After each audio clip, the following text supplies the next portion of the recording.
Obunu gini kama chozunu Imana chukwa kosi womo Onyele miu Nyelu yumi What am I looking for? See my God, he don't bless me, yo. He give you me, give me you. Obunu kife la chasha so Obunu kife me chasha me. My baby, you know, say you go love me. Hey, yeah. I do go. I could go. When I call your name, Shakara for me. Oh, Roma. I will be your Romeo. You go be my Julie.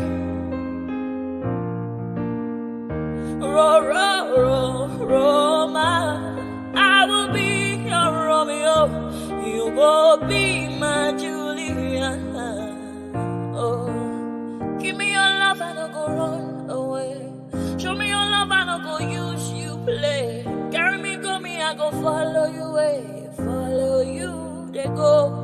Maka Munagi, me and you. Okwa Munagi, my baby and me and you. Me and you, Aqua Monagi, my baby. Obuzi kife la chasha so, Obuni kife la chasha me. My baby, you know, say you go love me. I do go. I could go. When I call your name, Shakara for me. Oh, Roma, I will be your Romeo. You go be my Julie. Yeah, Roma, I will be your Romeo. You will be my Julia. Oh, Roma, I will be your Romeo. You will be my Juliet.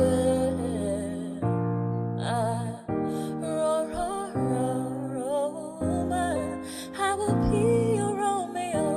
You will be my Juliet.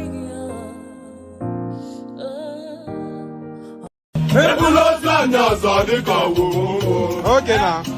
To person between my bed. I see. I see what I don't really forget, man. Okay. I'm looking for you. I'm not getting it. I'm not saying I want it to go. I got no one to lumba. Oh, where would he get? I got it on everything I want him. That's how I want it. I did not buy a dog.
Jamini Akibo Akobi ewe ayo ewe tu meje itun lo ni otun ese ifa lo ni kan fa imora aibinu gbogbo atare gbogbo meji ọkà bàbà gbogbo mẹ́ta ọkà wáṣẹ orí ló túmọ̀ ẹnu gbogbo ọ̀nà ní túmọ̀ ẹsẹ̀ akọni ìmọ̀ tú ìmọ̀ ọjọ́ ìmọ̀ ẹni ni wọn kì í dálẹ̀ wọ́n bá lọ mẹ́lẹ́mọ́ wọ́n á fi jóye ẹlẹ́mọ́ akọni wọ́n bá lọ gbé fèrè wọ́n á fi jóye ẹlòkó bọ́wọ́ wọn bá tẹ̀lé wọ́n á fi jóye aláre àwọn mẹ́tẹ̀ẹ̀ta parapọ̀ wọ́n wá jọ ń pẹ́ mọ́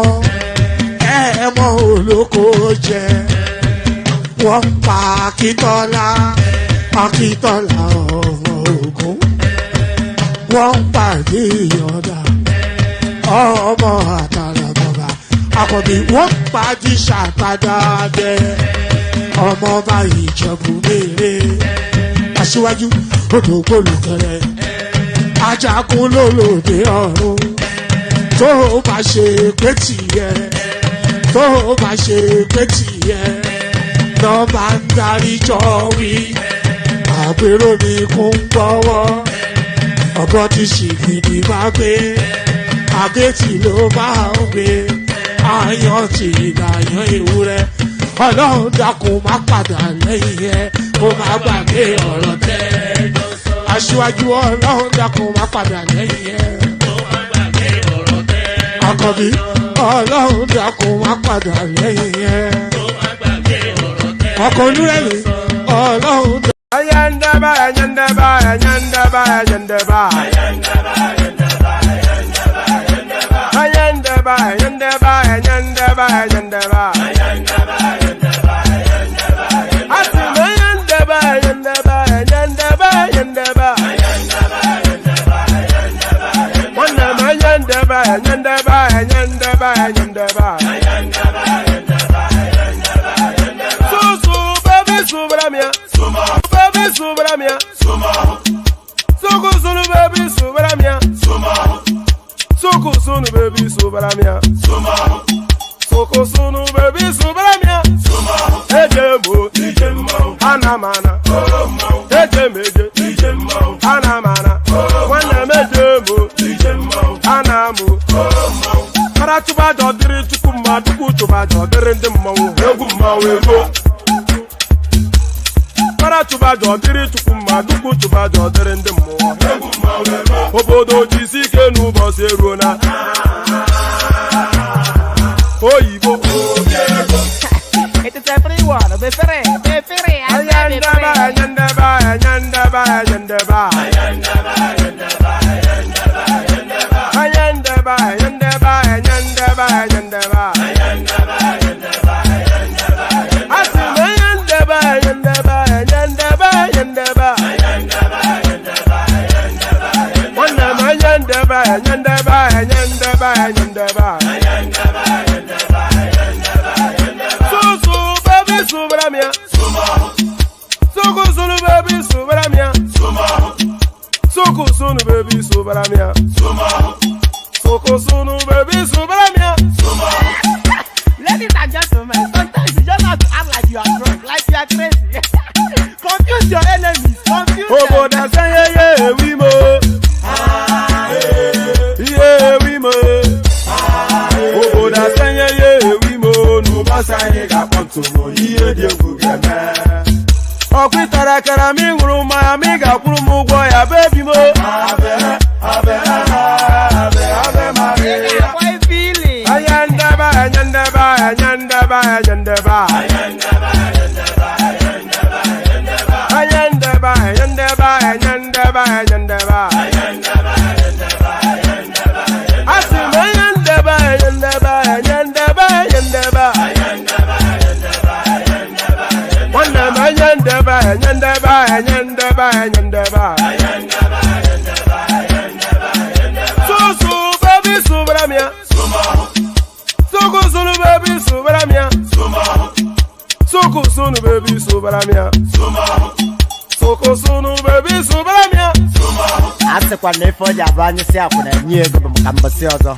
Since I was born, but now I am getting youth. Akuna motangu, akuna kogabu. And there it is right there. So there it is right there. Good day to you. Hopefully everybody can hear the sound of my voice. So good day to you. Indicate if you can hear me in the comment section. So it's very important that you do hear me because I have very important, I have great news for you. So the Sunday sessions are back, Sunday sermon with Dupsy, but this Sunday coming, we have a new host making her debut as the host of that space. So Dupsy has kindly agreed to, she even volunteered to yield her seat to Chioma. So Chioma will be hosting our Sunday session. And of course, Chioma never short of an opinion. So it's going to be as explosive as a Dupsy session, if not even more explosive. So fasten your seatbelt as Chioma launches at you, making her debut on Sunday. So the link I'm sending into the comment section now, that is the session for Sunday. Go and bookmark it as Chioma introduces herself to the space by way of conversation. So the elegant Chioma are joining us as the host for Sunday session. So the elegant Chioma joining us as the host for Sunday session. And here it is, your friendly neighborhood or your Alaafin man joining you as the host for today's session. So I brought a big jug of water with me because I go through quite a bit of water in the course of these sessions.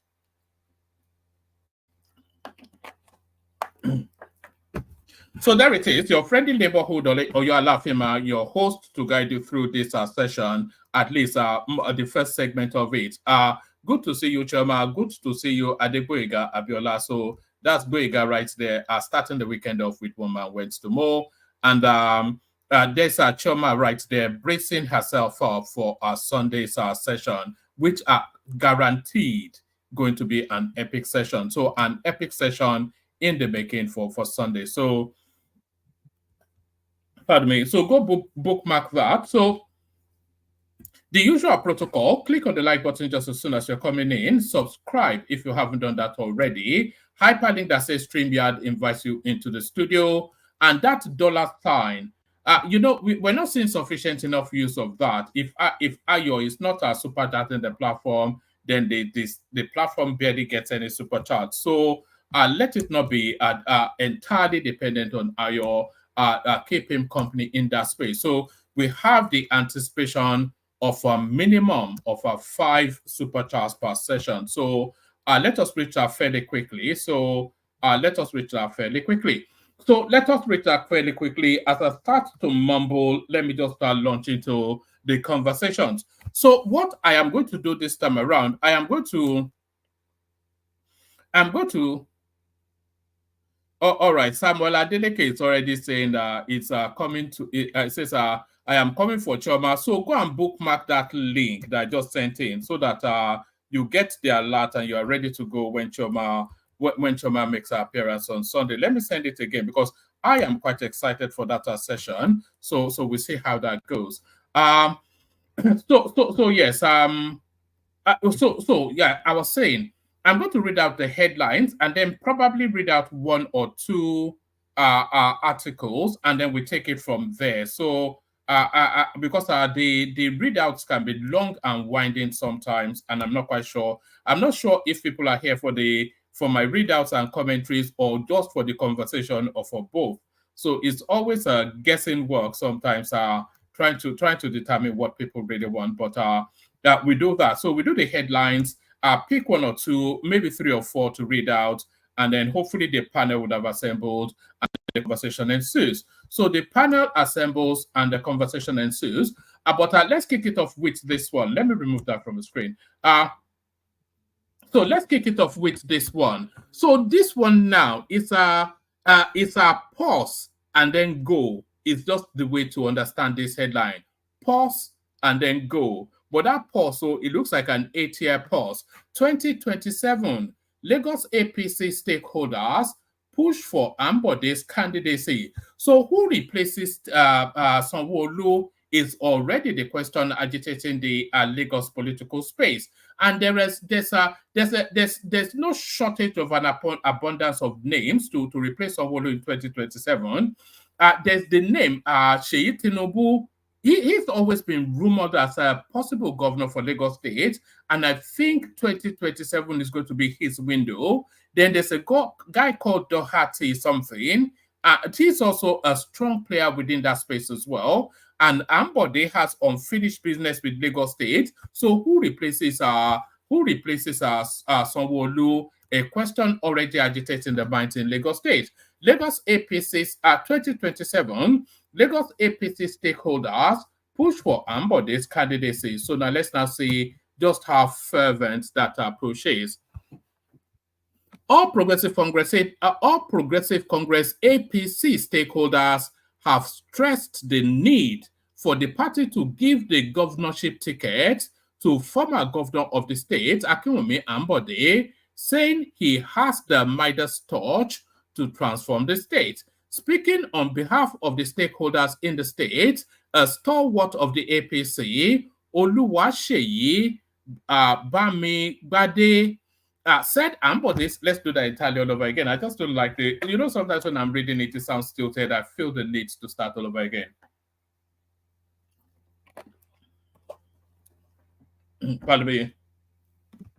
Right. All Progressive Congress APC stakeholders have stressed the need for the party to give the governorship ticket to the former governor of the state, Akinwumi Ambode, saying he has the Midas touch to transform the state. So I'm not quite sure if that is the right phraseology.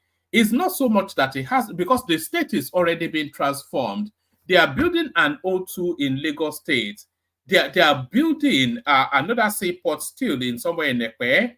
They've already completed about 3 or 4 rail lines already. So and already they have already started the movement on the fourth main. So the state is already being transformed. So it's not so much he has the Midas touch to transform the state, but he has the capacity to continue with the forward propulsion of that state, the progressive steps being made. He has the capacity to continue on that pathway. So I'm not quite sure if it's transformed. We don't want it transformed, though. We want it to follow the trajectory that is following, but at a faster pace. We don't want any transformation because we are already pleased with all that we're seeing coming out of Lagos State.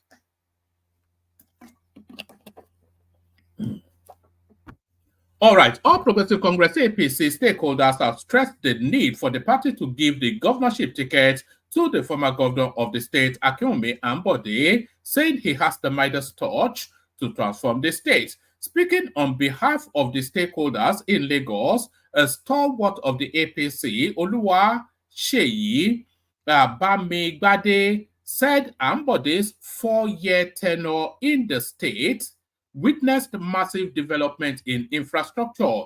This came on the heels of Muslims in Lagos State yearning for one of their own. I'm not quite sure that we are. Rajiv Fashola was a Muslim, but then Ambode a Christian, Sanwo-Olu a Christian, and then Ambode a Christian as well. So religion coming into play somewhat. This came on the heels of Muslims in Lagos.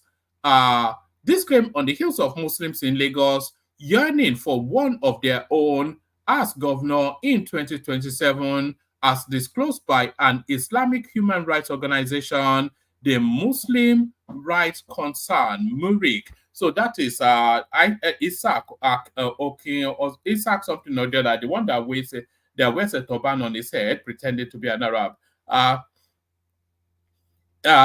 He said many groups are on a daily basis yearning for the return of Ambode in 2027 to continue his Midas touch in Lagos development agenda, saying they believe he should be given the opportunity to have a second shot in the government house as the constitution permits.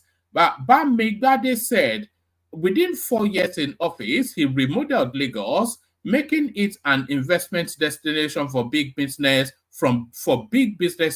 from within and outside of the country. He massively touched the lives of millions of Lagosians in every sphere, such that it would appear as if he has been in office for a longer period. It caused a paradigm shift taking the government from the urban centers to the suburbs and opening up their narrow roads, giving them modern streets with lights that also links the anyway. So essentially, there it says Ambode Health and Education Initiative, etc., etc.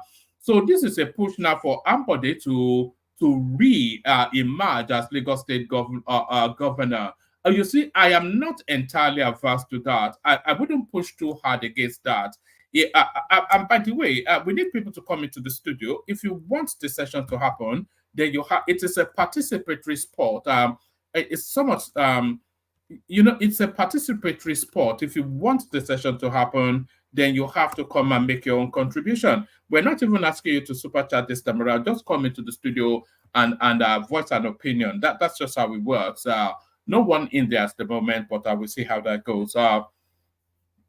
So as I was saying, yes, I am not averse to Ambode being the next governor of Lagos State because, of course, we already know his competency level. I'm not going to. Is equal to Sanwo-Olu. I think there is no equivocation about that. Some might suggest that it's even better than Sanwo-Olu. Others will suggest that Sanwo-Olu vastly better than him. But at least it's to the competency level of Sanwo-Olu. So if he gets another 4 years after Sanwo-Olu, then we know that the next 8 years of Lagos State are in good hands. So I am on board with that. But what do you think? The Return of Ambode, that should be a movie. The Return of Ambode, but then this next one will knock you for six. So let me bring you this one. This one is somewhat startled me. This is somewhat of a tepid endorsement of Tinubu by no less a figure than Pa Ayo Adebanjo. So this is a bolt out of the blues. A bolt out of the blues. Tinubu was in the trenches with us. We were in the trenches together, agitating for the reconstruction of Nigeria. Pa Ayo Adebanjo admits Asiwaju is not an opportunist, but one who risked all so Nigeria can survive. Where was your leader? Oh no, this is the commentary of somebody else. But there is a clip which I'll play you in a moment. So yes, Tinubu was in the trenches with us. We were in the trenches together, agitating for the reconstruction of Nigeria. Pa Ayo Adebanjo admits Asiwaju is not an opportunist, but one who risked all so Nigeria can survive. Where was your leader when the struggle for the soul of this nation was thick and dangerous, selling tin tomatoes, romancing the military for crumbs at the port or in Dubai? I know my leader. So this is I think this is a pro Tinubu Twitter guy, legendary Joe, legendary Joe. So yeah, so this is but let's hear Pa Adebanjo. Let's hear what he has to say. And address what we are saying. And my advice to Tinubu is the condition under which we came together. He was in the trenches with us. This thing is not unknown to Tinubu. We are in the trenches together, agitating for the reconstruction of Nigeria so they can live together in peace. And address what we are saying. And my advice. So I'm not quite sure if we can. I'm not quite sure if we can categorize that as an olive branch. Is that somewhat of a flying of the kite by Pa Ayo Adebanjo? Because there is no equivocation. This democracy that a lot of people are now fighting hard for to be president of, Tinubu was central to the birthing of it. The Fourth Republic, the story of the the story of how the Fourth Republic came about. That story can never be complete without Tinubu having a central role in that narrative. He put his life on the line for this democracy to come about, for this Fourth Republic that everybody is now fighting, calling him all manners of names, feeling a sense of entitlement. when Tinubu was fighting for this democracy, Peter Obi was a functionary of the people that Tinubu was fighting against, because Peter Obi then was an agent of Sani Abacha. A lot of you may or may not know that Peter Obi then, during Abacha made him the head of Tinkan Island. So it was a senior functionary of the Abacha administration that Tinubu was fighting against to rescue the country from military rule to bring it into democracy. And Atiku Abubakar, of course, he was fraternizing with very much so, collecting contracts as usual and living fat off the land. So there it is. And this is no less a figure, Pa Ayo Adebanjo reminding you of that. Let's hear him one more time. And address what we are saying. And my advice to Tinubu is the condition under which we came together. It was in the trenches with us. This thing is not unknown to Tinubu. We are in the trenches together, agitating for instruction of Nigeria so that we can live together in peace. All right. So that's Pa Ayo Adebanjo right there taking you down memory lane. So Pa Ayo Adebanjo takes you down memory lane, but let me take you down a very immediate memory lane as well. Let me just teleport you back to 2021 and take you to Dino Melaye. Dino Melaye, of course, is arch enemy, arch rival Yahaya Bello. But let's hear what Dino has to say here. It says in 2021, when Dino Melaye took Ghana Must Go, took two Ghana Must Go evidence to EFCC on Yahaya Bello's corruption and massive looting in Kogi State. So as I was saying just in the Yahaya Bello conversation, what Yahaya Bello is going through, it predates his whatever it is with Aliko Dangote or whichever role he played in the emergence of Tinubu. The EFCC have been after this guy for a long time, as exemplified by this clip. Watch this. The Anti-Corruption Network has filed a petition to the Economic and Financial Crimes Commission, EFCC, the Independent Corrupt Practices and Other Related Offences Commission, ICPC, the U.S. Embassy, the British High Commission and Transparency International against the Kogi State government for an alleged diversion of public funds. Co-convener of the group, Dino Melaye, says the group, through careful investigation, has uncovered huge financial fraud carried out by the Kogi State Governor, Yahaya Bello, amounting to 12 billion from 2016 to 2019. Melaye, however, threatened a protest to the EFCC headquarters if the commission fails to act on the petition. We have just submitted to the EFCC. We are on our way now to ICPC. This is the acknowledgement copy submitted to the EFCC this morning. And the battle to salvage this country from economic cankerworms and financial scavengers is a battle of no retreat, no surrender. And we will see this to the latter. From here, after submitting to the ICPC, we are moving to the American Embassy. We are going to the British High Commission. We are also visiting the Transparency International office to submit copies of this petition. And we do believe that this is going to be a major first assignment for Bauer as the chairman of EFCC. And we will wait for a few weeks. If there's no reaction, we will be back here and we will protest in a civil manner until justice is done to the people of Kogi State. Hello. Hope you enjoyed the. So there it is right there. So that's a little bit of backdrop to the. That's a little bit of a backdrop to the Dino Melaye. Not so much the Dino Melaye, the Yahaya Bello narrative. So let's go on from there today. Minister test runs e-gates at airport. So if this works, it will be a game changer. I'm not quite sure when you last traveled to Nigeria, but the last time I went through Nigeria, passing through the system, immigration, custom, etc., it was like a torture chamber experience. A torture chamber experience. If you go through any other international airport, all you need to do is to place your passport on some glass. The glass scans your passport, and then a gate opens and you're on your merry way. So it looks as though that system at last, Tinubu drags Nigeria into the 21st century. Minister test runs e-gates at airports.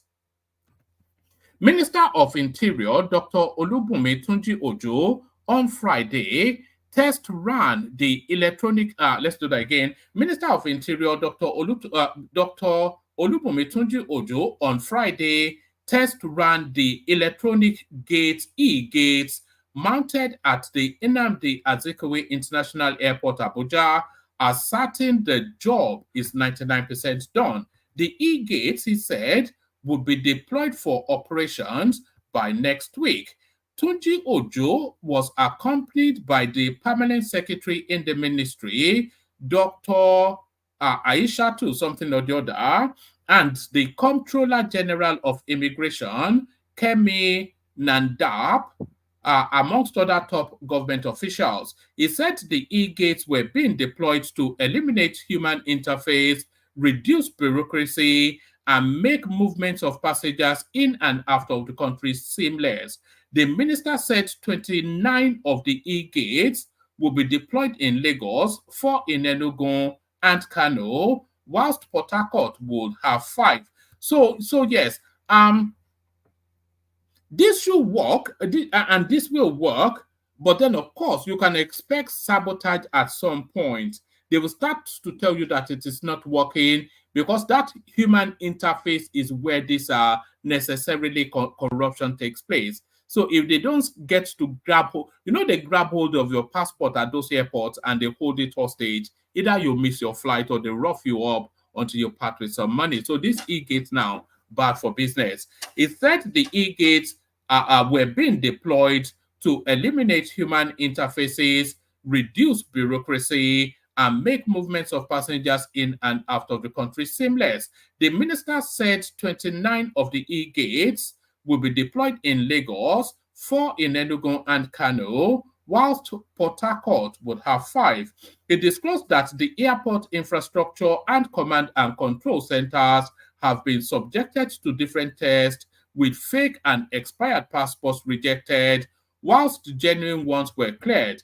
Tunji Ojo said, with this massive infrastructure, we believe that no unwanted person or persons of interest can find their way into Nigeria. Tunji Ojo said, with this massive infrastructure, we believe that no unwanted persons or persons of interest can find their way into Nigeria. Our security through the airport and in the airport domain are guaranteed.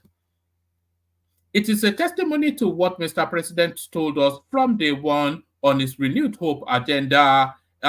He said it is a testimony to what the president told us from day one on his renewed hope agenda. He asked us to change the narratives and make passengers' movement in and out of the country seamless. You can see that we have all our team here working in synergy with the authorities of the Federal Airport Authority of Nigeria, the Nigeria Coast, etc., etc. So the long and short of it is that the e-gate system has now landed in Nigeria. So the Eagle finally lands in Nigeria, but there it is right there. I'll give you this as a headline: booming illegal firearms market in North worrisome. So yes, it is those weapons that came through the Sahel when whoever it is, was it Barack Obama, went to blow up Libya.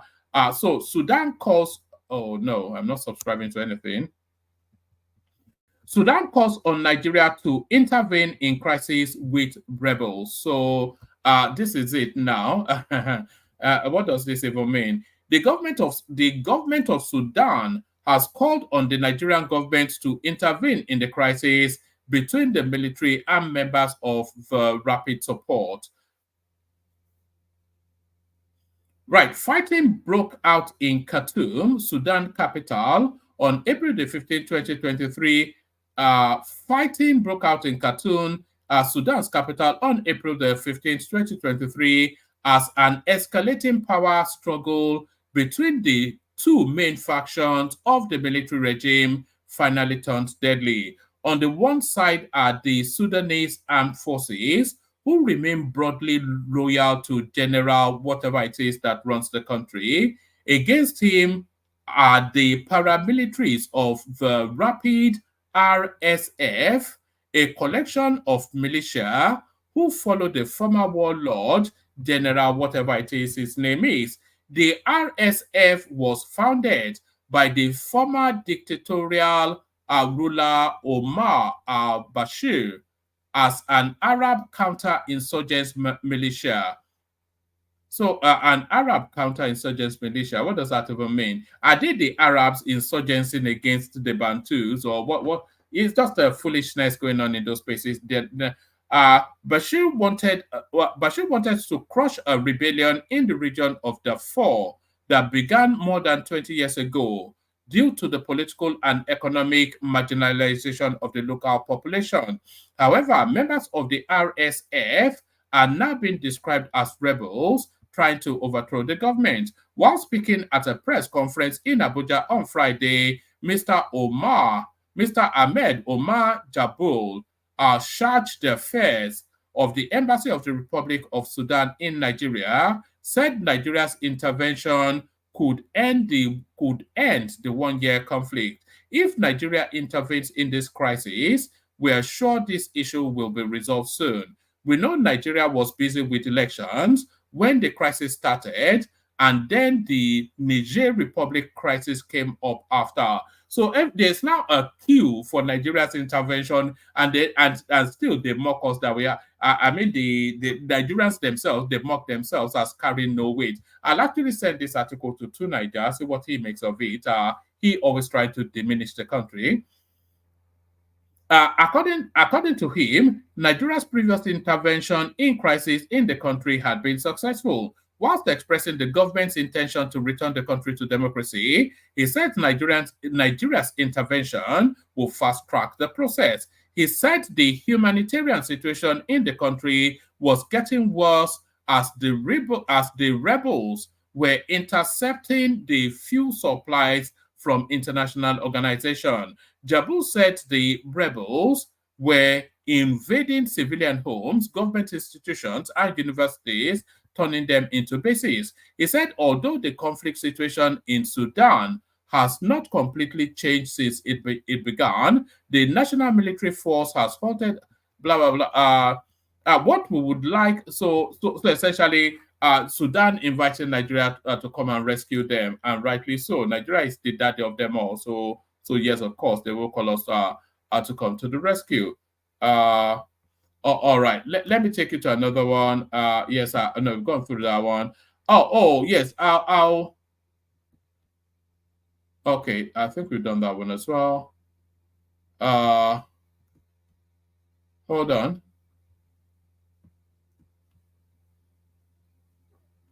All right.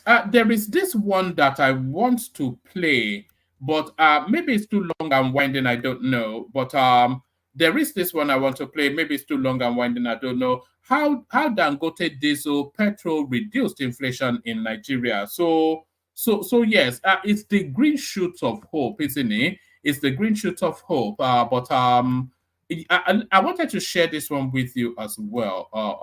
Don't make me pay for anything, no. I'm not paying for a single thing. So yes, Kemi Badenoch or Badenoch. I don't know how to pronounce her last name. Kemi Badenoch. UK's wealth isn't from white privilege and colonialism. So now you see this lady here, Kemi Badenoch. She contested to be the Prime Minister of the United Kingdom in this. It's not on the screen. Oh, let me put it on the screen. So there it is. Kemi Badenoch, UK's wealth isn't from white privilege and colonialism. So this lady here, Kemi Badenoch, she contested to be the British Prime Minister in the last cycle of elections. So she's ready to throw an entire continent under the bus just for an ambition that she's rarely likely. I won't say she's not ever likely to fulfill it, but the chances are remote of her ever being the Prime Minister of the United Kingdom. It says it will be wrong to attribute the United Kingdom's wealth and economic success to its colonial history or racial privilege. The Business and Trade Minister, Kemi Badenoch, has told an audience in the city. So the reward for her contention to be the prime minister is her getting a ministerial position, business and trade.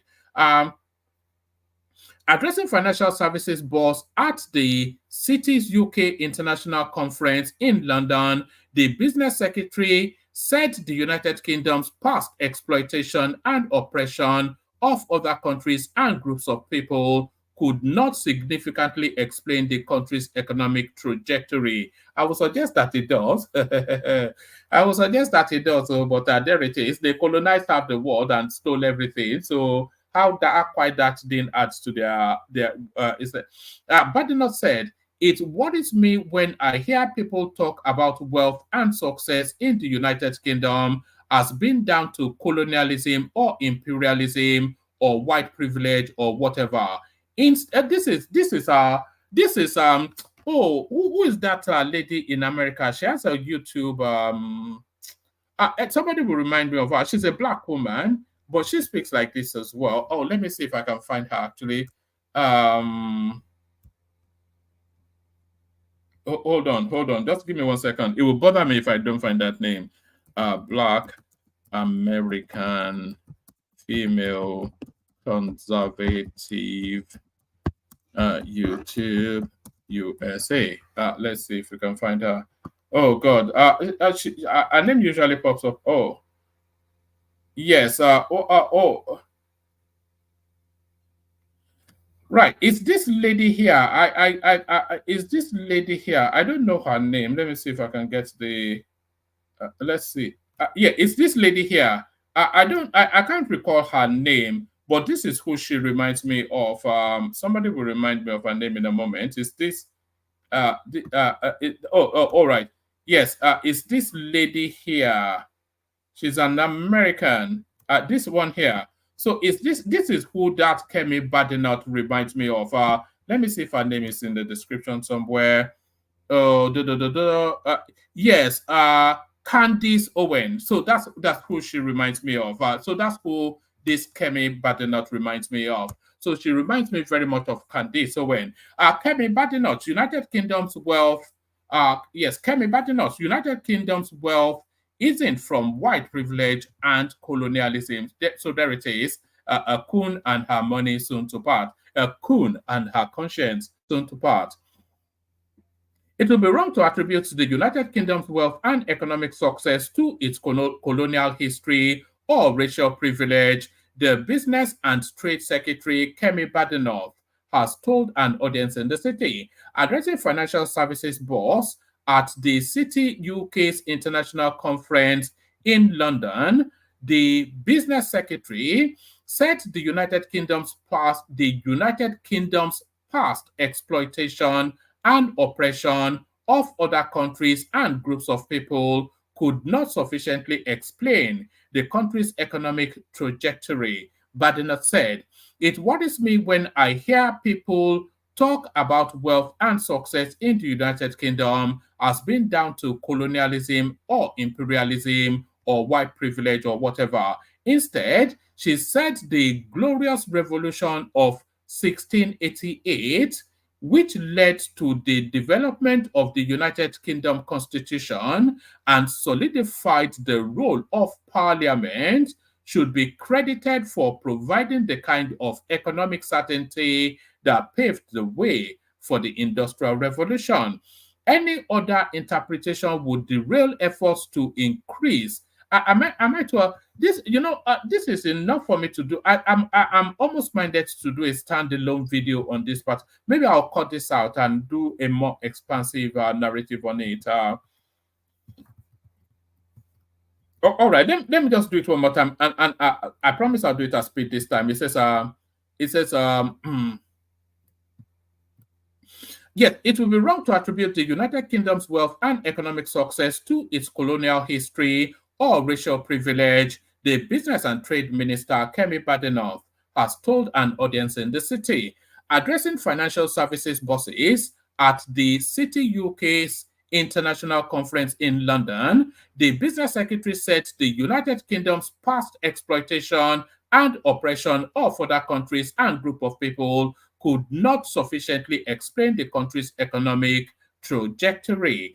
Badenoch said, "It worries me when I hear people talk about wealth and success in the United Kingdom as being down to colonialism or imperialism or white privilege or whatever. Instead," she said, "the glorious revolution of 1688, which led to the development of the United Kingdom Constitution and solidified the role of Parliament, should be credited for providing the kind of economic certainty that paved the way for the Industrial Revolution. Any other interpretation would derail efforts to increase the growth at home, and any other interpretation would derail efforts to increase growth at home and abroad." But not said it matters because if people genuinely believe that the United Kingdom only grew and developed into an advanced economy because of exploitation and oppression, then the solutions they will devise will make our growth and productivity problem even worse. It matters in other countries too, because if developing nations do not understand how the West became rich, they cannot follow in its footsteps. And it matters when, as your trade secretary, I go to the World Trade Organization conference negotiating on the United Kingdom's behalf, and some of my counterparts spent the entire time in the meetings talking about colonialism, blame the West for their economic difficulties, and make demands that will make all of us, not just this country, but around the world, poorer. So those demands, of course, will be reparation for the exploitation of the places that the United Kingdom exploited, including her country. Kemio Otidoyinbo, this is it. They call people like this a coconut. Do you know what or an Oreo? White, black on the outside, white on the inside. So there it is right there. Her comments come nearly a year after the United Kingdom Prime Minister Rishi Sunak refused to apologize for the United Kingdom's role in the slave trade or to commit to paying reparations. So it is not Rishi Sunak's role to be apologizing for slave trade and whatever, because he's not even a participant. He's just a token black man or whatever it is. Rishi Sunak is nothing to do with the United Kingdom. He's an Indian. So let's just stop there. It says this was despite descendants of some of Britain's wealthiest enslavers calling on the government to apologize for slavery and begin a program of reparative justice in light of the ongoing consequences of this crime against humanity. Its after effects still harm people's lives in the United Kingdom, as well as in the Caribbean countries where our ancestors made money. A member of the Hair of Slave campaign said, a report published by the University of West Indies last June concluded that the United Kingdom alone owed $24 trillion, 18.8 trillion pounds in reparation for transatlantic. Let me have a sip of water.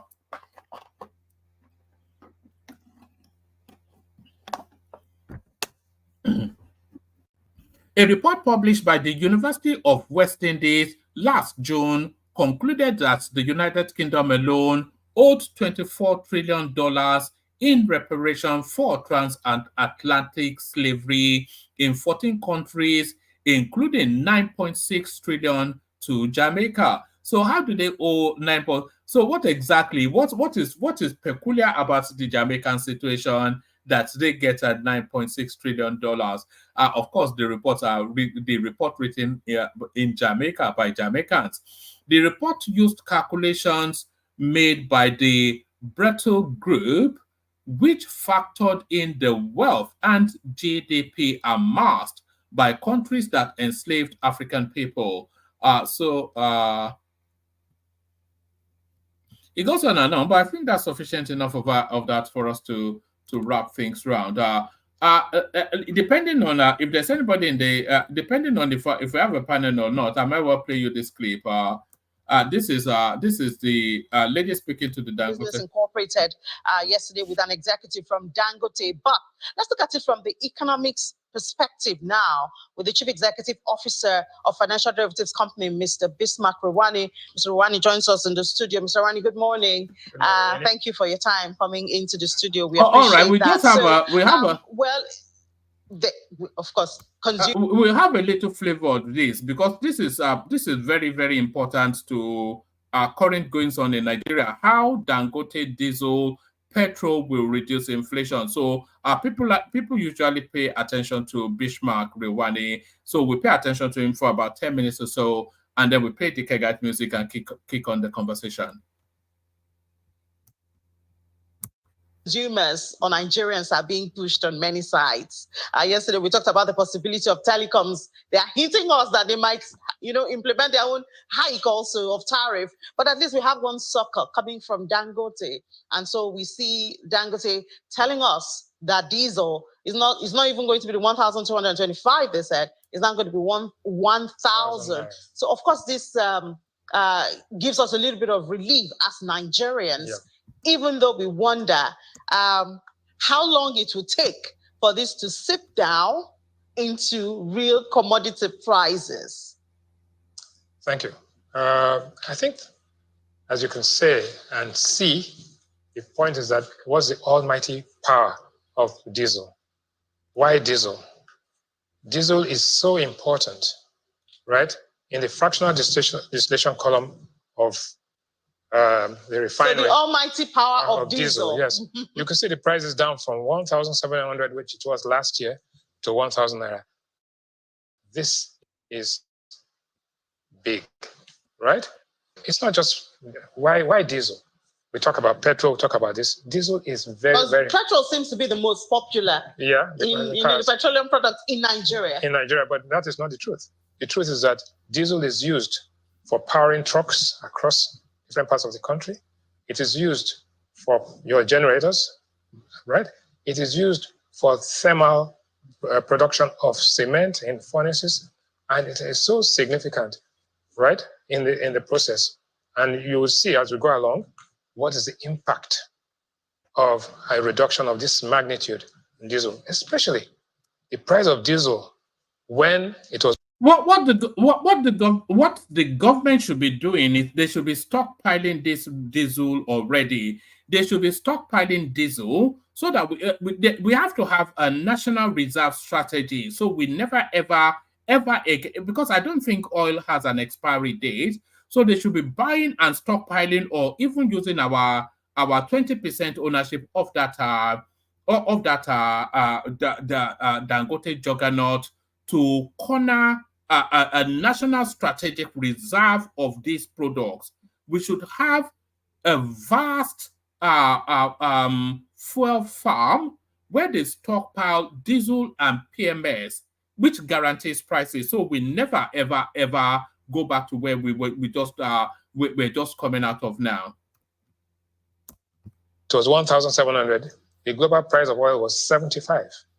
Today, the global price of oil 88, and yet the price. So there's that inverse relationship now, and that tells you that if the price of oil was at 74, which it was 6 months ago, then you would have been seeing diesel at 800 naira a liter. So, but I'd like to ask, we don't have price control in Nigeria. So Dangote is selling at 1,000 naira. Obviously, the retailers, those who will buy from him, are going to do markup for their logistics, for their profits, and all of that. Is there anything to stop them from still exploiting consumers? No, there is, because the supply. Dangote has capacity for 650,000 barrels a day. If you store it, basically, if you want to speculate and hoard diesel, you spend so much time. You spend a lot of money for hoarding, right? So it doesn't work that way.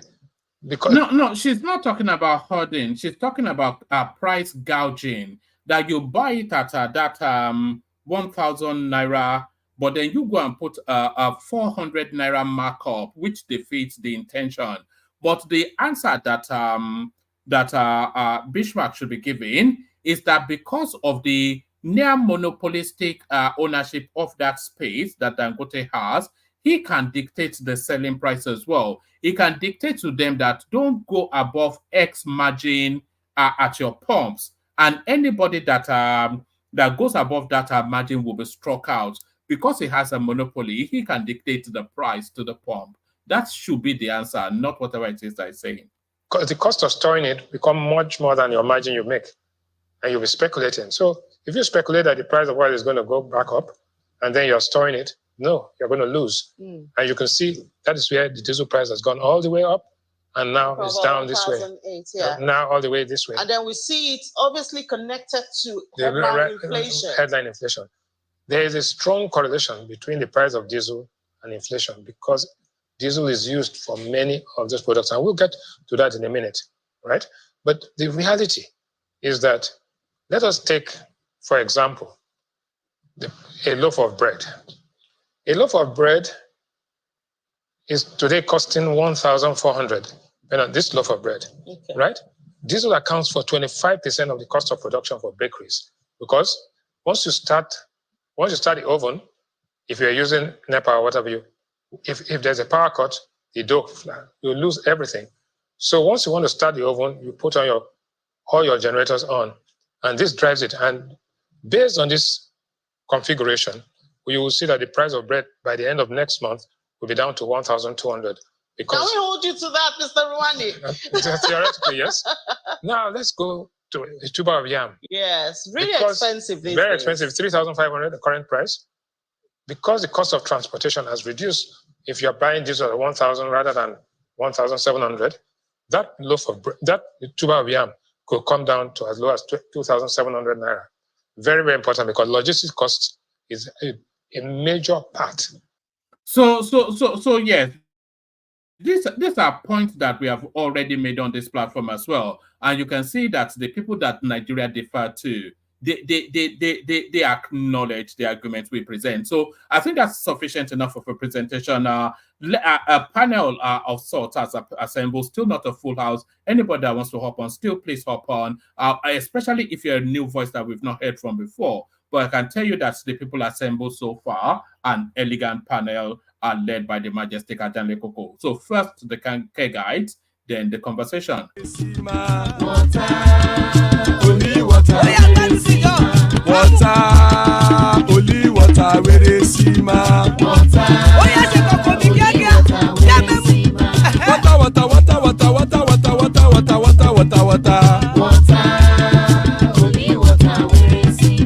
Hapa o naido.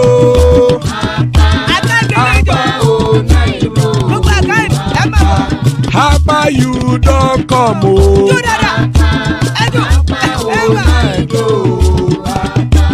Hapa o naido.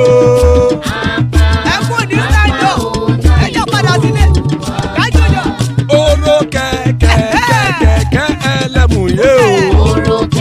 Ide shodi ya kekere elemure o. Obi master kekere elemure o.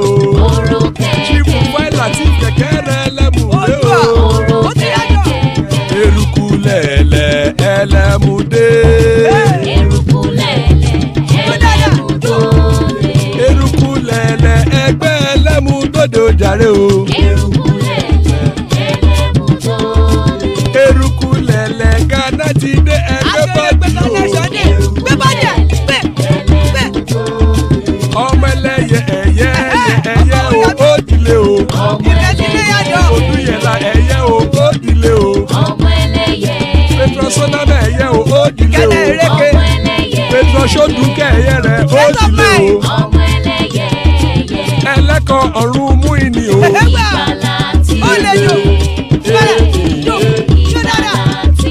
Àkùkọ ọ̀run mẹ́kọ̀.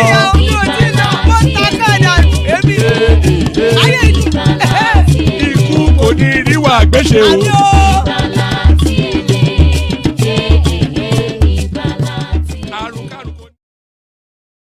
There it is right there. Iku Koniri Wagweche, may death have nothing to do with us. So amen to that on behalf of myself and you, my friends. So amen to that on behalf of myself and you, my friends. Before I bring on the panelists, let me signpost you in the direction of our Sunday session. So Sunday's sermon with Dupsy is back, but with a twist. So Sunday session will be hosted by the elegant Chioma, who you know very well in the comment section, but you get to know her even more on Sunday when she straddles that mighty seat that Dupsy sits on to bring to you all manners of elegant discussion. So let me leave that there. I'm sending now in the comment section the link to Chioma session. Click on that link and go bookmark it.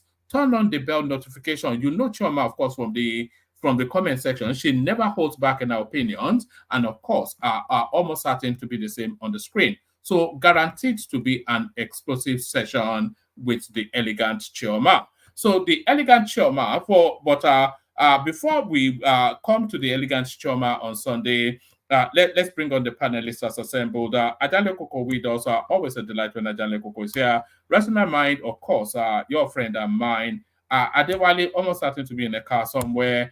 Thomas is here, so that guarantees an after-hour session. And back from his hiatus, Ogbeni.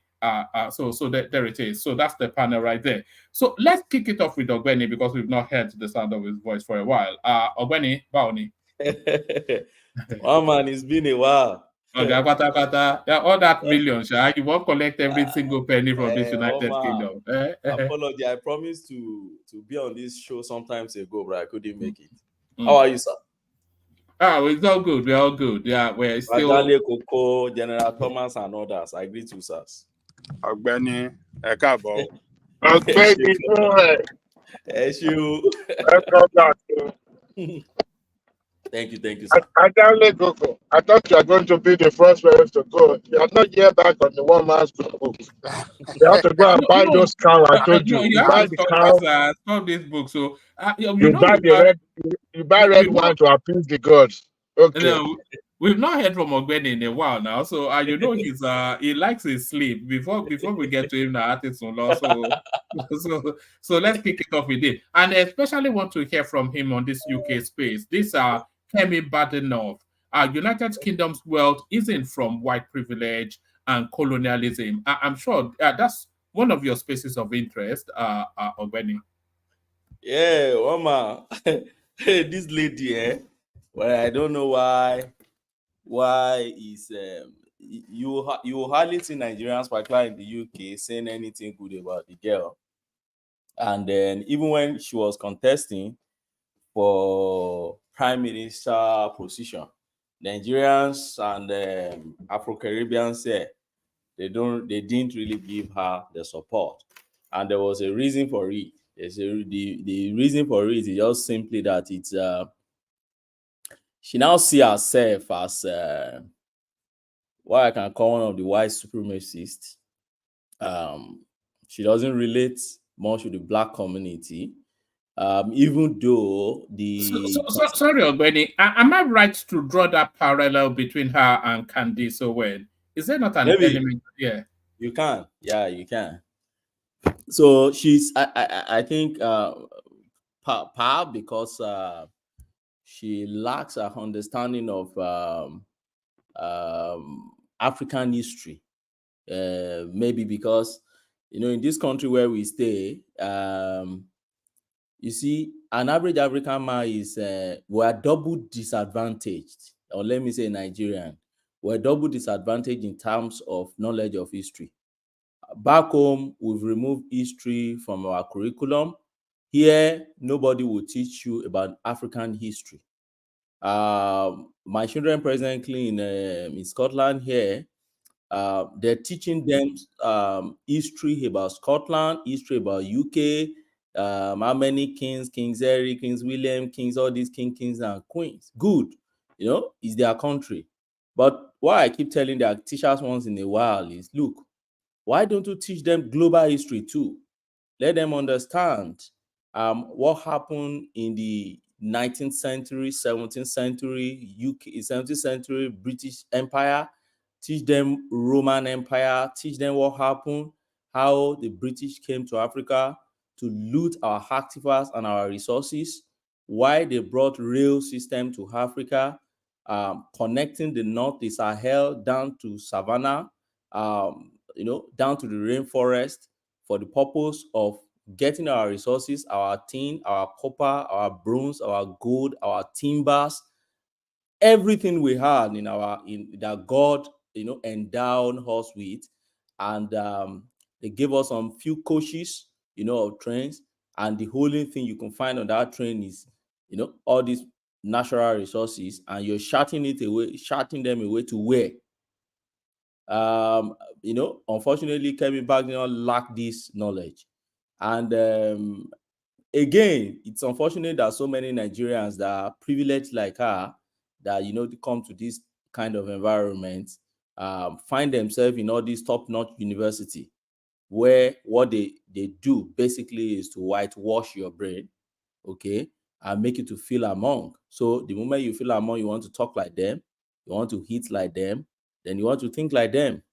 That's the way I see this lady. I don't really rate her like that. Do you think it is a necessary sacrifice that you have to jettison quite a lot of your blackness to go up the hierarchy in this sort of society? I don't think so. If you go back to Rishi Sunak, you can't be okay. Go on. If you go to Rishi Sunak, for instance, Rishi Sunak never for once sacrificed his identity because he wants to climb to the top.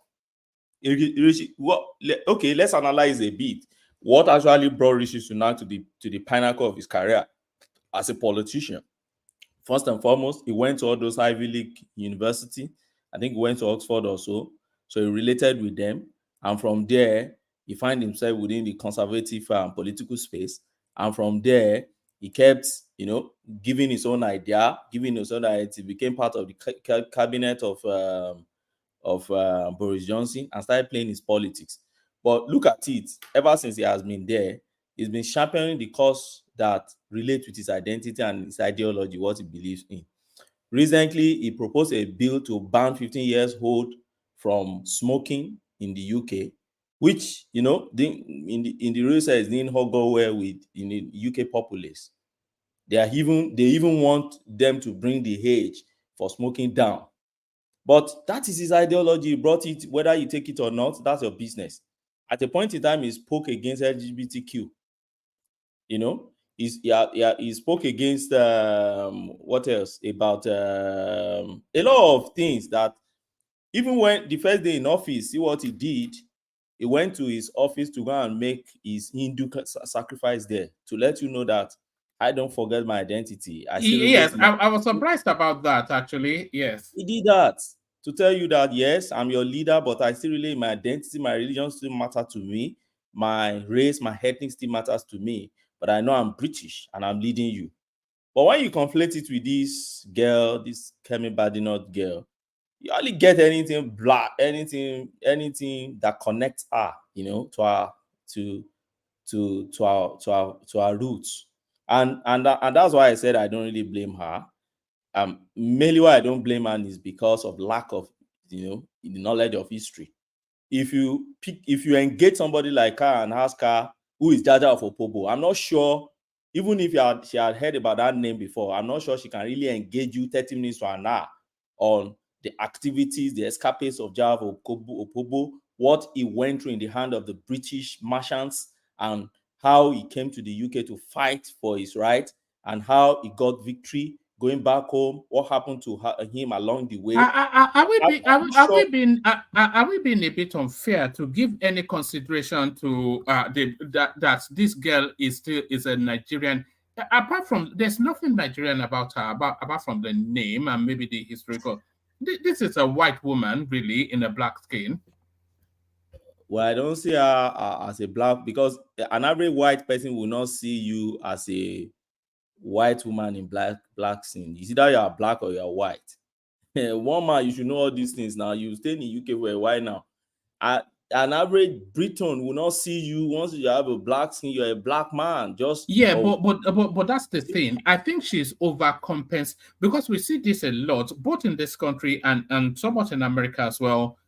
These people like this, they overcompensate by going extreme right wing. But then the color of their skin, so because the color of her skin now, she feels that the color of her skin covers her to make. An Oyibo person cannot make this statement, but the color of her skin covers her to be able to make these sort of statements to overcompensate for acceptability. To an extent, one man, I agree with you, because when you look at where this lady is representing in the House of Commons, after all, she represented Saffron Walden, in excess. And when you go back to that constituency, then you want to be analyzing the demography and who actually were the people voting for her. So, and my understanding of that demography or that space is that she's not really getting votes of the black people. So yes, she would have to maintain her base. But my point is this: there are ways you can still maintain your base by still relating with your identity. Richard Sunak also is like that. Richard Sunak is not only getting votes of the Asians or the Indians from his own constituency. White people also do vote for him. The British and others, they vote for him. The Europeans and others. But should that make you to lose your identity? Should that make you to? And my own is not even just lose your identity. My own is, why do you want to turn upside down historical fact that is almost cast on stone? The history showed that the British Empire was almost nothing as at the time the Roman Empire, or the British was nothing as at the time the Roman Empire enslaved them. And we're still talking about when? You're talking about 13th, 14th century.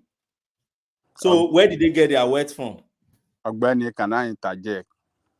Yes, sir. Are we not unfair to criticize this lady for what she said? Because by the virtue of her position as a minister in her country, a potential prime minister in the future, do you expect her to say anything bad against her country that will project her country as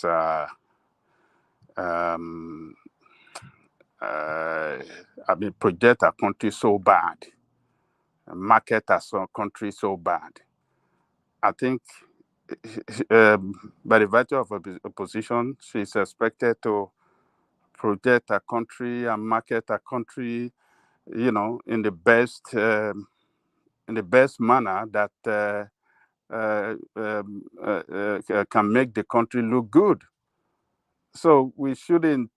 She was born there, I guess. One man. Was she born in Nigeria? I'm not sure. I think she was born here, but I suspect she may not have been. But maybe she came early. Is she British born? Yeah, I think so. Yeah, but maybe she shouldn't have spoken on that topic at all. And wanting to be prime minister does not mean then you throw an entire race of people under the bus just to be an Uncle Tom. Yeah, she was born there. She was raised there. The British nation gave her everything to be who she is today. And you want her to speak bad about that country? Where is her patriotism? So, I mean, we should consider that she's a citizen. She grew up there. And by the virtue of her position as one of the leaders in that country, she's not expected. I mean, she's not expected to speak bad about that country. So that's the way. Ajale Gogo, please, 30 seconds. I guess one man was born in BT, but you can't see him talk in that manner. Are you not seeing it in that premise? People were born in some country, but they don't throw their race under the bus. Don't you think it's very, No, That Ajali Coco. Yes, go on. She didn't throw her race under the bus. She was just, trying to correct an impression that British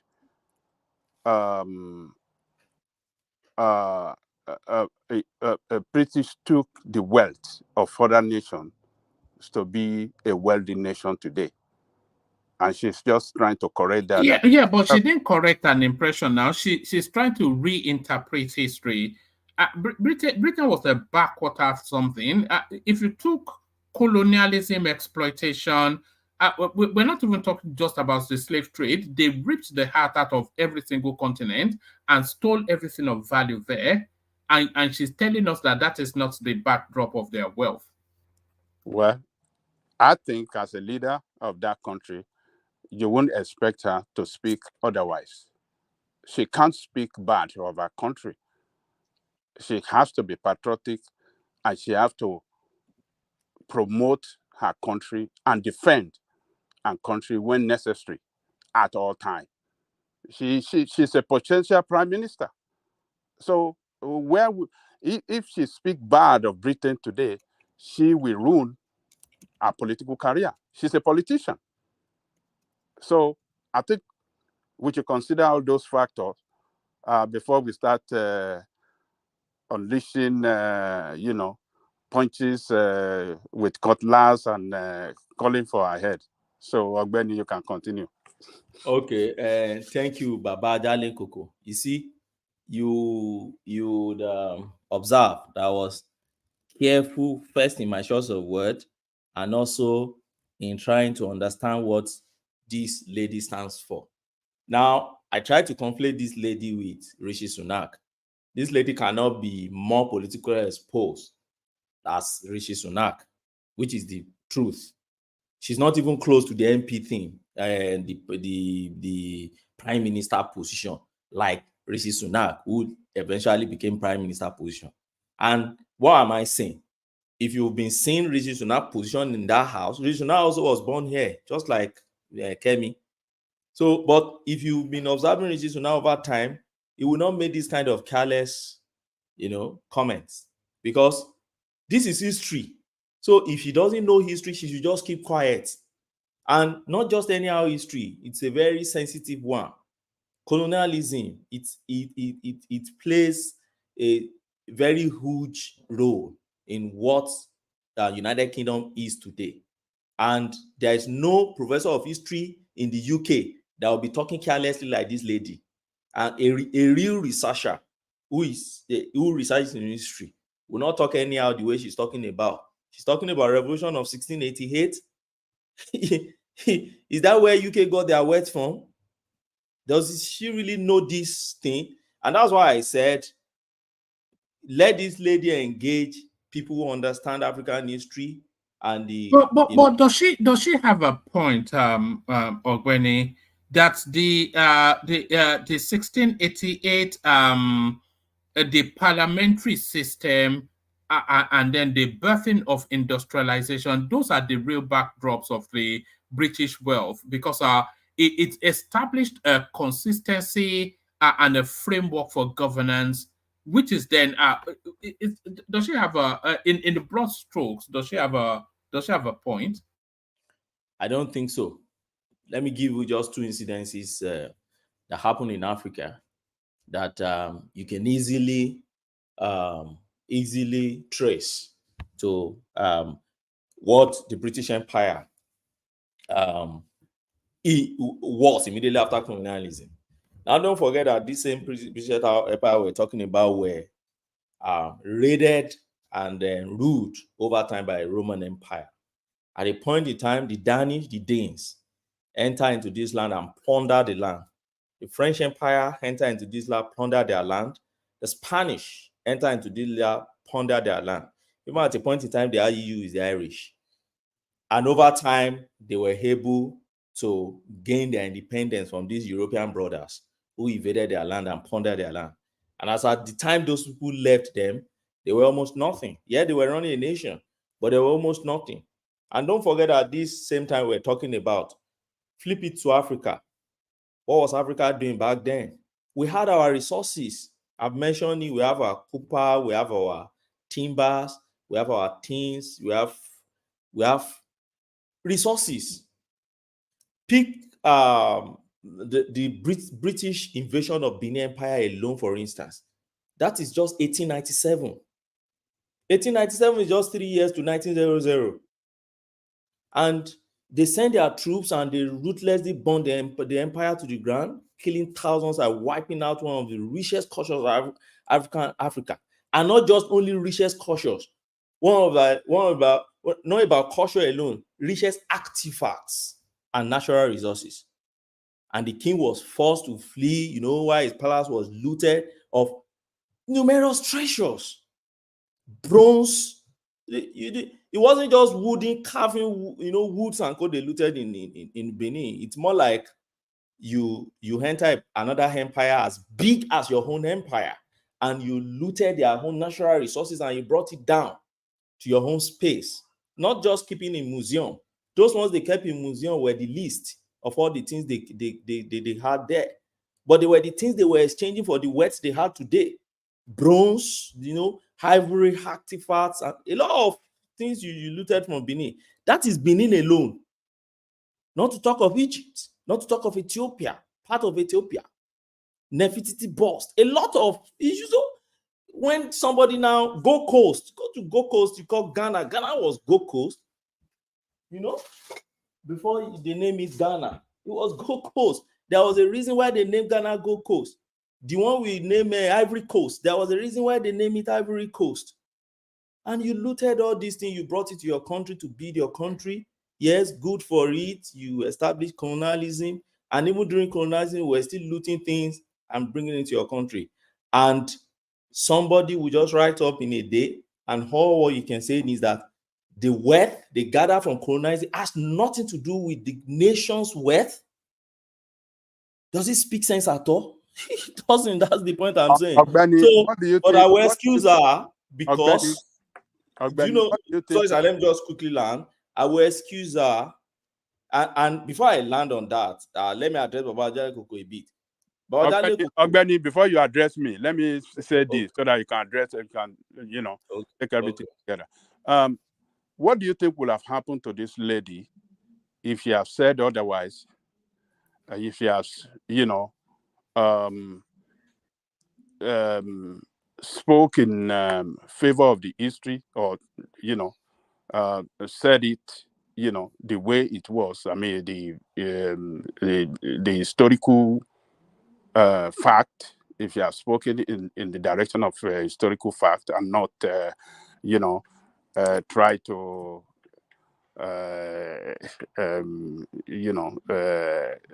said it otherwise, what do you think would have happened to her political career? And considering the fact that is from a conservative party, what do you think would have happened to her? If she has stated the history the way maybe she should not have spoken on it at all, or when even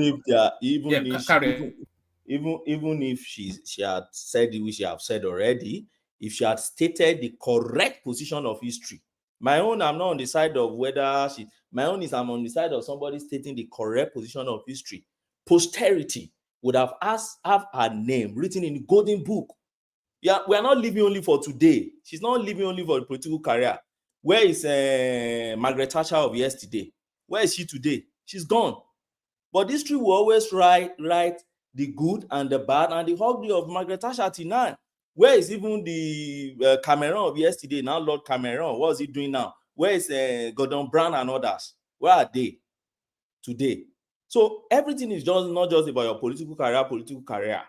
May I believe there's posterity that we should always work to put our name in good books, when it comes to posterity. Not just, you want to favor your political this thing. And unfortunately, you may not even become the prime minister.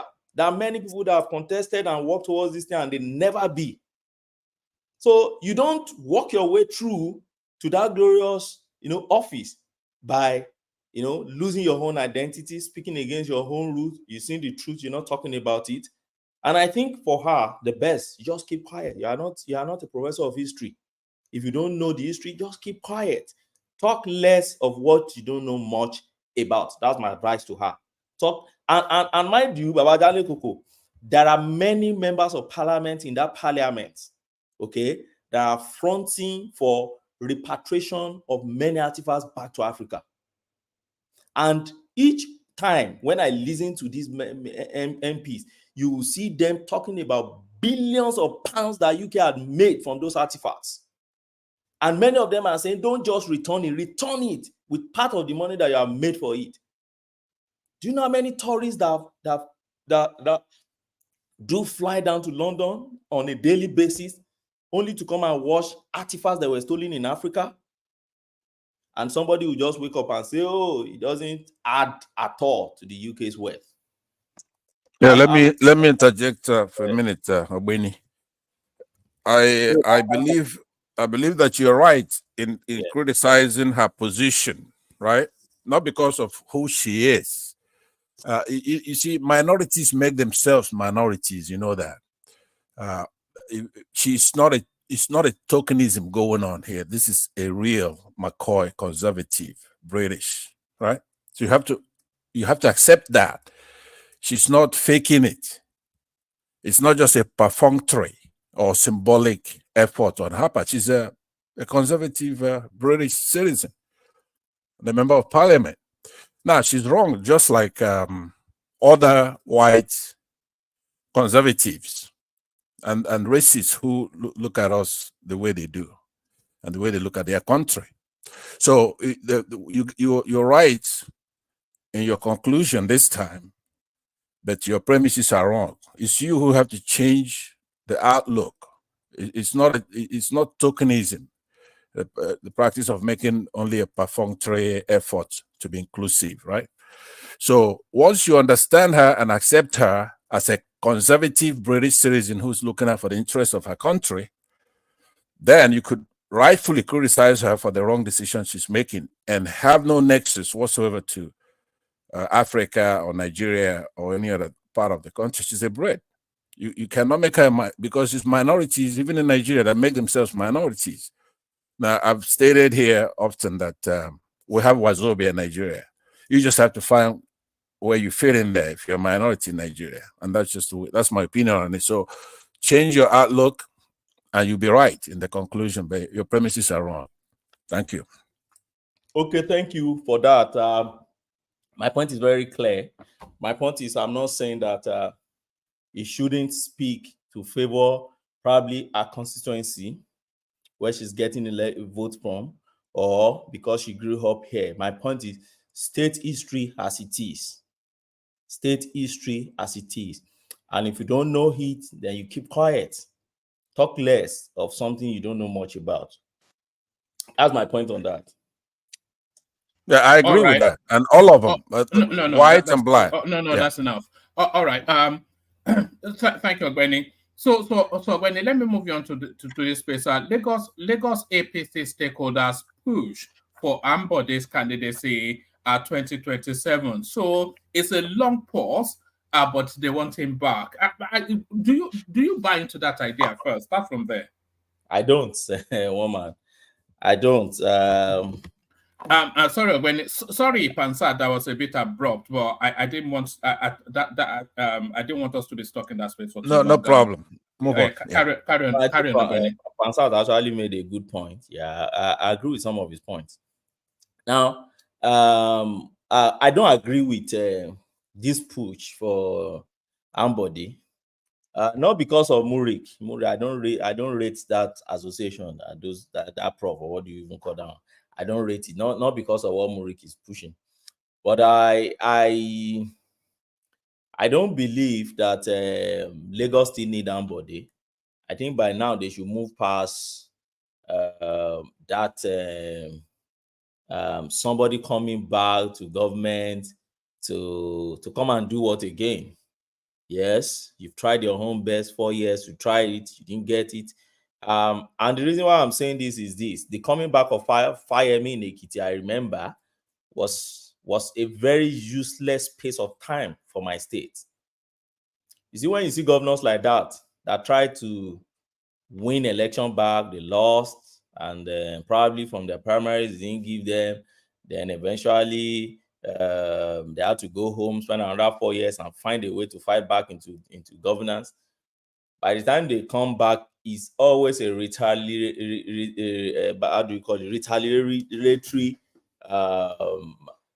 approach they always adopt. You see them fighting their enemies, all those enemies they've had in mind.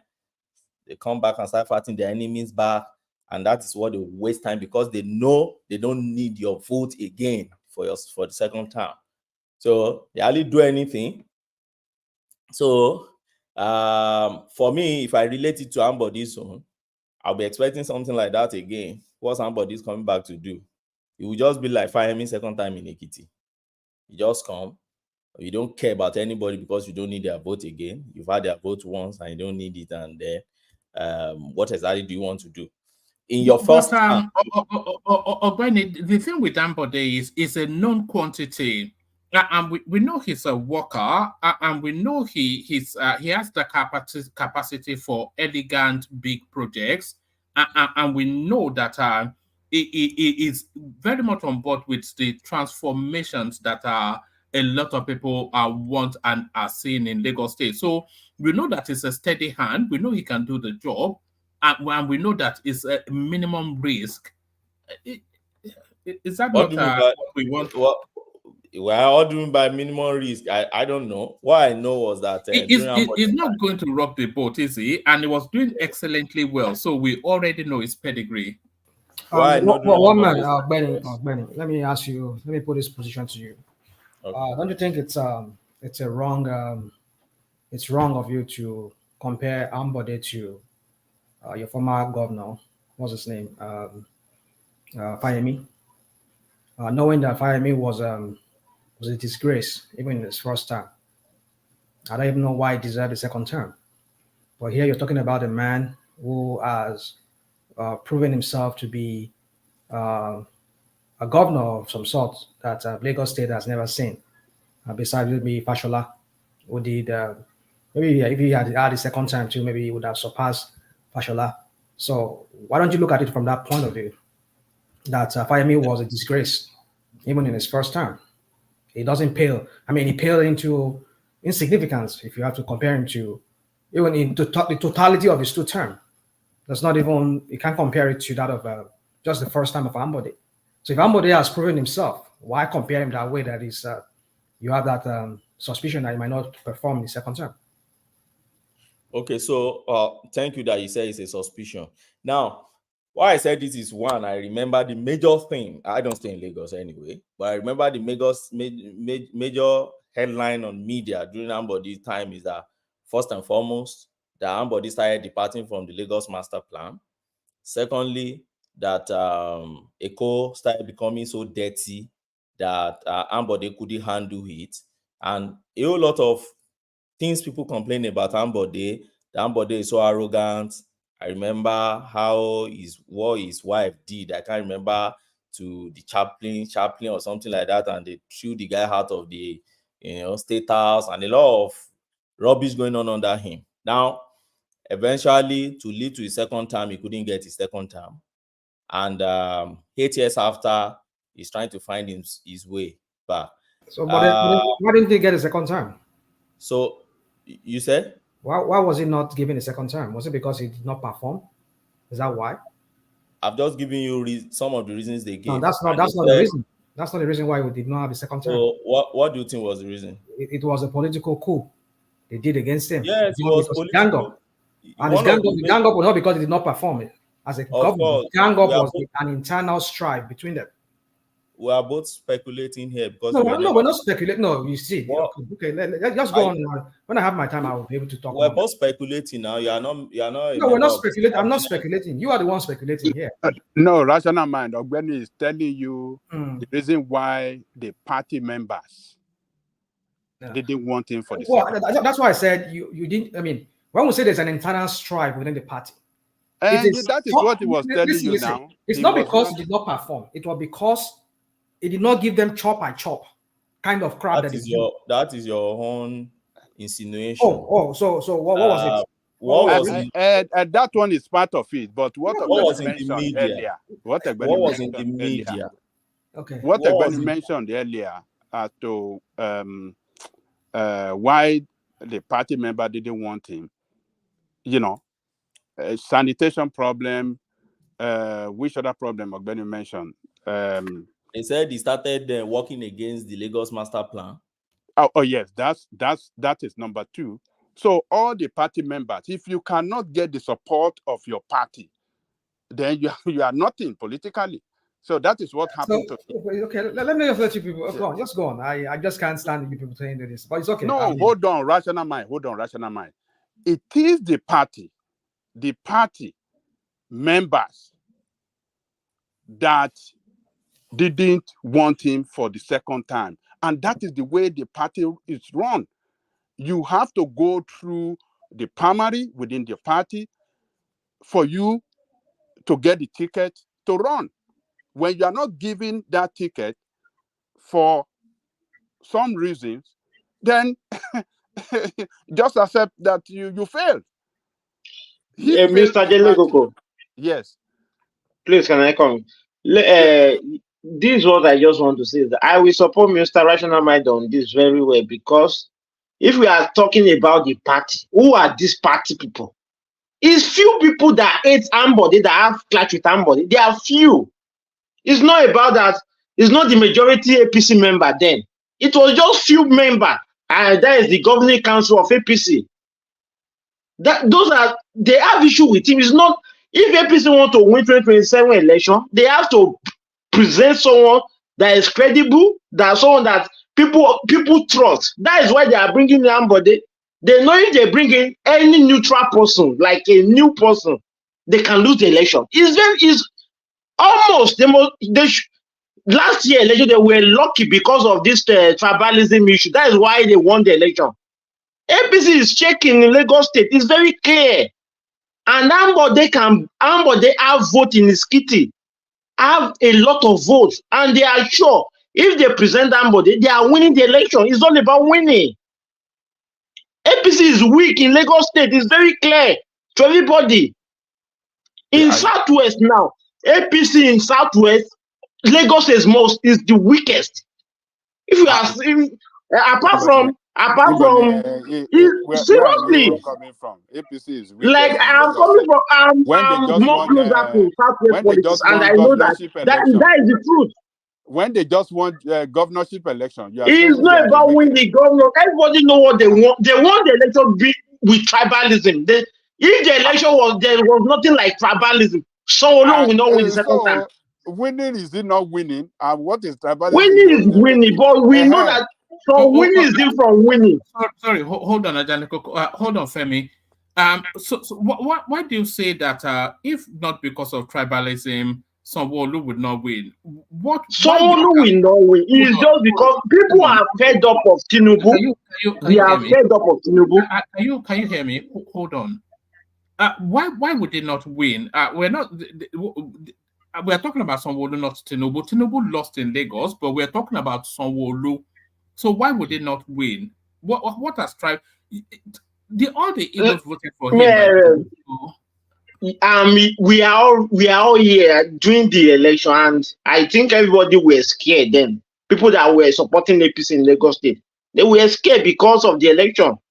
This man lost the election. I don't know the name. GRV lost the election because of this Igbo something that is from Igbo, is bearing Shinedu, those kind of things, those kind of politics. And what I'm talking about is that 2027, in my own assumption and the way I see it, I believe that Gbajabiamila, in my own view, I don't know what is, in my own view, I believe that Gbajabiamila will prefer Ambode to come in 2027. By 2031, he will take over from Ambode. That is what I just see. He will prefer to finish with Tinubu. By 2031, he will move to be the governor of the state. That is where I see it. But if they want to win the election, and if APC want to win the election, free and fair, Ambode is the best bet for them. Everybody knows that. Ambode is popular. He's a popular candidate. Hold on, Femi. Can I answer that? Yeah, yes, answer it, but let me just add a bit of that. Woman, I don't know. Sorry, Ogweni, can you hear me? Let me just add a bit of data. Sanwo-Olu got 67% of the vote, and you are saying it was a tribal something. 67%. Yes, 67. Woman, It's on your screen right there. What are you talking Woman. about?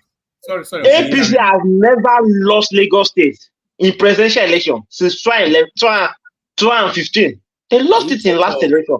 Yeah, but we're not talking about presidential election now. We're talking about the governorship. All right, carry on, Ogweni. Let me quickly address. I don't know the name of the last speaker, but that was Femi. Femi. Oh, Mr. Femi. Yeah, thank you for your contribution, but I would, with due respect, disagree with you. I don't know how much of the Southwestern regional politics you studied and you're analyzing this way. When Ambody, let me start from your assertion that there were just few people kick Ambody out as the candidacy for a second term. That is not true. That's not true. Ambody went into primaries against Sanwo-Olu. They didn't just screen Ambody out. He went into primaries, and there were delegates who voted. Ambody sat there. They all sat, and delegates voted. But before then, Ambody had been having problems with his party men. And what were these problems? I put the problems on what we had in the media. And that's why I said, whatever anybody says out of what we had in the media is just you speculating on your own, or you just making your own insinuations. Or, except you can tell us if you have a verifiable source, which is a reliable source where you are getting your own information from. If what we are relying on is what we have on the media, there were a lot of APC shifting in Lagos State that came out to speak about Ambody back then. And this were the thing they talk about. They talked about the association plan that is a way is affecting, is going against the association plan in Lagos. They talk about Lagos being dirty, sanitation, everything. They talk about master plan that is working against the master plan and a lot of things, and are arrogant, it doesn't listen to them and things like that.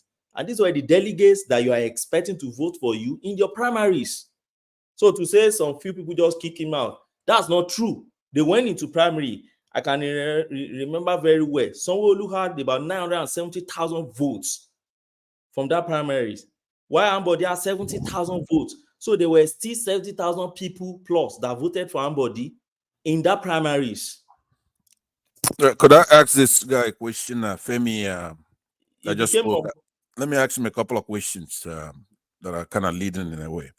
Mr. Femi, I hope you don't mind. I just want to ask you a couple of questions because you made some interesting remarks.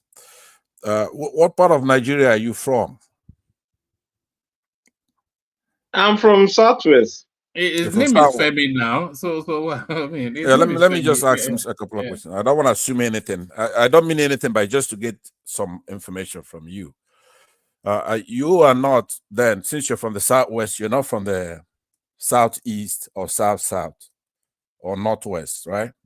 So you are Omoluabi, you're a Yoruba man, right? Correct? Yes. He's an Hausa man, or he's an Hausa man, pastor. So there is absolutely no ulterior motive than your observation of Nigerian polity. It's not tribal. It's just what you observed in Lagos State and in the Southwest in general, right? Sure. Right. So, and you don't take second place, second nature to anybody else. Nobody's more Yoruba than you are. Sir, take him to it so I can get back to Ogben. Yeah, take him to it. I will know where you are going, so go there. Yeah. So, are you a Labour Party member? No, not at all. Yeah, you consider yourself to be a Nigerian and fair-minded. So there's no reason for anybody to try to berate you here and to descend on you And nobody has more facts than you do here. So I respect your opinion. You are one of those people that make us, some of us, when we make categorical statements, then we're wrong. And I'll be the first to admit that. And I really respect the fact that you've come here and you've spoken the truth. It gives a lot of us hope. And I just want you to carry on, come back here, and then make somebody like me here redundant, because as far as you're telling the truth, if it's only you that's telling the truth here, then there's hope for us. Thank you very much. All right, brilliant. So that was Femi being recruited, but leave the recruiting of Femi and go back to the conversation. Okay, Oma. Thank you, Mr. Pansat. Mr. Femi, I don't know how long you've been on this platform. There are people who would come up to gaslight whatever conversation people are having with you. Try to get used to it. To start with, nobody has ever berated you. We've been having a very decent conversation, but just get used to it. Some people will come, they gaslight the little thing you say.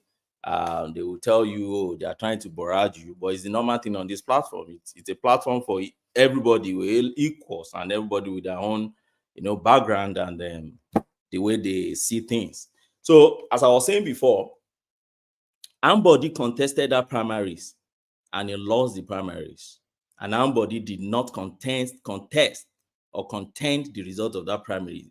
He went home quietly. It was only before that primary that he went so mad, talking about how Sanwo-Olu was a psychiatric patient somewhere and da. When they cooled the entire thing off, then they shook each other and then became friends and everybody went home. So that alone shows that it was not just some few people that kicked Ambody out from office. I think it ran against how do I put it, is people, which is a party man that you can't become. There is no political position you want to get to in Nigeria without having your political party and your party men with you. The other thing I see here is this. When you say, oh no, it was because of the tribal this thing they played in Lagos, that was the reason why Sanwo-Olu won. My brother, you are wrong on that. Let me tell you the simple reason why I think you're wrong on that. If indeed they play tribal politics in that Lagos and it affects their result, then we shouldn't have the result we had in the presidential election in Lagos. In presidential elections in Lagos, Peter Obi won that election. Peter Obi is an Igbo man.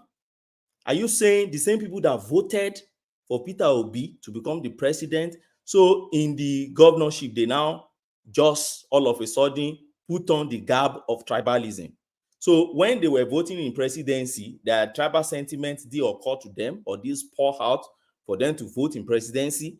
But it was when he now got to the governorship that they now started playing tribalism. You see, we like gaslighting issues, and most time when we do this to peddle people's narrative.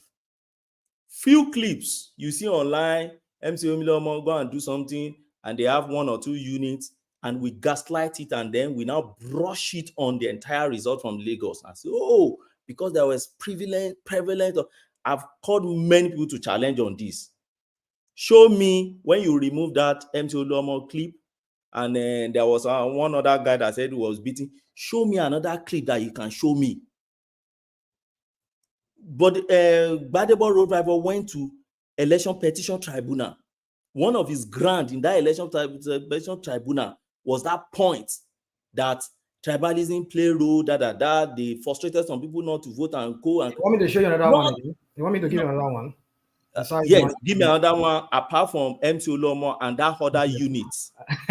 How about, hold on, I can give you only several. one. Hold on now. So let me land on this You point. said I should show you now, isn't it? I should mention one for you. Is that not what you're asking? Show me now. Is that what? No. Rational mind, let him land, because I think he's in the flows of a thought. So let him bring that thought home, and then you come back at him. Yeah. So my point is this: same mind that voted for Peter Obi Igbo man in presidency, now all of a sudden became tribalistic in the governorship. And then I asked the question, tribalistic against who now? Against Road Rival. So if they are tribalistic against Road Rival, Why were they not tribalistic against Peter Obi? You see this kind of narrative, if we don't set records straight and then engage on it, I'm so sure it will pedal for a very long time and become part of our history, just like our Akintola history. And we won't have people to correct that thing. And that's just the point I want to make in that house. So I've challenged many people. If you have more than those 2 clips, show me another one where people went to election and they kept saying, you must not vote here because you are so. Obeni, I have a question on the comment section. I mean the private section because can I just put this? No, we will not be going to that space, Pansad, because it's just going to be long and labored, and we don't want to do long and labored. Have that interjection, Rational Mind, and then I'll take you to just one more space, Obeni, and then I'll go on to Rational Mind. Okay, so these are clips that are online. In Oshodi area, there were some streets that are known to be predominantly dominated by some ethnic group. And some of the streets there, the ballot papers, even right there, even when police were there, they were prevented from voting. Is that what? What's the name of the street? In Oshodi, I don't know the name of the street. Go online, you will see it. I'm coming. I'm going to give you several because you're asking. You are not bringing anyone now. You are too broad. It's broad, right?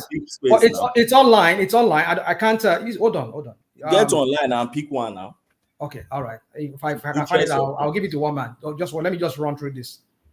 We saw a guy, this flutist, this Swiss Nigerian guy, who had to bring his dogs because T-Mark, yeah, where he said in his own street and environs there were pockets of people who came in and they were intimidating people from voting.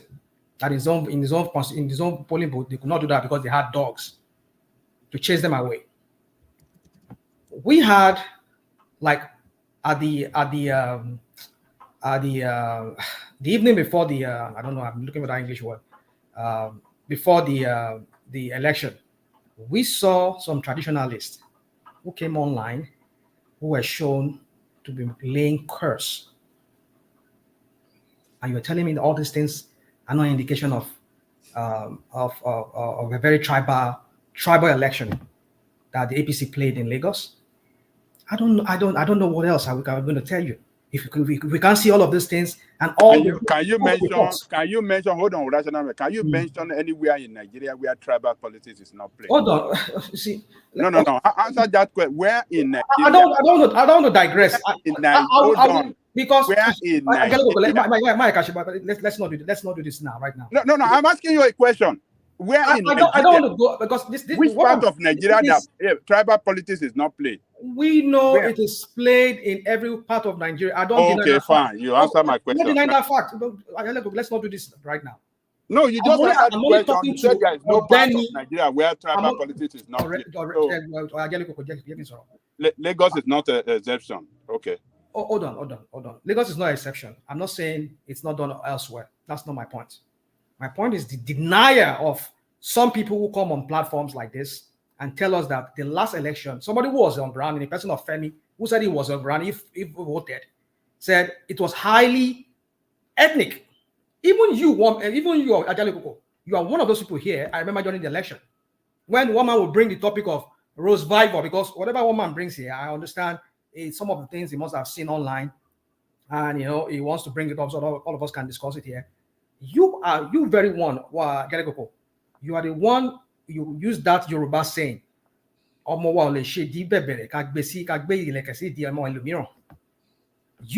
those people that said it here. You will say, Omo Yoruba so. Somebody who was born by a Yoruba man, who is from the clans in the Lagos Island, because his mom is what is it called? It's an Igbo woman. A lot of people came online here, not just on one man's platform, on all the other major platforms, on Twitter. They were hammering on that point. Using that point against that guy, that because the guy is from half Igbo, is half Igbo, half Yoruba. And you're telling me that is not an ethnic something.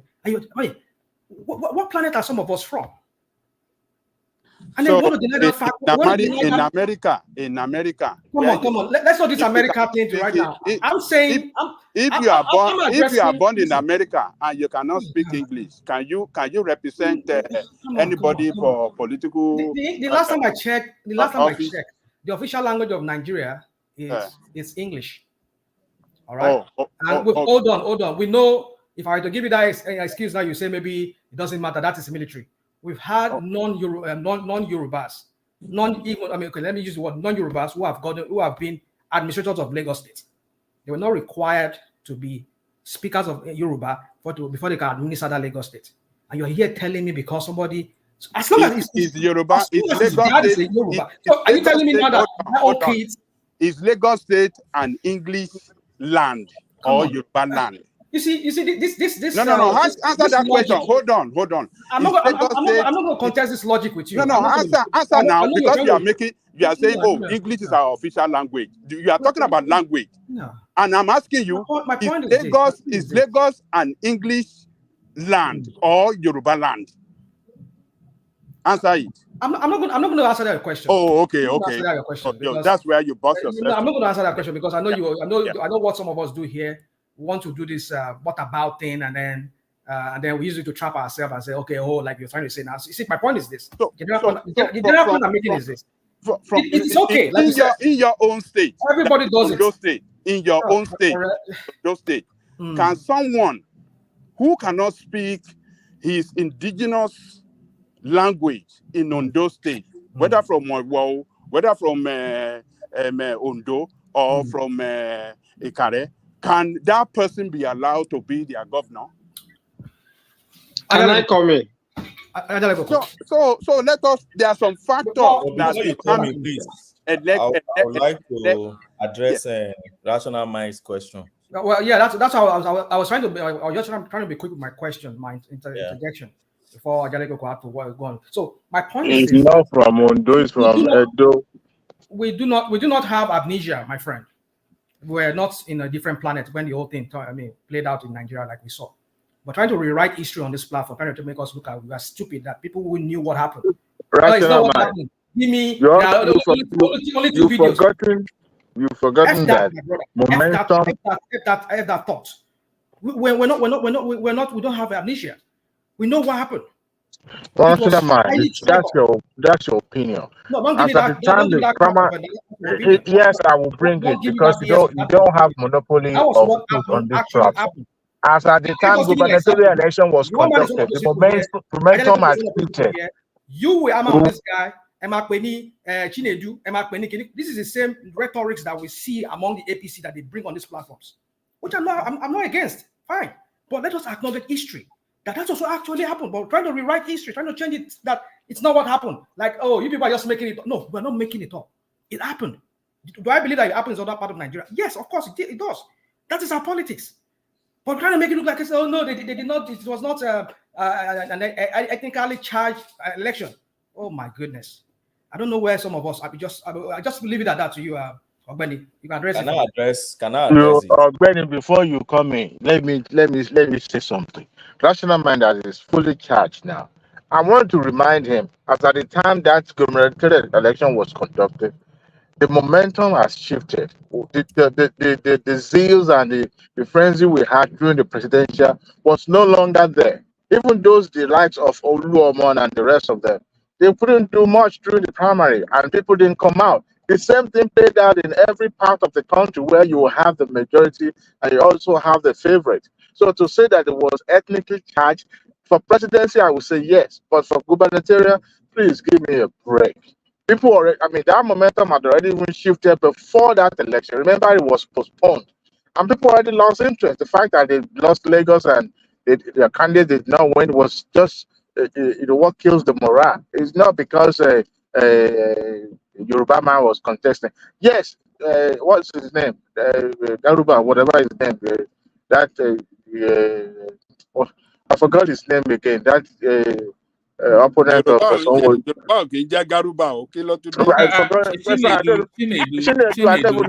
even know what to call him.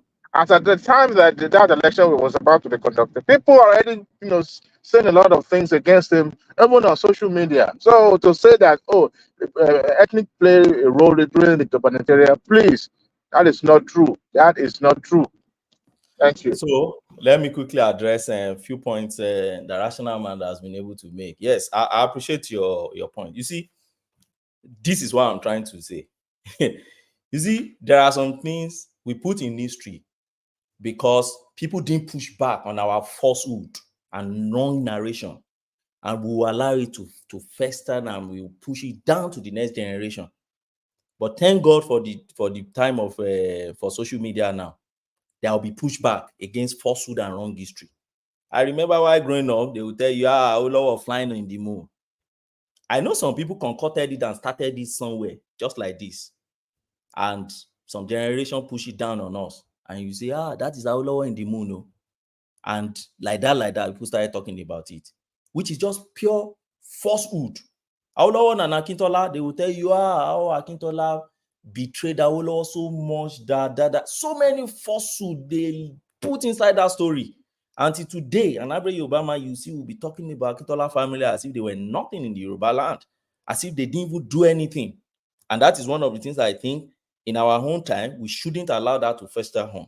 Now, don't forget when you say, Femi was on ground, I was also in Nigeria. Don't forget, I'm not one of those who stayed in diaspora and election will be going on in Nigeria and just be on social media and be talking. I was in Nigeria. I went to go and vote. So you were in maybe USA when I was in Nigeria and voted. So I can tell you, at least relatively speaking, I can tell you what exactly I saw on ground. Like the last speaker said, as at the time presidential election, and don't forget, you saw this. My point, I'm not saying people don't throw tribal sentiment in election. There are a lot of rhetorics. After all, Bodero Bible was there talking about Tinubu as a drug baron, this person as a narcotic baron, this person as they've stolen all the money in Lagos and others. They were all throwing jabs to each other. They are politicians. That's what they do. That's their language. That's their trade. That's how they trade words, right? The same way they trade, you don't know how to speak Yoruba, and it blows up, and the entire media start talking about it. And he made an attempt to speak Yoruba when he said, what did he say? A co-edit or something like that, and they realized that he can't speak Yoruba, and they used that also to start campaigning against. He can't even. He didn't say co-edit. He said echo edit. Something like that, like and like somebody could not speak this, and but what I'm correcting in Femi's narrative is this: to now tell me that is the reason why Lagosians voted for Sanwo-Olu. That's a blatant falsehood. That's not the reason. We all know that's not the reason. I remember 2003. What they against Tinubu in 2003, they said Tinubu is not from Lagos, it's from Osun. In fact, that narrative started from 1999 election. To say Tinubu lost that election, you will now come online and say, it was because they said it's from Osun. That was what worked against. Is that how we just simplify election result? No, that's my point. And then to now come and say, they prevented some people from voting in Lagos. That is another narrative we keep peddling. In presidential election, 1.2 million people voted. Peter Obi had 582,000 plus. Tinubu had 572,000 plus. And Mr. Atiku later 75,000. Put them together, 1.2. The same numbers of people voted in gubernatorial. So when did they stop people from voting in gubernatorial? I still keep asking. These are facts. Bring them up and mash it together. We are researchers. We're intellectuals, even if you are not researchers. We're intellectuals. These are common sense. So if 1.2 million people voted in presidential, where we are claiming, no tribalism, Obi just won on his own merits. So, but in the governorship, where the same 1.2, 1.1 plus people voted, almost the same numbers of people that voted. About 67% of them now say, okay, we are voting for someone who says, it's tribalism. Where is it coming from? Is that common sense in that? That's just my point. There's no common sense in that. But to say, yes, they play tribal sentiments everywhere in Nigeria, but to say that is what now affects election results is what I don't agree with. And that's why I said, apart from those two clips, this guy Oluomo clip, which was just one unit, and the other man they used to show me another one. I've challenged so many of my Southeastern brothers. I mean, did you hear what I said? Are you leaving out? Are you leaving out the LA boss that came to do Ebo and kill? I've told you. Why are you putting that? I've addressed it. Several numerous clips of I've addressed it. Let me readdress it again. I said you are the same person here that was you were knocking a body knock. I mean, saying that she doesn't know history. She's rewriting history. I've addressed it, and let me readdress. It's okay. Let me readdress it your own way. Yeah. They brought Elebo out, right? How many local government lot Igbebo? No, Ekepile, Babadale Koko. They brought Elebo. Babadale Koko. Look at it from this way. It's simple logic and it's common sense. And I know our listeners will also be listening to this. They brought Elebo house to prevent people from voting, right? But the same numbers of people that voted in presidential came out to vote in gubernatorial. So where is the numbers that stay at home? This thing is common sense, rational mind. It's very common. Yeah, come on.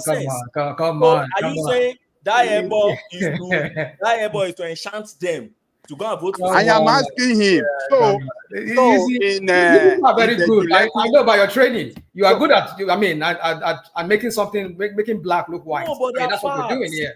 And I know that. I'm just letting our listeners who doesn't know you very well. Come out and say, you're a lawyer. You are flying in the moon. It started like this. They say it's flying in the moon. There was no social media back then. Come on, stop this false parallel you always like to do here. So the Gbebo in that time we know what happened.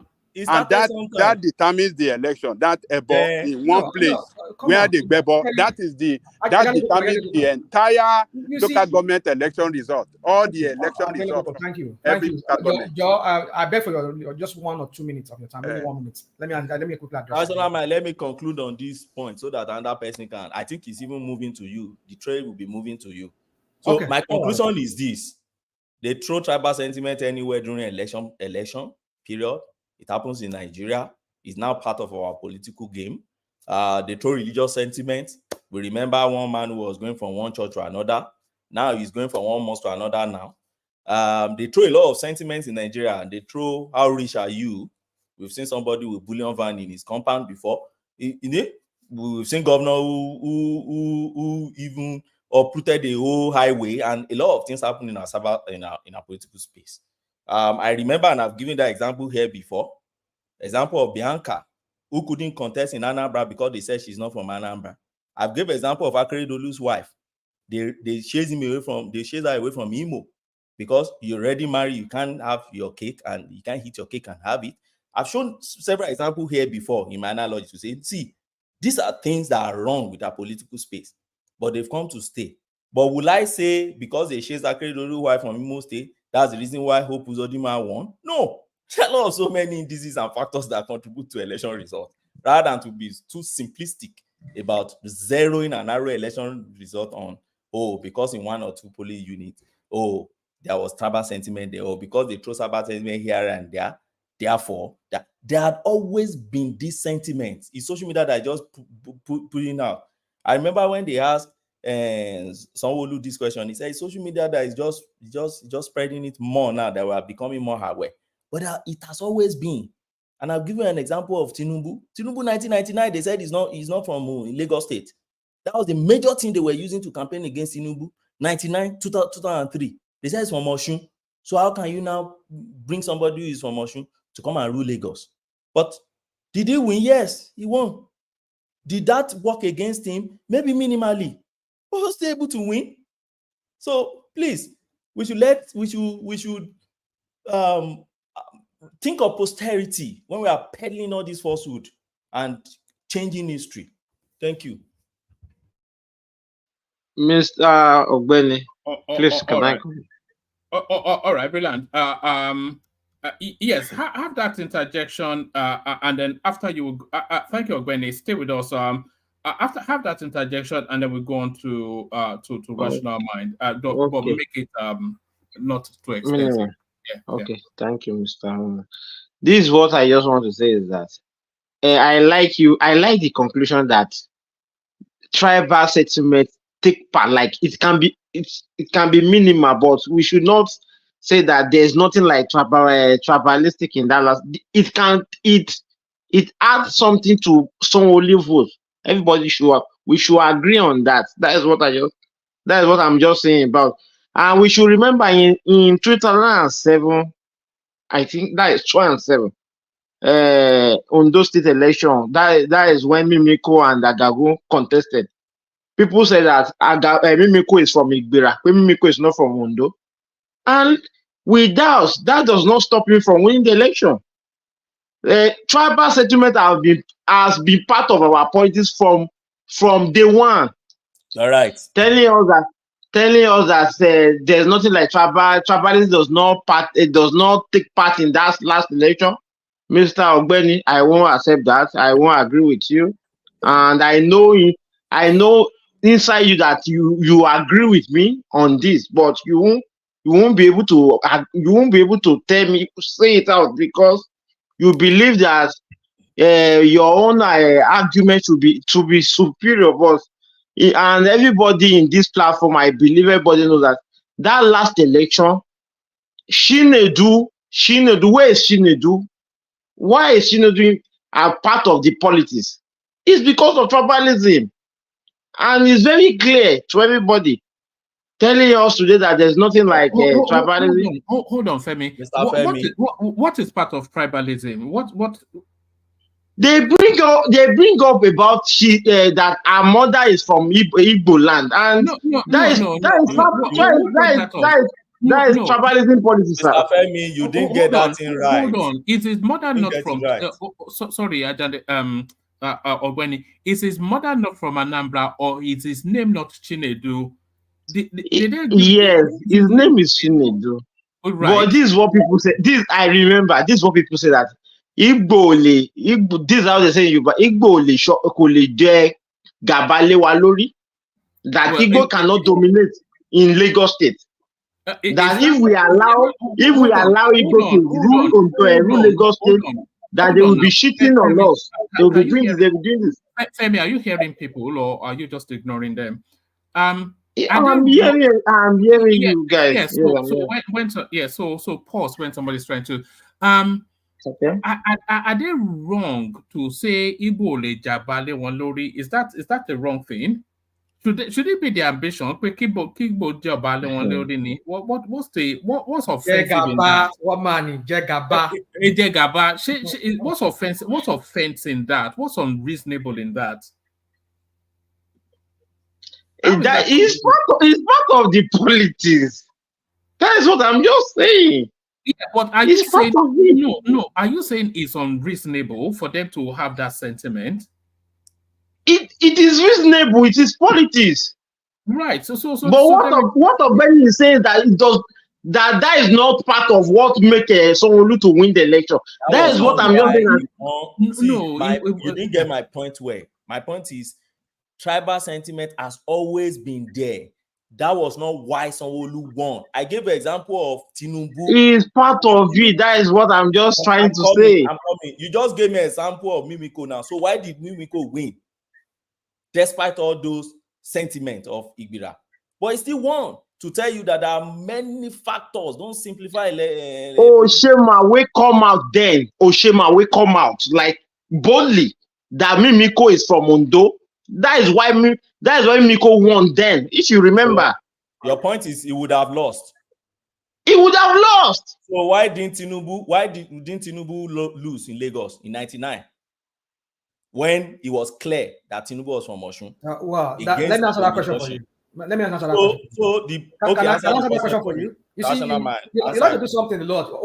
You like to bring some kind of false equivalency. I'm a lawyer. We deal with. Can I address you on that? Common sense now. You want me to be dealing with your speculation? When is my turn? Bring it up, please. I beg you. Let's engage on evidence now. Don't hate evidence now.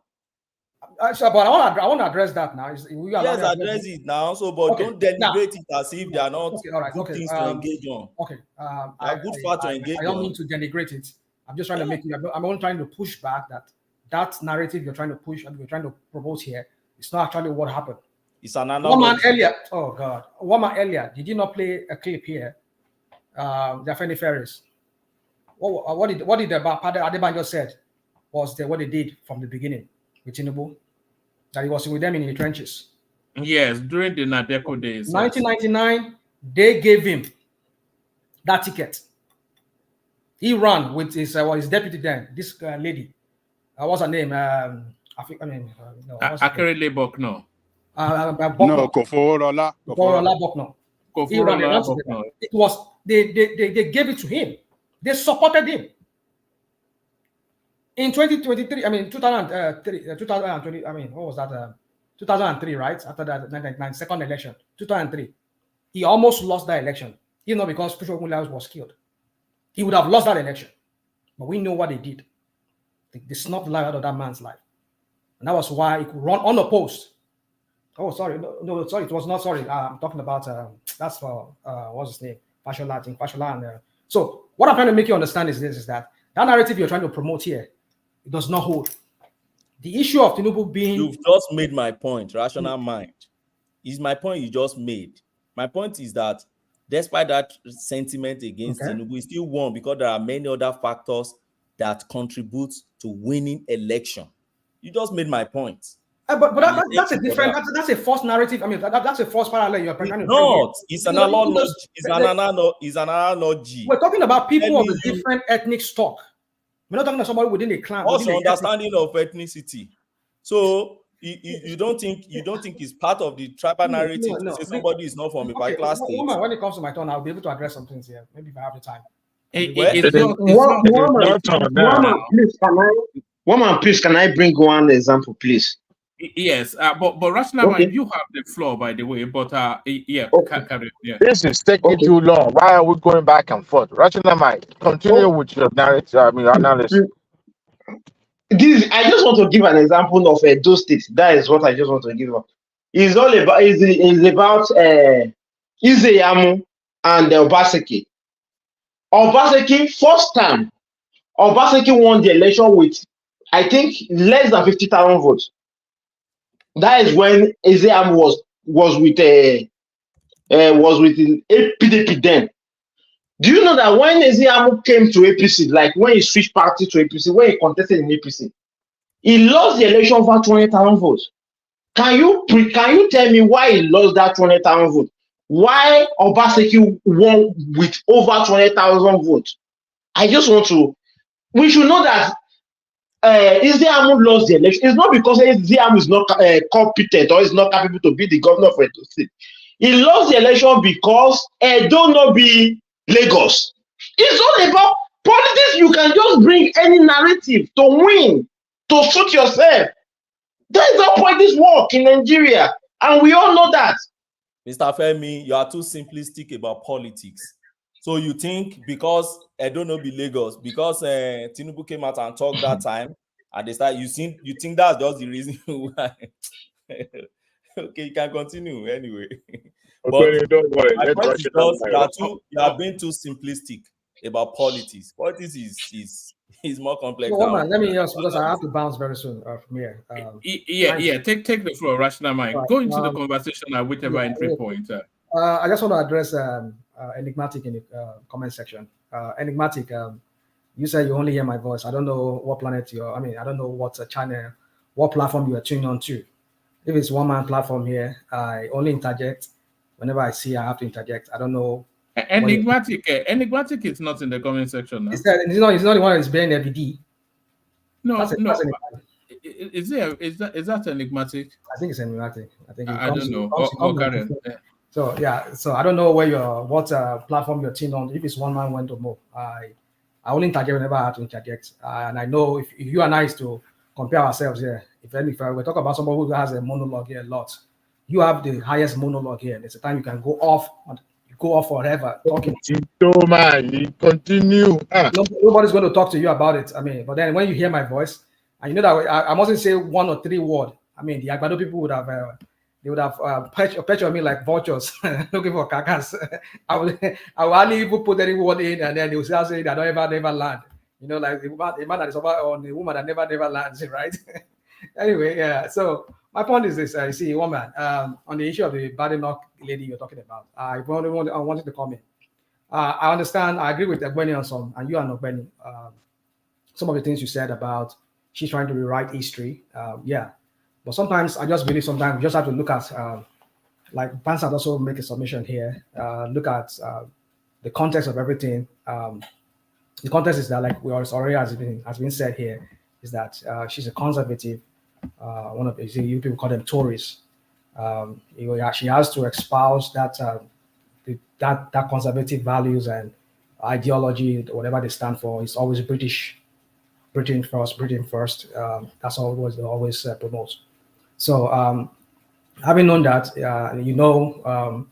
are also other contexts to it too. You and I know. I'm glad that most of us on this in this panel today, a lot of us are Black people. We know that here in the West where we live, I think the Blacks are the most at the bottom. They are the least on the list when it comes to certain things. You have to prove yourself more as a Black man. Maybe if you go for an interview, if all of us, I'm the only Black person among you people, you go by Caucasian, Caucasian, Indian, whatever, they will give preference to the other ones before they give to me. Even though we come with different qualification, I have to prove myself more than an ordinary white person. I think that's what is playing out with her. Mrs. Chuna could do whatever she do because he's still considered as fair skin compared to her, because Black people, they always look at them as they have to prove themselves more, So I can understand whatever politics she's playing there, but that she's writing history. I agree with you guys on that. And but one thing we should need to learn is that the angle I'm coming from that is that what can we learn from that? What he said, or what she said rather, because over time we've seen these people. They've left Africa. They leave us to our resources and everything, but still Africa remains underdeveloped. Only just underdeveloped. Okay, we're underdeveloped. Yes, underdeveloped. Why? That's the question. Because what I read from that statement she made was that, okay, fine, maybe she left the other part of the history of this stealing from us to build their economy, but that the UK continues to progress. They are sitting on about 20-something trillion dollar worth of economy, or probably more than that. It's because over time they did not relent. Whatever they've stolen, whatever they've taken, then you're just, okay, yeah, we have stolen it. Then just continue eating it and loot it and steal it. And most of us will not be going there today. Some of us will even live there today. We'll not be living there.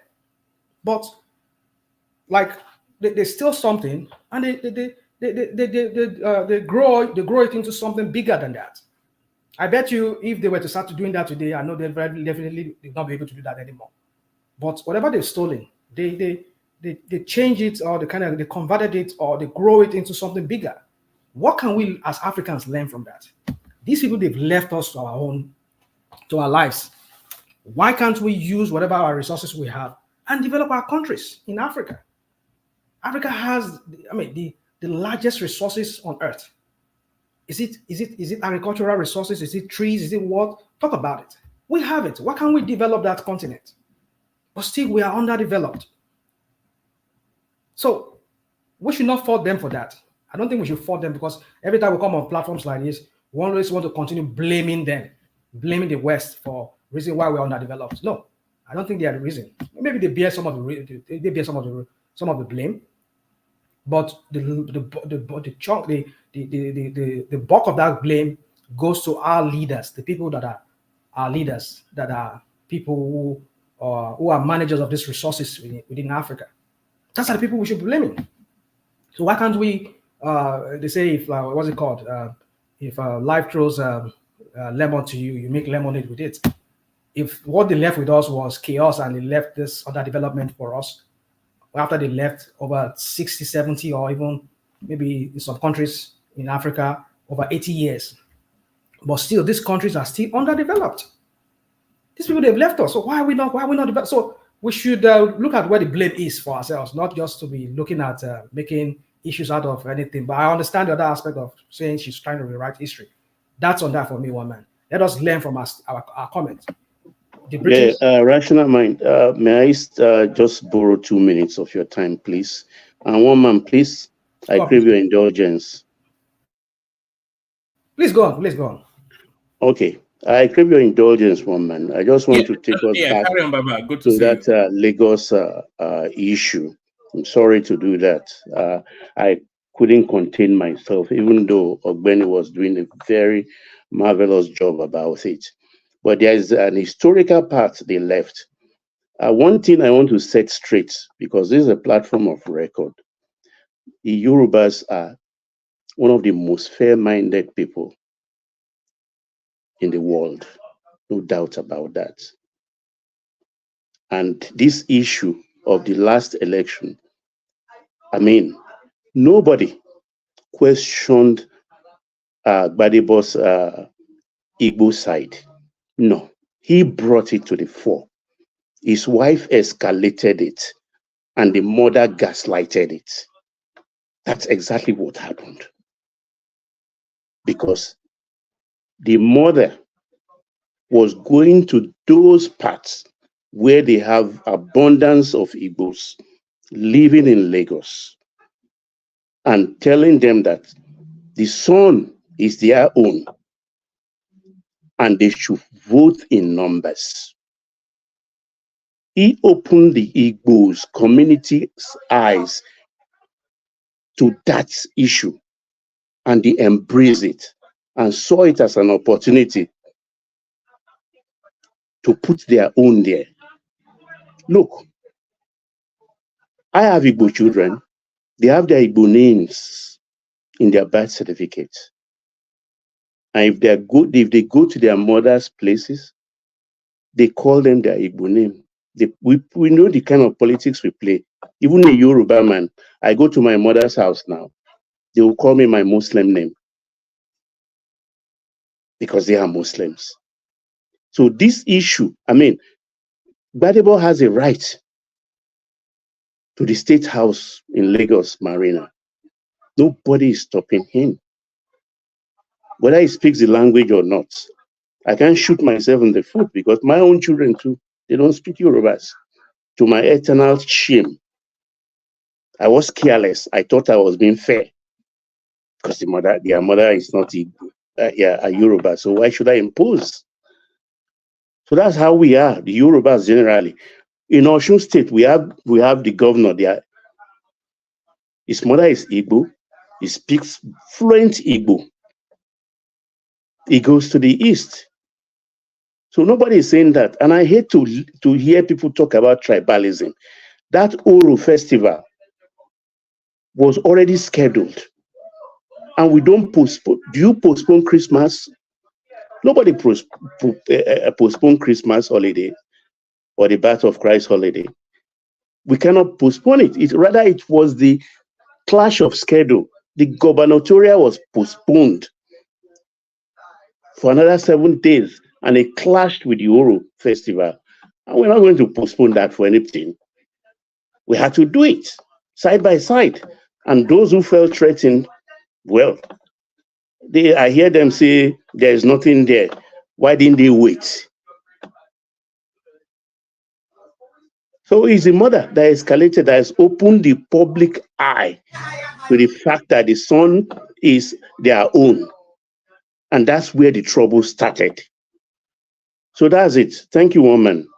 All right, Baba, just on what this is the mother of Rose Vivo right here, campaigning in the language that you've just described. So it's about a minute and a bit. So let's just say, good. We will listen, but we wouldn't understand because, of course, the language I that will she's do. speaking, yeah.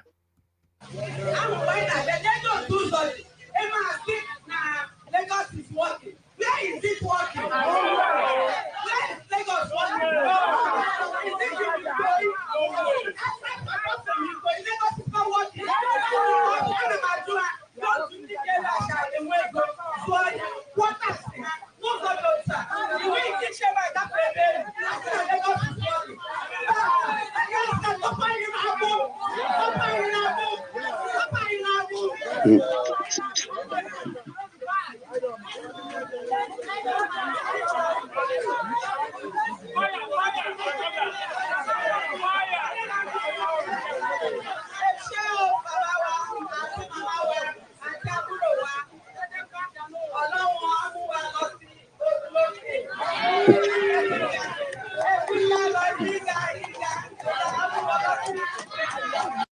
cry, even with blood dripping on your face. She's our wife anyway. We'll forgive her. All right, so that was Chinedu's Forgiveness, mother. forgiveness. I mean, come on. I mean, let's not do this. I mean, My friend, stop that rational mind. You think what she's doing is proper? Baba, let's not. I won't allow my wife to do that. You won't allow your wife to do what, please? To go campaign this kind of way, in this form. No. Whatever she has done, I've never seen anything criminal or anything bad. You know, I mean, and the Justice Viber wouldn't have allowed that because they are divorced. I think that's why that happened. We like to use all kinds of narrative just to prove whatever point we want to prove. What this lady did is what any mother would do for their child, to campaign for their child. But I understand. And I'm telling you, my wife will not do that. She's an Igbo. It's up to you. I mean, it's up to you. But I'm saying to you that we've seen in history where people's parents, they campaign for their son. Even here, I've had some of my council people here, their parents and even their kids, they go with them from door to door to campaign for their dad or their brothers. That's even one of the greatest things about politics, that if your own, okay, look at what is going on. Like, let's not go into all this American politics. I mean, look at what we're seeing now recently. The other guy who was a former, what's the name of this family, former president of America here, one of their son is contesting this election. And the family have to vote for Biden. What is the greatest harm that could be done to a candidacy if your own people denies you, that they don't know you or they don't even want to support you, and they support another candidate? So that's what this woman is doing. She's supporting her son, because if her mother could use could leverage on her as an even. I will not be the one to interpret that to you. Did you listen to what she's saying in her language?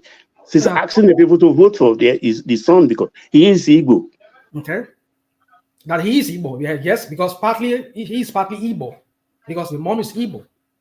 So what's the point there? No, she didn't say he's partly Igbo. She said he's Igbo. You will not mean. Come on, let's not be doing that. Let us not be nitpicking on every word. If somebody says, "I'm an American," it is wrong for her to bring it up yesterday, today, tomorrow, forever. Baba Ejo, I'm an American. I live that part of Nigerian. I'm a Nigerian American. I said I'm American. Would you question that? Because I carry a U.S. passport. And if I was in Nigeria, I tell you that. Who brought in tribal sentiment into the election? Hold on now. No, that's what I said in the beginning. No, you see, I'm a part of Wimby by, because the way sometimes you come here, you want to rewrite history and make it look like, oh, who started it? Who started it, right? When your Oba of Lagos at one point started, I mean, I'm trying to say these people will drown it. You see, let's not start this. We know how APC, I mean, Tinubu and his that was 2015 election. That's what I'm saying. If you don't bring Tinubu into this now. Be focused. Wow, why are we everywhere now? No, but don't go everywhere now. Let's tidy this. I go everywhere because when people, you see, that is the thing here. That's the problem I'm having with some of you here. Some people will come here and say he never lands. We are talking about Lagos State election. So leave Tinubu out. Then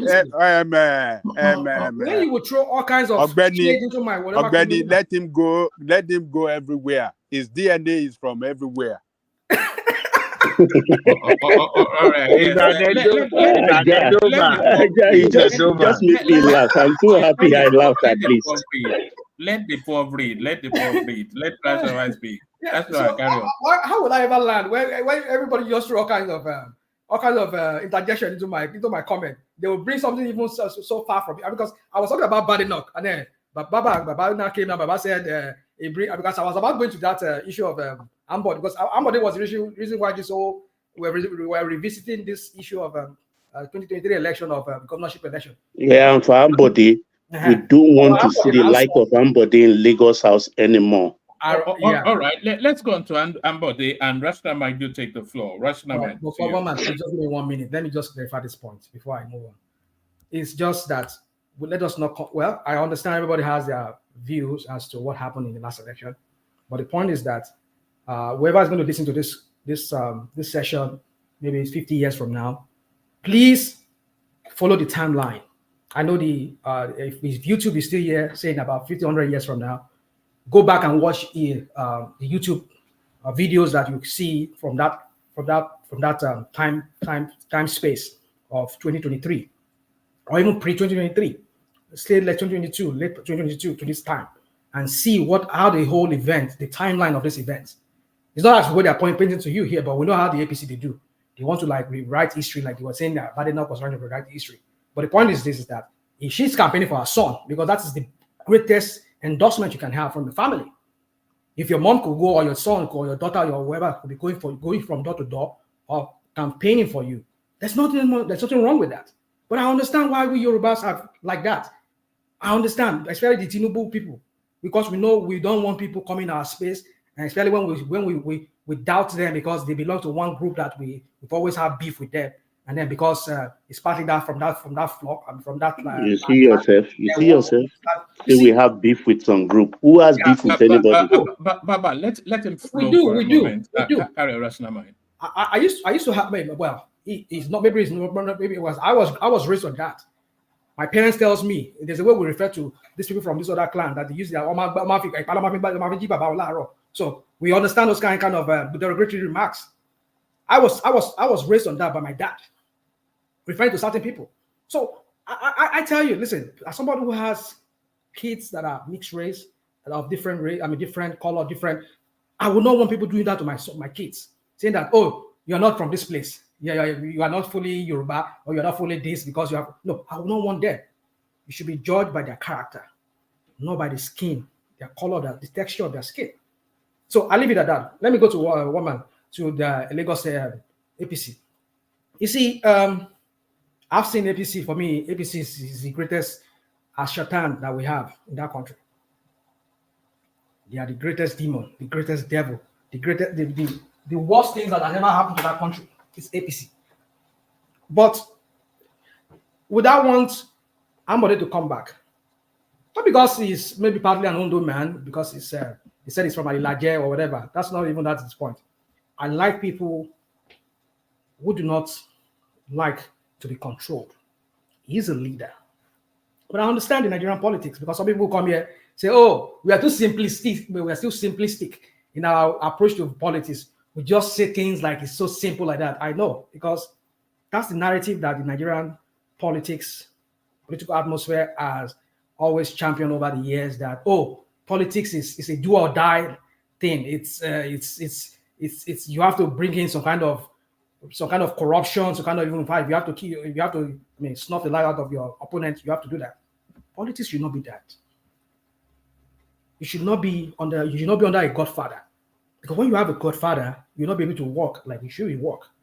And I believe Ambode was trying himself to manage that part of being under a godfather and being independent, which led to one of the success of Fashola. Why Fashola was able to succeed was because he was able to, snatch himself from Tinubu's grip at some point, which almost cost him his second term. Until people will have to go and beg, because we know who Tinubu is. He holds that Lagos State like as if it's personal. Yeah, so we know that. But my point I'm trying to say is this: is that would you not want a leader that will be under the control of some cabals, so that it can work? He has shown that to me, that he's somebody who wants to be independent, who wants to be a man of his own. He wants to. That's why Fashola was able to succeed in many ways, because he stood. He confronted Tinubu in many ways. So many things he did, the success that he had, it was because he was able to stand his ground and tell Tinubu to his face that, look, I'll do this. Go and do whatever you want to do. But I know you play that politics. That's an man. You don't even know what you are talking. You are just. I don't understand what you're saying. He confronted Tinubu. Fashola confronted. Where did that happen? That what? He confronted. That's why he was able to do some things. He confronted Tinubu. Okay. Hold on. Okay, what this guy, the present governor, what he has achieved in terms of infrastructure, Fashola did not achieve it. And yet, unbelievable. Hold on. And yet, it's under the control of Tinubu. He never confronted Tinubu. The red line alone took just 3 years. This Baba guy Aja. has achieved more than anybody, any previous governor in that since we started this Fourth Republic, including Tinubu himself. He achieved more than Tinubu, and yet it's under the control of Tinubu. And you are saying Fashola was able to achieve because he confronted Tinubu. He told him, "Oh, I'm going to do this. Oh, you can't tell me what to do." Stop this, rational Okay, man. all right. Okay? Now let me address what Go you ahead. just. Okay, I'll address it. The politics of Fashola and Tinubu. I was in Lagos for some time, and I saw what transpired between both of them. Fashola did a lot of projects. He brought a lot of because Tinubu left a mess when he left, and he brought structure into the governance system of Lagos. And I always respect him for that. Now, I cannot go into because I have to start digging into my memory as to some of the things he did, which I would say. But one of the things I would say is that when Tinubu left Lagos, Lagos was very dirty, very, very dirty. But Fashola, we engineered this last what's it called? What is the name of that people? This Lagos State management with sewage and management, whatever. He re-engineered it, and they were cleaning Lagos. He brought in street lights. He brought in power. They were generating power to power some of the street lights. That marina there and Lagos Island there. It was even some of the health centers like that. In very close opposite. What's it called? Western House there. He built new structures there. He brought Island maternity. Island maternity. There you go. So he did a lot of things. Island maternity was running on diesel. It was never any. I know it was on diesel. We know. Fine, we know. Come on. Yeah, it was on diesel, but at least it was lighting up Lagos to some extent. He did a lot of things. Some of these things that he did, Tinubu was not on board with it. But he went ahead and he did it. And that was almost cost him second time before people had to intervene and had to bet Tinubu to let him go. Tinubu formed Loma, Lasma, Lamata. He put all the bricks in place. How and Fashola built on the foundation. How would he fund it? Tinubu was long gone. We understand, but if you say he has no money, but he put all those things in place, and Fashola got the money. He built on it. You remember? Yeah. Yaradua gave back the whole Lagos State money backlog to Fashola. So he has so much money to spend, and luckily these things are in place. So he just followed. Baba, what I'm saying is this: is that whatever money he got that time or he made that time from the revenue and whatever money that Yaradua released after Baba Yabo left, at least Fashola used a chunk of that money to really bring infrastructure, sometimes government infrastructure into Lagos. Some of the roads were renovated during the Fashola last time. If it was during Fashola, I don't even know, maybe billions of naira was put into that project of Green Lagos, whereby they were trying to plant all the trees in Lagos there. But today now they don't need no trees. They uprooted the whole thing because they lack maintenance system. So my point is this: let's just leave that. I want somebody who can think for himself. But can Amode do it? No, he will never do it because he has to give some quota to Alpha Beta and Tinubu and whatever, and their Tinubu's minions and all those thieves around Tinubu. All of them, they have to have their quotas. APC, whatever. I mean, so but this guy wants to leave his name in that Lagos as somebody who was an achiever. But if he has to do that, he has to step on toes, not really release money the way they want him to be releasing money, so that I can do chop and chop. That's the reason why I want him back there. But if he be coming back and do the same thing that what's it called? Do crap. I don't know. I don't want him there then. So for me, I don't know, but I know the angle I want to come again one man quickly on that is that you see this issue of I think when you were reading that thing, I caught that part of it when you said, oh, this Agbawe messing Lonkorukwe, Ishaku, Isiaka Lonkorukwe. Tó máa ń gbé bedsheet sórí Lonkorukwe. I mean, don't have ya Sahara Fati, Long Kurukomani, Isiaka, Akintola. Murik, thank you. I mean, we saw when Tinubu was a professed Muslim. He left in after he left in what was the time? Is it 2007 when he left? Immediately we had another Muslim person in the person of Fashola. Fashola is a Muslim, even though I know his wife is a Catholic. He is a Muslim. So they did not complain that time. One complain by all this Agba with messing on test bleak. I mean, on test bleak. This Sunni, I mean Shiite kind of a Yoruba led kind of Muslims. There's a bleak Nam Afa Nam. Why do they say Nam? What does Nam mean? God, Thomas. It means yes. It means name. Okay. Yeah. So my point is this, my woman, is that you see these people that are these crazy fanatics who just I mean they just see everything from prism of religion and whatever. And yet, you see what we're saying, that this APC is a demonic party. All they just think about is just, oh, where is he from? Kinikon, this and that. Why must we base governance on that? If not, what we want is governance. As long as the person is delivering, that's what we want. Don't get me wrong, I might be an hypocrite in this instance too, because when it comes to when I see a pattern of a Muslim, what's going on? I have to, at some point I will say yes, no, this is ridiculous. Let us have some other person. But the point is this: that would not have been an issue if this is all not always emphasized in instances like what we're seeing right now, when this idiot is the idiot Murik is saying that, oh, we have Fashola. Hey, woman, hold on. Woman, here's the deal. If you want to discuss the issue between me and Rational Mind, I think it's best you do it right in front of me and him rather than texting me all this. Woman, please. No, you're the one crying to one man about issue, about your feelings being hurt, and I wanted to discuss in front of you rather than him talking behind your back. You know. Hold on, Mike. Let him land so that I'm not going to entertain anything from him, woman. All right. All right. Carry on, Rational Mind. One man, if you want to talk about Rational Mind, I want to discuss in front of him, not behind him. I don't want to be addressing. If he runs to you crying about, oh, Mike broke my heart, Mike hurt my feelings, you should say in front of you. We can talk in front of you, right? Not behind back. Not like you be telling me, why did you break Rational Mind's heart last night? Why did you make us his feelings? He couldn't sleep well. I don't want to be hearing that one man. If you want to report you to me, you should report in front of me, in front of you, right here. Not like he'll be texting you. Rational Mind insult me a lot. I don't call behind your back and be telling you, Rational Mind said this to me. Oh.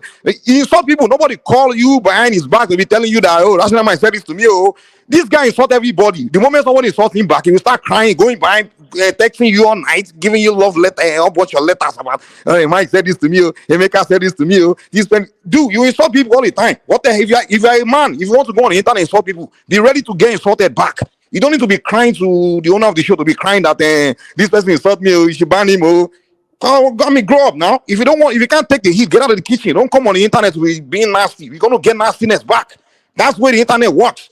I come online, I get nasty. I know people get nasty back to me. I'm not going to cry. If people insult me back, people have said the worst thing to me. I don't go to one man and tell him to ban them or be crying about this. I know what I'm signing up for. If I come online to be nasty to people, they're going to be nasty back to me. That's where the world works. So stop behaving like a little boy going behind my back, telling one man, hey, look what Mike, go and listen to what Mike said to me. Go and replay the show. Come on, man. Woman. All right, thank you, Mike. Just carry on. No, I'm not going to carry on. I think I need to address something. First of all, I understand respect is reciprocal. I've said it here. I don't know how old this guy is, and from what I'm seeing from the video, I mean, it's pictures that I've seen. I know I have a child that's older than him. All right, just hold on. Come on, please. Can you just keep quiet, because you came here, you ranted. I did just listen to you. You call yourself. I'm just laughing. I'm not talking. I'm just laughing. Can you please shut this guy down, please? Please, I beg you, woman. All right, carry on. That's not mine. Apologies. I've put a few people to the bra just to clear this up, and then we'll. So the show still carries on, but Okay, rational mind. Rational mind. You said something right now. Okay. Maybe it's true, maybe it's not true. You said it can be it can be older than your child. So I think that ends it. We tolerate a lot of things from our children. No, it's just one. And if you are a fatherly figure, just Baba, take it as if you are Akiton. Baba, okay. And they are throwing debt at you. So use it as fertilizer to grow more in wisdom. Go need kama faile lotiti. And Mike, please.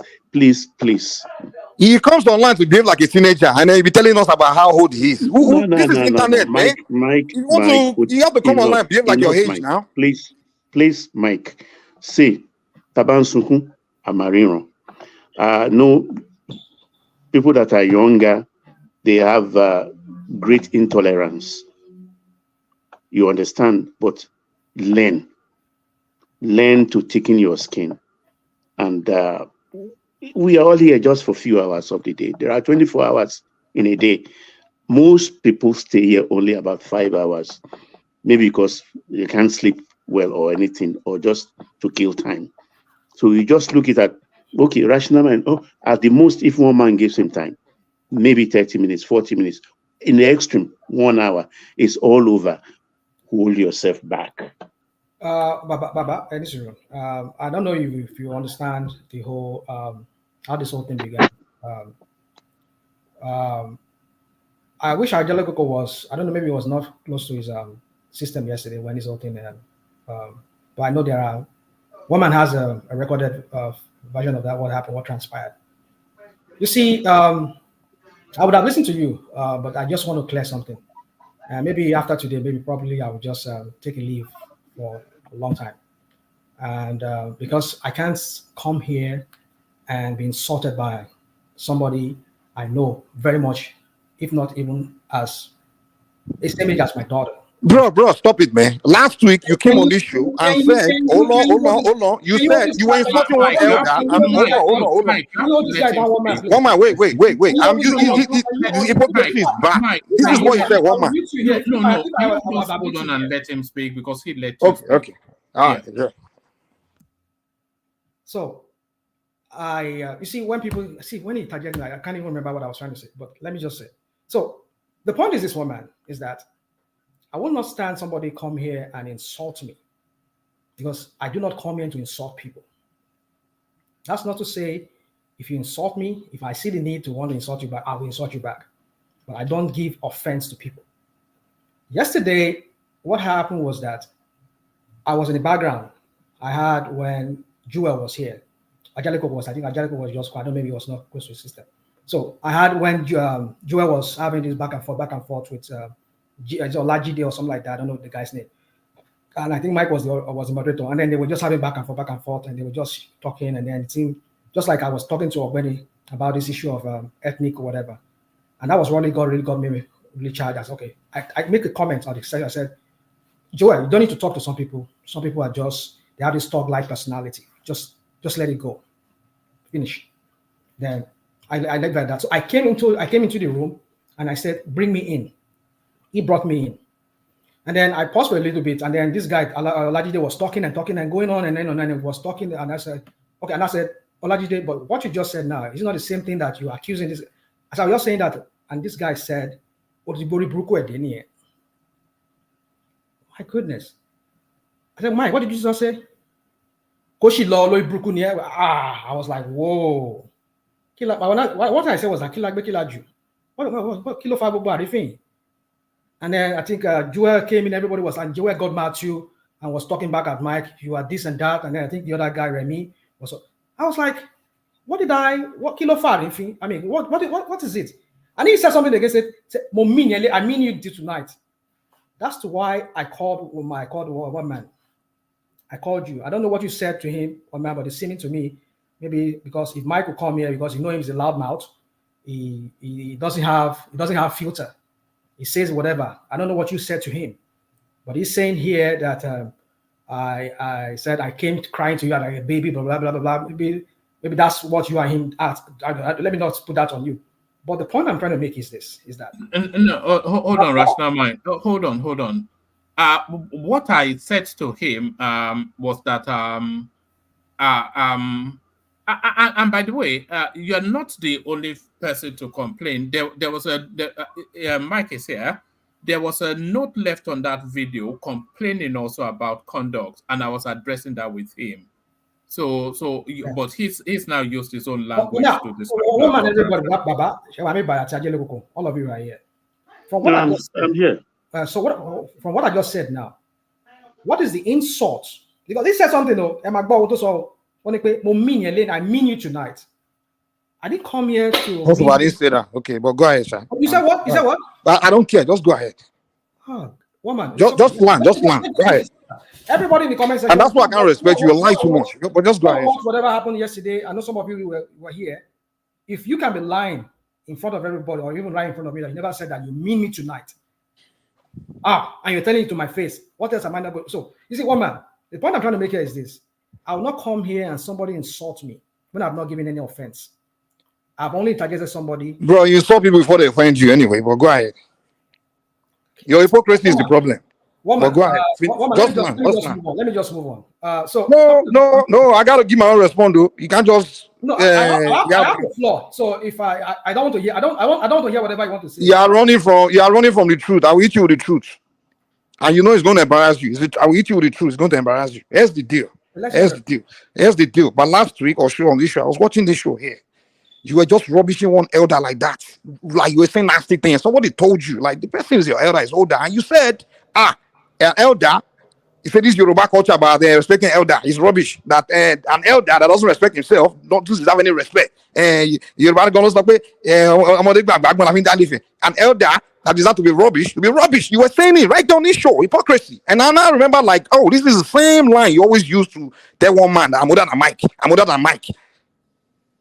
So I'm like, okay, so this is where this guy rolls. You want to jump under the umbrella of culture when it's not favoring you, but when it's it favors you, okay, that's the way. So you come on this show a lot, and in fact, most of the time you and I had encounter, usually the one to insult me first, and before I respond, most of the time, and I never run to one man to say one man, Ratinama insult me. Me as a man, I stand my ground. If people insult me, I get back at them. I shoot back. You know, that's where I do mine. I don't. We deal with. Hold on. You never see me come here and insult Baba or most people that come on this show, I don't insult them. People that just come here to talk, contribute. Even if I have disagreement, I don't insult them. Even I've never insulted Ekene before, because Ekene doesn't insult me. Nobody here that will insult me for no reason. It's usually when you throw shot at me, I'm gonna throw 10 back at you, and that's why I always look like I'm the troublemaker. But because I hit back, that's where I am. So you shoot at people all the time. You say nasty thing about Tinubu all the time. And I know for a fact, and you know for a fact, that none of us there can go on a platform where by a bunch of obedience and you insult Obi, they will blast us. You know that. When you come here and insult Tinubu, say the worst things to the man, and then you expect us not to say anything back to you at all. We should just respect you. I went on Rudolph channel, I didn't even say anything bad about Obi or anything. They called me a bastard. They blasted me. I left that place. Now a person as an obedient will come here and just be rubbishing Tinubu and he expect me to just keep quiet and not insult you back when I know I can't do that in front of obedience. And when we have to do the same in the internet. That's what's going on. You have to learn to accept it. If it's a war going on, don't come here and be playing one moment you want to raise a peace flag, another moment you say, oh, it's war. You come here to vent your obedient anger. And we that are not obedient, we vent it back at you. So take it as a man. That's what it is. That's what's going on. Obedient versus we that don't like obedience. So if we want to come online to insult each other, let's do it man to man. If you can't take the heat, then stop doing it and get off the internet. Don't be crying when you start hurting your feelings. You come online to insult Tinubu, insult Badorians, whatever, and then we'll insult you back, you start crying. When I hit you back, it's go to one man, see what this more. I'm older than him. Are you out of your mind? What kind of game are you playing? If you want to play chess, let's play chess. We want to play. Don't be playing that rubbish game, man. Talking about your old dog. You come here to rubbish you, man. Rubbish you back. You want to cry like a bitch. You guys are an idiot, man. Ajadepoko, are you there? Did you hear what he said last? Did you hear what he said? Yeah, you're an obedient. You're an idiot. That's what's going on online. Obedient and everybody insult each other. Come on, man. Come on, empire language. Hold on, Mike. You have look. You and I have had conversations in the past. And this is the one thing I've told you: if you're losing your cool, just shut down the session. We don't want to get that reputation of this level of aggressiveness. You can have your back and forth with rational mind, but don't let it degenerate now, especially when you are hosting. You are there you are there to essentially ensure the well-being of everybody that is on the platform. That's your position as the host now. Yeah, you know that. So, and that was the conversation I was having with you privately, and you are still coming on to put on this demonstration. I mean, No, I mean, this is not the first night he's done it, calling you behind my back. He can't address in front of you now. Why is he doing that? Can I say something? Can I say something? Yeah, go ahead. Just briefly, please. I don't want to make the session. You see, one man. That's why I was saying let me just move on, because I just felt like something needs to be addressed, and I don't want to make the session all about the issue that happened yesterday. But it's similar is going to be that way for now, at least for some minutes. No, rational mind. Look.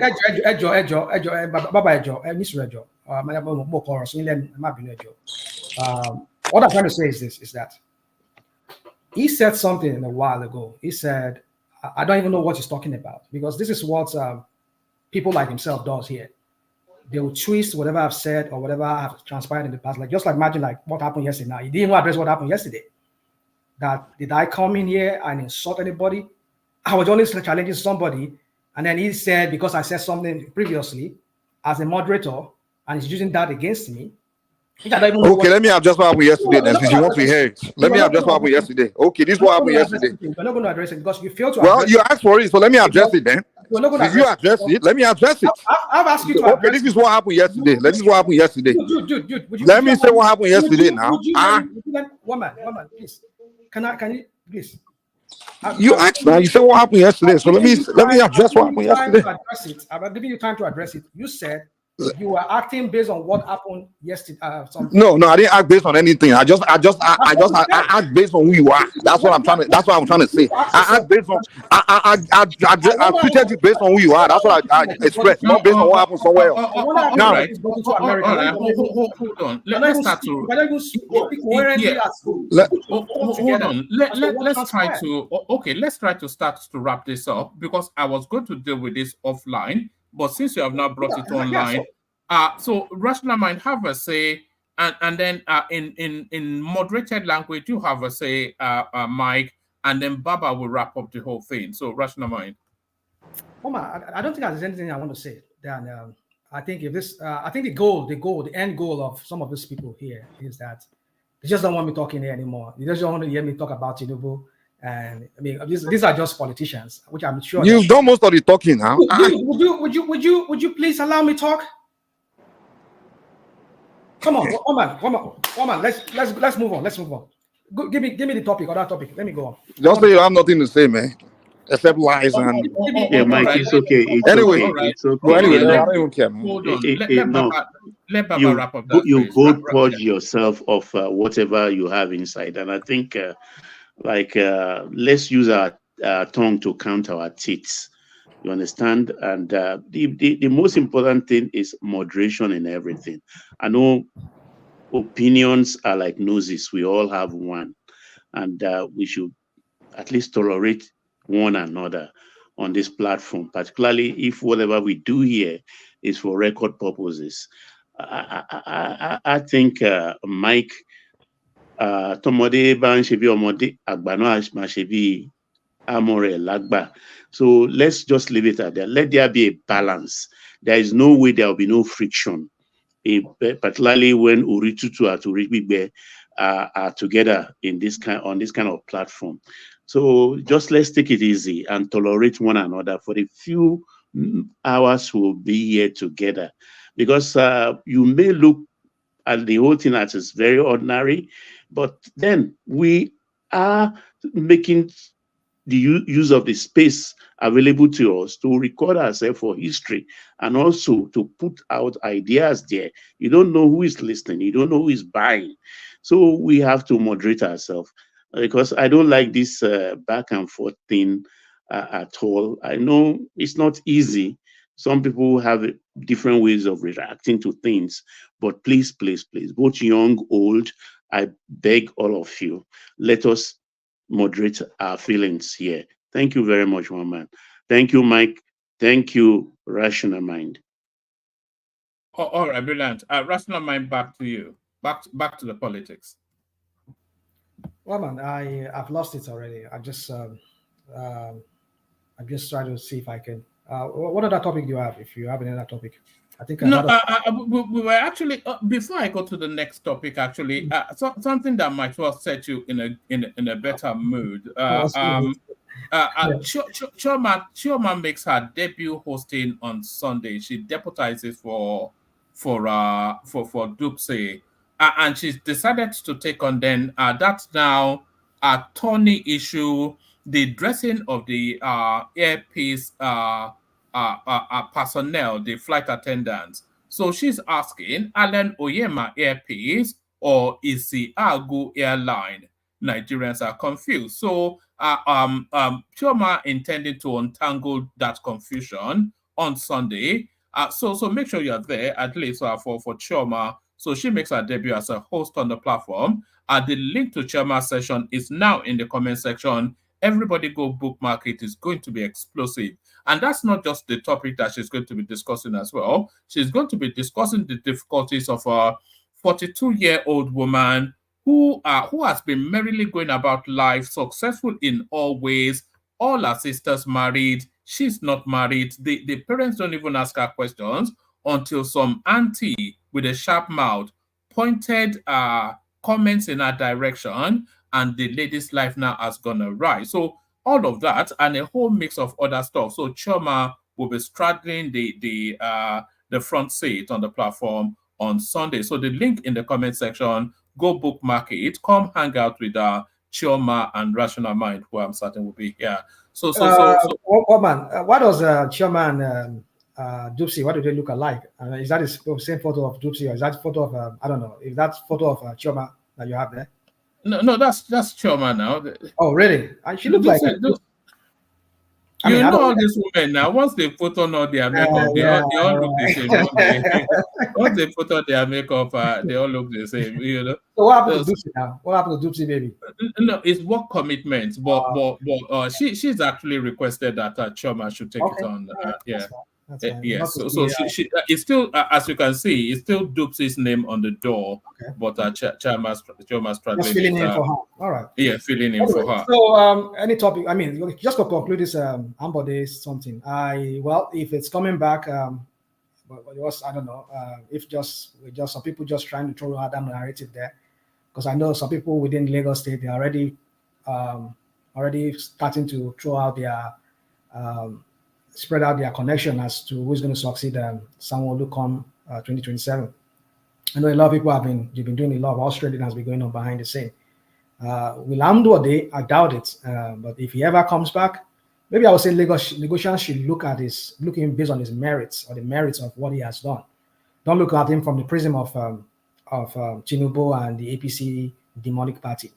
Look at it from the prism of what he has done as a person. Is he somebody who you think is capable of making Lagos what at least he tried to do in his first time? That's what you base it on. So I'll leave it at that, woman.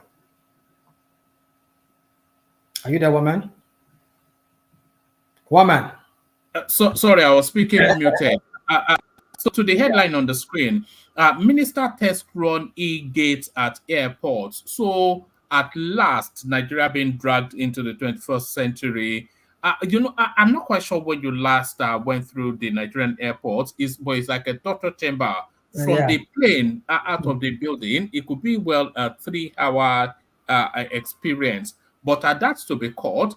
Minister test runs e-gates at airports, so it's 99%. It rolls out actually next week in Abuja and very quickly thereafter in Lagos. So what are you making of that? It's a good thing. I think this guy, like I said, this Minister of Interior, I mean, he has brought a lot of it's not an innovation of some sort, but in Nigerian context, it's a new kind of thing in Nigeria for the first time. I mean, we've seen many of us who travel international, even local, we've seen that. Let me say international because that's where you usually need your passport. In most European airports, there's a section where you have, if you are EU passport carrier, Easy Pass, whereby you don't even need to go through.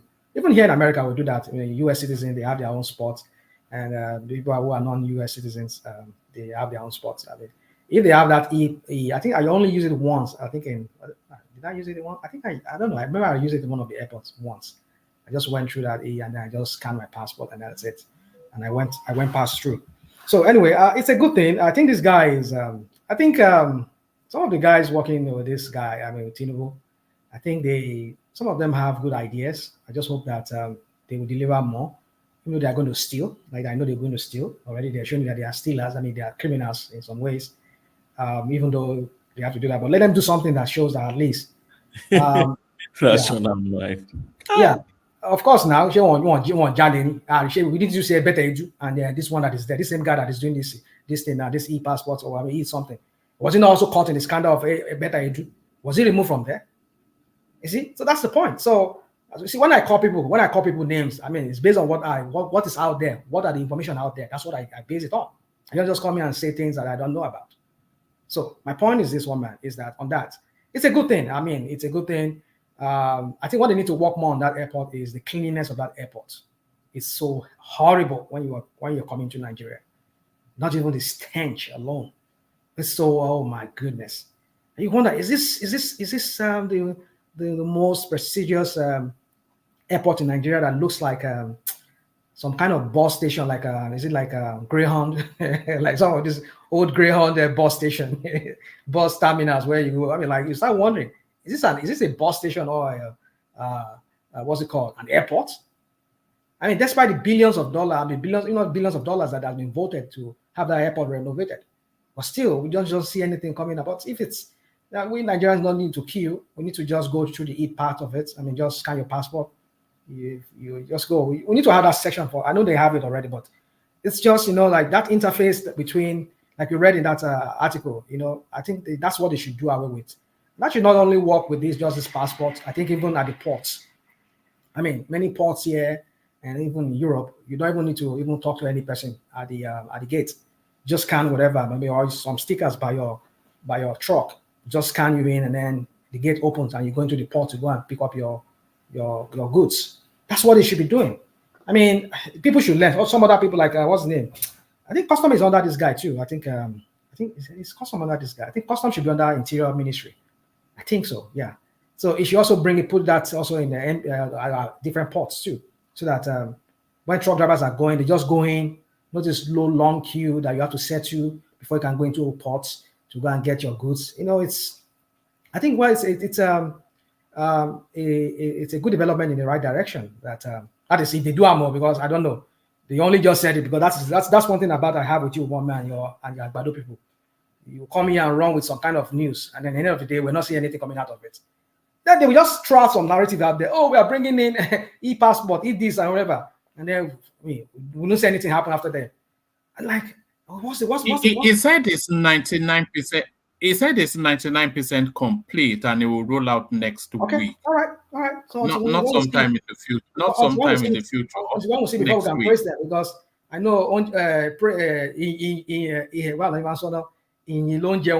APC. I mean, that's what they crave. That's why we see all this narrative coming out from every media house. You just want people praising Tinubu like he's some kind of genius. I mean, I don't get it. I don't praise people. I don't hand out my praise to people like candy. I mean, no, I will critique everything. Doesn't make me like I'm a pessimist, because I like I said, I've always known them to be this kind of tokenist kind of people. So, woman, until I see that really implemented, they said it's 99%, 95 or whatever crap they call it. We shall see if it eventually passes that they have the E section. Maybe when I go to Nigeria, if I go to Nigeria again, I would take a picture and I'll send it to you and say, yeah, woman, this is me passing through the E section of the Nigerian airport, where they just let me just scan my passport and I just pass through. That's a good development, woman. I mean, it's long overdue. I mean, it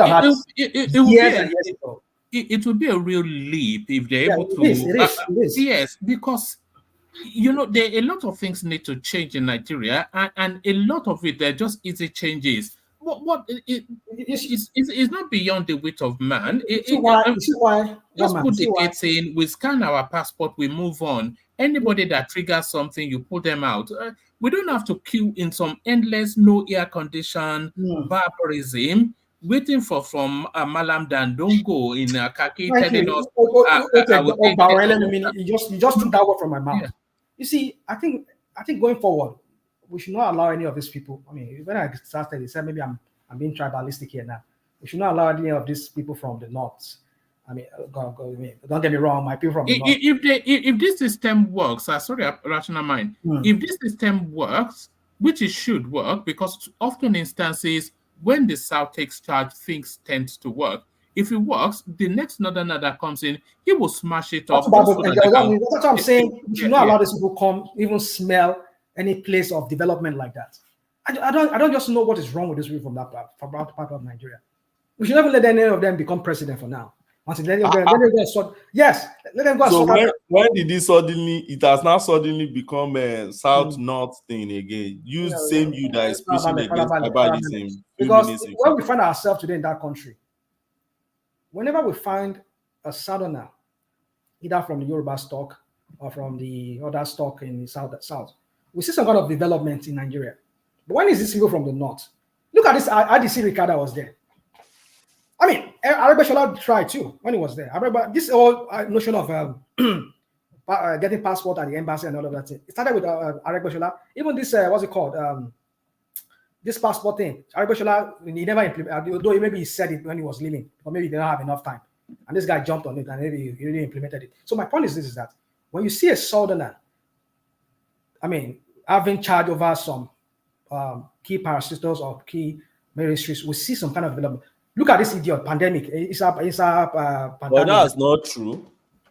God. Okay, give me one. Give me one another that you know you added a position and then we saw a transformation in that ministry. El-Rufai was a minister.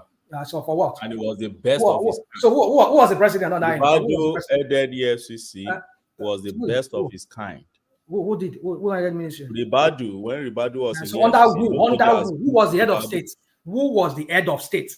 That's what I'm asking. You said I should give you name of minister. Oh, yeah, good. Thank you, and I appreciate you. No, I don't argue here and there. We are everywhere. Let's keep it straight. I appreciate you giving me that, and maybe you've proven to me or disproved to me in some ways that another is capable of bringing some kind of innovation, transformation into some sectors within Nigeria. I agree with you, but the point I'm trying to make here is this: is that whenever we have a Southerner in charge, we see some kind of real development in our country. Whether they in charge of some ministries or they are the presidency there himself, they had, we see it.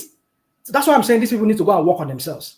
Because I would not understand what kind of school they go to, all the BB grammar and all the Maradona kind of politics they play in the North. All they do is just politics. Again, I don't agree with you. Look at their region.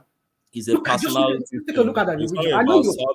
I understand. If you marry their daughter, don't come here telling me. I understand. Don't go personal now. I'm not going personal. Okay, I'm so sorry. I'm so sorry. What I mean is, okay, go on, please.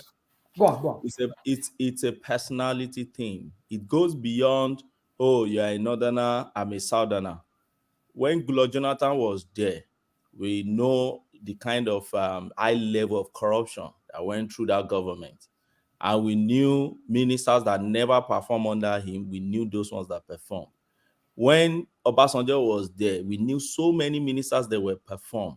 And they cut across all tribes in Nigeria. I just mentioned Ribadu. I don't think Nigeria has ever produced EFCC chairman like Ribadu, ever since Ribadu has left the office.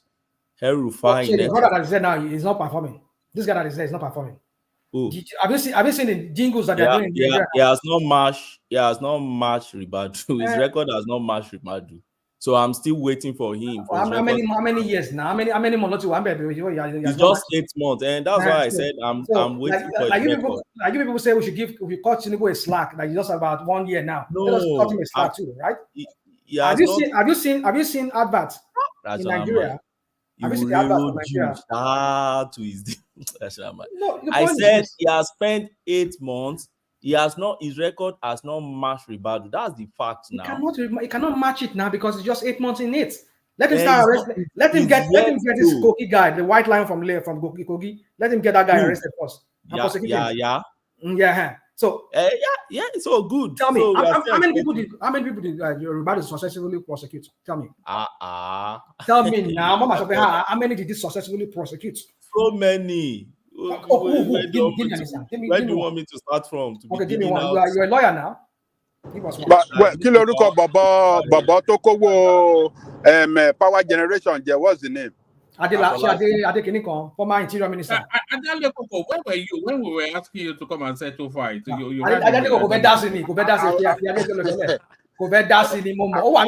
here yesterday when the voting was. He just let's just go on. So yeah, go on, you are listening. So that it's not true. It's not true that I did not prosecute people now. Who prosecute Tafa Balogun?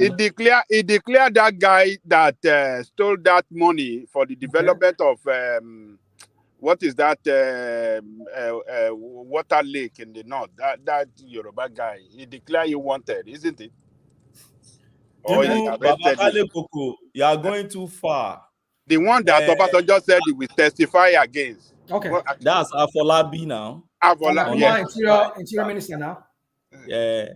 Then Tafa Balogun prosecuted Tafa Balogun. Okay, yeah, I admit that. And he got conviction for Tafa Balogun. Right? Okay. So there are many now. I can't be. Okay. Apart from that, too, you mentioned that. I don't know of any other. You said none now. I'm giving you two. You see, it's okay. It's like a story of tortoise. I admit that. So please, I think it's a thing of personality. Okay. I don't think it's a thing of. Even when Obasanjo was in government, we all knew his first term was being handled strongly by Atiku. Atiku is not a southerner; it's a northerner. And Atiku brought most of these guys into the government. Ribadu, the likes of El-Rufai, Frank Nweke. He was the one who went to get Okonjo and all these guys into the system. And he headed the economy team throughout that time. Atiku is not a southerner, he's a northerner. And he delivered during those periods before he started having a fallout, with Baba. And then, so my point is just, it's not a matter of South or North. I think it's a matter of personality and who is there. I see your point, and I get that point, and I will admit that yes, there are some of them who seem to have shown themselves capable, competent in some ways, but the generality of them I've seen. I mean, look at the IDC card that was there. Look at the nonsense he did there, And this guy is trying to clean it up now. I don't even know if it's really. See, let me just conclude this way. For me, I just believe that these people need to go and work on themselves, as well as the Southerners. They need to work on themselves. Don't get me wrong. I'm not saying that Southerners, but I've seen in that history of that country, in the pattern of that history of that country, that usually development happens when Southerner is there. That's what I see. So let them go and work on themselves. Go and learn governance. As in, when I mean governance, how to govern people, bring about development, real development, not paying for Hajj, paying for Alimajiri, doing for stomach infrastructure. That's not what we want. Development that will transform your people. Educate them. Let them be more people that can work. Create wealth on their home. They use what they have within them locally. So these people don't. They just want to carry money, steal money, and go and invest in Dubai and impoverish their people. And our southern leaders too, they are also doing the same thing. They are also learning from them. Well, man, you see, for me, it's just that, I'll just say, they should just go to work on themselves. And as well as some of our southern leaders, they need to work on themselves. I'll leave it at that, one man. Thank you. Are you there, one man? Yeah, I am here. All right, thank you, Rational Mind. So thank you, Rational Mind. Stay with us, Rational Mind. Let's go to Dewale, who has been almost all the way through. I thought we was going to start with. Well, man. Gawata. Àwa ò fẹ́ wàhálà, easy peace, ọmọlúwàbí. Ọmọlúwàbí kẹ̀, look at that. Ọmọlúwàbí wo, ọmọlúwàbí tó ti ṣáyó wo. You can hear Ajale Koko. Can you hear it in his voice too? No stress in my life. I don't stress myself.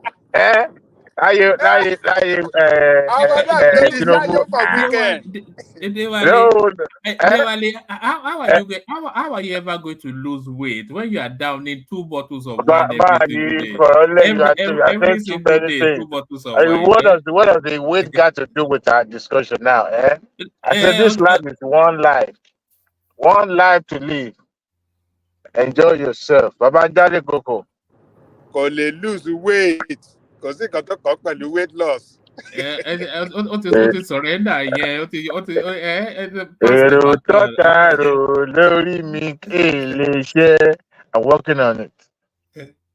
I'm working on it.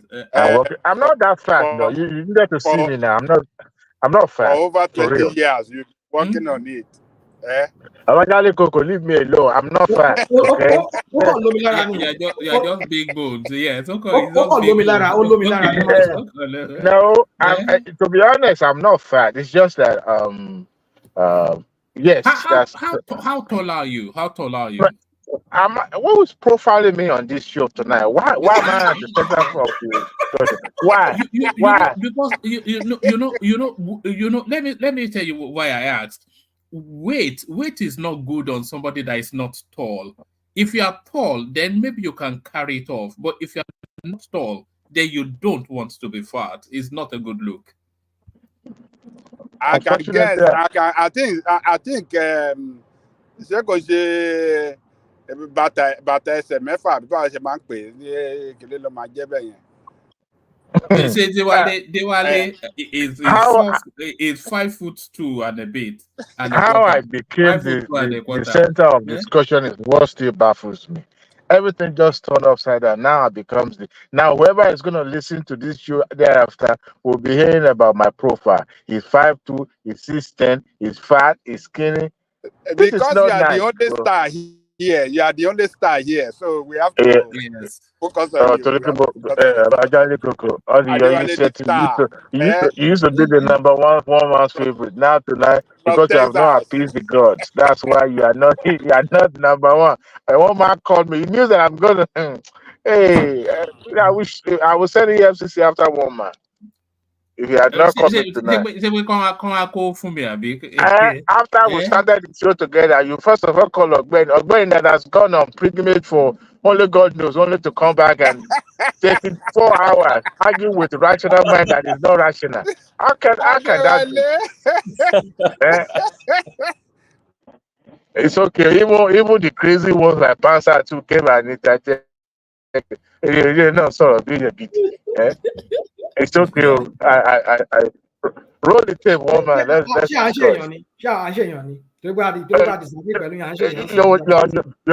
are still better off that. Pastor, once he takes his medication, you normal. But once that medication is not in his system, forget it.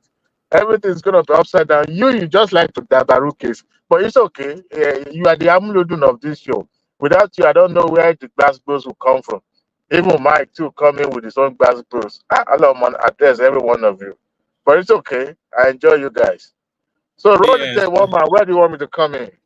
Come in at everyone, Bishop. And by the way, just to correct people, I'm only joking with Dewale. I know what it actually looks like. Is 6'4" with 6 packs. If the ladies see him, they will faint in excitement. But one thing, woman.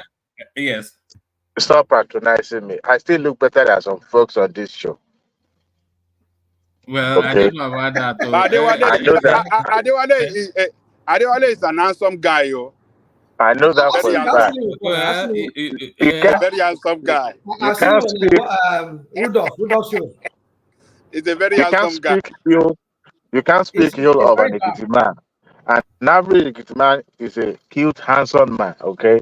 So I know for a fact that I'm still good looking. There are some folks on this show. So that's why whatever he said about me, maybe one day we have a beauty competition to see. Adewale handsome. All right, so I'm not. rational mind law. Have you seen Why, Rational Mind? why are you invoking the name of rational mind?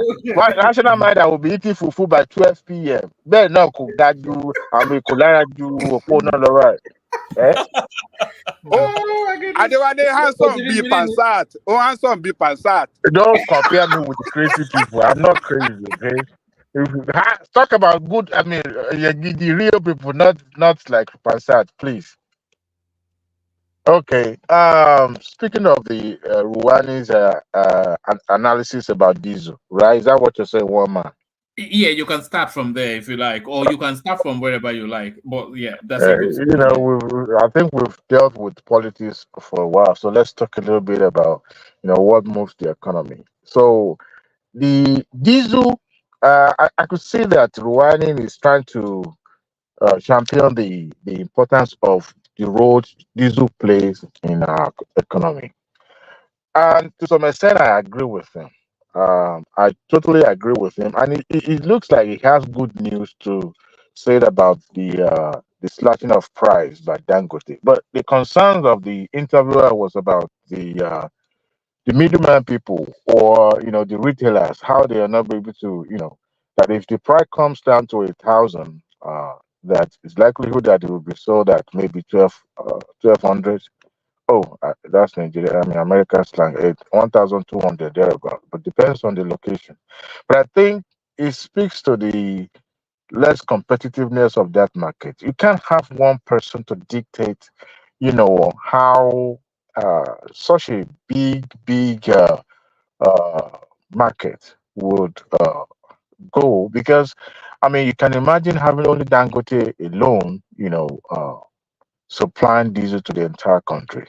And I think it's still a better if private individual. I think Boa, once his refinery is also completed, then that would also add to the competition. But diesel powers a lot of generate power in Nigeria. People use diesel to power to drive the supply chain, the truck. And once it's higher, of course, it's going to impact the price of the commodity. And who bear the brunt of it? The consumers, right? So it played a major role. And it's a good news to welcome, but we still can't have that an individual, just single entity dictating the pace of how or how much such a very important product will be sold. Of course, petrol too is also important, but we have we're still importing fuel. Even if Dangote is supplying fuel today, I believe that I mean, talking about vehicle uses petrol, but diesel is more. The importance of diesel is more bigger than petrol. Reason being is that some of these industrial companies don't use petrol; they use diesel to power their engines and to produce tomatoes, to produce common thing. A risk of this world still uses probably will still use this. Dewale, in its analysis, Rewan Bismarck, he was saying that because they are using now because this Dangote cut in and it's not a largest, by the way, it's still making exorbitant profit even at 1,000. So we're still going to attack that for him to bring it down. But what is telling us that is that him just slashing it to 1,000 naira, that 1,000 naira, it affects, because that cost of diesel, which essentially is it affects the 25% of the cost of production of bread. So you'd expect that to impact 25% to the cost, because the diesel, these bakeries, they don't rely on the national grid, of course. They rely on their generators, and those generators run on diesels. So if the diesel is cut by 25% from 1,700 right all the way down to 1,000 naira, which is even more than 25%, so that impact then should be at the shops within the next few weeks. Of course, I agree with that. The likelihood that we will see the impact of that is very high. Even though the analysis that he was talking about the bread, I don't think I wanted to say dairy. You know, what they call them? Pastry food is going to be rotten if the lights go off for a few minutes. But his analysis when he said that you know they have to run it on diesel because of the reliability of the electricity. I don't buy that. But you are right, and he's also right in that analysis that of course it's going to impact the the price of common product like bread and other things. But uh, it's going to take a while before that impact will be felt. The reason being is that, of course, the bakery, the bread makers, too, also have their other costs factored into their own production as well. So for them to start having that impact on their own bottom line is gonna take a while because you know some of them will have do inventory maybe months, because of the instability or the way things are fluctuating, and at the end of the day, the impact of this now is probably going to be maybe in the next 2 3 months if it remains the same, right? And which also if the gas price comes down more, or because there's no more competition, it's likelihood that Dangote may decide. You call it like this. I don't see it as like this. Maybe it has to do with government input or government uh, intervention. I don't know, but nevertheless, in as much as that price comes down, common regular folks will feel the impact of the reduction of that diesel. And I hope it also, you know, uh, happens to petrol as well. But we know that is going to take a while before that one happens. And it's also going to affect the inflation in as much because the price of commodities and also the price consumer paid as well, has a lot to do with inflation. So even though dollar rate is going down, we also look at those are the vehicles of economy such as uh, diesel and petroleum like this. They are the main engine room of the economy, and to me that is what is going to affect or make economy to grow a little bit. But let's see, in the next 1 month to 1 month, we will surely feel the impact of that reduction in the price. And if not so, then that means we still need more competitors in that field. Maybe that will drive competition a little bit so that there will be much more price reduction in the future. 1 month. All right, brilliant. Do you want to speak to this one? I'm not sure that we've heard yet. This is Pa Adebanjo speaking on how Tinubu actually contributed to democracy in Nigeria. So let's bring it up. He says Tinubu was in the trenches with us. We were in the trenches together, agitating for the reconstruction of Nigeria. Pa Adebanjo admits Asiwaju is not an opportunist, but one who risked all so Nigeria can survive. So this is Pa Adebanjo. It's just about 20 seconds. So let's hear him in his own words, and then you give us your thoughts. Address what we are saying. And my advice to Tinubu is the condition under which we came together. It was in the trenches with us. This thing is not unknown to Tinubu. We are in the trenches together, agitating for reconstruction of Nigeria so that can live together in peace. So are we seeing somewhat a change of tone, a change of tact on the part of Pa Adebanjo towards DJ Gaban? I beg you, let me ask one more question. He said he's not an opportunist. Why did he say that? Woman, are you there? Yes, going to be free. No, it's probably it's probably I didn't actually say that, but that is what the caption said. But hold Don't mind on. National Man. Don't mind National Man. He's trying to highlight that portion of what you yes, but it might not be in the wider interview, because that was just a 25-second cutout. He says, Tinubu was in the 20s with us. We were in the 20s together, agitating for the construction of Nigeria, for the reconstruction of Nigeria. So that's in quotation marks. So the person who then, who's bringing this forward, then says, Pa Ayo Adebanjo admits Tinubu is not an opportunist, but it is implicit in that statement, isn't it? That is not an that's essentially what that statement describes. All your social media gurus, they just go and look for. You see, it's okay, but let me let no, rational mind.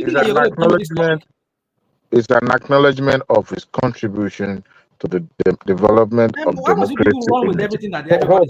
Hold on. If you listen to what Papa Adebanjo just said there, he's trying to point to the fact that this man was also at the forefront of struggling for what we are benefiting from today. So therefore, unlike some people, I'm referring to that report. I mean, whoever put it on the Twitter now, on that X, that also, like some people that saw a platform, an opportunity for them to actualize their own personal, interest, so to say, and they decided to jump into it. But so for somebody who has been in the forefront, who actually fought alongside with people like him, understood what it takes to entrench democracy in a society like Nigeria, that therefore you must use that opportunity to turn things around. So being an opportunist that one man is referring to, or who that person wrote there, means Tinubu is not just somebody who is just coming from one corner all of a sudden, that he has been around for a while. So that means he understood, the purpose and the main reason why he's running for the office, and he must utilize that. Or some people who just Buhari is not an opportunist. You know why? Because he had been there before, and he wanted to come back to make a change, a difference. So if it's somebody who had never tasted power, or never been in the corridor of power, who doesn't understood anything about power now, will now say, well, this person is just an opportunist that see a chance. Buhari has been contesting for years. Can I interject you? Okay. I was trying to spin it the way you are spinning it now. They're not opportunists. I'm not spinning it. I'm just speaking. Hold on. Allow me use that word. I mean, you can correct. You can take it up after I'm done. What I'm saying is this: is that every one of them, they are all opportunists. Every one of them. Even Baba Yabo was an opportunist. He saw the opportunities. You have to see the opportunities. You have to see the opportunity rather and grab it. That's how it is. That's how politics is. They saw Jonathan's failing as an opportunity for them to. You mean they have to snatch it, grab it, and run away with it? I did not use that word in this instance or in this context. And if you want to use that, well, maybe that's what it is too. You are the ones using that. All I'm saying is that trying to rewrite this narrative of is like, every one of them, they are all opportunists, because you have to recognize when you can contest. What does it mean? What does it mean to be an opportunist in politics? What do you think it means to be opportunist in politics? Seizing an occasion that you see that you have the best chance, and you grab it, and you could use that. That's what it is. So Baba Yabo knew that Abiola was his Ogun man like himself, even though it's a different part of Yoruba of his Ogun state. But he saw that the Yorubas were clamoring for a Yoruba president. And he's claiming to be a Yoruba man, and he saw that as an opportunity. I mean, when the power that be within Nigeria is okay, being a Yoruba man who has always been there, who has been there before, let us give it to him. Can you tell me the time that since grab it. Since hold on. Since the beginning of this democracy in Nigeria, can you tell me the time Tinubu has never been involved in politics? Since let's just okay. In party formation, party activities, he has always political activism. Tell me when he has. So, unlike some people that just jump to the forefront, leading the pack, assuming the role of the Messiah, who everybody now sees as somebody who is coming to redeem them from the trenches that they are. So, we want to compare that to somebody who has been leading, who has been there. All right. You may argue about his contribution, but who at least been identified as the leader in that space. You have to put it in that context. You can't just pick and choose because Tinubu has been a politician, is an opportunist because he sees an opportunity, he sees a vacuum and he jumps in. But this is a man that has been dreaming about becoming the president since 1990s. So to now see him as not somebody as an opportunist, to me, I won't put it in that context. I will look at what he has Did you remember what he said in contributed. Yoruba? What? Do you remember what he said in Yoruba? Who? Tinubu? When he was at Abeokuta. Èmi ló kàn. Kó tó sọ pé èmi ló kàn, kí ló Yeah. sọ? Well, you can remind me. Mo ti ń sìn àwọn yìí wá. Because look, because that even corroborates what I was just saying. Because he said he has been serving, right? He has been participating, and he has been there in the forefront, all right, fighting for a cause in the politics. So to now say, you know what, it is my turn to govern because I have paid my due. That doesn't speak as somebody who is an opportunist. An opportunist is somebody who is reaping where he did not labor. Anyway, one man. A good example will actually be Peter Obi. That's an opportunity. You can't compare apples to side by side on that. We all knew, except we are just deceiving ourselves. But it's not turning, the corner. It's at all. It's not making a U-turn. One thing is that he recognized and understood that politics is politics, governance is governance. What he's trying to drum out is for Tinubu to make those hard changes in terms of the way we govern ourselves. All right, that was what he's trying to drum into his head, so that yes, they may differ in terms of political standing and all that, but he's trying to let him understand that yes, I recognize that you are the president now,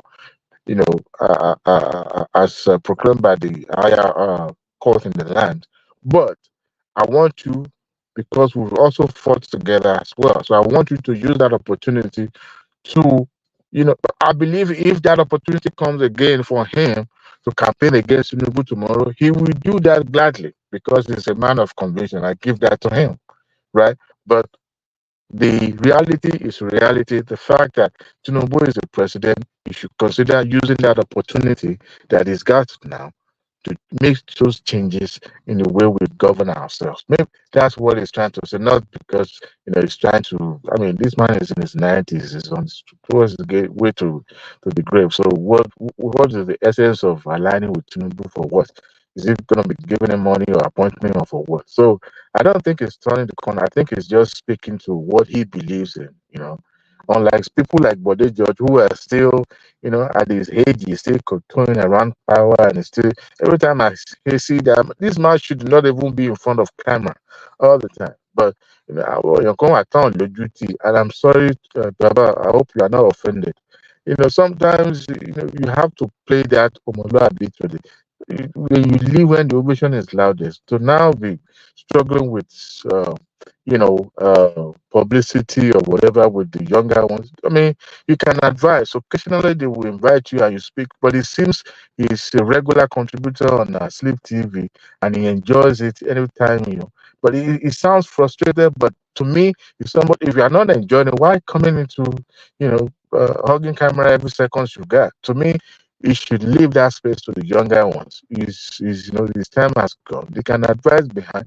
If I don't even give you more prestige than you be seen, he's turning himself to Edwin Clark, who is always also granting interview left and right every opportunity there is got. So to me, Babade Banjo is, he's a man of conviction. I give that to him. But hey, if he uses that opportunity to let remind Tinubu of what they struggled for in the past, why not? I don't think tomorrow will come and he will say, hey, vote for Tinubu. I don't think that will happen, one man. But that's my opinion, though. One man.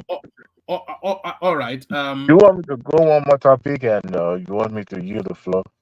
No. Go one more. No. Yeah, go one more. Oh. Go to the Go to the E-gate. I'm sure you've got thoughts on You that. The know, E-gate. Yeah.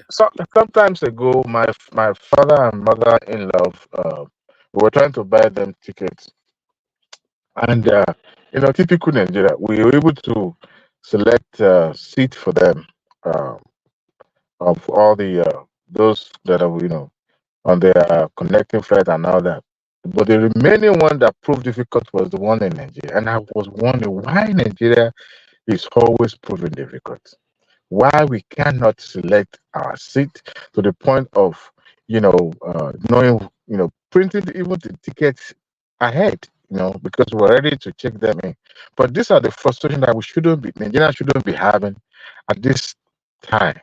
We should have gone way behind. I mean, what is it about EG that we cannot? What is it about it? Now we are celebrating it fine, but to me, it's something that we should have done years back. What will it cost us? The other day, I heard Kenyamas talking about having Wi-Fi inside the aircraft. One man, this is 2024. Do you know how long they've been having Wi-Fi inside aircraft in America, in Europe? It didn't cost them nothing. We control our own space. For domestic flight alone. No. So this is something that should have been done. But bureaucracy, corruption is always, stopping people doing the right thing. Somebody that maybe should have done this, maybe somebody had proposed it, and somebody started and said, no, it's not going to happen because of, I don't know. I'm just, guessing now. But it's a good development. It's welcome because at least that will reduce the amount of time people wasted at the airport just trying to check in their luggages. To be honest, it doesn't speak well. You needed to see every time people go through that airport. I'm talking about the Lagos, International Airport in Lagos. It's like Oshodi Market. It's very, very responsible because of the stress that you have to go through. By the time you even bought that aircraft, you're already as tired as if you've been lifting a whole 18-wheeler all day. Which shouldn't be. What will it cost to just go to a kiosk, put your passport, put all those things? Before you know, you print out your ticket, you check in your bags, some baggages, and you move in. It saves time. I don't know. We are not time conscious in Nigeria. I don't know. It's problematic. But I'm glad. You said earlier that we'll be test run in Abuja. I think it should have been test run in Lagos first, because I believe the number of people flying through that airport is more than Abuja. That's my assumption. I'm not sure. I don't know, because I think that will also it will be of thing to celebrate for the administration, that okay, they are able to make these changes. And what happens in Lagos is always easier to spread than Abuja, that is going to be an isolated case. But nevertheless, they make their choice. But I think it's a welcome development. But I think it's to me, it's just something that we are celebrating too late. It should have been done years back. Why should we be doing this at this time? I mean, how much does it cost them to have those, machines and all that for them to be able to do that? How much?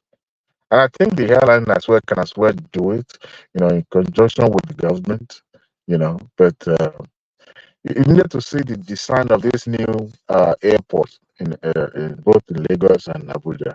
That design is the modern design because it opens the space, lighting up the space place, unlike the one we have in the old terminal, the Mutalama terminal, that is more or less like you are going inside the inner chamber of something, secrecy or something like that.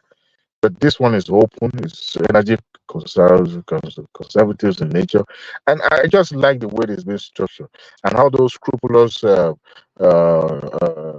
government agencies that are opening people's bag. And Kiyama has a lot on his plate. No, But I don't you think we think need to install cameras everywhere in that cameras are there, rational mind. Cameras are sure they have fully. cameras there? So what are the people monitoring the cameras? Yeah, but you see, the thing is this: when you have the way in a security analysis that you can put it.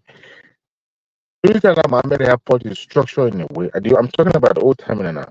It's structured in a way that people can do crime and get away with it because it's so close and shielded in nature. And you have all these agencies working hand by hand, perpetrating their corruption together. They signal to one another.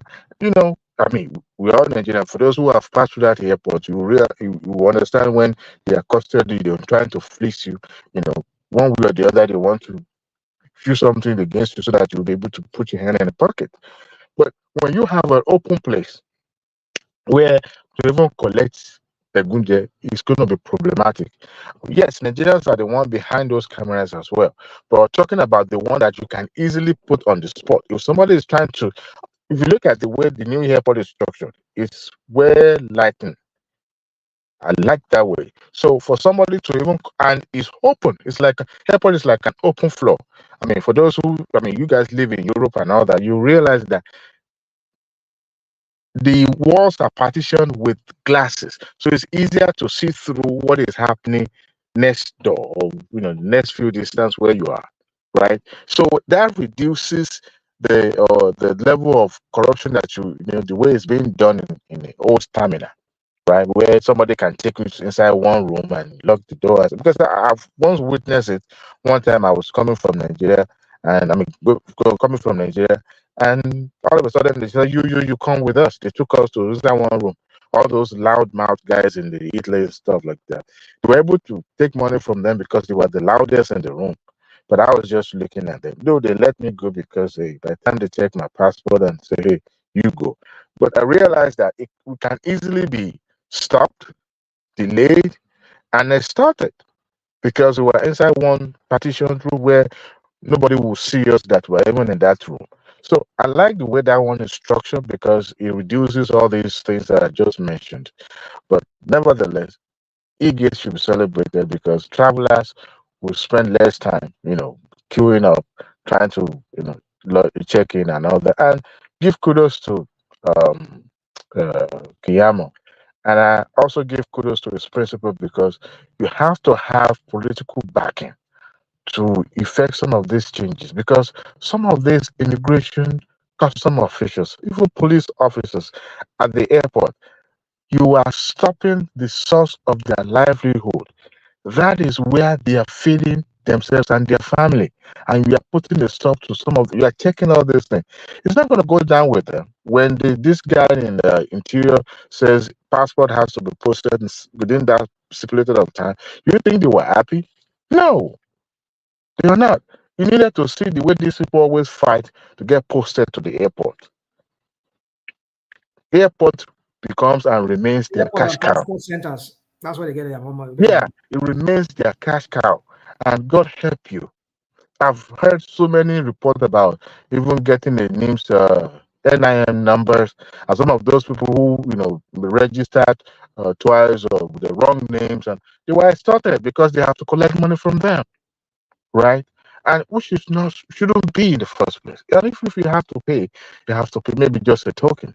So all these things that could easily allow corruption to be perpetrated, people needed to, I think the government agency needs to understand that they were the first, they are always going to be the first ambassador of Nigeria that Nigerians will encounter, the foreigners will encounter, and they have to be of good standing. I don't think some of them have even traveled out of that country, including the cleaning the airport. I don't think so, because if they are, they will have seen the way it's being done in other places and replicate the same. But of course, if you have not witnessed or have not gone through that before, you won't understand how it's being done in other places. And unfortunately, I think they should be doing some, reciprocity. Is that what they call it?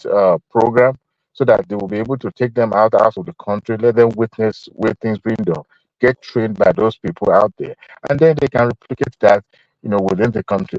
Unfortunately, I don't think they do that. If they do that, that means they are not even following that process. It's a welcome development, woman. I'm here. Is there any other topic you'd like to speak to before I go on to Ajale Koko? I don't like to take space, and I don't like to take the time to unlike some people who enjoy you just like to come here to bully me, to say that look at that, Dewale. Isn't that true? Ajale Koko, guess what? I'm yielding the floor to you so that at least we appease the God a little bit. But I still want to hold you to that Do we 7 still have cows. Baba there? You can go to Baba, one man. Evangelist Koko. Go to Baba. Yeah, we don't Okay. have Baba, but we have Niyi. We have Femi, actually. I'm not sure if we still have Yeah, Femi. let go to those people. All right. Femi, are you still there? You've been somewhat quiet suddenly. Femo. All right. All right. Niyi, are you there? Let's go to Niyi. Yeah, good evening or good morning. Yes, good evening, good morning, good day, good afternoon, wherever you are, or Wherever wherever you you are. may be. He likes to say Yeah. wherever. But yeah, come into the conversation. Good to see you. Come into the conversation wherever you like. Yeah, there's a particular news I had today, though it was not on the headline, about Pastor Yakilome regarding malaria vaccine.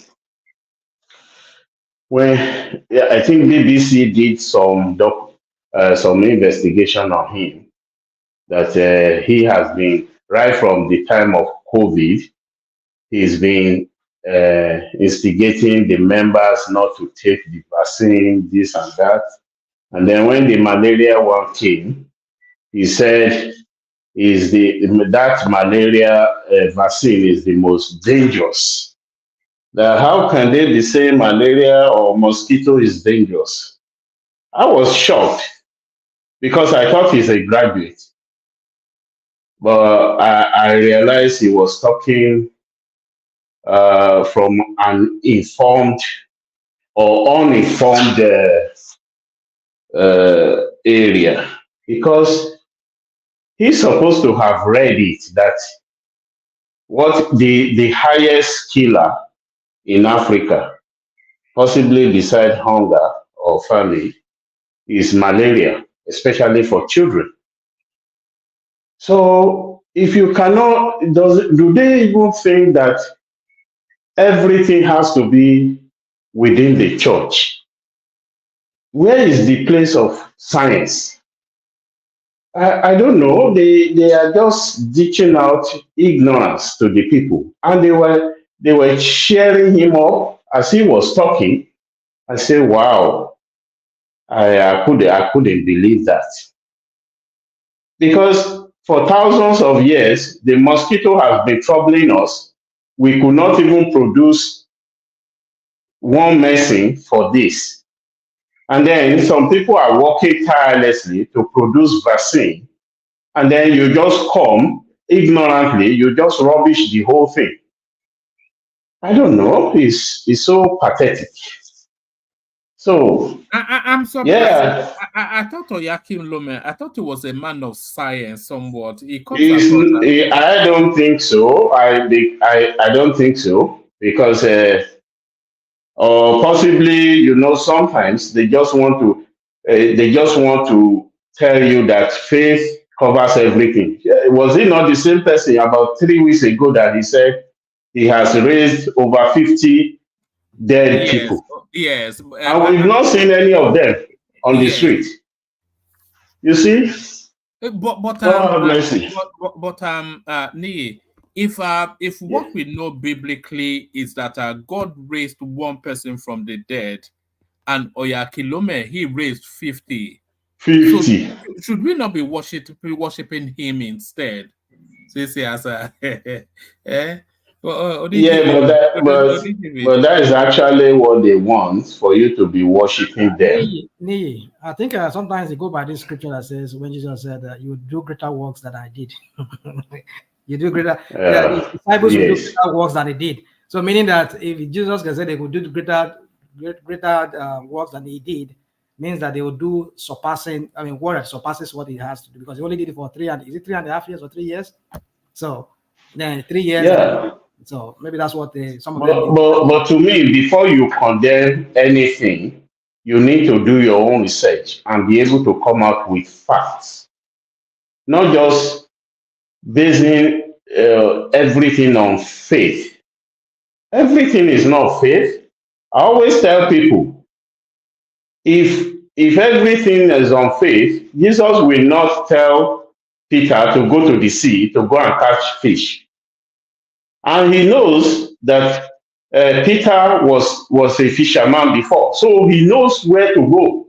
That is why he sent him. But they've brainwashed people, especially in Africa, that don't worry, you don't need anything. Even recently, I was listening to, was it Sulaiman, that was saying someone, because he did VG for 7 days, when he was to write a paper, he only answered 2 questions.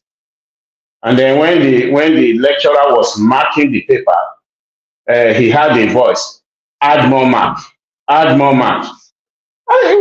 What kind of, I don't know. I'm sorry. It's not that I don't believe, but what they are trying to push out is like they are making our people to be lazy so that they cannot even think on their own. You know, you have an exam and so you now go to VG, or you know you have an interview, but you go to VG and you are now sleeping. I can't get it. You see, it's unfortunate anyway the way they behave. So that is what I just what I observed today in the news anyway.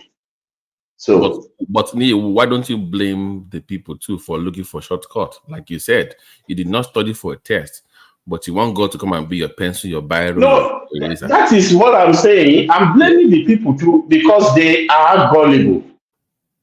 Look, I've been in a church in UK here, and you know, when I first came, I was on night shift at that time, and because I have to, the following day was on Saturday, so on Sunday morning, immediately I came back, I rushed all the way down to church. I was wearing just a t-shirt, and then I put on my suit. And the pastor told me, "Oh, sorry, you can't minister today because you are not on time." He didn't look at it that this is someone that came on night shift, never slept, rushed down to church, and then you say he can't minister simply because of time. Is that what God is looking at? Since that day, I think I just stopped. I told my family, I said, I think we have to stop going to this church. So, and that is exactly what they are doing. They still do it here. It's not only in Nigeria. You still see some gullible people following that. So I blame them because they are looking for shortcuts in there by all means. So that is what I see there. Because even among those people cheering up, there will be scientists among them, but they couldn't see through their nose. So it's quite unfortunate. Anyway, so okay. I often speculate which space is more corrupt, the religious space or politics. You know, because Religion is equally corrupt. Look at someone now telling people to bring 30% of their of their earnings. 30%. That's a big apart from 10. How about? Sorry, I thought it was 10%. These people coming into wait now. I thought it was 10%. What happened? No, he said 10% is the tithe. That you should give more offering than tithe. That for instance, himself, he gives 20%. So people should also emulate him. And I was looking at it. Where was he getting the money from? Hold on. So, but that is if you're rich and you're giving 30%, you're okay. But if you're poor and you're making 30,000 naira a month, it means more to you if you lose that 30%. Is what I'm trying to say. You see my point?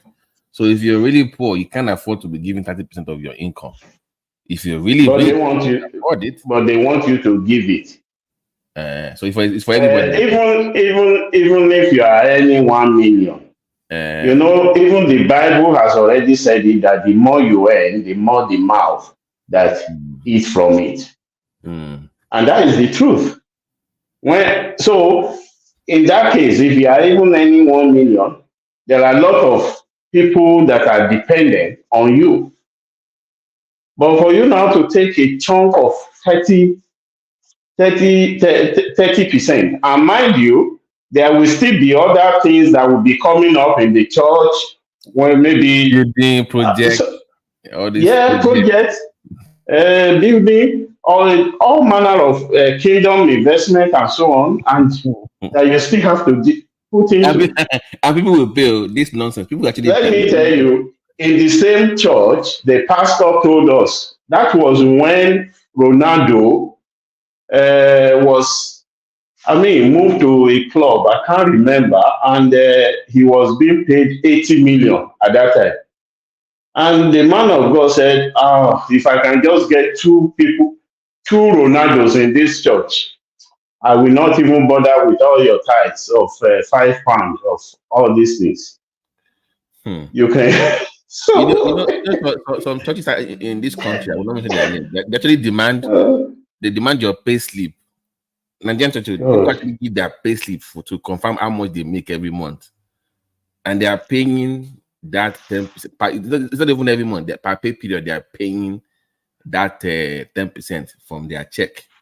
Some even forward. You know how back in my day, they can even split your pay where they can send the money to different accounts. Some people will even set their paycheck up where the money even comes from their employee to the church directly. That 10% from their paycheck. That is it. Yeah, but that is why some churches they will say your first fruit. So your first salary in January, you have to dump the whole thing to church. And where they are bringing it from in the Bible, someone that farmed, those farmers in those days, bringing first fruit, they didn't say all the harvest of that year, or that you did at that time must be brought to church. No, it's not. There was no place that is written that you have to bring everything. I don't know. So between politicians and some of these pastors, I don't know. I agree that is the church because they also rob your soul and your spirit as well. It's more than just money. They rob your dignity and your humanity. You are helpless. It's even worse because at least politicians, you know they're corrupt. You know who they are. Actually, the pastor, you actually believe you're doing the right thing. Yeah, that is it. Because you are brainwashed. Yeah, so, but at least if I know, okay, my governor is a thief, I know it's a thief, that's different. But unlike my pastor, I think it's the next thing to God to actually believe the lies he's telling me, so which is even worse. So, yeah. Worse. Well, it's so terrible. Someone selling sticker, selling anointing oil that you just sprinkle it on your car and you are safe. Meanwhile, he's having bodyguards, he's having or soldiers, even soldiers guiding him anywhere he's going. So why did he not use the sticker or the anointing oil or the holy water, as they call it? What purpose is that anointing oil? What purpose is it made? He also it's already abused. It's already abused. Like a lambo. Yes. He has no real definition. But can I make you laugh? Can I make you laugh? Hold on, everybody. Hold on, Babati. Babati. Kaiser wants me to pass on his apologies. I think things went a bit awry the last time you were on it. So he said to, I just remembered now. But yeah, carry on, make your point. Yeah. So when I was in Israel, right? So I had this tour guide. So and they have all this anointing oil. So I think we were in Galilee, we were in Galilee somewhere. So they have all this anointing oil, right? So they will say, oh, this is the one This is the anointing oil that was used by Elijah to anoint Elisha. So, and they will put premium price on it, right? And Wow. you will see, when people come to Israel, they come in groups in most cases.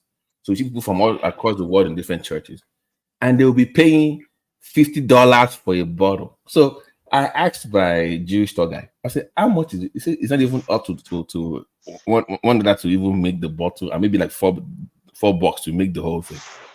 But because they've called it the anointing oil, that it came from the same area where Elijah used it to anoint Elisha, and they went to heaven, and people will be paying money like, oh my, this is the anointing oil that the Bible said.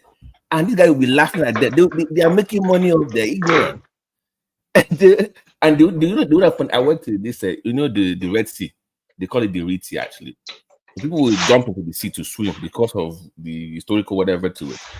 So people around that area, they will now package that sea whatever into a bottle and say, if you use this, it will cure this and that.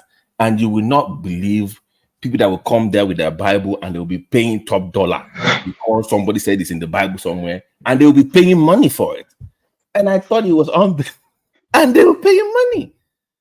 It's just business. It's just business. If they have read their Bible very well, if they've read their Bible, they will know when Jesus got to Jerusalem and saw people doing buying and selling like bazaar. And he has to make a whip and send them out. That is exactly what they are doing. It's business, nothing more. It's business, period. Even River Jordan, River Jordan was the funniest to me. River Jordan is actually there's a bridge passing the river. People don't even care in Israel. You literally see cars just driving over like you're going to do a bombing, like the bridge, and people will be paying $50 to get the clothes first. You first get the gown, you pay $50 for that gown, and then you get your man of God to do. And there are people are paying money for that. But the Jewish people are just laughing like, who are these people just going under the bridge to go and this is the spot where Christ got baptized and God said, this is my son. And people will be paying money for that. And it was funny. The only thing I knew was because the Jewish guys were telling me the real truth behind the scenes, like what goes on. They don't really care about what you believe, but you are willing to pay that money. They don't care. But I cannot believe the amount of money they make every day in that country. From people just coming in ignorant. It is unbelievable. Unbelievable. Anyway. Is that you on this avatar, Babate? Is this you, or is this just some random BT? All right. All right. You never know, one man. You never know. You never know. Well, or maybe this is what you aspire to look like. Maybe that's him. He's a chain smoker. That's him. No. BT doesn't smoke. Oh, Babate is that's him. I know where No.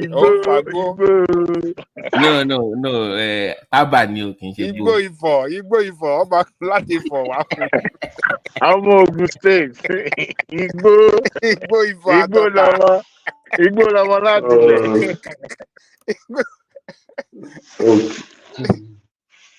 Okay. So, but but even I at some point I was thinking, you know what? If people are going to be this vulnerable to all this spiritual thing, let us also do things in the Yoruba culture. Just make it one spiritual stuff, and people will be coming to your country to pay them.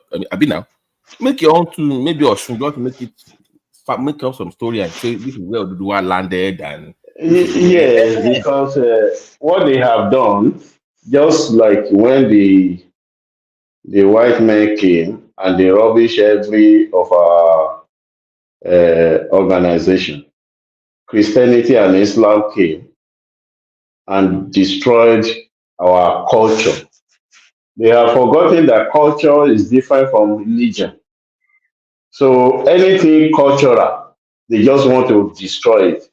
And when I now look at this man, there was a man, Pastor Kumuyi, recently, I think towards the end of last year, he went to what is it called? India.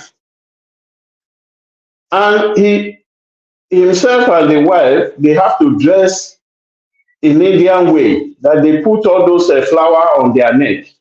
And I say, if this is Nigeria now, they are abomination. They dress like that. They mend them and they put all those things on them. So why were they not wearing suits that they've been wearing here?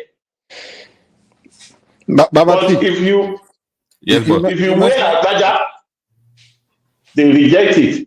Do you know why African church came out of Methodist? Was because they said you must not be wearing any African attire. If you are wearing African attire, you have to be at the back of the church. Because they were expecting that only when you wear suit that you can make heaven. So, and people still continue with that. They go ahead. Babati, you mentioned Osun River. Yeah. Have you been to Osun Grove? You know what? In Oshogbo, the Osun, where the Osun River is. That is a UNESCO site now. If you go there, just stay there and watch on a daily basis, almost on a daily basis, how many people flying from all over the world to come there to come and take baths. Right. No, I literally saw a Mexican woman came all the way from United States to come and bath in Osun River in Oshogbo. Yes, I agree with you, but what I'm saying is that in Israel, they maximize that from the airport. Once you land from the airport, they already know who is coming to do that. So from that airport to where you are going to, there is enough business for them to make Even me, I went all the way to Osun River to go and, from US to I was going to take one spiritual bath. But we're not making money like they are. No, this one is not. I needed to take that spiritual bath. I know for you. No, Mike, I know what you're saying spiritually. I know that, but I'm saying that there's opportunities for us to make money. Like compared to the Jewish people, woman, I don't know, maybe Mecca. But Osun Goddess doesn't want to monetize. I know that. Though I know what I'm saying. He doesn't want to monetize it.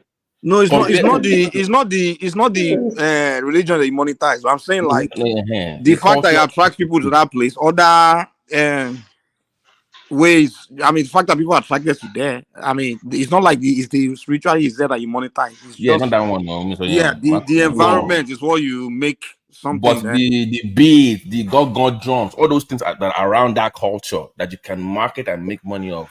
I think one man said that before. Yeah, Mike, yeah.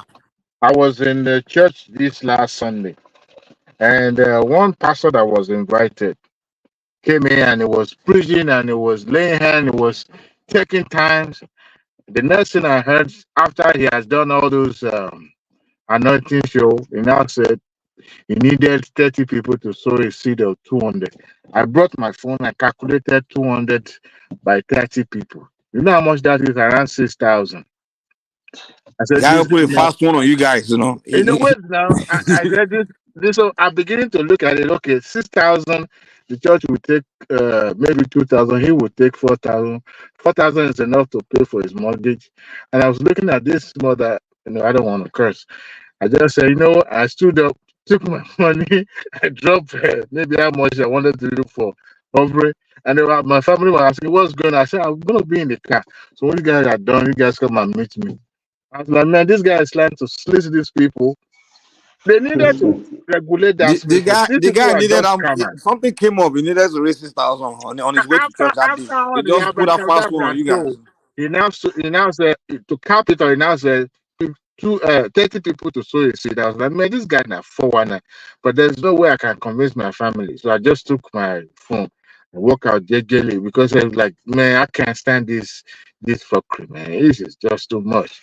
Man, I know they target the women more than some men came out too. I know that, but they know that if they go through the wife, you are more likely to say yes. And now, They will go to your woman. They don't. They know the If men. you want to be a successful Emiko, pastor, if you want to open a successful church, just go and go to the women, bring them, and the women will bring the men. Emiko, I mean, you have to see the way he displayed for the anointing show, for prophesying, laying hands on people. But the moment he was about to wrap things and now said sowing seed, I was like, man, really? I was playing it, but now I'm No, the point is sometimes the host. I will still be behind for those. Sometimes the host pastor is the one that we invite them so that they will come and do that for them. It's ridiculous. Raise It's funds. ridiculous. That is what it is. That idea of monetizing the visiting. If not, how will they bring someone from Nigeria to come and you know, I was once called back in my days in college in church. They invited this man of God to come and preach when I was still going to back in the days. The guy said that God told him that everybody in that church should give an offering. That offering has to, your zip code, the last 3 digits of your zip code is what you have to give. So your zip code is 999. So the last thing you have to use it. So if yours is 999, you must pay 999. And said, no. If you don't have the money, borrow the money. If you're in healthcare, yes, you're okay. All the doctors this way, all the lawyers this way. Oh my! What kind of? I have done this in London. It worked. I did it in Canada. It worked. I did it in this. I have done it before. Why are you trying to convince that you've done it before? That now, and it just made people are signing. Okay, promise note. I will bring the money next week. I will bring the money, and people are. I'm like, this is unbelievable. You know, Babati, like when we're trying to help people like Priest Daddy will say, well, if you know your Bible very well, if you're gonna read your Bible very well, as if the solution to people to stop thinking like that is to go and read more Bible. See, the Chinese people, that is the reason why they ban Bible in their country. Like, you can't put Bible in the library in China. They ban it. They say, no, you can't have it there, period. Because they know if they start putting Bible on the shelf, you start seeing a bunch of Chinese in Jerusalem too, doing the same thing. Like, going to pay for that oil, you said, So the solution, you just got to tell people to stop reading those books and just dump the book. What do you need Bible for? What do you need? Just get away from that rubbish, man. That religion, completely. In Nigeria, that's very hard to do. You know how they feel about these things now. To say don't buy. You know how they feel about. It's going to be very hard to do, man. It's going to be very hard. You put tariff on importation of Bible or whatever it is. The best now say is just rubbish, man. Just say from now on, start those churches. They must start paying taxes. Tax the church. Or the mosque. Yeah. If I become president, you gotta pay. They're making money now. They can even make money for the country. To me, honestly, the good side is at least we are creating. To me, it's the business. So I don't think it hurt the country. The only thing it just hurt is like people's minds just being destroyed, man. That's all. Like, all can buy on your journey. But hey, if the pastor wants to make money, there's nothing wrong. People willing to give him making rich. I mean, we need more rich people in society now. I mean, hey, if that's not going to buy a jet. Yeah, contribute money. People will be contributing money for pastor to buy Jeep or limousine, and the people will be paying money for it. I say, even if we're going motor now. But people win lottery now. I mean, what's wrong with pastor winning lottery? I mean, hey, I'm not against the pastor. To me, my problem is not the pastor making money. My problem is just the way people's mind have been destroyed. That's all. Hey, pastor can make money. There's nothing wrong, I mean, if people are eating put gun on you, I'd rather have him make money than be a bandit now. Mind also, yeah. So as long as he's not kidnapping me or kidnapping anybody, I mean, it's the peaceful way to make money now. I'd rather, have someone be a person and be a bandit or a kidnapper and be making or armed robber. So let's leave pastors alone, man. Pastors are not the problem. It's the people that are the problem, And let pastors make their money, man. The Lord told me that you should all give 200 right now. When it goes up putting premium on how much you can afford for blessing. 200 right now, everybody. $200 right now. Okay, don't worry. 100. Also not that. Are you sure God told you the 12? Okay, being $50. God will bless you. We have blessing for $50. What is all this? And people will be paying money like this. What church is this? No comment. I don't want to. Let's not. This is a live. No, it can be any church. To be sincere, there was a time the pastor said, "If I give so amount, and you now give you give five naira, God must be unjust to bless you more than me. Yeah, that is what the pastor said, that if he gave that at that time, I can't remember, but I think I remember he used ₦5, sorry.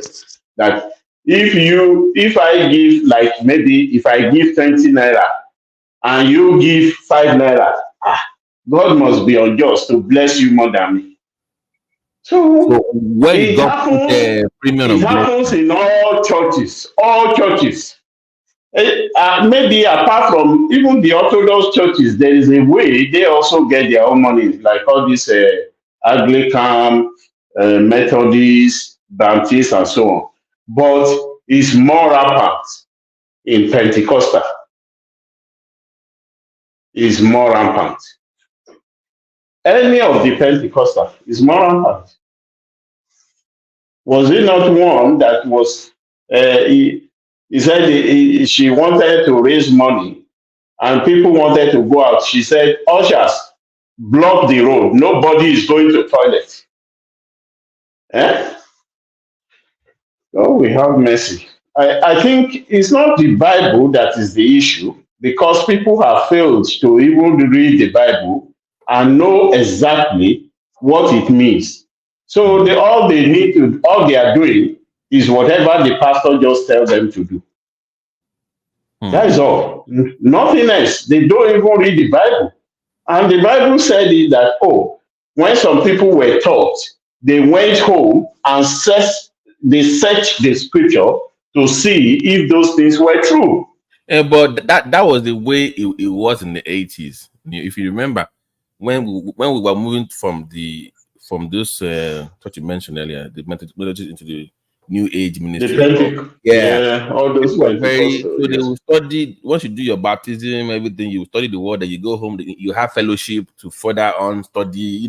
Back that was the way it was before. So everybody knew what they were reading. That's why when people talk about marrying, because they don't know. I know. They used to, like, when you were in that thing, you will study, they will teach you how to read, then you have fellowship at home with your so you knew what was in that Bible. So but The now emphasis was not on money. you just say It I wasn't on confess. money. Next thing you know, start speaking in tongues. Who are you fooling? Like, this is, man, I don't know what Jare. There's a bunch of Anyway, one man, which topic do you want me to talk about? One man is busy at the moment. Just go on. On any topic. It's in the fridge. I can't really phone call. Okay. Can I remember the topics? Because I just flow freely. Yeah, actually. By the way, did you touch the airport story, the entrance thing earlier? Oh yeah, that would be a good thing, because possibly it will be able to cut off some of these options, because like in UK here, when you go to the airport and you bring your luggage, all they will ask you is, were you the one that packed it? And once you say yes, you just put it on the conveyor, and that is it. They will not even ask you to, except if the weight is more than the required. They will not ask you to open your bag. They just ask a question: are you the one that packed it? And the reason is just for legal purpose, so that if there's anything they find there, they can go back and say, well, you said you packed it by yourself. And that is all. But in Nigeria, they want you to open everything, and I guess the thing, like, once you come to Nigeria, you just scan your passport and you can just go in, right? Yeah, that is what. Hopefully, I hope it will be. Although, just like I mentioned the other time, that, for instance, getting passport is so easy now. Like, from the application of my passport to when it arrived at my home, it took only 2 weeks. So which was unprecedented. So if this e-gate is also done or effective, that would be great. But the only thing I know is if they do it now and people are not making the money they're supposed to make, if new regime comes around, they will destroy it. And that machine will be gone in no time now. That's if they will destroy it. So those are the things they will destroy it. Because something like that, I don't know much about the maritime, but I was told there was a time that they made some things in the farm tank in Zitinka or whatever, or Apapa, that you only get called to bring your truck when it's your turn. But before you know it, the whole thing was dismantled. And that is why there's always a deadlock on the Apapa Road. So they knew what they are doing. That's the Nigerian factor for you. The NDLA dogs too, they poison those dogs. The ones that will, they poison the dogs. The dogs that will be sniffing the cargo. Yes. Wow. Nigerian. But I know, Baba, the plan was that you will just pay one fee and that money will just divide and go to all the ministries from that portal. So when you that's a new one. $100, you pay the $100 and the money will just divide and go to where it's supposed to go. Then you go Before, and get the ticket and you go and pick up your be bono from one place to the other to make payments, or even ordinary maybe 2,000, 3,000 for this, for that, for this or that, going from one end of the port to the other. It was crazy, but all I fear is that whatever this administration is putting in place. But why would they poison dogs? That is crazy. Because the dogs were successful. The NDA just sit back and the dogs will do all the sniffing, like it's done here and in Europe. You understand? No, because they're expensive to train. You know, that thing is very expensive to train those dogs to. Very, very expensive. It's very expensive now. I mean, they don't. It not even is the operatives that will kill them small, and they all died because it's disturbing them from their own deals. Because with the dog, they are not getting anything anymore. I think the people are more terrible even than the government. I don't know. We blame government. Is it not from the body of the citizenry that the government emerged? That's just it. Gentlemen, a short little window. Let me bail out. Hand over to Mike.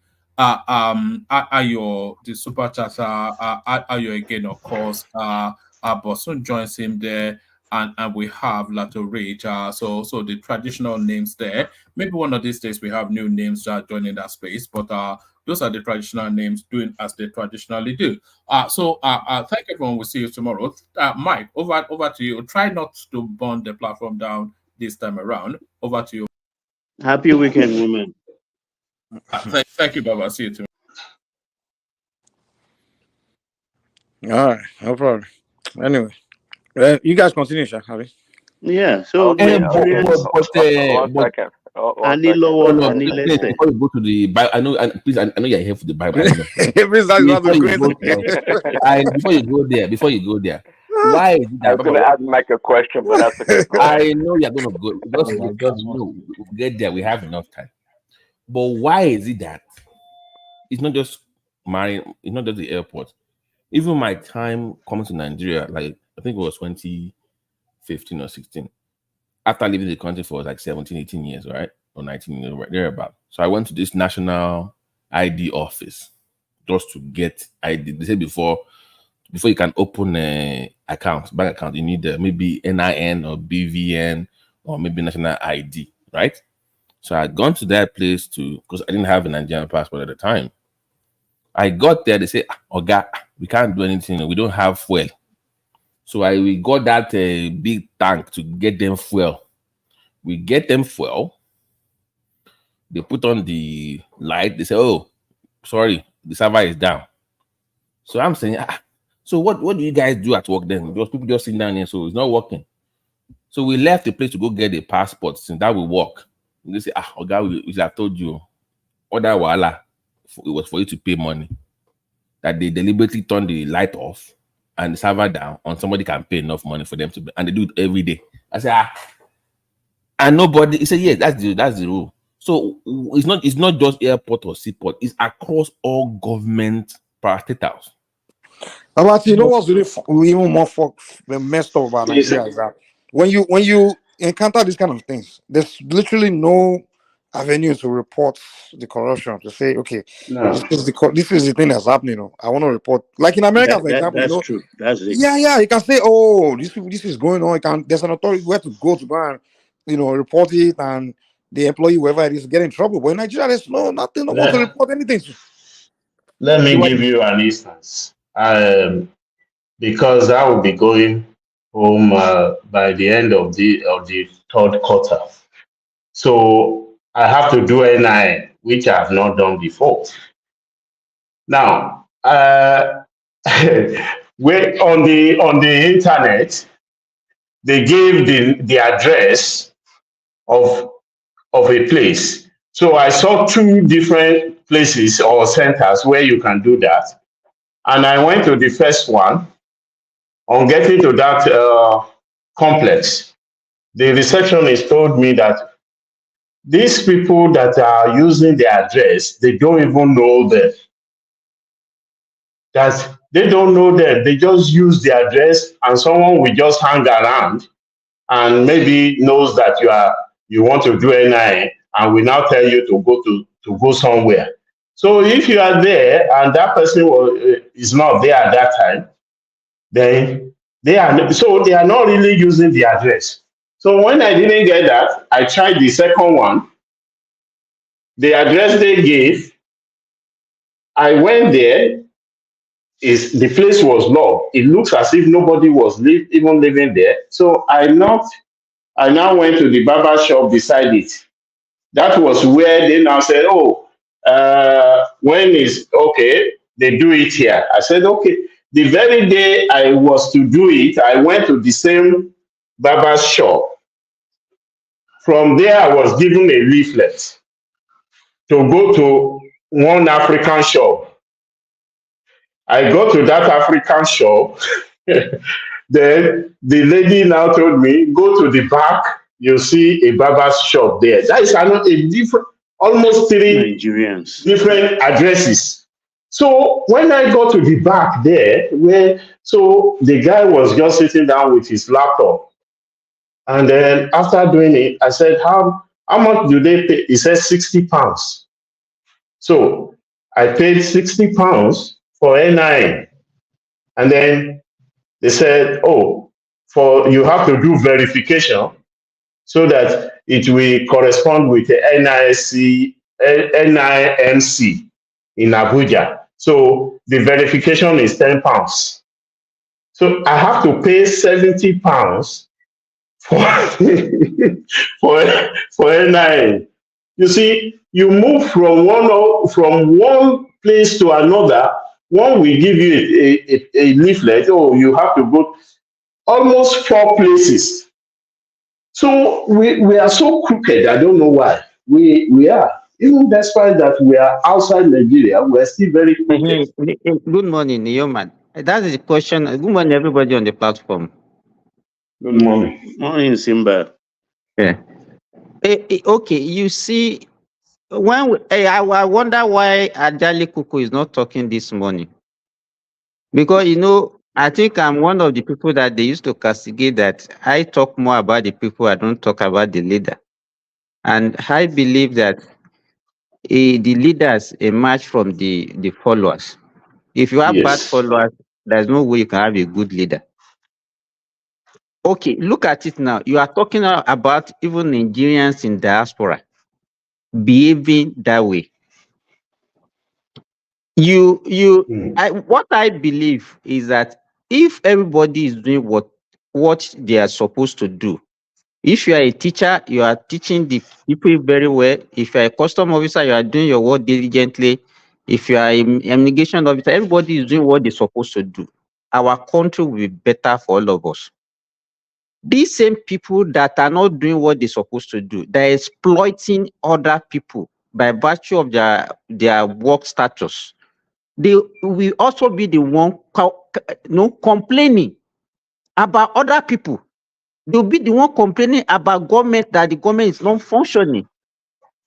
So to me, sometimes I wonder what we can actually do to our people. We are the problem. And if we don't, because the way we look at our leaders, as if they are like a spiritual something that they march from somewhere, and they just have to do something. Then when they do something, everything will align. I don't believe in that. If everybody work the way they're supposed to work, everybody knows what is right. I think generally we people, we are bad.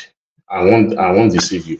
The only thing that is coming from government is that there is no that is we do things with impunity. Nioma, you ask a question so that no punishment. Let me tell you, the when you want to report, who do you report to? You report to somebody that is also maybe is the one even collecting his own fraction from whatever they are doing. You understand? Yeah, that's true. Can I respond to Simba? You've woken Nigerian people up. Yeah. He always looking for the people. Doesn't want to blame the leader. Everything starts from the top. When the top fail, the bottom will collapse. It starts from the top. Look at this guy, the interior minister. Why is everything working? It's because he's showing leadership. He's leading well. And he's putting in place structure that can monitor everybody. It is very easy to govern. It is not a difficult thing. It takes the group of leaders to lead well. And that is what this guy has demonstrated since he has been there. How many months? 9 months. And he's putting in place a lot of things that we've never seen before in the history of that country. So why is it possible for us to be getting this thing? Even the backlog of passport that they make on the ground within specific period of time. He mentioned, he said, I will clear it within 2 months. I didn't believe him.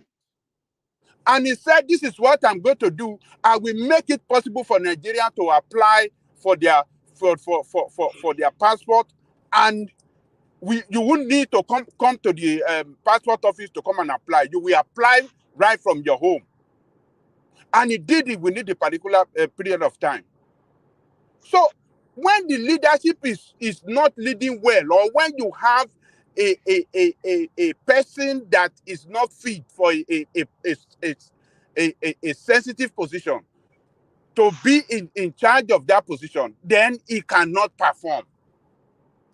So it is leadership. It's not the people.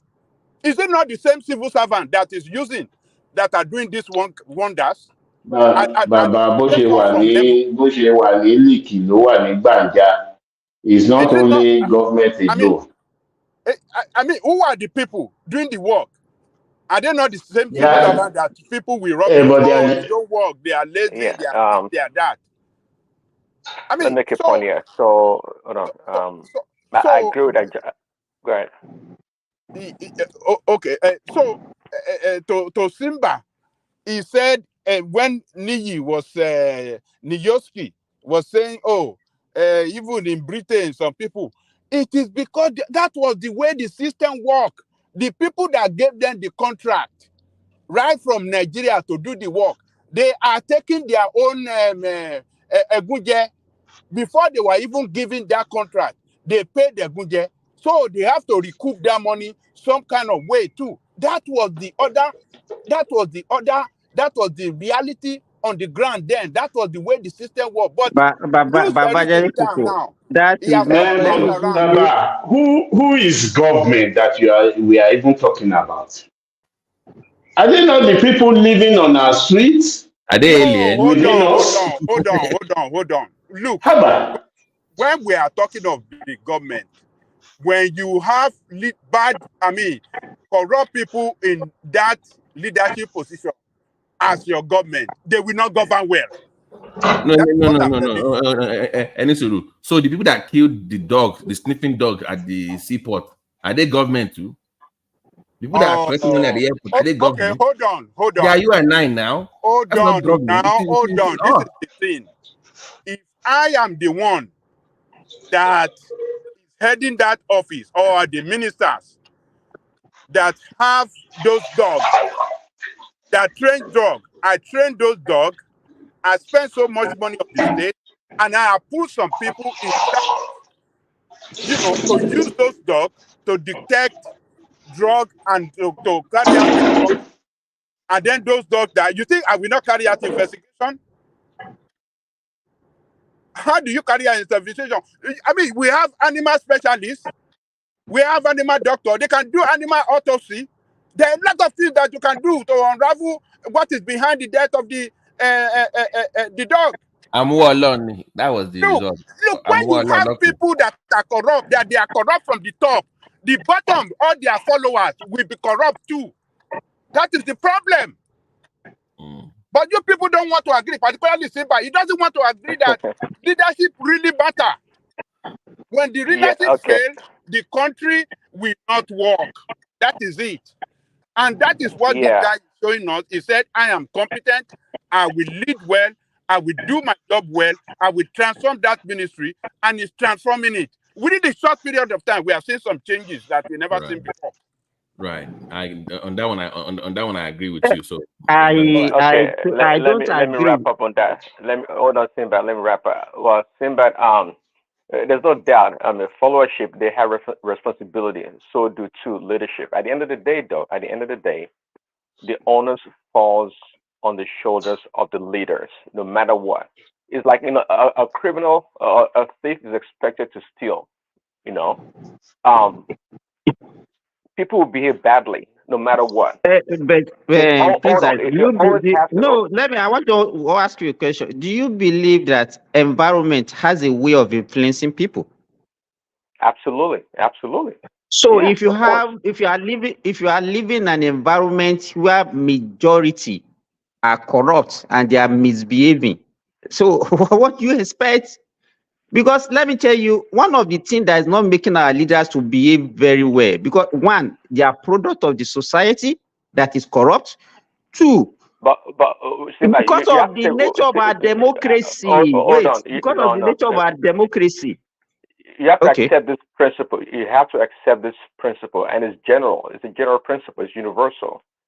The leaders have responsibility, no matter what. They have to say, and that's why in the West, when something goes wrong, everybody point the finger at the leader at the top. Plain and simple.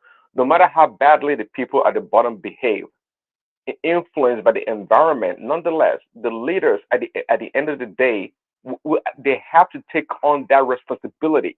If it's their fault or not, it doesn't matter. So we should. The people are corrupt. We know the people are terrible. Okay, yes, and the leaders come from the people. But once they assume that leadership position, that mantle is put on them. It's now their responsibility to put things right. You can't be better than your skill. You understand? Where do you want them to learn that skill of good leadership when they emerge from a corrupt environment? I agree with that, but the thing though, I agree with that again. You can't give what you don't have. That is it. But there've been many cultures. I mean, you don't have to go into the Bible. There've been many cultures in different countries. Thank God, Prince. You did not go to the Bible. Thank you for not doing that. Prince Daddy, that is why I said even let me tell you, the kind of democracy that we practice will not even allow you to be able to take the decisive decision on the people. Simba, wait now. Oh, Prince, let me ask you a question. Like Simba just said, when a man gets into office, He knows that because of what Simba just said, he knows that there's no expectation because he knows his people. So if he does not want to do anything, he knows that you are as corrupt as he is. The only difference between you and him is because he had the opportunity. If you get this opportunity, you will do the same thing as well. He knows that. Yes, I agree. Hold on. There is no opportunity for him to do the right thing. And that's the difference. He had the opportunity, you don't. So he knows who he's dealing with here. That's what he's saying. That is true, and that is prevalent in our society, in our culture. culture. Look at out of the leaders, out of the people will come a leader also. I agree with you. Please, hold on now. Look at my governor now, and Kogi governor now, Ayabelu now. We all know this guy is a criminal. This guy even put his own governor there. The current governor said on public radio, on public TV, that look at guys, oh, I know I'm the governor, but actually, Bello is still running the state. And there was no response from the people of Kogi State. Like, nothing. So because there's no expectation from them, that's who they are. Yeah, well, again, in fact, the people, if you don't behave like them, don't talk like them, they don't see you. They won't vote for you like now. they won't vote for you now. They only vote for everyone that's like them. Their own kind. That's what they want. So and that's why, well, people come about in the same society. A group of people come about that would change the direction or the trajectory of the nation, of the people.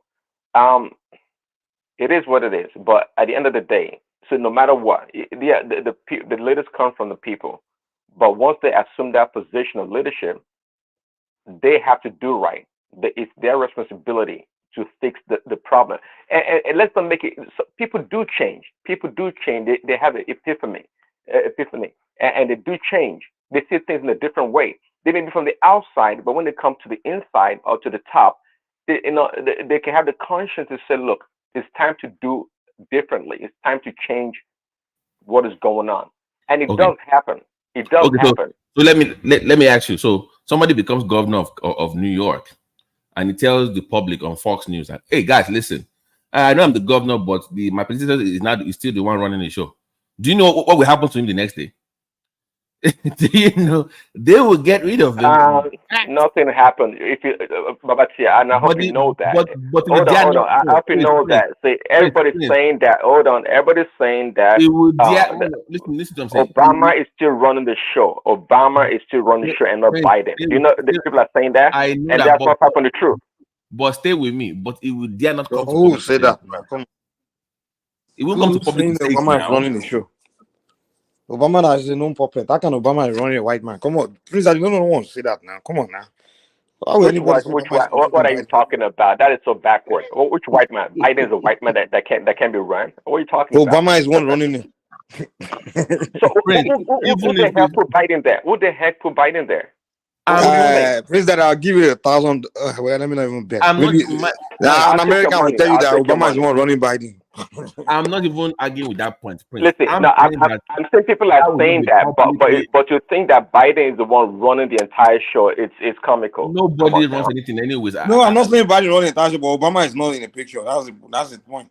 He's there. Obama is not a powerful man in America at all. He is.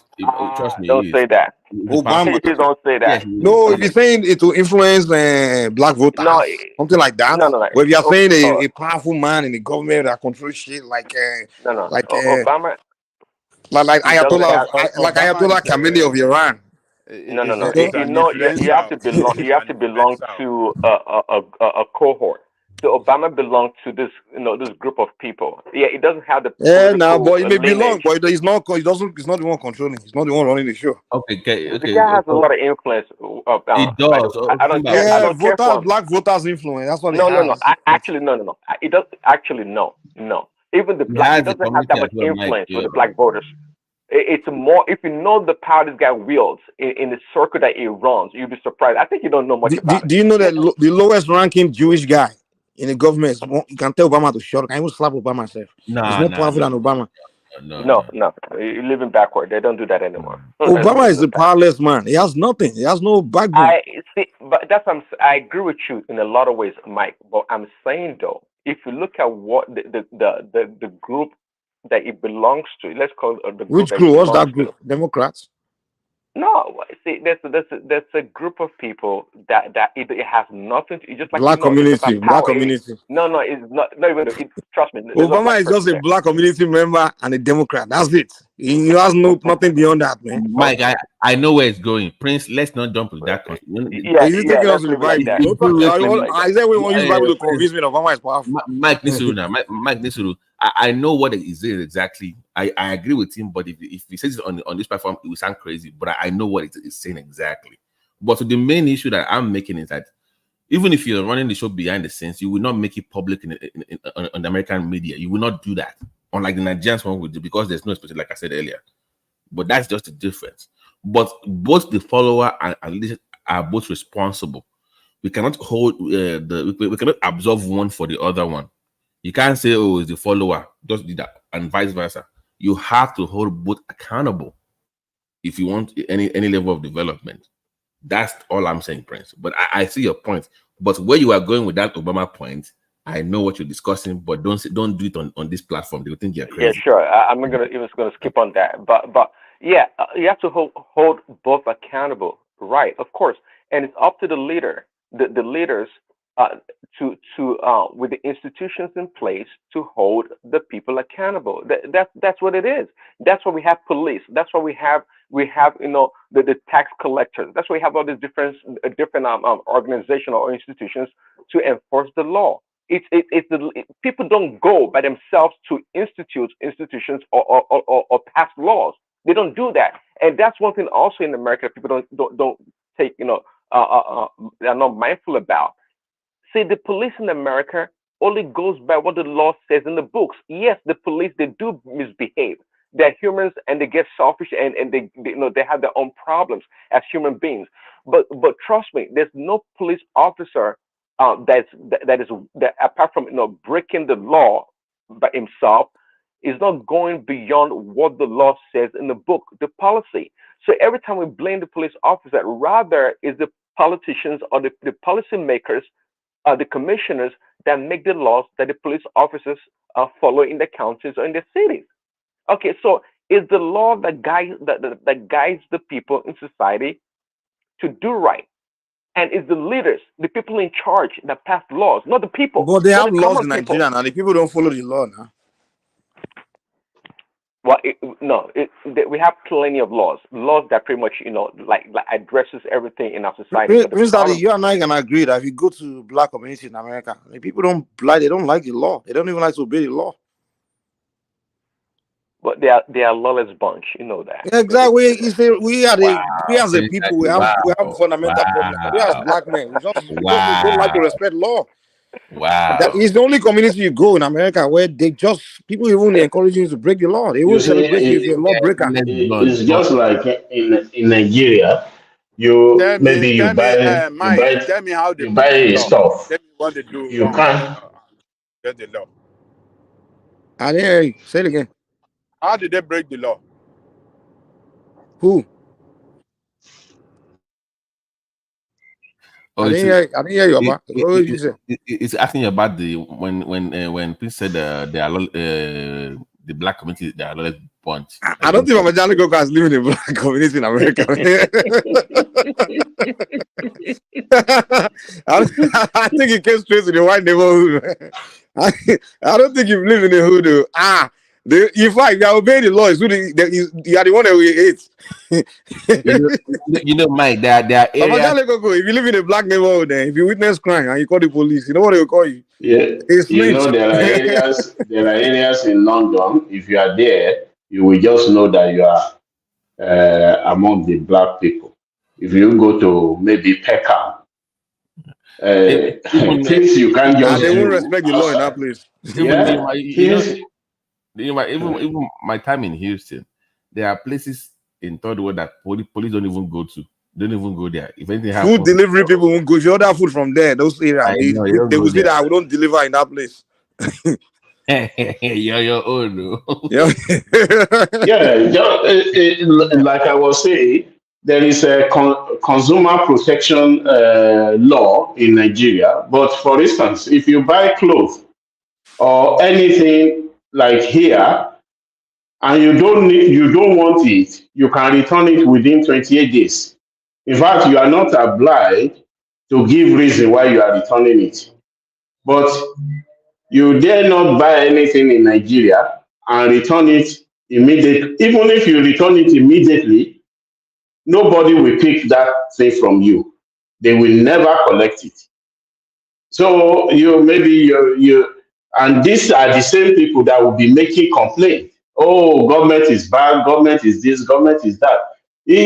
We, the people, are equally as bad as government. I know the bulk stuffs at their desk, at government desk, but we are more corrupt. We are more corrupt. If anybody is in government and then is not changing his car or is not building new houses, oh, they say this man is very stingy. They will start talking against him. Yeah, because that is what they are expecting. Nioma, I want to even ask a question. Can we point to one black country that is functioning? Even look at South Africa, where we have a mixture of black and white. You Kenya. go to the black community there, which Kenya is working. Go and look at the rubbish that guy is doing in Kenya. I have to say something now. So you if you have been to South Africa before, go to the white area and go to the the next thing that you say because of apartheid. Why does it take more effort? Why does it take more effort to align a black man to be able to work more than the whites? Yeah, because we believe in cutting corners. The answer to the question is that we are sinful by nature. We are sinful people. We are. Is that a compliment? Let me give you an example. I will also mention another country, not even in Africa. If you go to Brazil, even look at the Brazilian players, the black one among them, anytime they finish their career, they run into problems. That was broke. It's the same in America now. The basketball players, a lot of them, they become broke. They will say, those ones I still can't understand why. They will say this guy made 150 million in his career and he's broke. He has zero. I'm like, what is you'll be buying to be cars, to be buying. Well, I mean, he's not. What did he buy with all those money? 840 million. Sorry, 150 million. You hear this one, $80 million. What did he spend it on? They can't even explain it. That one is not peculiar to black people.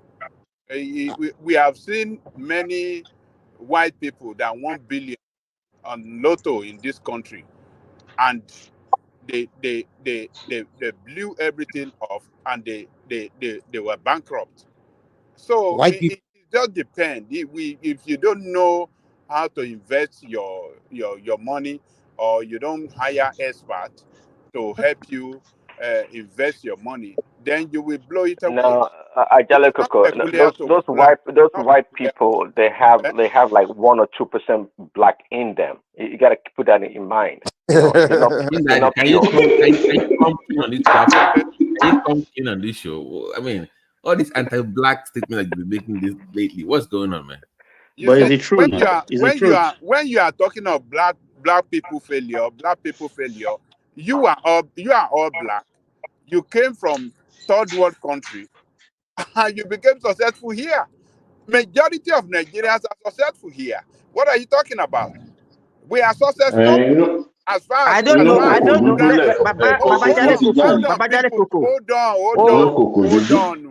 Hold on. Nítorí nǹkan ìbàjẹ́ èèyàn dúdú lè máa sọ èèyàn dúdú ò lè ṣe gbá ọ̀hún lè ṣàgbọ̀n. Èèyàn dúdú ìwà dúdú. You are all success story. You are black people. I don't among know. the I don't know immigrants. whether you Hold know on, what hold on. Let me land. what do you understand by being Let me land. successful. Self? Do you Let think by you me for you land. to survive and feed your family that you Let me consider as being land. successful? Because we have Let me degrees. You think land. you are See successful? that one. Don't Is let that us what you consider as being successful? don't let us go on that. Don't let that one is a No, we have different. to go on it because you say all of No, us were hold successful. on, no, As far as hold I'm on. concerned, maybe you don't know Not what a success. you Hold mean by on. being Are successful. you not a success story? Are you not a success story? Don't you That is our. consider Let me tell yourself you, that is as one what of we the consider as the way as it one of the is. successful Ajale Nigerians? Koko. So let me tell you. Hold on, hold on. That's not success. I That's don't not the consider success we're myself as being celebrating. Oh successful. God, oh God. Look, in this America today, it's a fact that everybody know that among the immigrants, Nigeria are the most educated, the best in America. Number one, on top of the Chinese, on top of the Indians. So what are you guys talking about? Are we not black people? We just have degrees Hold now. on now, hold on. Are we not We are black not. We are people? not. The success they are talking about is not Oh God. innovation. It's just Let me degrees. That's what land they are now. saying. Okay. Okay. You are talking, oh, we are backward people, we don't do anything right. Oh, there's nothing that Okay, Baba Jale Cook, I go to will get back to you. black community does is a failure. But Okay. you fail to consider us as Okay. black Okay. people too, that are Okay, very Baba Jale Cook. successful Okay. in this Fine. Fine. country. Okay. Let me. Baba Jale Cook. Wait. Fine. Fine. I get your point. Okay. We have degrees. We do this and that. But in America here, you go to towns, cities, and you see Chinatown. The Chinese, they organize themselves. They will build their a district where they control. You understand? Where they have their own bank and things like that. Even the Indians, you see them controlling like literally a sector. Like, if, for example, now the hotels, even some gas stations, you see Indians are taking over it, right? In fact, if you go to Houston, right? There's the south part of Houston, the dominant group there is the Asians, the Koreans, and the Nigerians. Now, there's a street called Bel Air. It's run by the Korean and the Chinese businesses. The next street called Bisonet is run by the Nigerians, the Caribbean, and the Black Americans, but particularly Nigerians run it. You understand? Now, if you go to that Bel Air, you will see Chinese, the Asians, they have banks, they so organized, you see success. But if you go to the Nigerian side, the black side, except Nigeria, when Nigeria run, all you see is Nigerian individual store, this food store, they all food store next to each other. They are not. You can't call it success. Just individual businesses. There's no group success, no group business, no organization, no coordination. It's just ghetto. But individuals make his money. What do you make enough? You just leave that place, move to white people, abandon that business. That place. But Mike, making So money is not to me. It's it's not really not It's success. not It's just your success. That is individual not pocket. success. Exactly. But the Well, Chinese, because everybody know that we're not those up to ones that you can we're see. not up to that level yet. We're You not up to that level guys yet. don't consider the factor that we Nigerians that you are referring to, how long have you been in this We country? are not talking about Nigeria. We We're are talking not talking about about individual. What you do for now. your own pocket. We are saying group success. That's what we are saying. Okay, Baba, wait. How Can you long name have one thing we been? Nigerians as a group have built in America where we can How go and long say, have we been in America compared to Chinese? we've been here now. I mean, don't be the same time all these Koreans No. started coming in the 90s. Or Japanese. Do you know how long they've been in this country? We are not talking Japanese. We are talking about Koreans. They all just started coming. Do you know how long they've been in this country? No, Aja, we came then before give. all those people. We came as slaves. So Chinese came and meet us Wait, here. no. No, they all came and meet us here. Indians met us here. Chinese Indians met us here. Indians will meet one be. You say? Anyone India? Oh, yeah, you are referring to African American. Yeah. Generally, I'm talking about blacks. Generally, they all met us here. Look.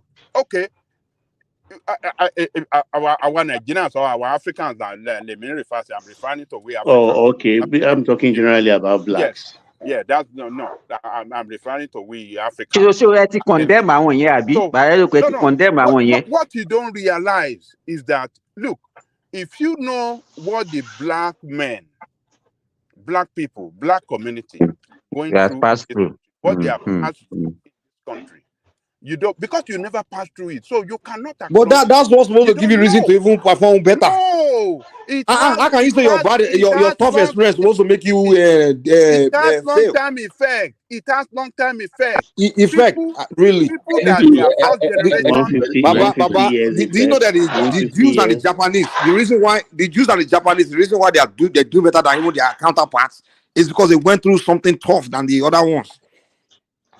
So the Jews went through Holocaust and it gave them motivation. They don't use their Holocaust and bad experience to say why they are failing. That's a great point, Mike. Let me land on this. You're making an excuse for hold black on. Let me people land. because they went through. Let me land. Look, Mike is just saying something about Japanese. Do you know how much America paid them after they attacked them? It's not money that's making them progress. It's their ingenuity. Hold on. All the welfare they are paying the blacks in America, all the money, the government assistance, is that not a form of payment? What are they doing with it? The American government spend billions giving blacks food welfare now. Government assistance. They spend billions a year giving government free housing, free this. Is that not something? Is that not assistance? You are saying as if black have not achieved anything in this country. With black, but you are giving us reason why they are not achieving anything now. You are saying because of something. We have black universities. We have. But what are they done with it? Hold on. We have Blacks Bank. We have black cities that is striving black very cities. One of them is Atlanta. We have Huntsville is striving very well. Black are doing very, very good. That are Americans. No, the most successful people in those cities are not black. Though. They are white. Atlanta is a success story that you can talk. That what are you saying? Blacks built Atlanta? Look, Atlanta. It's just a huge black population. That's all, and all the blacks across the country that went to school, make some money, whatever. They moved to Atlanta. That's it. But it doesn't mean blacks are the one running You have to go and study. It's just a huge black population there, and the worst communities there are black communities, not the white communities. The other races are doing better than the blacks there. That is not true. Are you saying blacks in Atlanta are doing better than whites? Look, comparatively, they are doing very good compared to. They are doing better than. The argument about Atlanta is the blacks in Atlanta are doing better than the blacks in other cities. That's it. But it doesn't mean blacks are the one that control Atlanta or own all the major corporations there. They don't. It's just like educated blacks across the country all move to Atlanta to work, and they show they are just like Nigerian. We go get degree, get a job, we get salary, we think we are successful. It's just for your own pockets. What we are talking about here is the group success. Meaning, I think what troubles us as black communities mostly is trust deficits, because this is how the Chinese or Indian communities work. When they get something and they go maybe to their uncle, they network their funds, their finances, and they deliver the payback. They respect contract. But the black person, it's not like that. I mean, for me, or Ajan Lekuk or anybody on this platform, if you want to work anything seriously, who will you choose? A black workman or a white contractor? Definitely you will flow, because the black man may end up disappoint you. If he says he's coming 9, he may not show up until 11 o'clock. But here you are, the Latino, for instance, you want a quick roofing within 3 days. They are here 5 a.m. They started work, and they will not go until 9 p.m. So it's work ethics, trust deficit, and those are the things mitigating against us. We don't know how to arrange our economy amongst ourselves. Even back home, the Lebanese back home, the bricklayers, the painters, you see any Lebanese home in Nigeria, if they are painting it, 99% is a black Lebanese, is a Lebanese that is doing the painting job. the bricklayer job because we will do shoddy job, and they don't trust that. So this is the we need to change our work ethics. Do we have the ability to work? But do we have the ability to work together, or it's just not there? We don't have the ability. No, the thing we have in our culture I think the only people that are a little bit closer to that, maybe to the Indian, the Pakistan, in terms of honoring contract, are the Igbos. Like maybe they bring someone from village, and then they say, "Oh, you are staying with me for 5 years. After 5 years, I will establish you." Like here. But that's not contract now. That's more of No, it's part of That's what is it? apprenticeship now. That's apprenticeship now. Yeah, but what I'm saying is, your for boy from the instance, village. if you will hold on first, Okay. they make contributions just like the Pakistans here or Indian. They make contributions. Before you know it, they open one shop for one person, and then the person has to pay back because it's just the contract. And before you know it, another one will open, and that's how they take over all the shops all over. Yeah, it's like more like an ethnic cultural agreement. But Neoma, what example you just gave, different from what the Igbos practice. So you serve your master. At the end of the day, your master will give you certain amount. Go and establish yourself. It's not as if it's a communal thing. And give But how do they take over all the shops everywhere? Is that not part of the contract? It may be a smaller contract or apprenticeship, but it's still part of it. How many? Let's be honest. It's similar. It's similar. How many other tribes will be able to do that? That we all know that thing. I know Jebu people, they kind of have similar kind of thing. Because I'm in Jebu, we tend to be well organized in business. That's in those days, though. The Jebus have changed. we've kind of melted the rest of Yoruba. Neoma, if you are working, if you have a Nigerian there, you'll be afraid of that your fellow Nigeria because you know what he can do to you. No, you're right. Okay, so that is why we cannot have a communal development, a communal success. Individual success cannot develop a community. True. You can't build a nation individually. Everybody because sometimes we are always ready to sell our people just to get favor. India, if Indians are working, in fact, maybe if you have two in a place, the way they will be so close, everything they say stays with them. But for us, maybe I've given the example. I've mentioned it several times here. Our nurses here, majority of them are Indians. If times of break comes now, they want to go for break. They will just choose one or two among them. That one will go. They will go to the kitchen, carry a trolley, collect food for everybody, and bring. You understand? They do everything together. But come and see our Nigerians. It's fight every day. Fight. We have this competition. Who better pass who's fight. Nobody. You would think if nobody can you ask somebody to go and collect your food? You will not be suspecting that he has put something inside it. Even if you don't have any fight. It's terrible.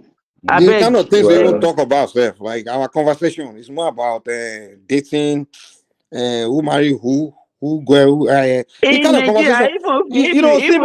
You know what's really funny, right? There's some things I used to think is just normal and okay until I literally left the Nigerian environment, the African environment, the Black American environment, and go and live among other race of people, like whites, Asians, and I listen to conversation they usually have. They are discussing how to grow, how to expand, how to move up. Yeah, the conversation is about. I'm like, no wonder these people are advancing. Observed that all successful Black men will marry white women. All successful Black women. Look at the Williams because sisters. the language of success the Black man has learned. Baba, anytime I see them with their husband, I get very angry. But they did the right thing. If you go and marry a Black basketballer now, the two of them will become broke in no time. Yeah.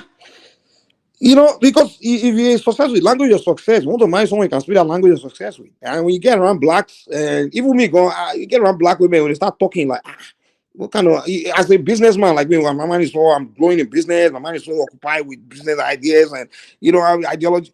When I sit down with even, you know, a woman, you start talking some dumb shit, like, I mean, things about, you're telling me about what's going on in, on the social media, on reality show, I reality think stuff, what excites us things that has nothing to doesn't do with excite them at all. progress. You have healthcare professionals. Go and read the news. There's an increase with healthcare professionals, females, and now there's a demand for them. From they're not dating prisoners. They'll be doing marrying them. That's what they'll be discussing. Chama, I'm not dissing you people. Sorry, I still think Chama the vex.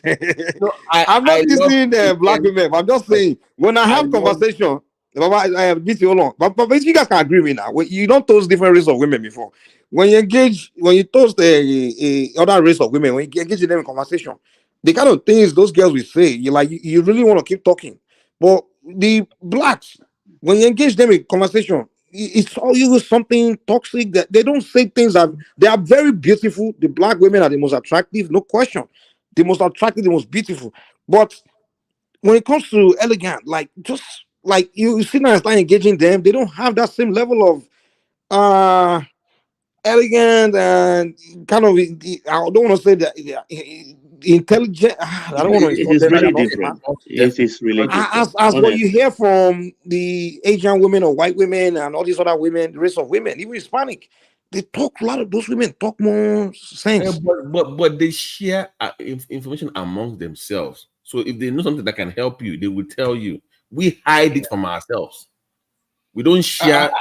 We don't share it. Okay. But BT, let me give you, for example, the nurses there.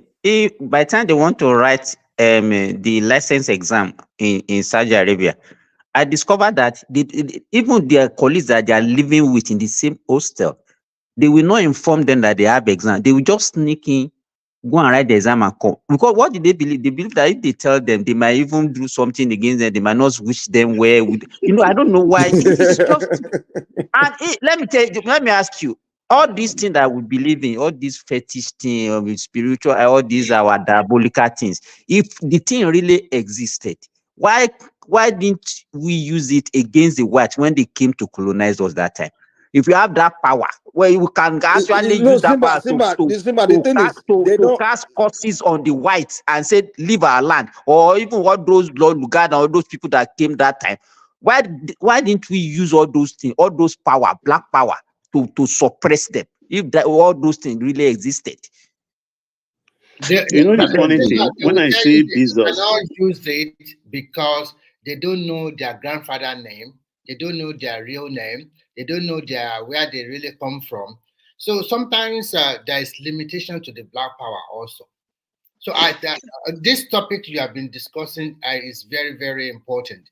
And when you deal with a white or Asian woman, for example, if you are married to her, I think there is tendency for her to propel you to grow quickly and probably stay by your side. But unfortunately, they also have their own thing that if things are not going well with you anymore, they will just say, I'm sorry, I'm leaving. But for a black woman, probably she also can stay with you. But unfortunately, because we live in a communal society, she also listens to what other people are saying. She wants to wear that gold.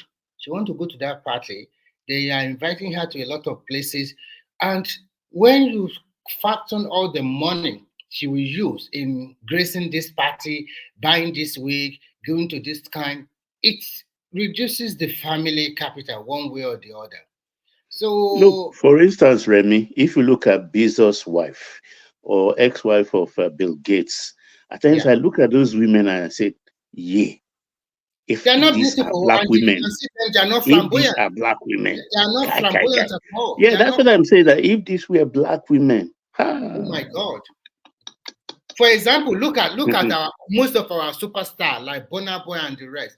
When you factor, where are they investing their money on? in their teeth, diamond in their teeth, in their wristwatch. They would never invest. They would never invest in society to say I want to. 3 or 4 Rolls Royce in their backyard. What's Diamond doing in my teeth? And then they want to floss. They want to flaunt it and show you that they have more than you and oppress you. Yeah, And that's it. That's what they would do with their money. Yeah, even sometimes you want to go to church. You are wondering what are you going to wear today. I don't understand. So that you will not look somehow. And that's what I'm talking about. Since I started going to mixed church, Oyibo church. In fact, I've never thought of it one day that what am I going to wear today? Let me make you if I lay my hand on a t-shirt, I wear it. If it's polo shirt, I just pick it up. Let me make you laugh. Many years ago, when my daughter was to graduate here, I decked up like we used to do in Nigeria. When we got there, I was embarrassed. All the whites, everybody, jeans, flip-flop, because it was almost summertime. And I was here with shoes and everything with They will ask you why you so dressed up. They will ask you why you so dressed up. I mean, I was embarrassed. I won't lie. I was embarrassed. And I never repeated that mistake again. They will ask you when you dress all flashy. They will ask you why you so dressed up. In the Nigerian, they say, "What is wrong with you now? You're supposed to wear your agbada and all this." Exactly. Like you're going to a party or something.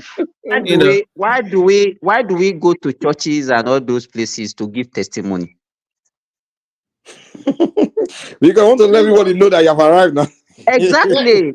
When I first went abroad, I'm bragging, no. But see, but that's what I'm saying now. Until I left black environment, I went around all these other race of people. I realized that they don't care about things that we care about. That's what I realized that they don't care. I've been thinking backward, though.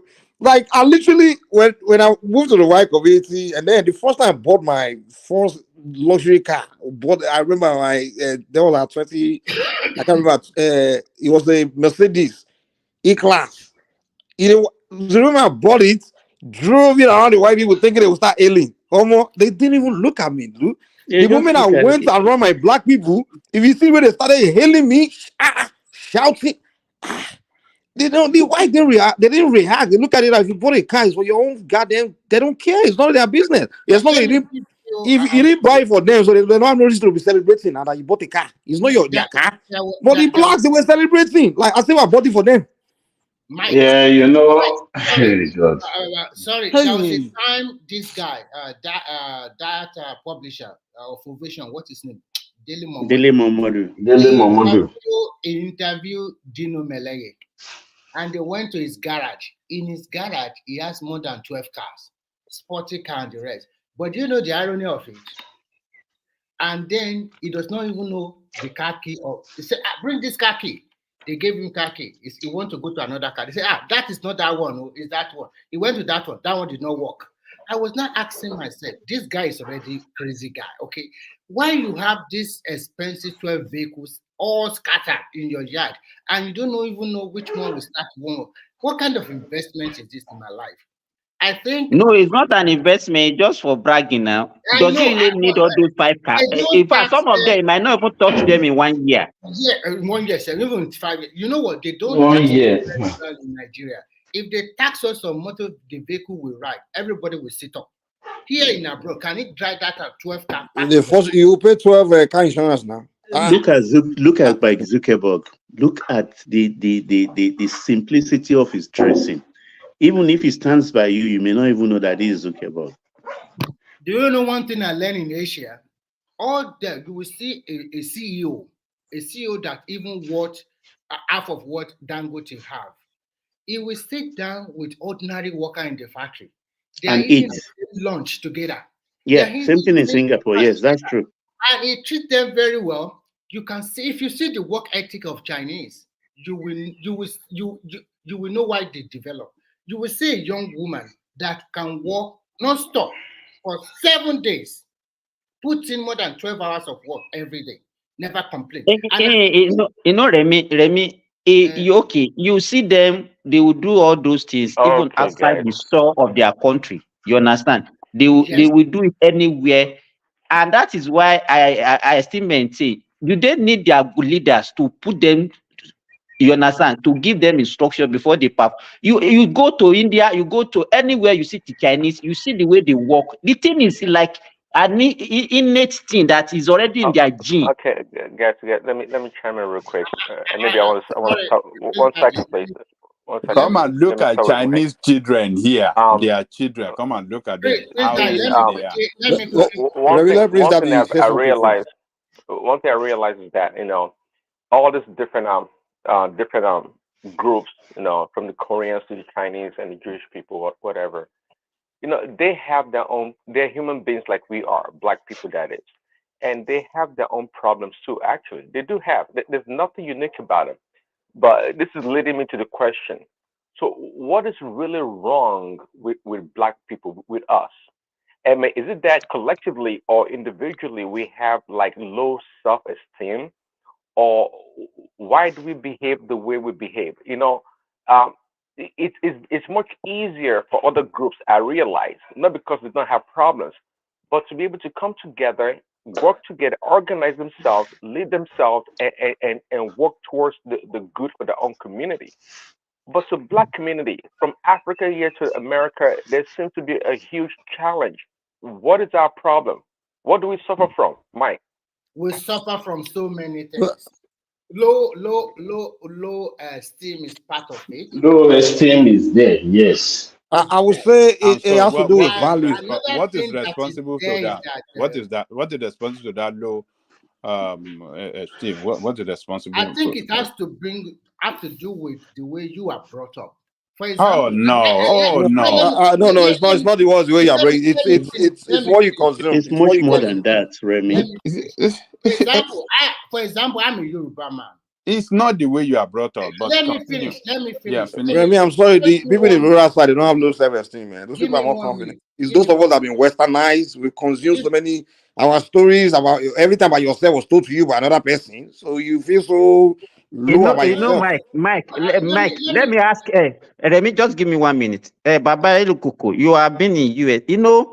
Even our first generations that travel abroad, ask them what kind of work are they doing, because they got to that community, they don't even because of that low self-esteem, they look for all those low jobs, being a security cleaner. You don't know. You can't those get, are the work that people are doing then. Oyibo man will not give their own children, they will not give you a better job and give their own children one kind of job. It's not possible in the Oyibo land.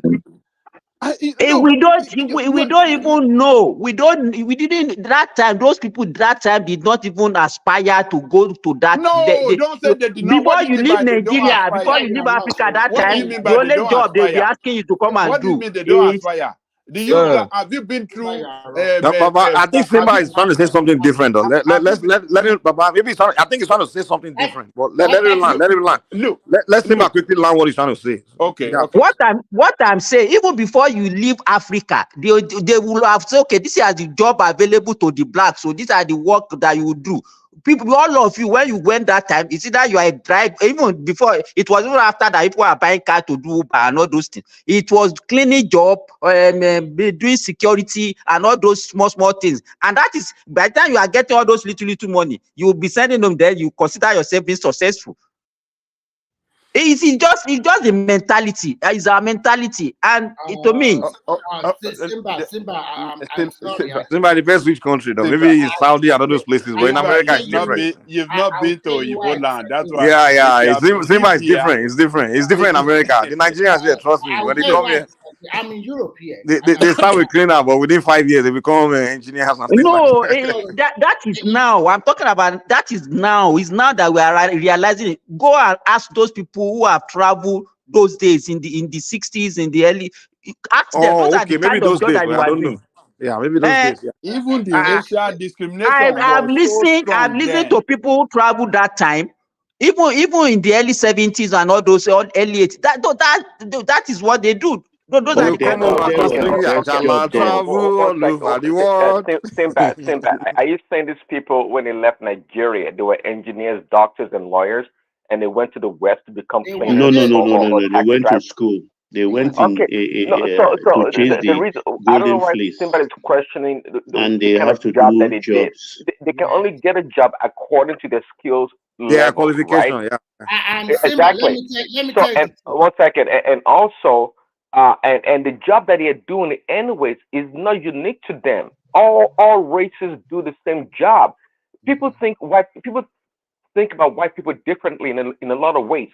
White people, I mean, they are hard. Mike can tell you, they're hard workers. Okay, they work, they Yeah. do all kinds of jobs, and they don't have that ego, They way don't have it. of Yeah. look of yes.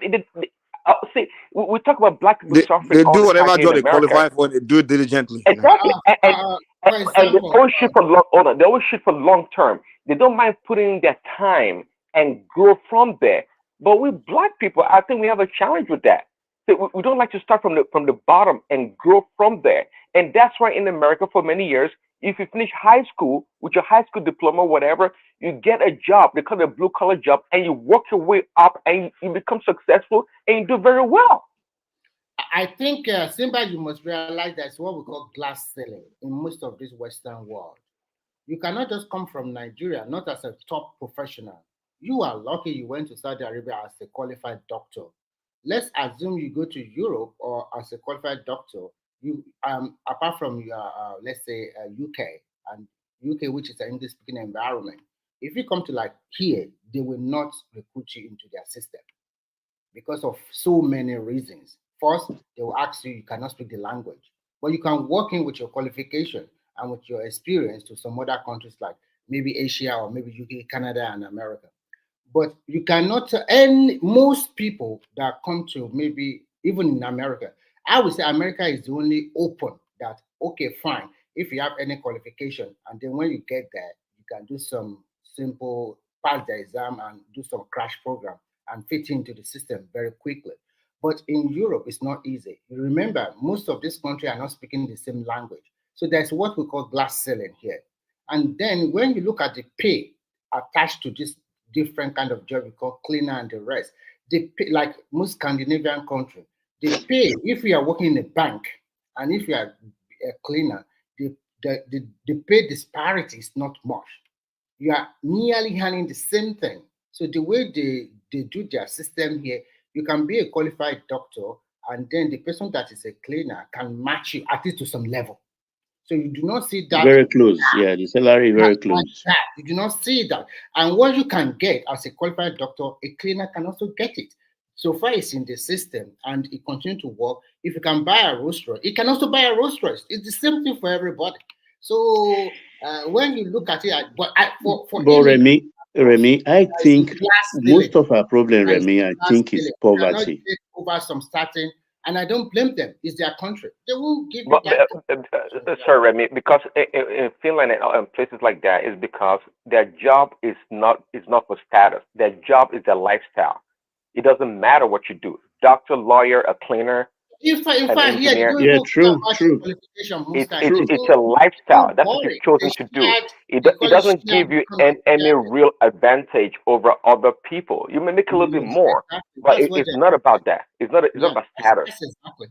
No, Prince, you don't understand. I think it's more of poverty because when I just go take myself back home and then look, if you look at those families with old money that hold themselves together, I mean, I could name a lot of people, Ajan Lekoko, Mike and Co, Simba, can relate with in Kwara, in Ijebuland, Egbaland, Bebati.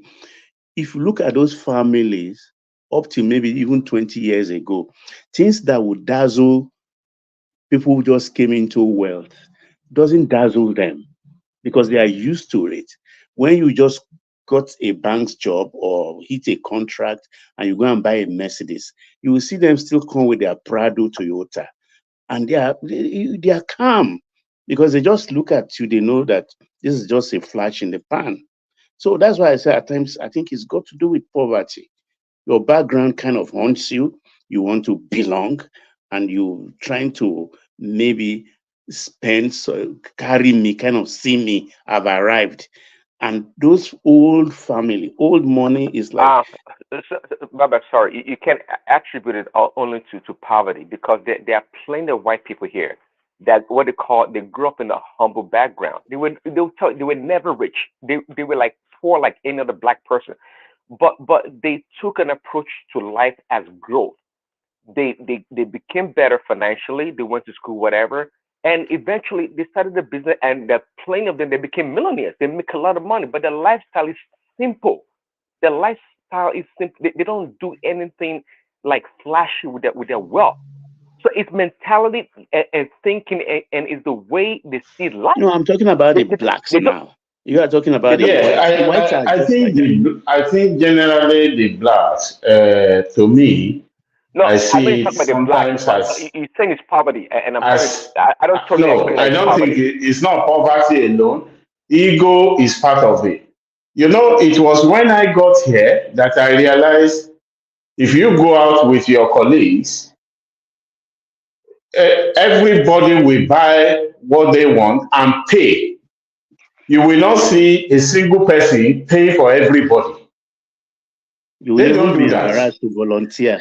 Everybody will just be bringing out their wallet and pay. And then there was a day. Sorry, just a minute. There was a day someone gave a testimony. He just came back from Port Harcourt, and he was giving testimony that when he was in Port Harcourt, his wife from here phoned him that their car broke down, and then his friend that he was in his friend's hotel. That the guy now said, does car break down in UK? That he was still telling the wife, well, maybe you should take it to the mechanic. And he said the man just said, mechanic. He just opened his drawer and brought out 15,000 pounds and said, send it to your wife to go and buy a new car. And you know, everybody, if it was a Nigerian church, my goodness, everybody would be rushing that man to say, Mofi Tietoro.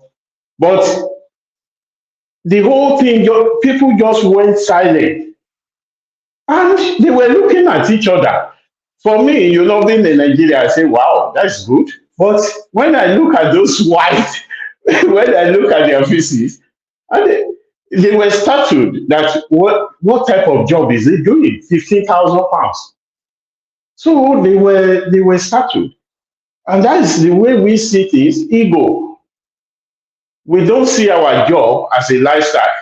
We just want I think to look, let me give you an embarrassing this thing. Your sister will come and visit you. She wants to go. She came with a cow. She didn't ask you of money and take for your fuel money. Did she ask you? Yeah, you have shame bragadona. This is part of a problem. She didn't ask you. What is it? But your sister might not ask you, but your black people, some of them will ask you, you're about to go. They will tell you 3 times. It's about coming. We're about to go. But Baba, that is culture now. That's culture. That's part of what is dragging us down. Well, I agree. No, not all cultures are good. I agree, but it's just part of our culture. Yeah. I want to share. No, that is not a bad culture. It's a culture of Omoluabi. You see, we are very we are very, very good people. Yeah, very, very good. No. If you come to greet me in my house, but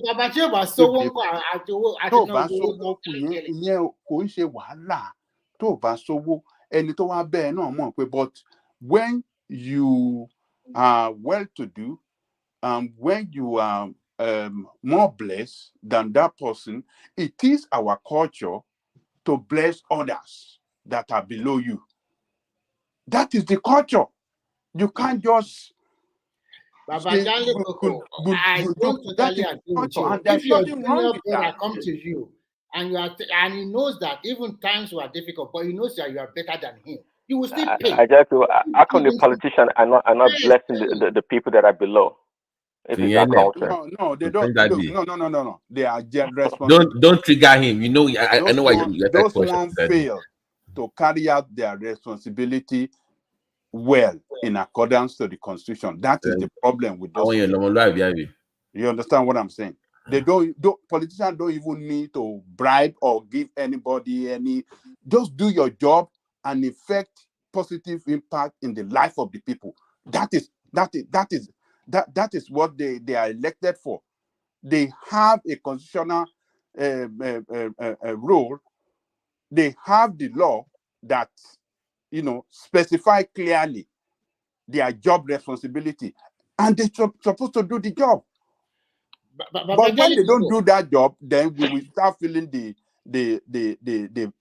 bad what do you call it? Bad government.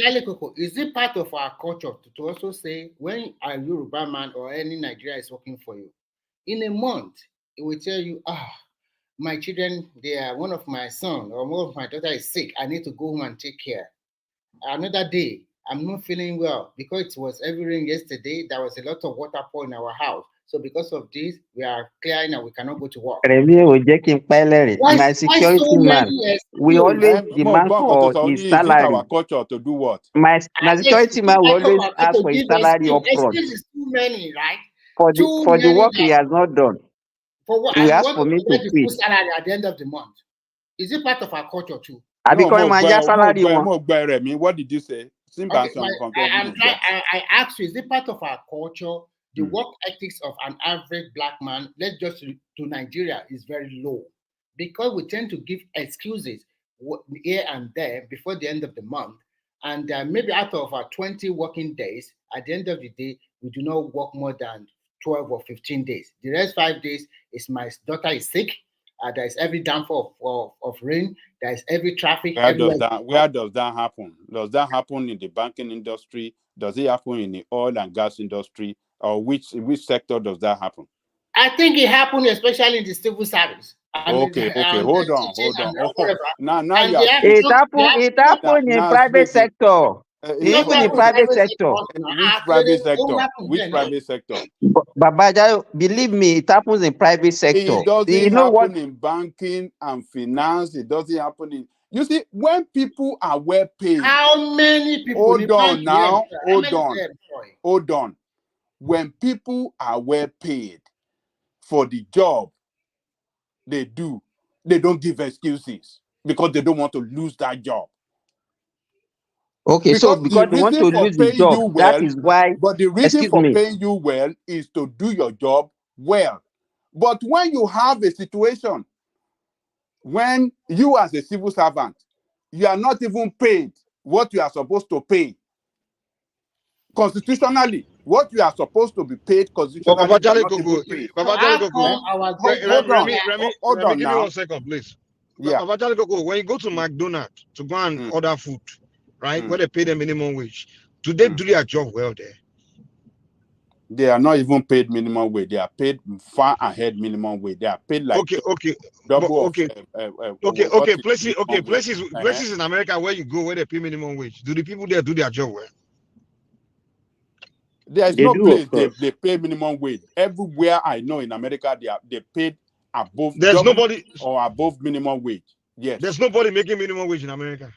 No, there's no job that they pay. They pay there more. Are people making minimum wage. There's nobody. Hold on now. There are people being paid minimum wage, and they do their job. Everybody, hold on. Which job in America today that is paid $7.25? Tell me. No. That is the minimum wage in America. Hold on. Mike's minimum question. To Mike's question, it can be paying them $10 or even $15 an hour in America. No, the question is, no matter how much you're getting paid, in America, for example, do the people getting paid minimum wage or not? Do they do their job? I mean, let's not pretend. Unless you're saying that everyone, you're saying that everyone in America, they are satisfied with their income. If that's what you're saying, then every one of us have had a job where we're not being paid well now. Exactly. But we took the No. job because we need that little money. We know it's not enough, but we took the job because we need everyone take a job because they need the money. And the fact that you took that job, you need the money. You have to do your job well. Now. You can't say you gotta do your job. Man. You accept the job, you have to do it. You can't say I'm not gonna do a good job because I'm not being paid well. No, then why did you take the job? Then if you don't need the money, don't take the job.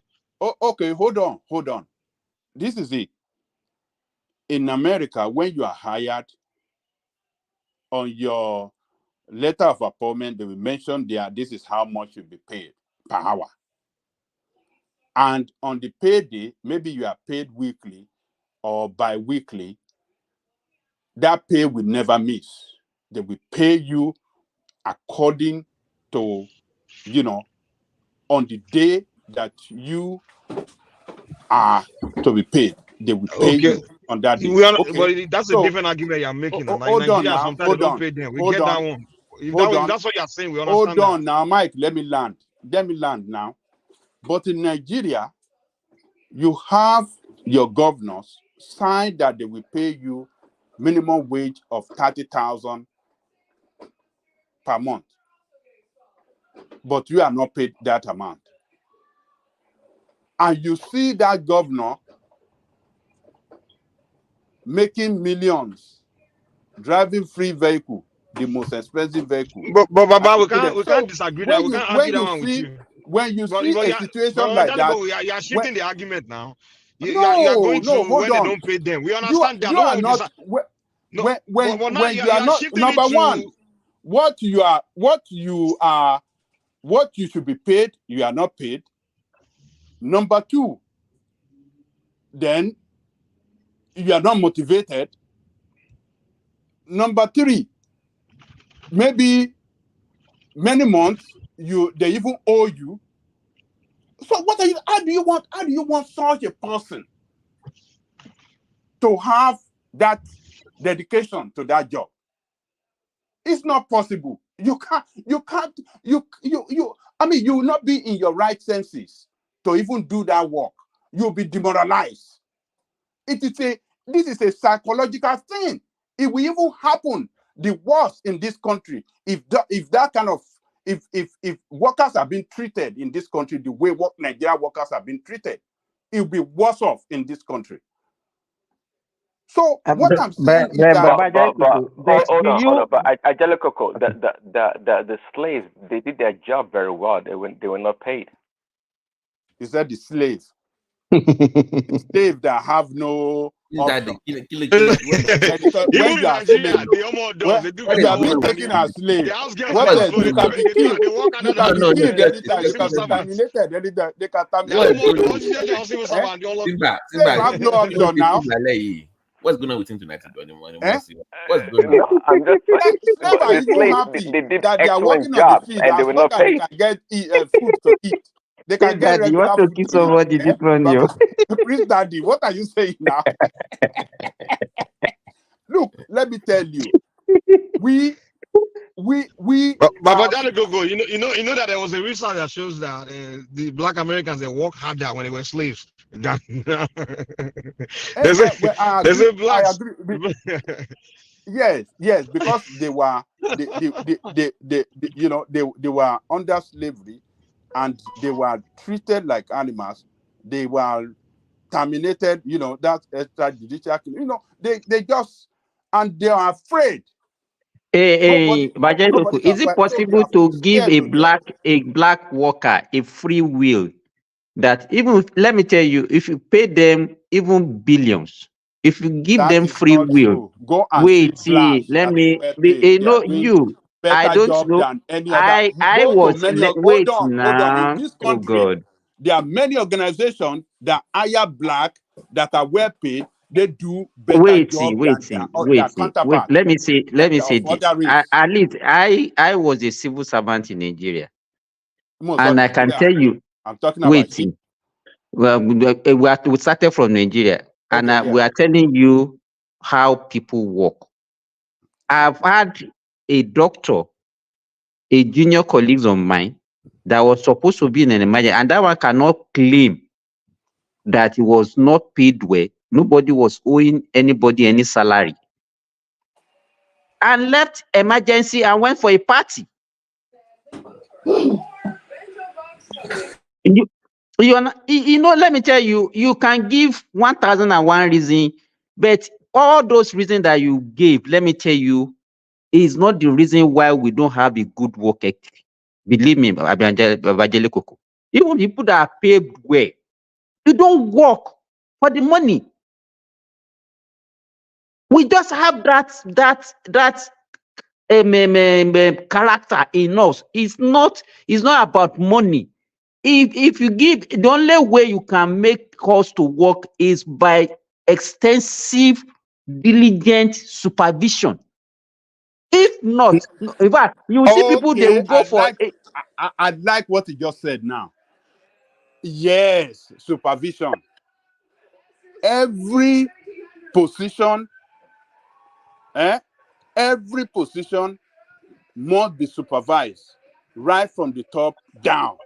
You know, let me even now tell you, this doctor that I mentioned earlier, when they called me, because I was the deputy chief medical director of the hospital, and they called me because I was the one in charge of clinical service, that no, there was no doctor in emergency, and they brought an emergency. When I took action on this doctor, before I got home that day, they've already called my wife. They have called my brother,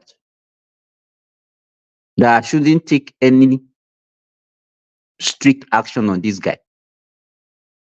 That is it my work? Is it not government work? Why am I carrying government work on my head? Those are the kind of society that you have so many, and so because of that, I have to tie it down. Because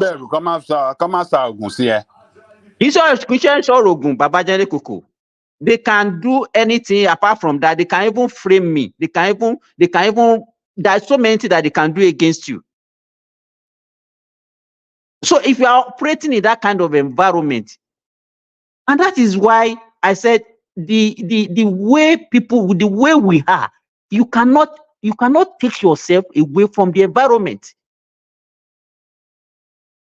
They will blackmail you. They will do a lot of things to you. They can even plant so many things in your office. They can to indict you. I agree with you, but you see, and so that one also is a limitation to what a leader. I was a leader then, and I have limitations because of the kind of people I'm operating with. And that is why I still insisted, if the people will have a common good, common goal that we want to move forward, that is the only way. But by the time you have just few people that are right, they are ready to do the right thing, they will bring them down. They will bring them down. I'm talking based on my experience. It's not easy to be a leader in a country like Nigeria.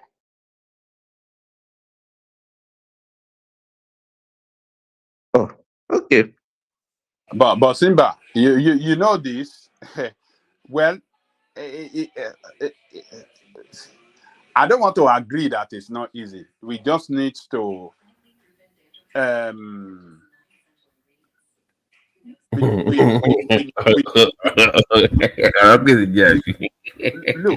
I don't think. Let me tell you this. Okay. We need a radical approach to solving our problem, and that radical approach include, you know, disciplinary action against people that fail to do their job. Disciplinary action, sometimes reorganization, sometimes reassignment, sometimes, you know, posting people from where they have been for so many years to another places. Just throw them around. Baba Jale Koko, I want to ask you a question. There are a lot of things that we can do to effect change. But when we are not all committed to effecting that change, then we will not succeed. If only one person is trying to deceive others and not on board, that in other strategic you are now then you will fail. conforming with what we are saying. that it's not something that few people can say they want But to I'm do. telling you, it starts from the top. To get things done and done well in Nigeria, the person from the top must show that leadership and hold people behind him or below him responsible. And must But Baba Jaloko, I hope you know. a very tough supervision. No, let me tell you. You know, before you can even work as a leader, you need to have people that share the same vision with you. That you need people of like minds. That's right. That is the key. So Baba So Jaleko, now, where will you get them? Baba Jaleko, consider a quick question for you guys. Do you think Nigeria should jettison the monthly pay and we go to our hourly pay? That if you put in 2 hours work today, that's what we are paying you. That is the best thing that we can do in that country that will alleviate poverty. It will automatically reduce poverty in that country. I don't agree with that. For not for all levels, not for all jobs. For certain, no, it should be for all jobs. If we don't do it, that is what they have done in this country. That all jobs. No. Help workers economically in this country. Any job, not all jobs in America are hourly paid. There are monthly wages. We have people that are monthly, but once you get to that level of being once you get to the level of being an executive, it's not hourly. But for starting job at middle level, yes. Agree. But then you can look at people at the executive position and above that are monthly. They are well paid.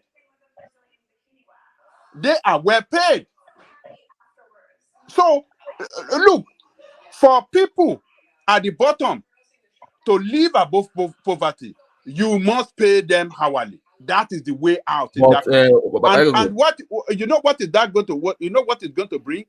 Mm-hmm. You will see. How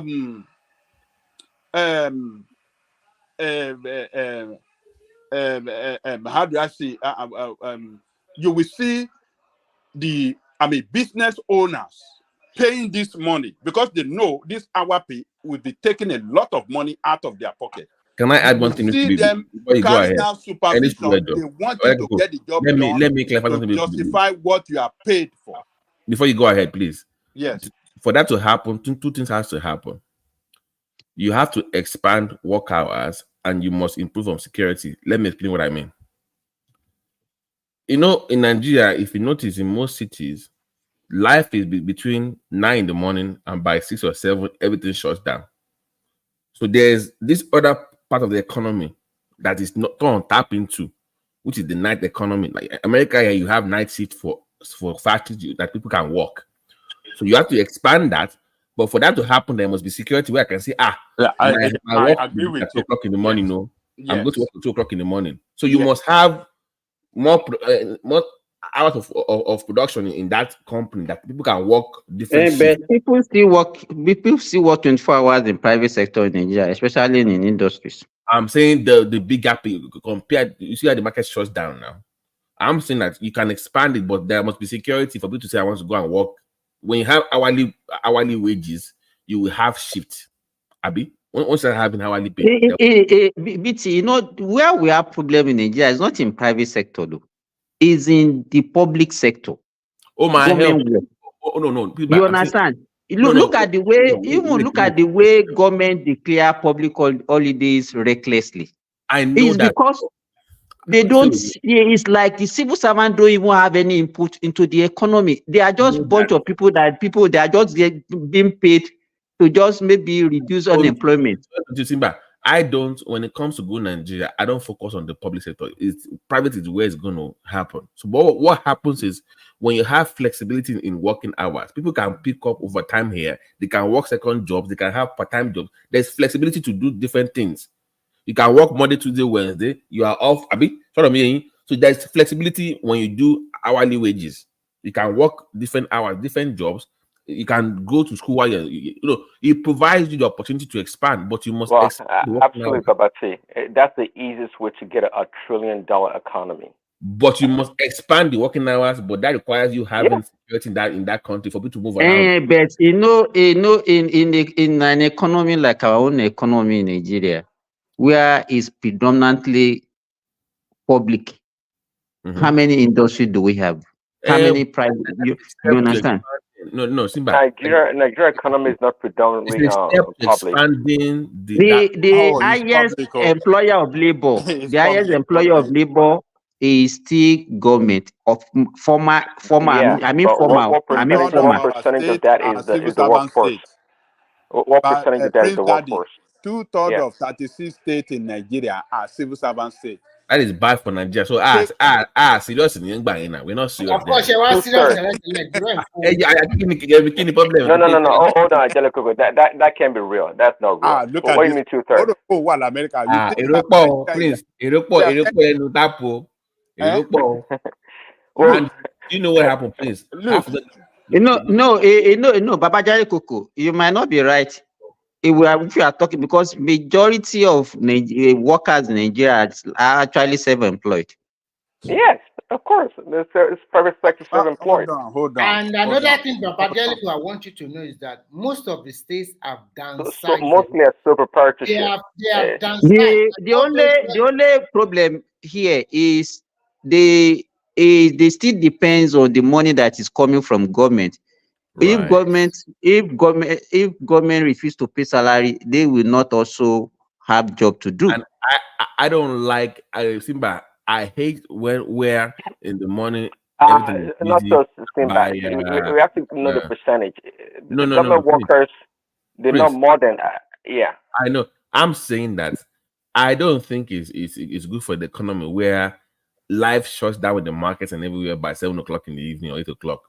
It does not make sense. I don't get it where that always happens in Nigeria, where everything just shuts down and everybody has it has to be all the economy. There is no light, and when there's no light, there's so many. Part of it not security. Maybe light too. No, or is it because of light or because of the way we have been? We were trained that you work during the day and you sleep at night. Or makes sense. That has to change. It's dark. It's dark. That has to change. Is my point. Let me stay with me here. That has to change. Yes. Evening is for every hour of the day is to work, depending on what you're doing. Or if you're busy or you have different things going, is that flexibility that will expand the economy, that will grow the economy. That way, you can have a government job on the part time, and you can have your own private business at the same time. 2 jobs, working 40 hours a week, and you're making money. It can work. Bad. I think in every economy, one second. They have people that work that they're like nocturnal, that like to work at night, or that are naturally active at night. And I think Nigeria is not unique. So you'll be surprised how many people we can get into the workforce if we expand our work hours to 24 hours a day. I agree with you. Okay, let me give you examples. It is not true that there are so many work that people still do. They work shifts and they do 24 hours. I can give you example. Police, they do that. Not prostitution. We're saying that. They're not talking about that. I don't know what's going on. No, that is the real place. It's like what? Please, Daddy, I've taken something today. Okay, not prostitution. I mentioned. Okay, let me give you hospitals in Nigeria. Hospitals, police, immigrations, all these people. Even there are so many people that work and they move around. Nothing happened. You understand? People have been doing. If I say I want to, but it is 1 o'clock right now where I am. If I say I want to walk down the street to go and get Subway right now, I can do it right now. Subway is open right now at 1 a.m. in the morning. I can go get some right now. Okay, so what you are saying is that what you require to get to your workplace might not be available at that odd hour. Is that what you are saying? Yes. No, In Nigeria, you won't In get it. Nigeria, that's what I'm saying. Okay, in Nigeria, we say, but these people, the people that have been working 24 hours, hold on now, how have hold they on. been navigating Hold on, through? hold on. I'm saying that in Nigeria, will you be comfortable enough to say, I'm leaving my house 2 o'clock in the morning to go and get sandwich down the street? No, never. Yeah, that's what I'm saying. The security is not there for you to even open up that space, is what I'm saying. Like in China, also here, most apartment complex. But three convenience store you can go 24/7. No, just wait. We're improving. You know why? Before by 4 o'clock, 5 o'clock, everybody will have closed. But now you still see shops opening till like 12 midnight. You mean in Saudi Arabia or in Nigeria? Even in Nigeria, yes. Even in Nigeria. Selling convenience, like selling sugar. Yes, shops opening till 12 midnight. Yes. Which city? Nibo. Remy, why are you saying this? So you want to tell me that if you want to, okay, even if you go to eateries, what time do you think that those eateries, what time do you think they close? Simba, because America, you don't know what I'm saying. America here, I know what you're saying, that you are talking about 24-hour service. I can go down right now. I can go down now to CVS, pizza joint, drink place, to morning. It's open. That provides jobs for people. Economy tap into the so. Let me tell you, the issue is that even our own culture. Let me tell you, I don't think there's anything that will prevent. If I have a business, it's not entirely true. Hold on. No, just wait. Please, Daddy, let me say this. If I have a business that I know that people will patronize me 24/7, I will provide everything that will make that business thrive, including security. You understand? But in the situation whereby, in the situation whereby I open an eatery and by 12 midnight, everybody has slept and I cannot see patronage again, it would not be economical for me to still open that shop till daybreak. Let me try. 1 second, guys. There's a night economy at least in Lagos for sure. Yes, even when I was young, come from parties back in the days. There are bookies selling suya or have that little kiosk on the side of the road. They are working as guide or whatever you want to call them. They are working, and there's nightlife. If you go to the club, even right now, last year, if you go to the clubs are opened and the people selling suya and drinks. 24/7. You are right, Prince Daddy. Yes. It's a nightlife. I mean, you have to go there. If you go to Simba, for example, down close to me, about 2 miles from my house, there's a gym we go to that is open. I can go there right now to go and work out. Right now, I can go right now to go and work out in the gym. That is just for somebody right there. Somebody is making money with that gym being open right now. That is just for people. But you know that, so you want to discontinue what I've just said earlier, that if I know that if I open a gym, people will patronize me 24/7. Why won't I open it 24/7? But if I discover that no, see, but you mean what I said? I said I agree with you, but government has to provide the security for you to say, okay, I'm comfortable to say I want to go to your gym at 2 o'clock in the morning. There must be security for you to be saying I want to go and go now, Abi.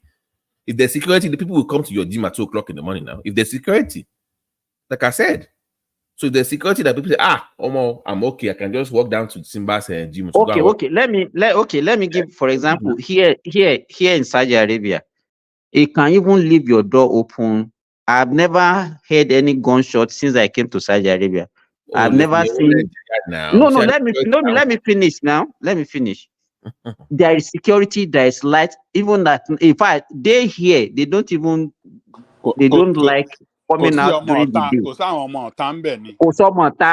You can't see a beggar. You can't even see a destitute on the streets. You understand? But because of their weather, they don't come out during the day. They work during the day, but during the night life, they have nightlife. By 7 o'clock, that's where you see them coming out. The whole street will now be filled with. If you come out during the day, you think that there is a war, that the whole place will be deserted because of the sun. But what I'm saying is that by 12, 1, 2, they will also go back to sleep. You understand what I'm saying? So it's not only security or presence of amenities that actually will make business to run 24/7. That's what I'm trying to let you know. Patronage is key to any business.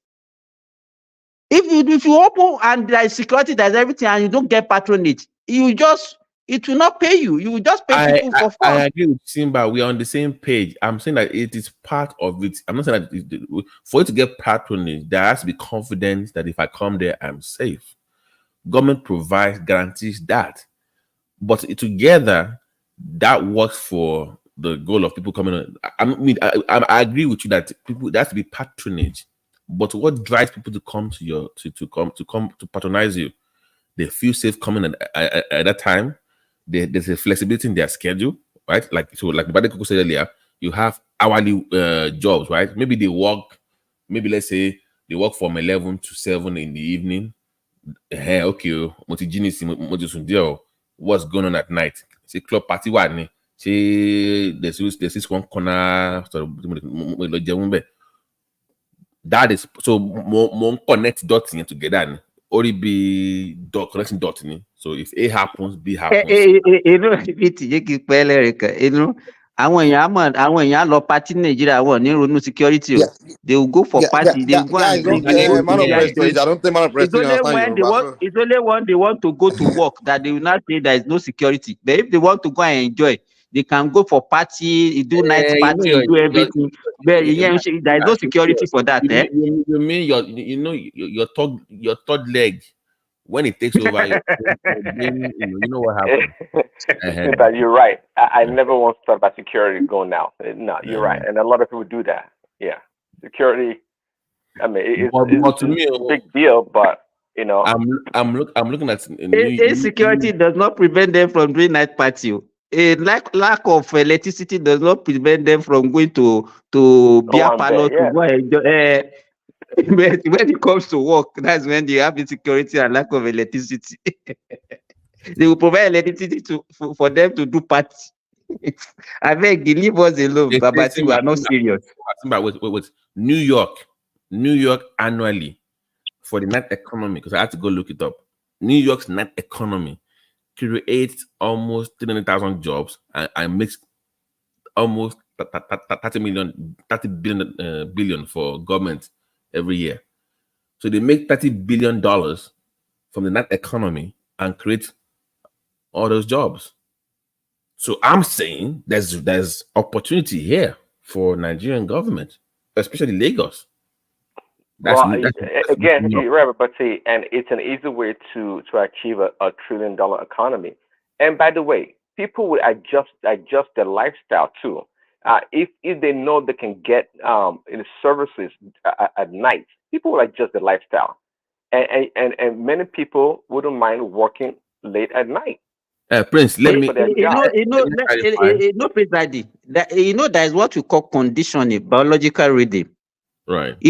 In Africa, especially in Nigeria, where our biological rhythm has been designed to rest nocturnally.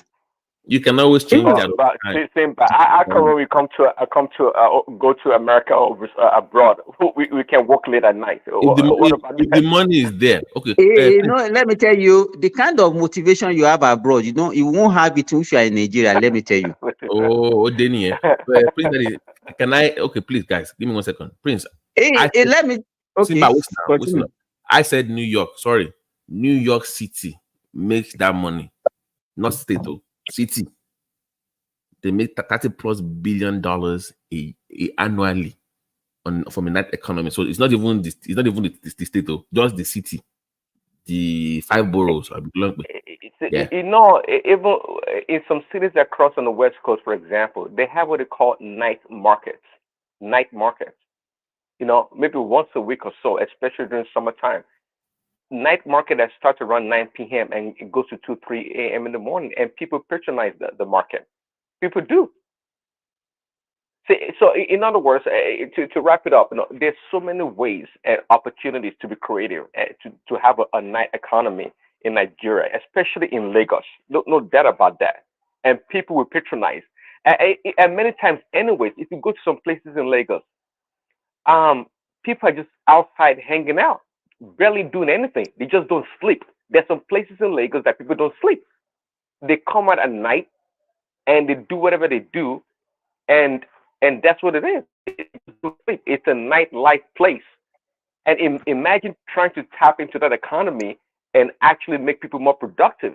Again, that's an easy way to get to the $1 trillion But economy we're is talking it about. possible for the government to also spread their work over 24 hours instead of saying, okay, allow everybody to come for 8 hours during the Didn't day? you hear Sanwo-Olu speak the other December? He said, in fact, they want to be working from home now. But see, Yeah. there's also a cost. They want to be working from home 3 days a week. Yeah, he said it now. There's a way you have to balance that workload. Okay, you know there's a real cost also to running the facility or running the offices.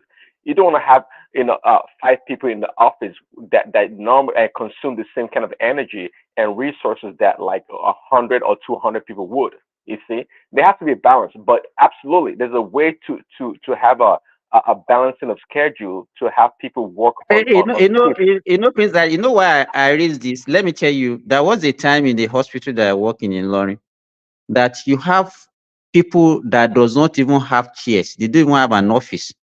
Civil servant. You understand? Some of them, they even ask them that, okay, you will come today, don't come to work tomorrow, because they don't even have where to sit.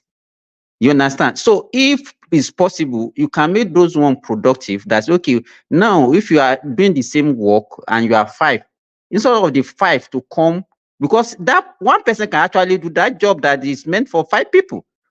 So you can spread that job over 24 hours for the 5 people, and the things will move. So something that ordinarily should take you 2 weeks to get, you can even get it maybe in 2 or 3 days. That's the point. Do 8-hour shifts. You do Exactly. 6 to 2 to 8, 8 to 12, and those everybody has a schedule. Yeah, that's it. And to me, it will even make manufacturing. If we're a manufacturing economy, that would be wonderful. Manufacturing, man. That would be wonderful. Manufacturing happens late at night. There's nothing. I mean, most of the manufacturing can easily occur late at night. I mean, and that's why China and those places that manufacture all those garments, they work 24 hours. I mean, because manufacturing, you just need to churn out the product or the units, and that's. I mean, it's doable. Why? I mean, people have done it before. It's not a big deal. I don't think there's any industry, the few industry that we have in a year that close during maybe at night. No, most of them, they still work 24 hours. They work 24 hours. Hello guys. How are you? Good. Yeah, I was an engineer in Cabri. We work 24 hours. It's 24 hours. The morning shift, afternoon shift, night shift. So they work 247. Most of them just we are saying, I get almost my point, and we should expand that and ensure that people actually get paid hourly. So once you no, you are talking about now. Maybe they should not start with maybe service jobs. Maybe those okay, come and stay here, work 3 days a week, and customer service here, Monday, Tuesday, Wednesday. So you are off 3 days. You can go to school. You can pick up a second job. Maybe you have your own personal business like that. So there's flexibility. You can do you make money from that hustle, this hustle. Thomas, were you talking about in Nigeria? You're talking about, Thomas? Yeah, in Nigeria, yes. I was an engineer in Cabri. Yeah, then we work 24 hours. Yes.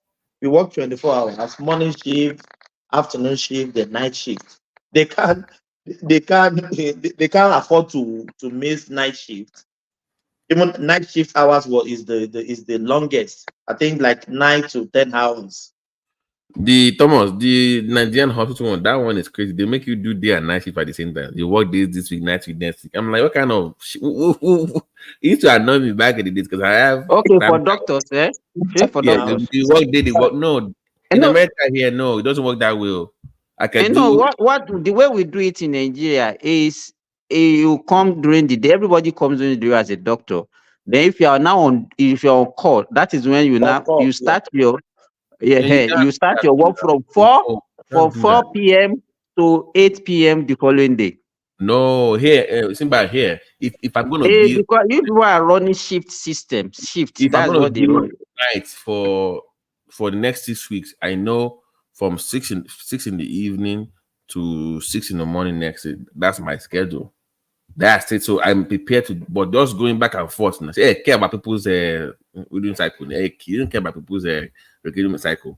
Just the working day and every 5 minutes. Just it's unfair now. I don't. Mabino. No. You look at me. Say, that is the system, and people are used to it. They're not complaining about it now. Nah. But you know, I said the back in the days, Nigeria used to. I mean, every manufacturing industry, they used to work 24 hours in Nigeria now. In the 70s. It has not changed up to now. It has not changed. The few ones are still existing. They still work 24 hours. Still work 24 hours. They used to But I would like a situation whereby, sorry, Babajali. now they are working at full capacity then because there was constant electricity supply. Airport, they say they close it down at night. Do they have late flights, man? Which airport? Which airport which airport did they close at night? No, like do they run flights all day? I'm asking you. It's not true. They work 24 hours. Even local airport work. They work 24 hours. No, because No. Some local airports shut down. Airport. Now I know because excuse me. Let me. You can say some because it depends on the number of flights they have in the local airport. You understand? So, but there is no way. Wait. Those local airport that I don't think there's any because most of the airports are operated. At least I have a friend who is a wait. Let me explain to you. I have a friend who is a director in FAAN, Federal Airport Authority of Nigeria. Most of that, and he has been posted to so many. When he was in Benin, I know he worked in Benin, he worked in Ilorin, he worked in Maiduguri, he worked in Kano, he has worked in Enugu. Those here, they still work. In fact, they run shift in those airports. It is only that they might not have schedule of flights at night. But if there is any need for any flight to land, just wait now. Let me finish. If you say they didn't close, because if there's any flight coming, they can still receive those flights irrespective of the time they will come. But by the time you discover that, okay, most of our local flights, right? But if you say airport closed, that means even the emergency landing, they will not be able to accept. That's what closure means. Okay. So there's no airport that closed. Thomas. I didn't mean sorry, Mary. I think there will be still I didn't mean to. Right.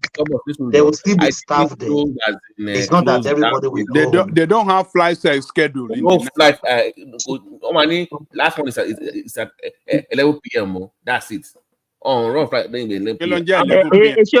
I think one of the problems that we have is like you people in diaspora, you always want to bring what you see. You cannot look at how many people even fly in Nigeria. Are you in Nigeria? Are you in diaspora too? What do you mean? What I'm saying, you cannot be looking at what happened. Yeah, like me fẹ́ dára yín ni. Americana. But there's a good news coming out from Nigeria. I saw a short clip of the new e-gate in Abuja. I saw it on somebody posted it, but it's very quick. You just like anywhere in the world. In Abuja, they will commission it in the next by May ending or something like that soon, and they are also doing it in Lagos Airport too. So that will I be think they needed it. They needed it in Lagos more than even the Abuja. They should have started with that of we Lagos. have to start with Abuja being the capital city of Nigeria. But They are that one of all Lagos. those racketeering that they are doing in that Lagos airport. Let me even ask you. Just everywhere. I didn't see there. If to change it, change one master home now. Money I know you just a like it's a car park. No, you let me tell you what happened. Some of them are just hanging around there. By the time you see you coming out with your load, some of them come and approach you. Can they help you? Where are you going? What is all this? This Oh, is the because trust to Simba and Bama she hand to bag if you No, Simba. In America here, I can fly in at 2:00 in the morning to Boston. Just go to I mean they have what is called park and ride, right? You can park your car at the airport, fly to anywhere you want to go to, come back, take a shuttle to your car, then drive home. Don't know anybody. Babati to bá wá síbí báyìí Ọlọ́run bá ń gbọ́ ó lè rin 2 kilometers 3 kilometers ní rí èèyàn kankan. We are the road. I've never seen traffic here. There is no traffic. But just the people all over the place. We are in the Scandinavia now. Yẹn mélòó ló wà bí tó ń gbé yẹn? Yẹn mélòó ló ń gbé bẹ̀ yẹn? Like dead man. She's so quiet, so quiet. What is the population of the whole of Scandinavia country? What is their population? Population one to population Mushin local government. Mushin local government to 5 million people. Lagos is 24 million. No, Mushin is about 5 million. 5 million. But left to me, that old airport in Lekoyen, I will bring it down. I will bring. You mean the domestic? The domestic? No, not the new terminal. Babati, the new terminal is good. No, the old one, the ugly. The old terminal. Okay, the old terminal. No. Are you saying the whole airport or just the whole terminal? Just the old that old one, yeah. That whole terminal, they need to take it down, but not the whole airport. They built new terminal. But the old one is even better in terms of the structure. Is better than the new one. Really bigger. No, All they just need to do. They just need to carry out some renovation. It's too old. Renovation. Yeah. Some new facility equipment, and bring it to modern standard. That is. I saw the killing here now. What's all this now? But are you talking about the entire whole airport or the whole terminal of the whole airport? No, the building because He's talking about terminal. He's talking about terminal. Oh, sorry, that's what I want to understand. If you're saying the old terminal of the old airport, then yes, you're saying yeah, I agree with you. But if you're saying the entire old airport, that the new terminal is good. No. I like the new terminal. Don't get me wrong, that one is good. But the old one that we have, remember the design. If you look at the design that was supposed to be done by Good Luck, sorry, the new terminal, that new terminal, yeah. They're supposed to have another one on the other side. There's supposed to be 2 of them on each side. So one on the left, one on the right. That one in the middle is supposed to come down and they build a new design, bigger and taller. Yeah, I agree with you. That whole terminal they can't just bring that one down. They're supposed to have another terminal before they can bring that one down. No, Simba. And in the middle, there's supposed to be a train coming in. I don't agree. We should bring it down. Let me find. Hold on. Let me find out that design so you can see what I'm talking about. I can show you guys. Maybe you can see what they were planning. But you just see crowd all over the place. SISA. You want to buy card? What is all this? This is people just. It's an embarrassment, man. I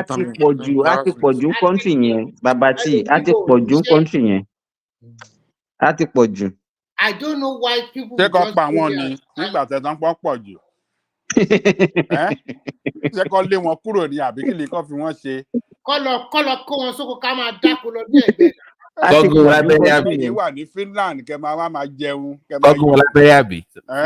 Gọ́gùn lábẹ́rẹ́ kọ́lọ̀ máa dáko ní èdè ìtàlẹ́ sọ pé èmi ò ní ọgbọ́n lábẹ́rẹ́ náà.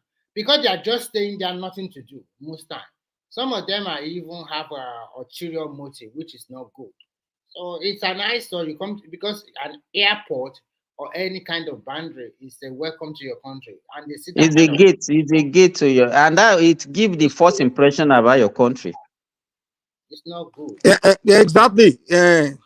Remy, that's the first.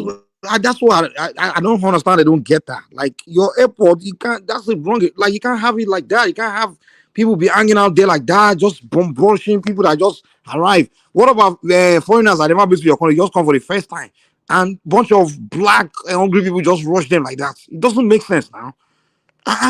Okay, but you know, Mike, another thing that I noticed here, you will never see people. Okay, you have somebody that is traveling, then you see the whole family following them. Say, okay, they want to escort the person. You understand? You know that I don't see it here where I am now. But in Nigeria, you see, if the whole extended family will follow you to the airport, and they want to enter, they want to enter until when they cannot see you again. No, that was old time. Nowadays, they don't even let them enter the terminal. By the time They pay, they pay. If you know your way, those security, they still collect money and allow people in. Not But everybody. Timba, you know what I don't like let's say you're coming from the airport now, you want to come out. They would even take the bag from you. And can I help you with the bag? You already took my bag now. Dude, do I know you? Like, why are you even taking my travel bag with you? Like, what is going on? They will grab the bag before they even ask you. Now, like, why are you holding my bag? Like, what's going on?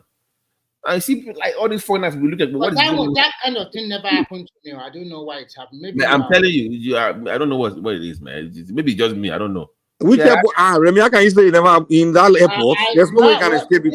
Kò kí ń lọ sí Nàìjíríà, kò ń lọ Nàìjíríà. Kò ń lọ Nàìjíríà, gbogbo èyí tó ń sọ fún wa, ó kàn ń dẹnu fún wa, òun lọ sí Ìbàdàn gbà kan, kò lọ sí Nàìjíríà.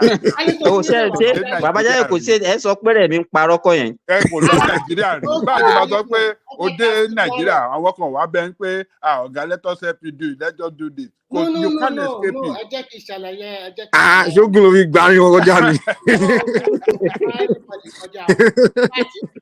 When I collect my bag from the carousel, my eyes, you cannot come to me because it's like this guy.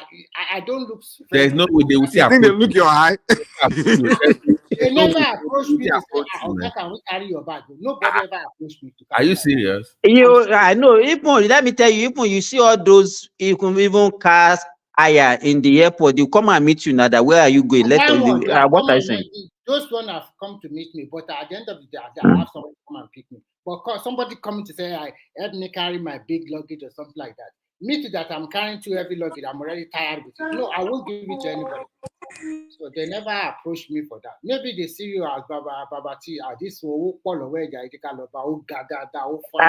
I think you guys, if you want, I think it's easier to enter Nigeria through Abuja than Lagos. Abuja is more organized than Lagos airport. Oh no, Simba. If I go to my hometown, if I fly to Abuja, then what happens? Then I fly again.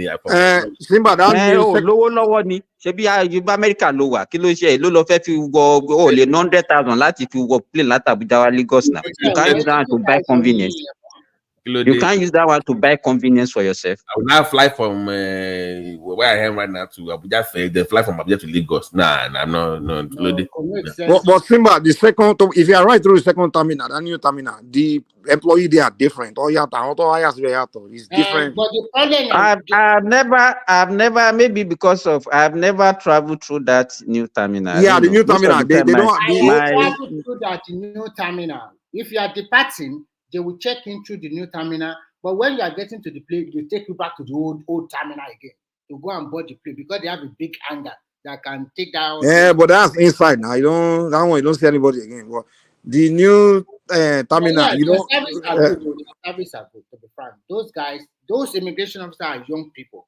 And the guy which one are you talking about? The new terminal? The new terminal. The guy. Yeah, the new terminal. Hold on. Let me talk to the new terminal. They brought people that they train more like graduates and they train them about the whole behavior and everything. So they come and they do everything more diligent. It's like they train them. Yeah, I was surprised. I was very impressed. Like very impressed. I was surprised. The guy cannot be more than 23, 24, and he's from the northern part of Nigeria. His English was good, and he spoke to me. and after he did everything, it doesn't take him more than one already stamp me out. Have a nice flight. Yeah, they are very professional too. They don't. None of them look at Chama. But when you get to that stupid immigration where you are going to check the last stage, they are going to check. Oh, that last part. They are when those old people from the old terminal. I think the worst people in that airport, they are the immigrations. Yeah, they are the worst now. Yeah. They part training one because even at the same people immigration at the passport office, at the airport, at the anywhere, it's the same people at the border. I don't know. They all come and they wear the same dirty uniform, that brown uniform. Attitude. That khaki, just dirty, just look wrong. I'm like, oh yeah, what are you doing, man? I mean, it's really dirty, although it looks dirty.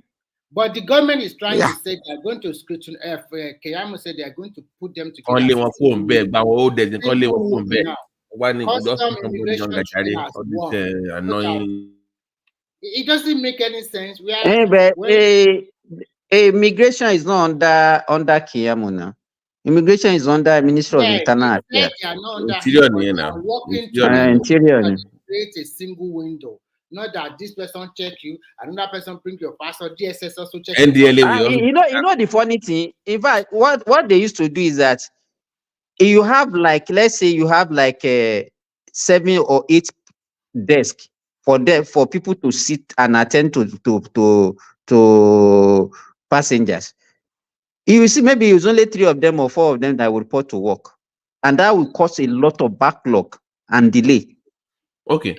So, but what about those people that are just standing idle, not doing nothing? I don't know what they're doing. Then you see, so yes, instead of them to take that position to even help, they will not. They will just be hanging around. So, can you point is scanner? Okay, you scan my bag. Why one bag? Okay, NDLA has to look at your bag. Immediately has to look at your bag. Okay, can you point? You scan my bag already now. What are you looking for in there? I was mad with them at the new terminal because the new terminal, once you push in the gate outside, once they push it, people will stop you. And this stupid guy just come to me that I want to check my bag. I said, the customer or whatever, I already checked my bag. Who are you again? He said, she's plan quarantine. She has to dig. No, I won't accept that again. That man was here. You are beside him. When he was doing that, you did not do nothing. Now you want to do your own. I said, lie, it's not going to happen. I fired it out. They didn't check it again. I said, that is a waste of my own time. He's there with you. Why don't you both of you check it together? And I said, what are you even looking for? This is not, it's very, very embarrassing. Your check baggage, they'll ask you to open your box at that particular moment and put their hand inside. The bag is still going to go through the scanning machine inside. I never see in all these developed countries where they let me tell you why. One, there are 2 reasons why they do that. You know that some in Nigeria did not allow you to carry something like palm oil or anything liquid inside. So what they used to do, as you are entering the airport, you put your load through the scanning machine to scan it. And that one will detect it. There another thing is all these useless agricultural products that they used to check also. The scanner will not get that one. And these people, they work for as like a group because they know that by the time they find maybe gari or beans or whatever in your load, they will pass you to those people that will say, okay, you have to pay certain amount of money before they will allow you to carry those things.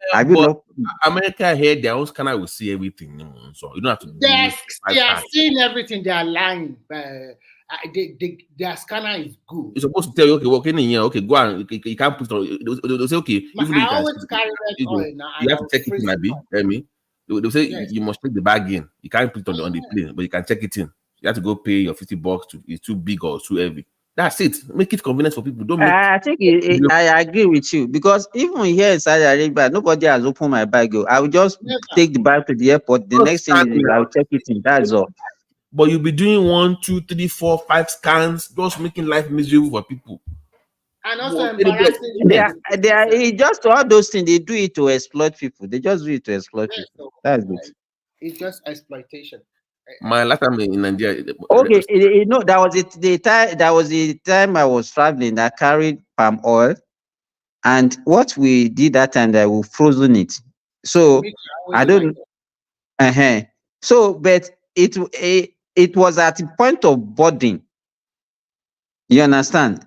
Well, I've already checked in. It was at the point of boarding.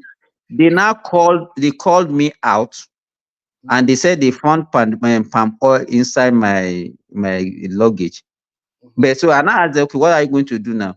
Those guys, they just said, okay, there's no problem. I should just bring 1,000 naira. They collect 1,000 naira, and that was how I carried it. And I don't know why they do that in Nigeria, because that same flight, I had transit in Casablanca.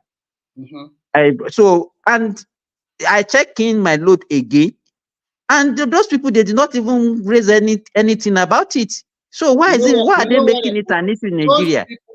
Those people you give 1,000, they are the airline staff. They always do like that. They will come yes, they are the airline staff. They are the airline staff. They Yes. also came to me that I have an oil or something like that, and I said, what happened with that? And I said, okay, don't worry, we'll come back to you again. When they came back to me, they said, no problem, but you have to give us. I said, I'm not giving you anything. If you like, go and open the bag and let me go. And At that point, they can't remove it now. Your luggage is already in the plane. I know they're lying now, because I know the system now. The luggage already go inside the plane. So why are you not troubling me for money? So you know, everybody want to collect bribe. Why, for God's sake, now? My last time in Nigeria, the experience was so bad. When the plane took off, people are clapping. Hey, people are clapping. I call you. Nepa took flights. The roof was leaking. Kids were crying. The AC was not working. People are. I mean, it was just god awful. And that was the new terminal is super good. I hope so. I hope so. No. But see, that one is very spacious. When you enter, the one in the old one is a long line like this. That was why, BT. That was why I was telling you that I should try Abuja. Forget about taking another flight from Abuja to Lagos. You will enjoy it. But you know what? Once they open our Ogun airport, I can fly from Abuja to Ogun. Once they like me, it's easier for me because I can if I get to Abuja, I can easily get a flight to Ilorin, and in fact it will be very easy for me. About your selfishness, Actually, Babati, well, if you go back to Nigeria this time around and you are flying through the new terminal of Lagos, you will really enjoy it. There are some cool places you can take photo. But let me tell you, flying through the new terminal or old terminal, he doesn't have control over that. It depends on his flight. No. They already shifted most of the international flights, although they shifted them to the new terminal. But the irony it's not true. It's not true. My last year in October, I still passed through the old terminal. Check in, and do all those security is new terminal. But when you want to board the plane, they still take you back. You have to walk directly to the old terminal to go and board your plane. That's Remy, this is the hope. Once you open our airport in Ogun State, I'll be able to fly in. Say, are you a cargo? Are you a cargo?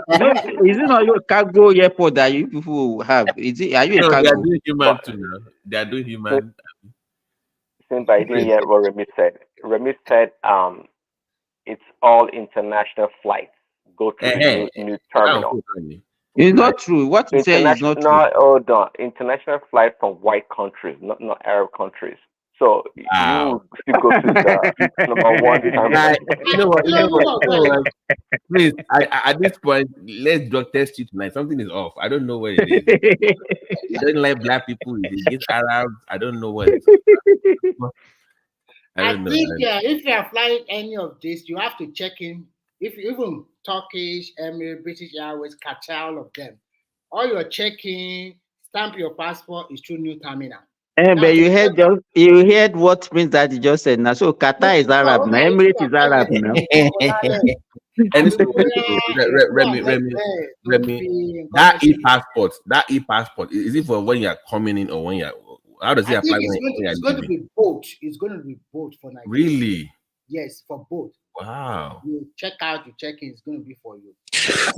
So now, if you have both Niger passport and foreign passport, I mean, You don't need a visa to enter Nigeria again. No. If you have your American passport and you are presenting your American passport, you go through. It's also you go through the immigration. You have to have visa, of course. Visa? No, they have the one on arrival. No, if you have Nigerian passport, you don't need visa on your American passport. You don't need that one. You mean you don't pay any money? You don't need visa on American passport. If you have a Nigerian passport, you don't need visa to come into Nigeria. That means you are presenting both in Nigeria, right? Yeah. When you arrive. Or if you are presenting your America, you pay money. No, do you need? You can only pay if you are Nigerian. You have Nigerian passport. You don't need American passport to enter Nigeria. That's what I'm. But if you want to leave Nigeria, if you want to go back, I need. That's when you need your American passport. Yeah, that's what I'm saying. Yeah. But the funny thing, what's really so stupid is that on your American passport, right? If you are born in Nigeria, it shows that you are born in Nigeria. Yeah, of course. Right. So why the hell do they? Why can't they see that and say, okay, we know you're a Nigerian? But if you are born in Nigeria, that does not make you a Nigerian, no. No. Meaning that you if you are born in Nigeria, what do you mean? Doesn't make you Nigerian? If you are born in the US, it's only Nigerians that are born in Nigeria. It's only Nigerians that are born in Nigeria. It doesn't mean that you're Nigerian. If you are born abroad, present your American passport without your Nigerian counterpart. No, I think Remy, if you are born in America but you're Nigerian, let's say your parents are Nigerian, but you are born in America and you have Nigerian name, right?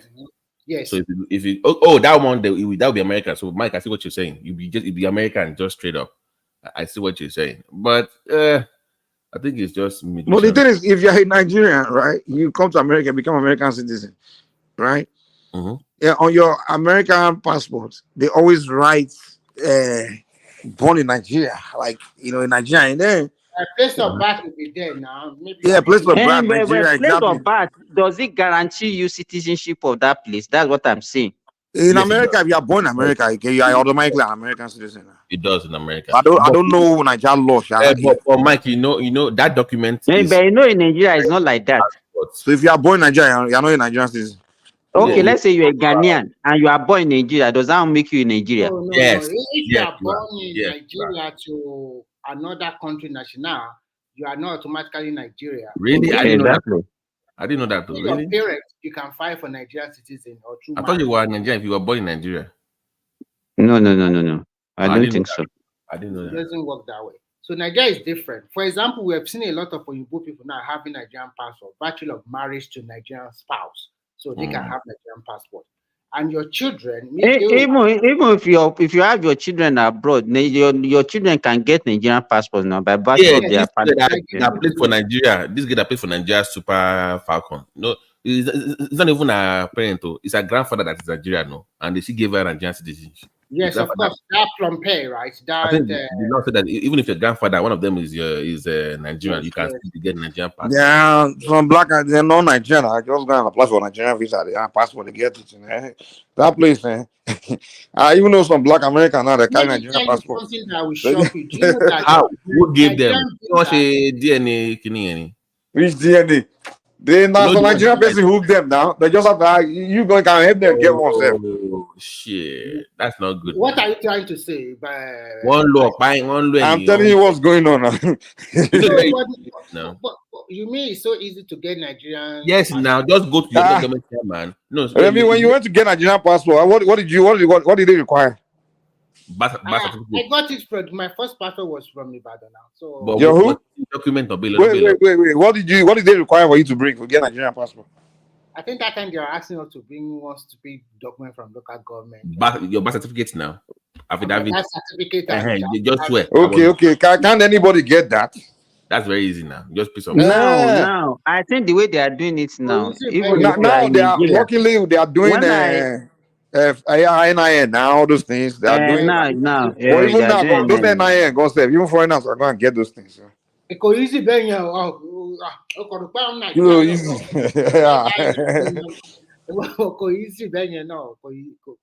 But I think one of the most difficult visa to get is Nigerian visa. And I know this when I took one Chinese to get Nigerian visa in Beijing.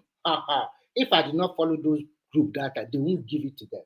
I don't know about that. Before I get my Nigerian visa, I struggled because once I got my US citizenship, I just kind of put aside my Nigerian, like I lost my Nigerian passport. I don't know where it is. So now I didn't have my Nigerian passport. I started using my US passport to travel because without my old Nigerian passport, I always hate traveling with it. Especially when you have to go through Europe. The way they treat, when they see that green passport, they treat you like hell, man. Like they treat you bad. So the moment I got my let me land. The moment I got my US citizenship, got my US passport, I just put my Nigerian passport aside.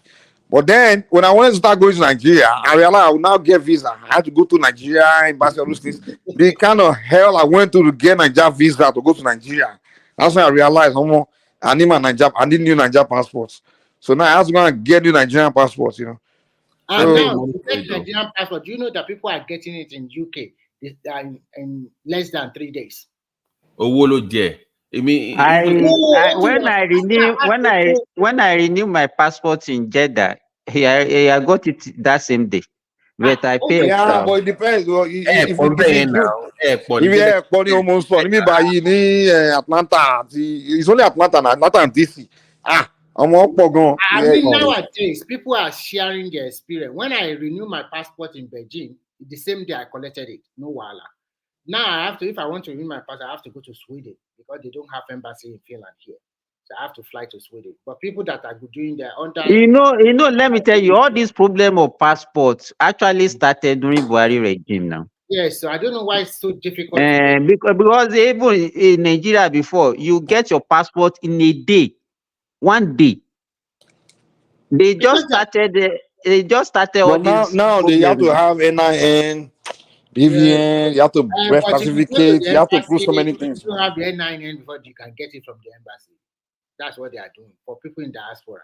First, you get your NIN, take every information they have to take, and then from there. This is my thing. If you had one before you want to renew, you shouldn't be going to all those wahala now. I don't know why. No, you can renew NIN. You can renew it online now. You can go no, that I'm saying that the one I got when I went to Nigeria last time, like if I want to renew, like when I was going, I had to get a Nigerian visa. So I went to a travel agency. I paid them I paid them about $400 or something. They sent they did the work to get the visa for me. I got the 6 months to Nigeria. How much did you pay for Nigerian visa? $400? That was then no plus. That was almost 7-8 years ago now. So they took me. That was then. So they did everything for you and they got you the visa. So when I got to Nigeria, I got Nigerian passport. But I don't even know where it is. I think it's even expired already. So if I want to then get a new one now, do I have to then go through all this while again, or just say No, things are in Babati. Guarantee. If you want to renew your passport now, you can get it within 3 or 4 But no, sorry, don't use the word renew because it's already expired. So you can't renew it. I don't know how you could. I think it expires. It's still a renewal. You go to the embassy or whatever, and then you present the old one.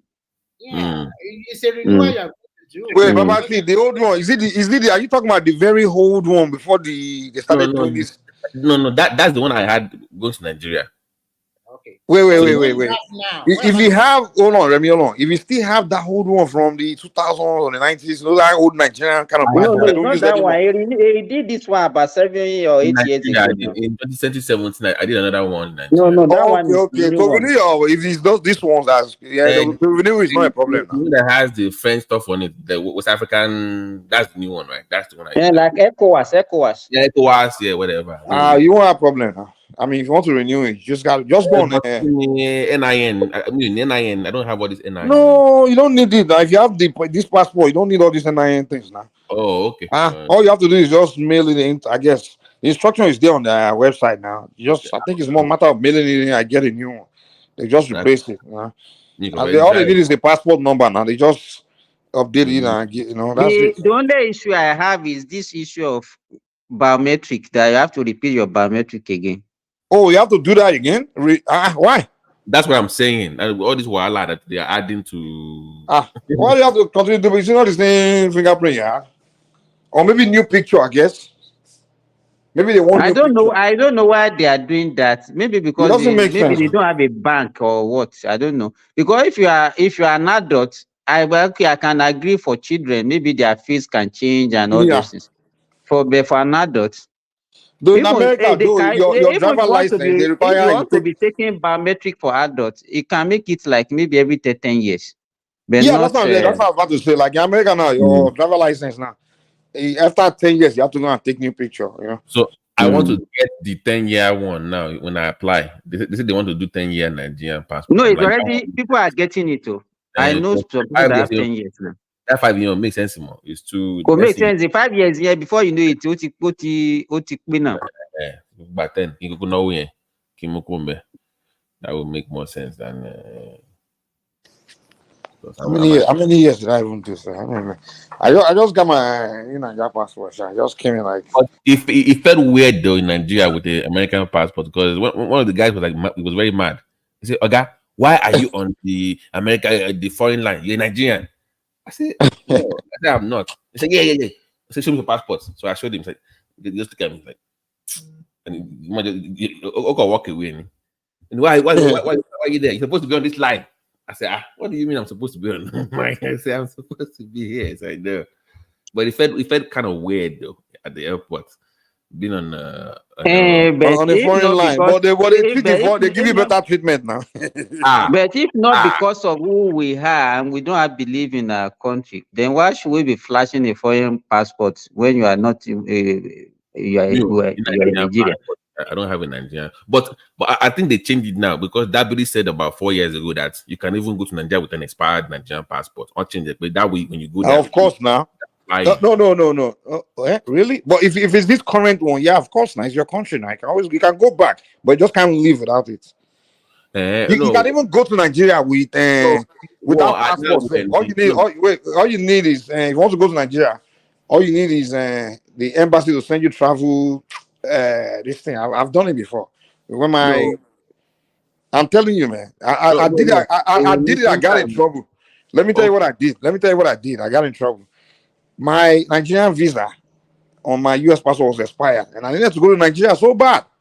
So I emailed I contacted Nigeria, applied for that travel document. I think emergency. What do you call it? That travel document or whatever. I forgot the name from Nigeria. But so they sent it to me. I did it online. Fine. I printed it out, and I used it to enter Nigeria.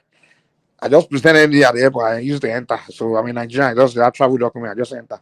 And then when I was leaving, they now open my US passport. They realized that my visa has expired. They were like, your Nigerian visa expired. Oh, they're gonna give you problem. But that's what she's saying. That well, eventually, after I argue with them twice more, I try to settle them. They allow me to leave Nigeria. Okay, so they'll let you go back in, but they won't let you come back. Okay. No, they say you overstay. The thing is, because my visa on my US passport has already expired, so now it's looking like I overstayed in Nigeria. But they not knowing that I came into Nigeria. I eventually told them I came in, with this travel document, this emergency travel document. They were like, well, they know I just didn't do the right thing, but they almost let me travel that night. But after I signed them, talk to their guy, whatever, I sign one paper, something like that, I use it to allow me to leave. But then I'm like, eventually you have to let me leave now. But then I called the US then back because that night I won a while because they didn't want me to board my plane. So luckily I came there early, hours before my flight leaves. So within that hour, I called the US people now, like, these people here don't want me to travel. If I'm the US, they say, well, maybe they will make you pay a fee, whatever. And you know what's funny, Babati? Before I did that, I called Washington DC, the Nigerian embassy, like, okay, I need to travel to Nigeria, but I don't think you guys are saying it's going to take so long for me to get the visa before I can go, and I need to be there. And they say, okay, we'll say we can apply for this travel document. We'll send it to you. This travel, this thing. I forgot what they call that. Is emergency travel, whatever. And then she told me that, well, you have to just present your US passport to come back now. As long as it's a US passport. Now, Nigerian woman give me advice from the Nigerian embassy. And she gave me the wrong advice. I'm like, so at the airport, when I was standing that night, like, your embassy was one that told me that all I need to do is just traveling, and then when I'm coming, I just show my US passport. They said, no, it doesn't work like that. What do you mean they told you? It doesn't work like that. You know? Yeah. But, hopefully they started that. They are so disorganized, man. Nigeria are disorganized. You call different offices is different story, so you don't even know. The office gave you one story. Yeah, one story. The airport is I'm like, come on, you guys. I said, this is what they told you. They said, what do you mean that's what they told you? You must know the right thing. I said, I called DC. They told me, they come. If I apply for this travel document, we'll send travel paper, we'll send it to you, and they use it to enter Nigeria. And then when you're coming back, just show your US passport. They said, no, it doesn't work like that. I won't travel that night to say I go miss my plane. After we talk, I call who is your guy. I identify your guy there. I call my boss, say, come. I beg. I need to get back to work. How much we accept you? Well, the man, I won't like it. Collect what is. I just, So you're part of the problem, Abby. You're part of the problem. You didn't collect money. I gotta go now. I can't miss my flight now. I have to spend another 1,000 something just to. Thank you guys. I might have to change my plans because I was supposed to even go in some 2 or 3 months in Nigeria, but the reason I'm like to even get passport. But now that I don't know, so let me find out if I can travel with, because this one expired February last year. The Nigeria passport. Yeah. What about US passport?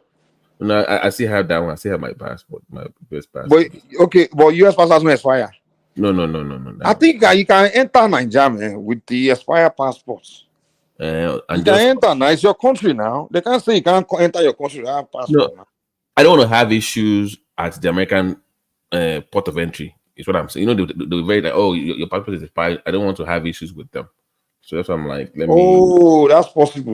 You know how they're like, if it's expired, they don't take anything expired to fly out. So I don't want to you see, the one thing that's good about America is easy to inquire information. With their own, it's easy. Just whatever airline you're traveling to, just ask them.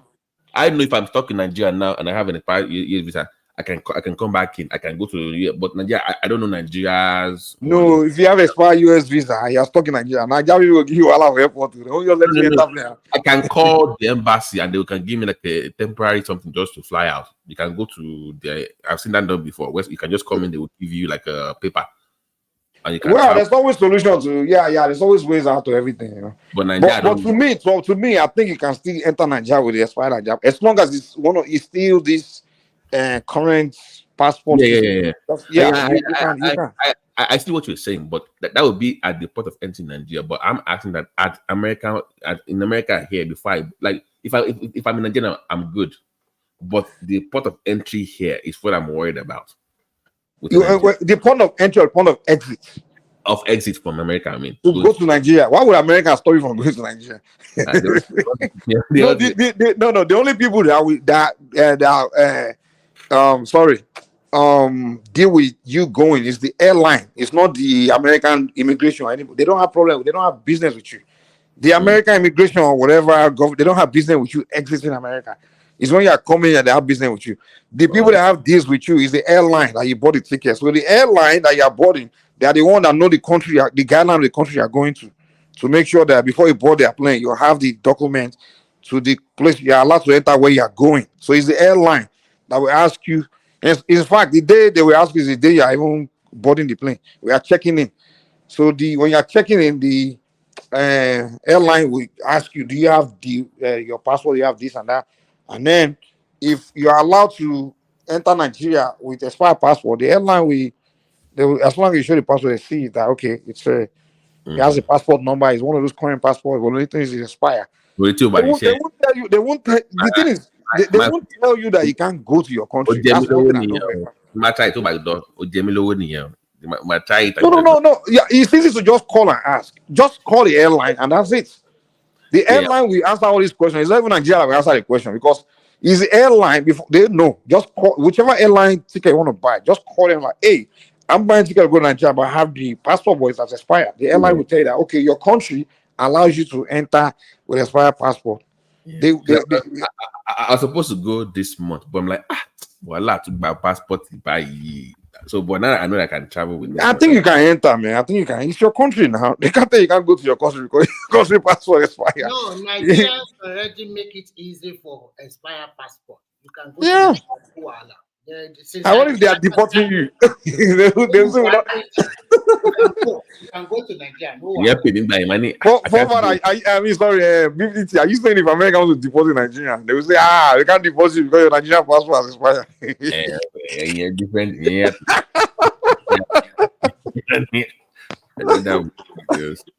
Yeah, but that's good though. That's good looking at. But I want to find out more about that e-passport thing. I want to ask you a question. In America, when you go in with your American passport, if you travel, do they still stamp you in?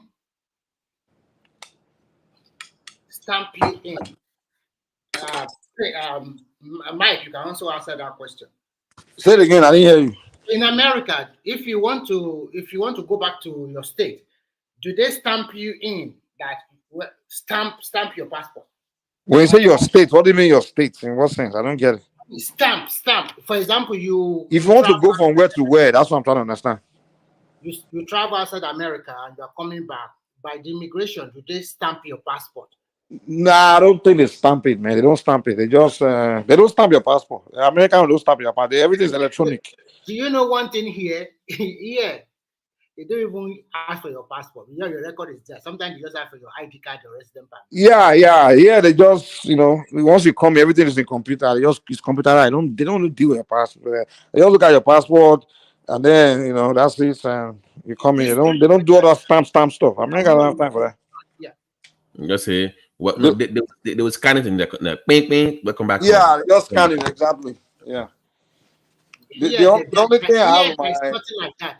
Then they're not scanning your passport or whatever. They don't care, okay? Because you have your record immediately. Your social security. If you ask Nigeria, do they even know how many passports they have in circulation? Do they even know how much they have issued? America can track their own passport. They know how much is out there.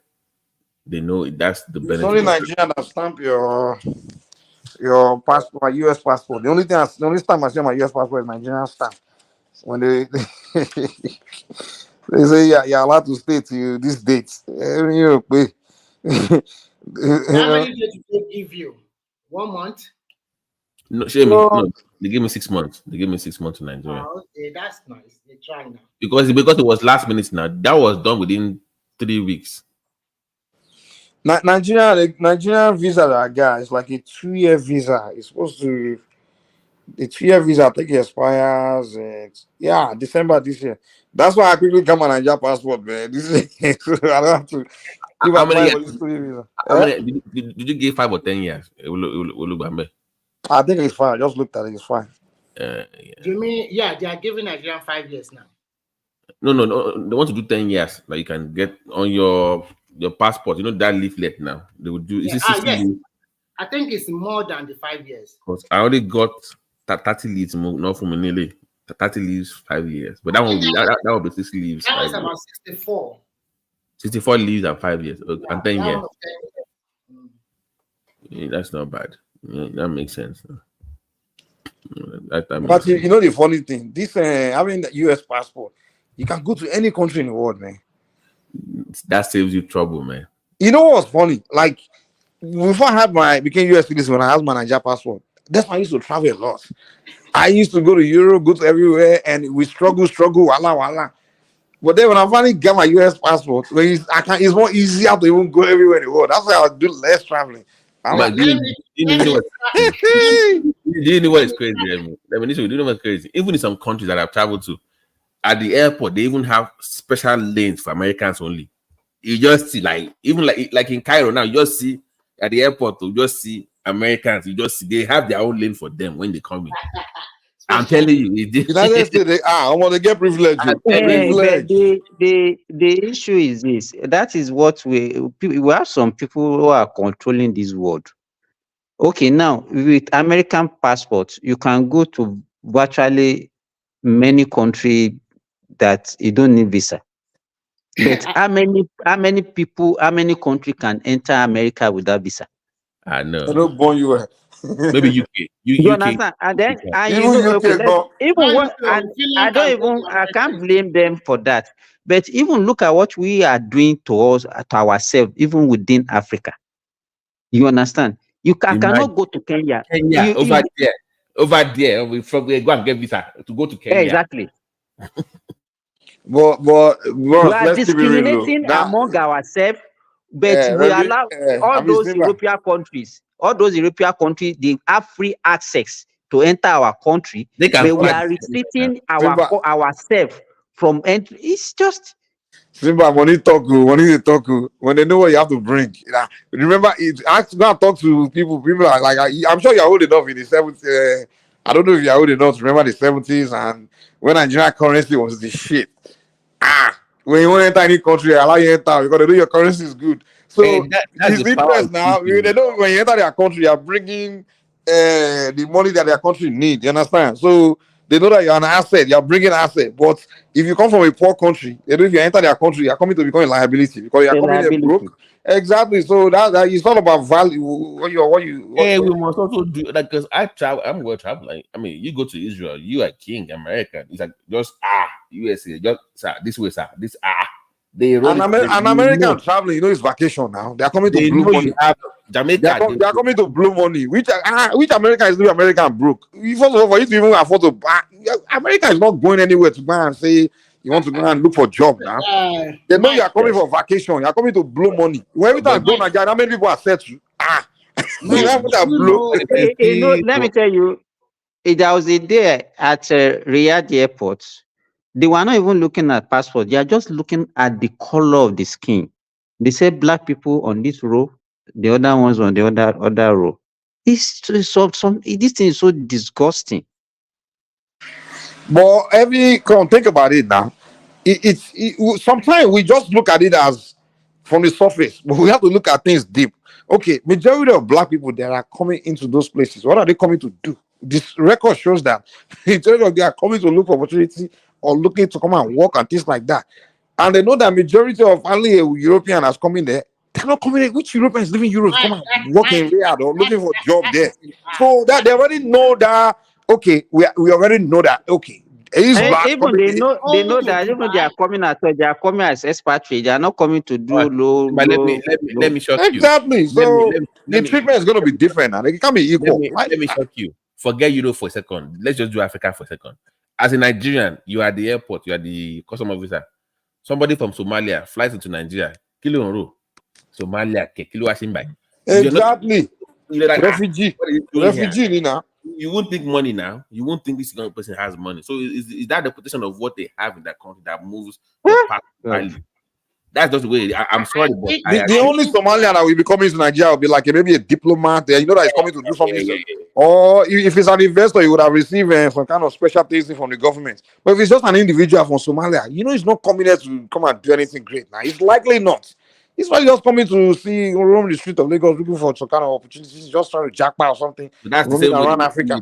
That's the same way they will see in Europe or other countries. Like it's the same now. They know that majority of these Africans, they are just coming here to look for something, opportunity, and they're not coming in with money. They want to come and take something out. So that's why they're going to treat you like that. So, we need to, this victimhood that we do, if you want respect, you have to earn it. We have to advance before people can start respecting us in this world. Value of your passport now, but it has to do with economic. Once you start making money in those countries and they see the value that you give their country, they will open it. Like, look at the way they open the Caribbean for Nigerians, because people are moving money over there now. They were selling money, Nigerian money going over there. Nigeria. Okay, Babati, let me ask you this now. A South African coming into Nigeria and a Somalian like a example coming to Nigeria, if both of them get to Nigeria airport, there will be different perceptions now. They will say, exactly. They say, South Africa, likely it's not coming here to beg because they know South African economy is better than Nigeria. So they will give it a little better treatment and they will give the Somalian because they know that South Africa, where is up there with Nigeria. In fact, they are ahead of us. Yeah, and they are coming to our country. It's like, why would he jack from his country to country, a country that has less functioning economy? But if you look at Somalia, I know Nigeria economy is fast, above Somalia. The way you treat the South African would be the way you treat the Somalian in the airports. So it's the values, and they both of them have the same skin color. They're both black.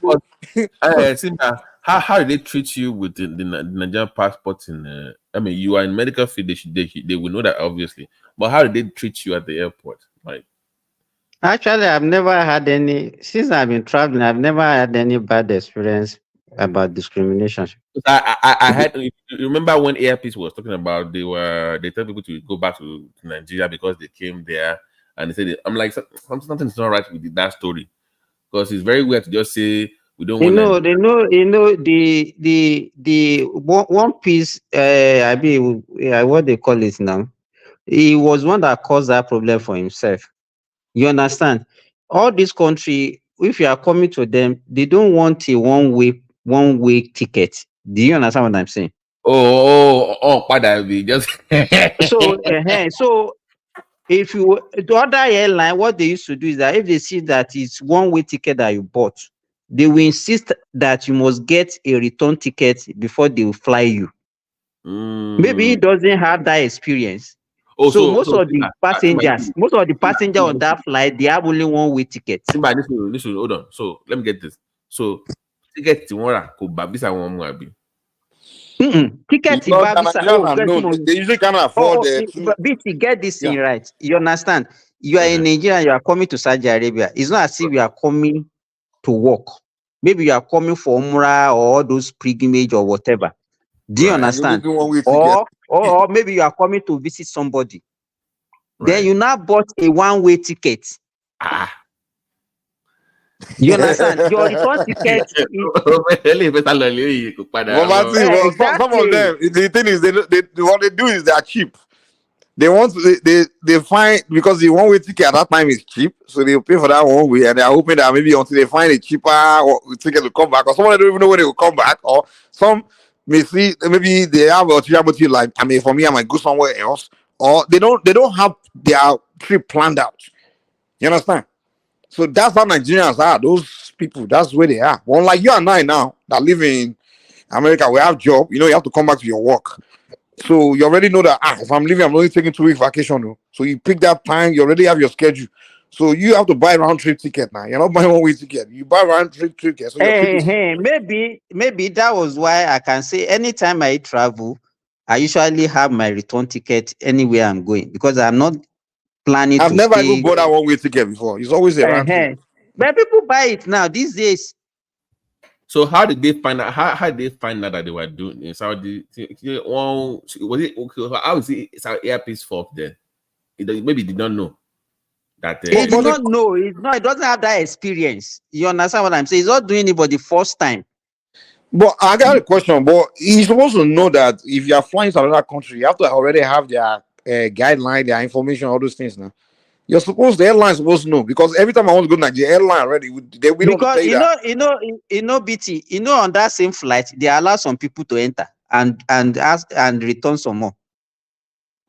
So but the man did not say that on TV now.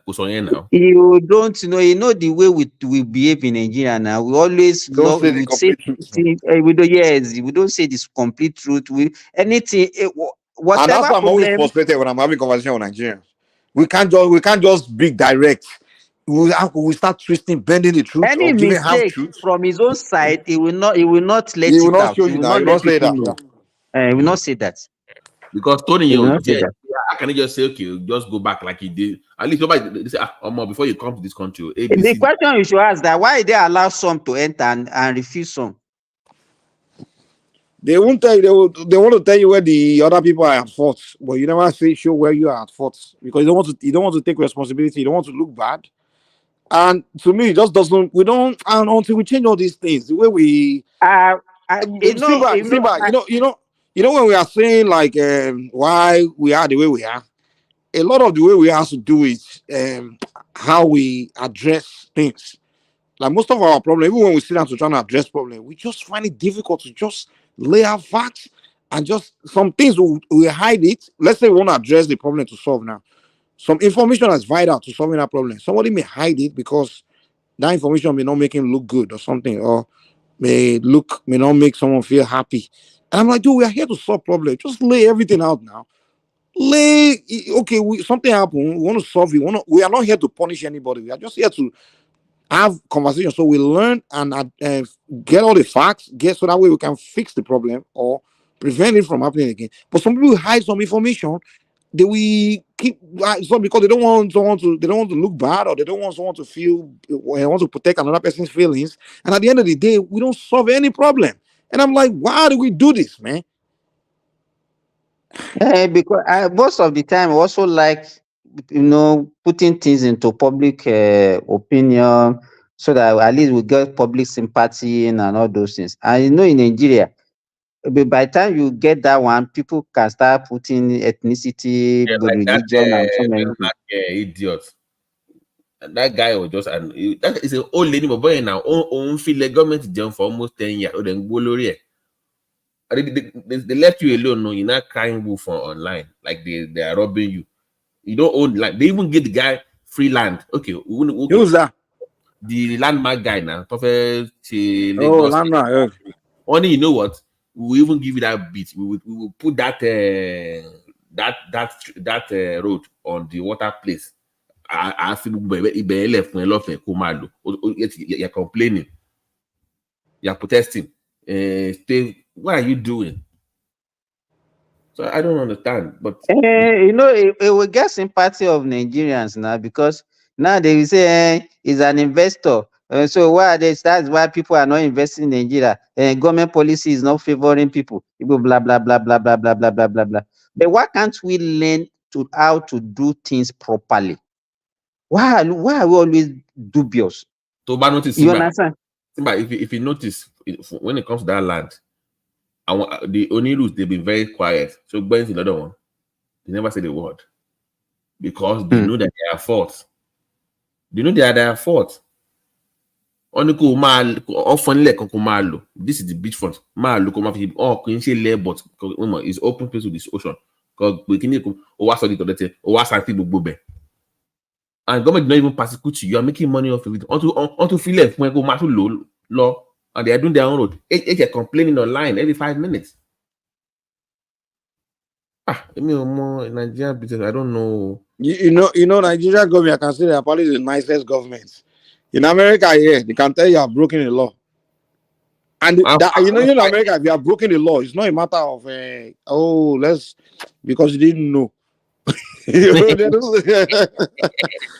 no such thing like you didn't know. So we leave you alone. Once the law is broken, whether it's by accident or not, you are getting prosecuted. We rationalize a lot in Nigeria. And that's why it seems as if we don't have law. We have law, but the way we see the law and the way we enforce the law, that's the issue. You understand? If people can rationalize for somebody like Emefiele, then what else can we say? You see people saying, is it the only one? Yeah, has he done worse than the other? You understand that kind of thing. And that is why I was surprised that it's not here now. Father was defending Emefiele on the show the other day. I was surprised. Like Tunaja was defending him. Like I was surprised. Tunaja is normally a guy that wants to stand for the right thing. Yeah, even for me, Tunaja is the debtor now. The guy I think it's from his hometown. Okay. Yeah, it's from his hometown. Yeah, they are both from Delta. It's probably from his exact place. Edonio, come on. No, Tunaja is not Edo. From Delta. I don't know. I always use Edo in signal. Tunaja is from Edo State. No, it's from Delta. Tunaja is a Delta. Delta, I reject him. No, we don't want him. We don't. He should go to his Edo. He call himself South now. He's from either from PH, Port Harcourt, that region, or in Edo State. But I had anyways, I heard the Airpeace wants to start flying direct to New York and is it Atlanta, right? It's why are you asking Triumph? I thought you want to see Paris. French. You can't even see his accent. You can see the way he's even speaking the English now. I want to turn the English to French. I forgot that. Don't be annoyed. It's not Triumph, the Frenchman. This guy went to France, told himself to a Frenchman. Hey, Triumph is a billionaire. I have never seen anybody at that age that left for a different country that lost their accent. Me, buddy. I just what lost about this guy? Well, you can see here Nigeria deep in it. Uriola. I mean, he can still speak, but Trump is just come on. He just lost it. And what about Prince Daddy? That Prince Daddy too lost it. I think Prince Daddy grew up in Nigeria. he speaks in Lagos English, so I want me the love. But some people learn it too. They learn that accent too. Yeah.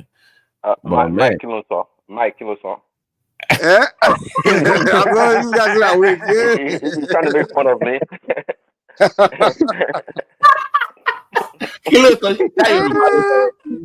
What kind of accent is that?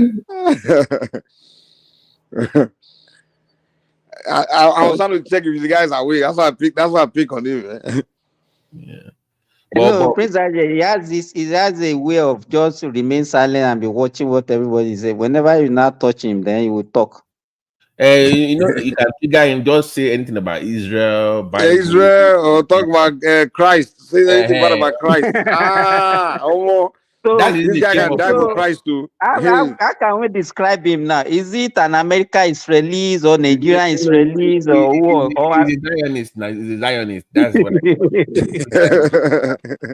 I will be telling me. I thought it would be about Babati, do you believe that some of these Middle Eastern countries are actually supporting Israel against Iran? Which one? Yes, like Jordan. Saudi Arabia is supporting Israel clearly for obvious reasons. I think that are they openly? Yes. Believe me. Oh, it's like Iran now. Sure, right now they hate Iran, so of course they're going to support Israel against them. It's like the enemy of my enemy. Jordan was the one that even shut down that thing. Yeah, so that's I'm not surprised. And the Jordan, if you see, majority of the Palestinian guys are actually in Jordan. They have a connect. Jordan and Palestine, they are like one. So, but I don't know the politics that's actually involved in this whole mess. It's about. Do you know what Saudi is banking on?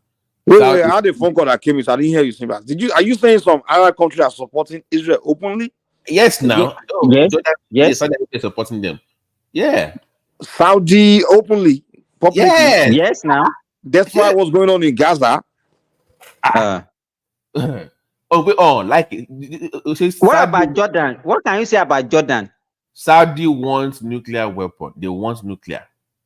Are you saying Jordan, those Arabs, they are supporting Israel, bombing Hamas? That much like that? No, they are different people. They're not the same people. They are different. Yeah.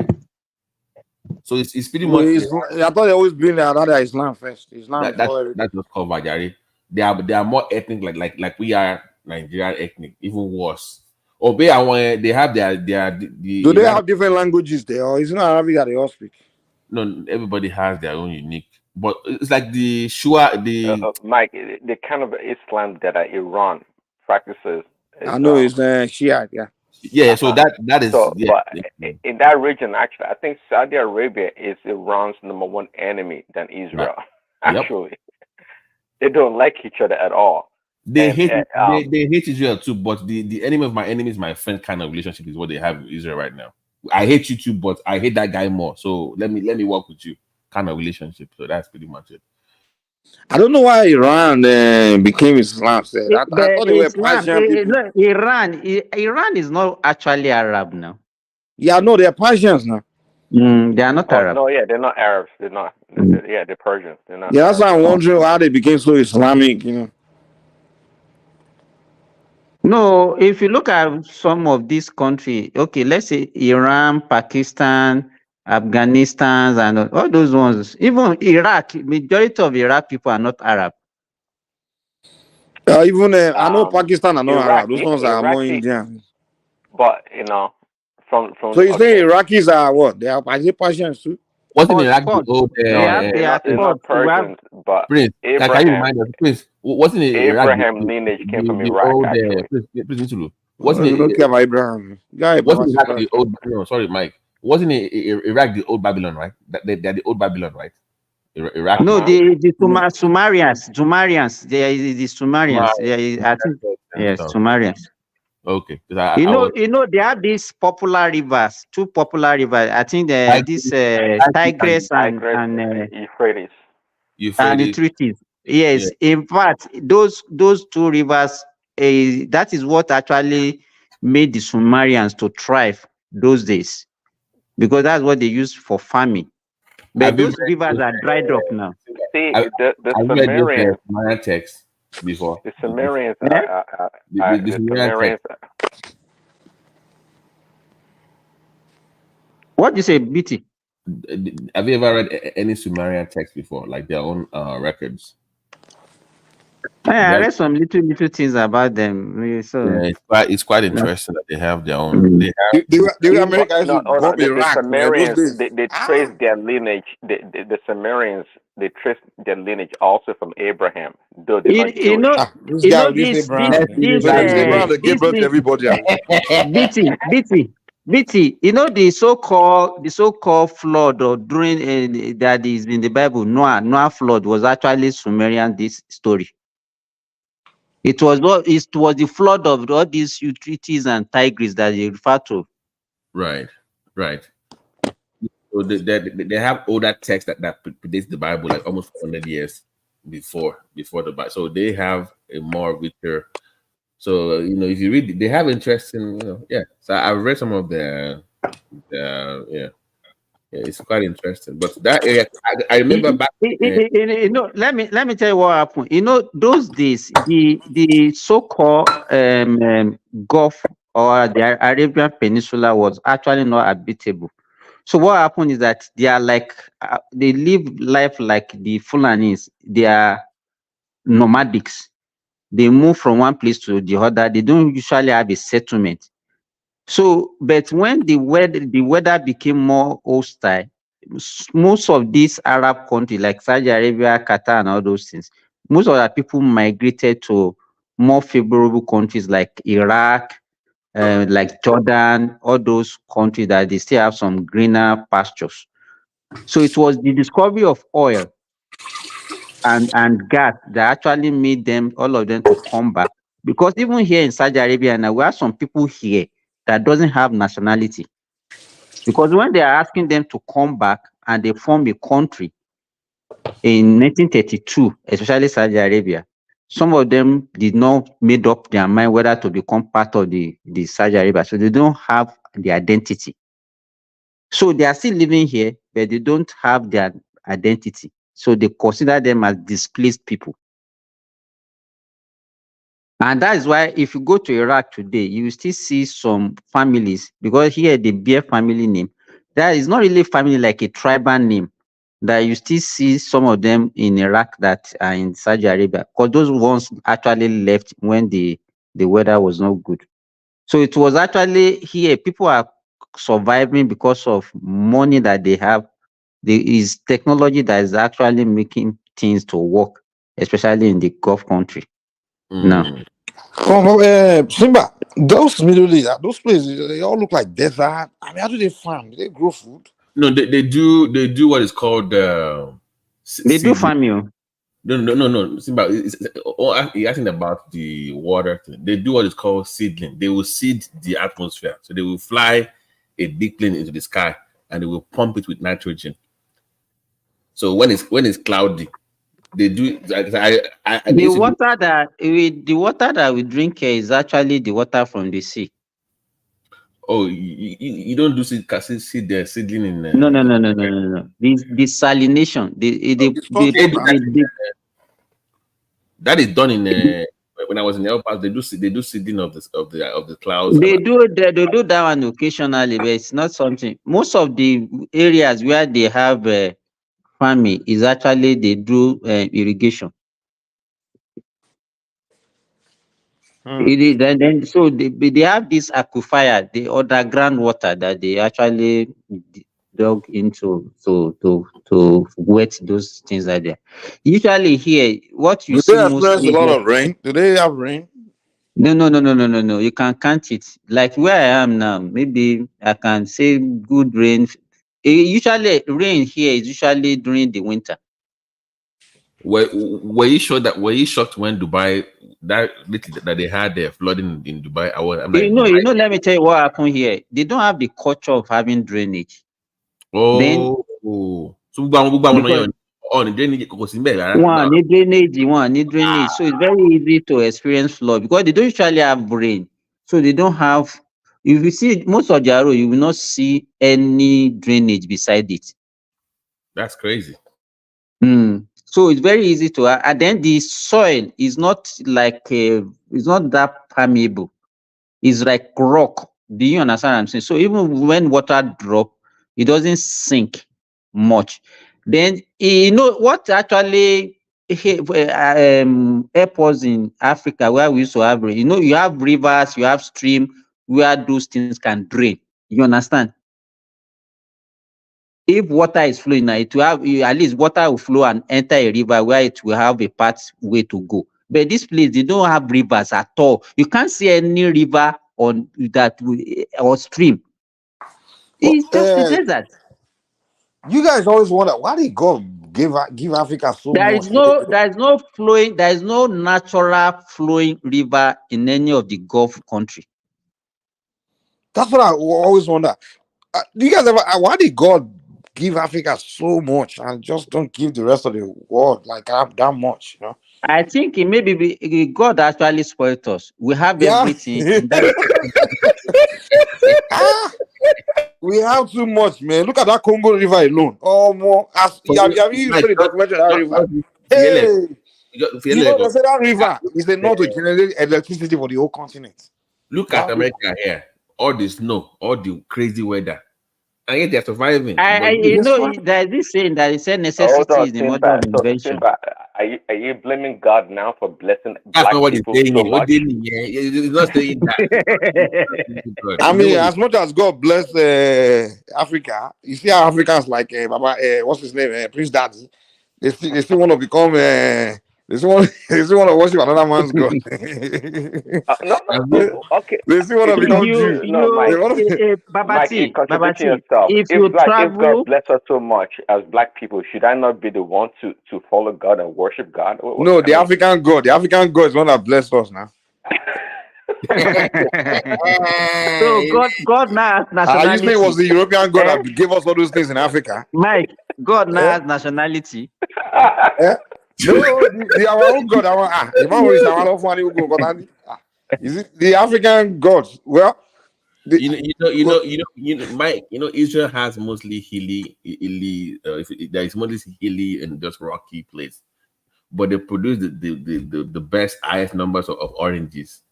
Look it up, and it's all hills. See, me, I believe one thing. I believe our African God, Olodumare, as our own. Maybe their own Allah will be different. I don't know, but I believe our own God is our own God. So I the one that blessed us with everything we have. There are some things you see. Like here now. I don't think whether in the winter or in the summer, they can't survive without electricity, even for 10 minutes. For 10 minutes, a lot of life will be lost. Yes. That heat will kill them now.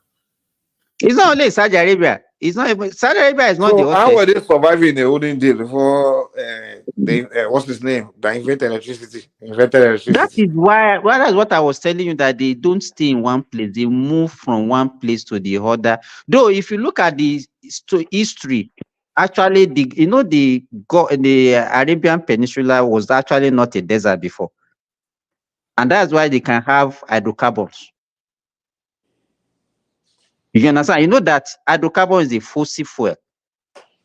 You understand? That means before, maybe millions of years ago, this place was the entirety of this place might be a forest. Maybe because of climatic change and everything that actually caused all these things.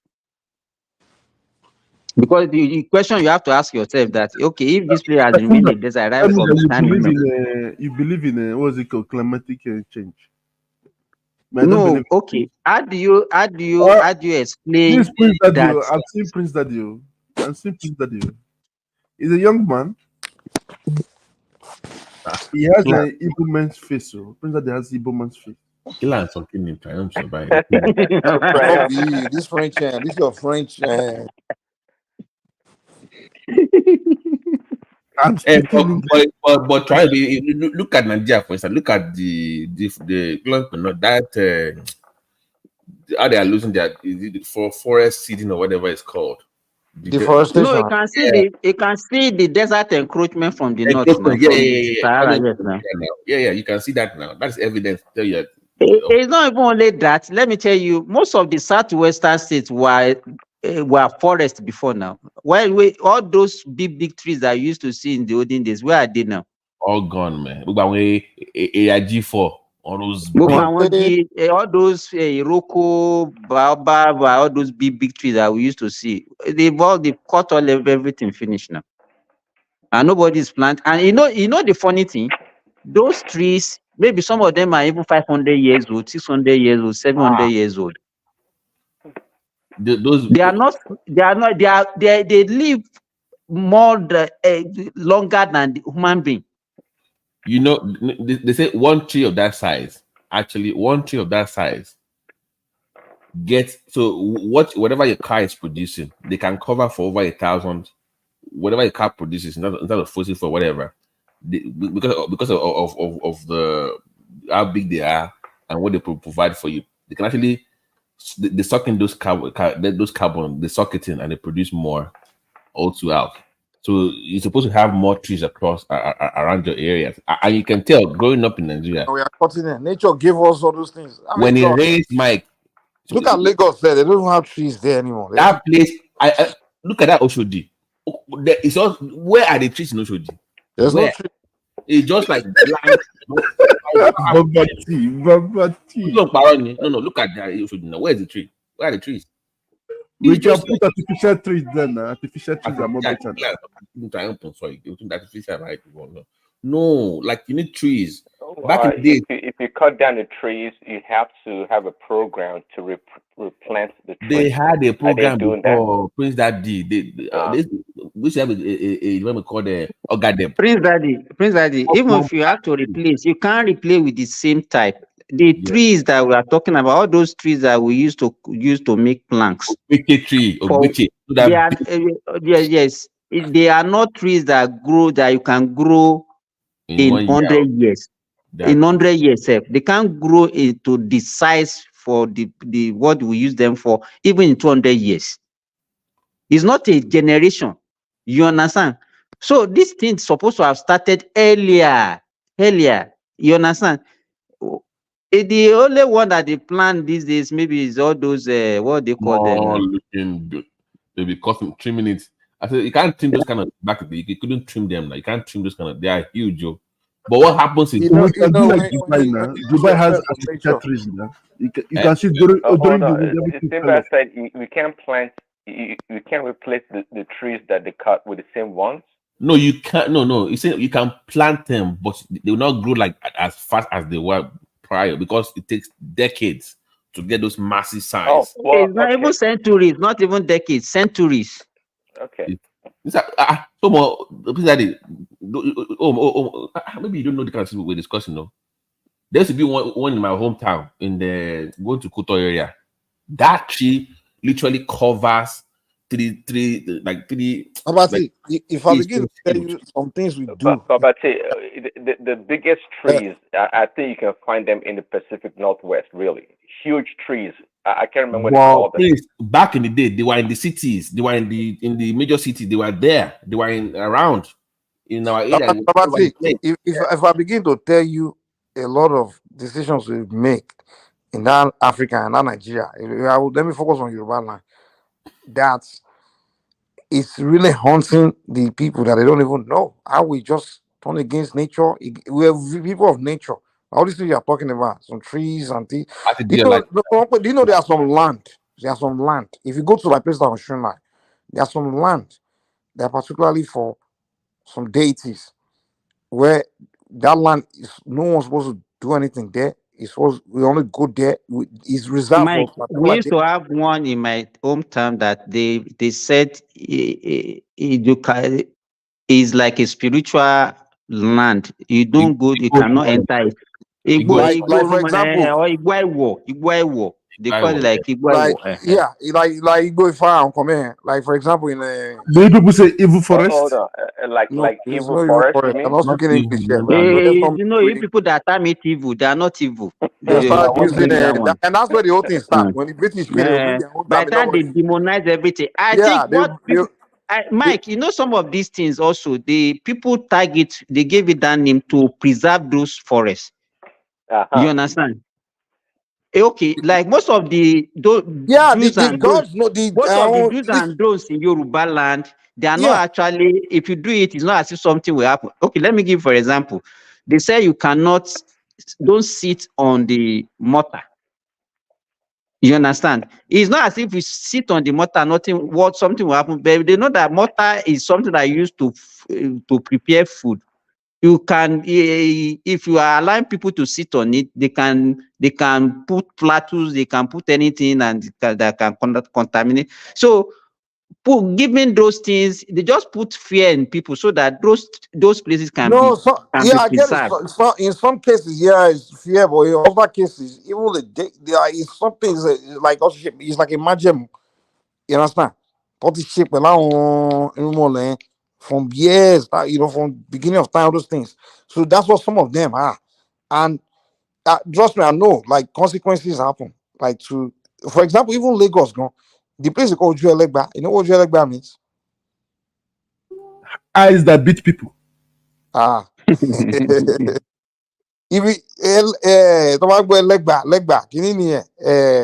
Legba, Legba. So Ojuelegba is like just my own boy. He become that place where particularly for issue, like is for him, like just that area is supposed to be it's an untouchable area, supposed to be left alone for that deity. Really? But today because I become because I was living there before. I was living there before.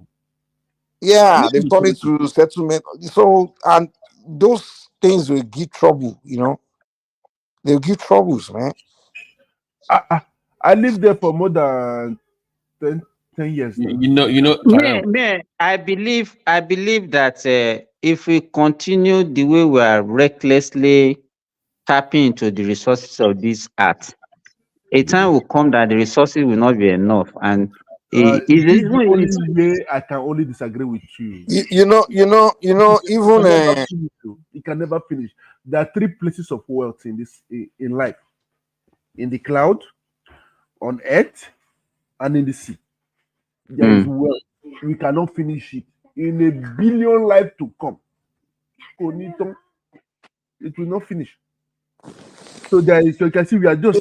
It's not a matter of finishing or not finishing. Like some of the way they are being messed with is the problem. That's what I'm saying. Yes, it's the problem. Carelessly destroying the environment. We are being reckless with it. Being reckless, even some of these things in the ground, like what I do notice in Africa is that the Europeans themselves, those resources, they don't use their own hands to take it out. They use the Africans to dig it out for them. Like if you go to all the mining places in Africa, the only people you see doing the mining are the Africans. And I always wonder, like, but the people actually that own that we take the control the markets for those resources are Europeans. And I always wonder, like for example, I'll give you an example of South Africa now. The people you see in the mining the diamonds, the miners, they're all black South Africans. From the manager to the, all the people that work in the mine, but the owner of the diamond at the end of the at the end of and what's the word that when it's extracted, where would they own it, is the British company. No, you are even talking about okay. Mike, if you go to Kenya, that's always been the case. Just like any other thing, the person that controls the distribution, okay, is the one that controls the market, because you have to give access to the consumers, right? So all those black people just mining, they just do manual labor. Some of them get paid. They get paid pretty well, but they don't control the market. People don't even know the value of what. If you know the value of what you buy, like. But then see, they never did. Before the white man came, we're like throwing diamonds in trash. Let's put it that way. It's not the white man that came and told you that your diamonds are worthy, that you can use them for engagement rings and whatnot. Okay. The question I want to ask, Prince Daddy, why do we put so much value on all those things? What is their usefulness? What are they? They are not useful. They are useless metals. But we just put value on them. No, say anything has. We create value out of anything. Well, okay, what does gold do for a human being? Even diamond. It's good for okay. Let me give you an example of what it's good for. If you look at the Hubble telescope right now, the Hubble telescope is the biggest telescope that can see into the farthest in the world right now, into the universe, right? It is laced with gold. They found out. But you want to tell me that if it's not laced with gold, it will not perform the same function? Yeah, that was what it was meant. It was designed. The gold on top of that surface is what makes you get that far. It's not true. It's not true. I don't think so. It is true. What they are saying, you're telling that that's what they said.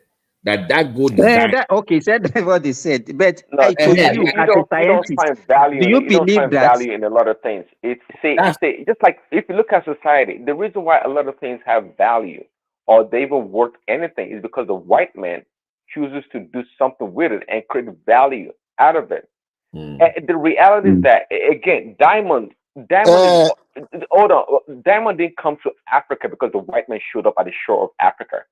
Diamond has always been there, but what were we as black people using diamonds for? Nothing. We didn't create value out of it. Do you know that the most valuable thing in Africa back in the days was cowrie shells from the sea? That was the money back then. Okay. But we're not creative enough to see. If you don't see it on the tree, if you don't see it on the ground, we don't do nothing. Okay, let me give you an example. You know what Prince is talking about. So when the white man came to America, right, and they met the Native Americans never valued the soil, like the land. To them, it was nothing. So when they were finding those people that, okay, give us land, though, they were laughing at the Europeans, like, who buys land? Because they didn't place any value on dirt. So they didn't place any value on the land. Go look up the story. They never put any So to them, they thought they were scamming the white people. It's not because, and Prince Daddy as well. It's not because the Europeans are just smarter. It's just because you look at the European soil, look at the European environment. They don't have anything. So by the time they got to these other places, they saw things. They're like, wow, And by the time they take these things to Europe, everybody in Europe it means a lot because they've never seen it. So that's just what it is. But good point, Mike. But I tell you this: go look at the Scandinavian countries where Remy is, right? Look at their society with what they have. Look at what they've done. Do you know how many sports games that they've come up with based on their natural environment? Do you know how many? Do you know how much money they make on sports based on their natural environment? It's never. If the white man had been born in Africa, we also do a lot of things with our environment. Like what? Like what? Do you mean like what? A lot of things. Give us an example now. Give us an example. One sport that we made out. Tell us. We do things in our environment. A lot of activities. Like what Mr. Mike explain now. I'm learning. What do you mean, like? Okay, what exactly are you saying they do in the environment? Like, it creates sports. Okay, they do competition on. Okay, for example, maybe because they have because of the weather, is ice everywhere. They have ice hockey, skiing, and all those things. Skiing. You understand?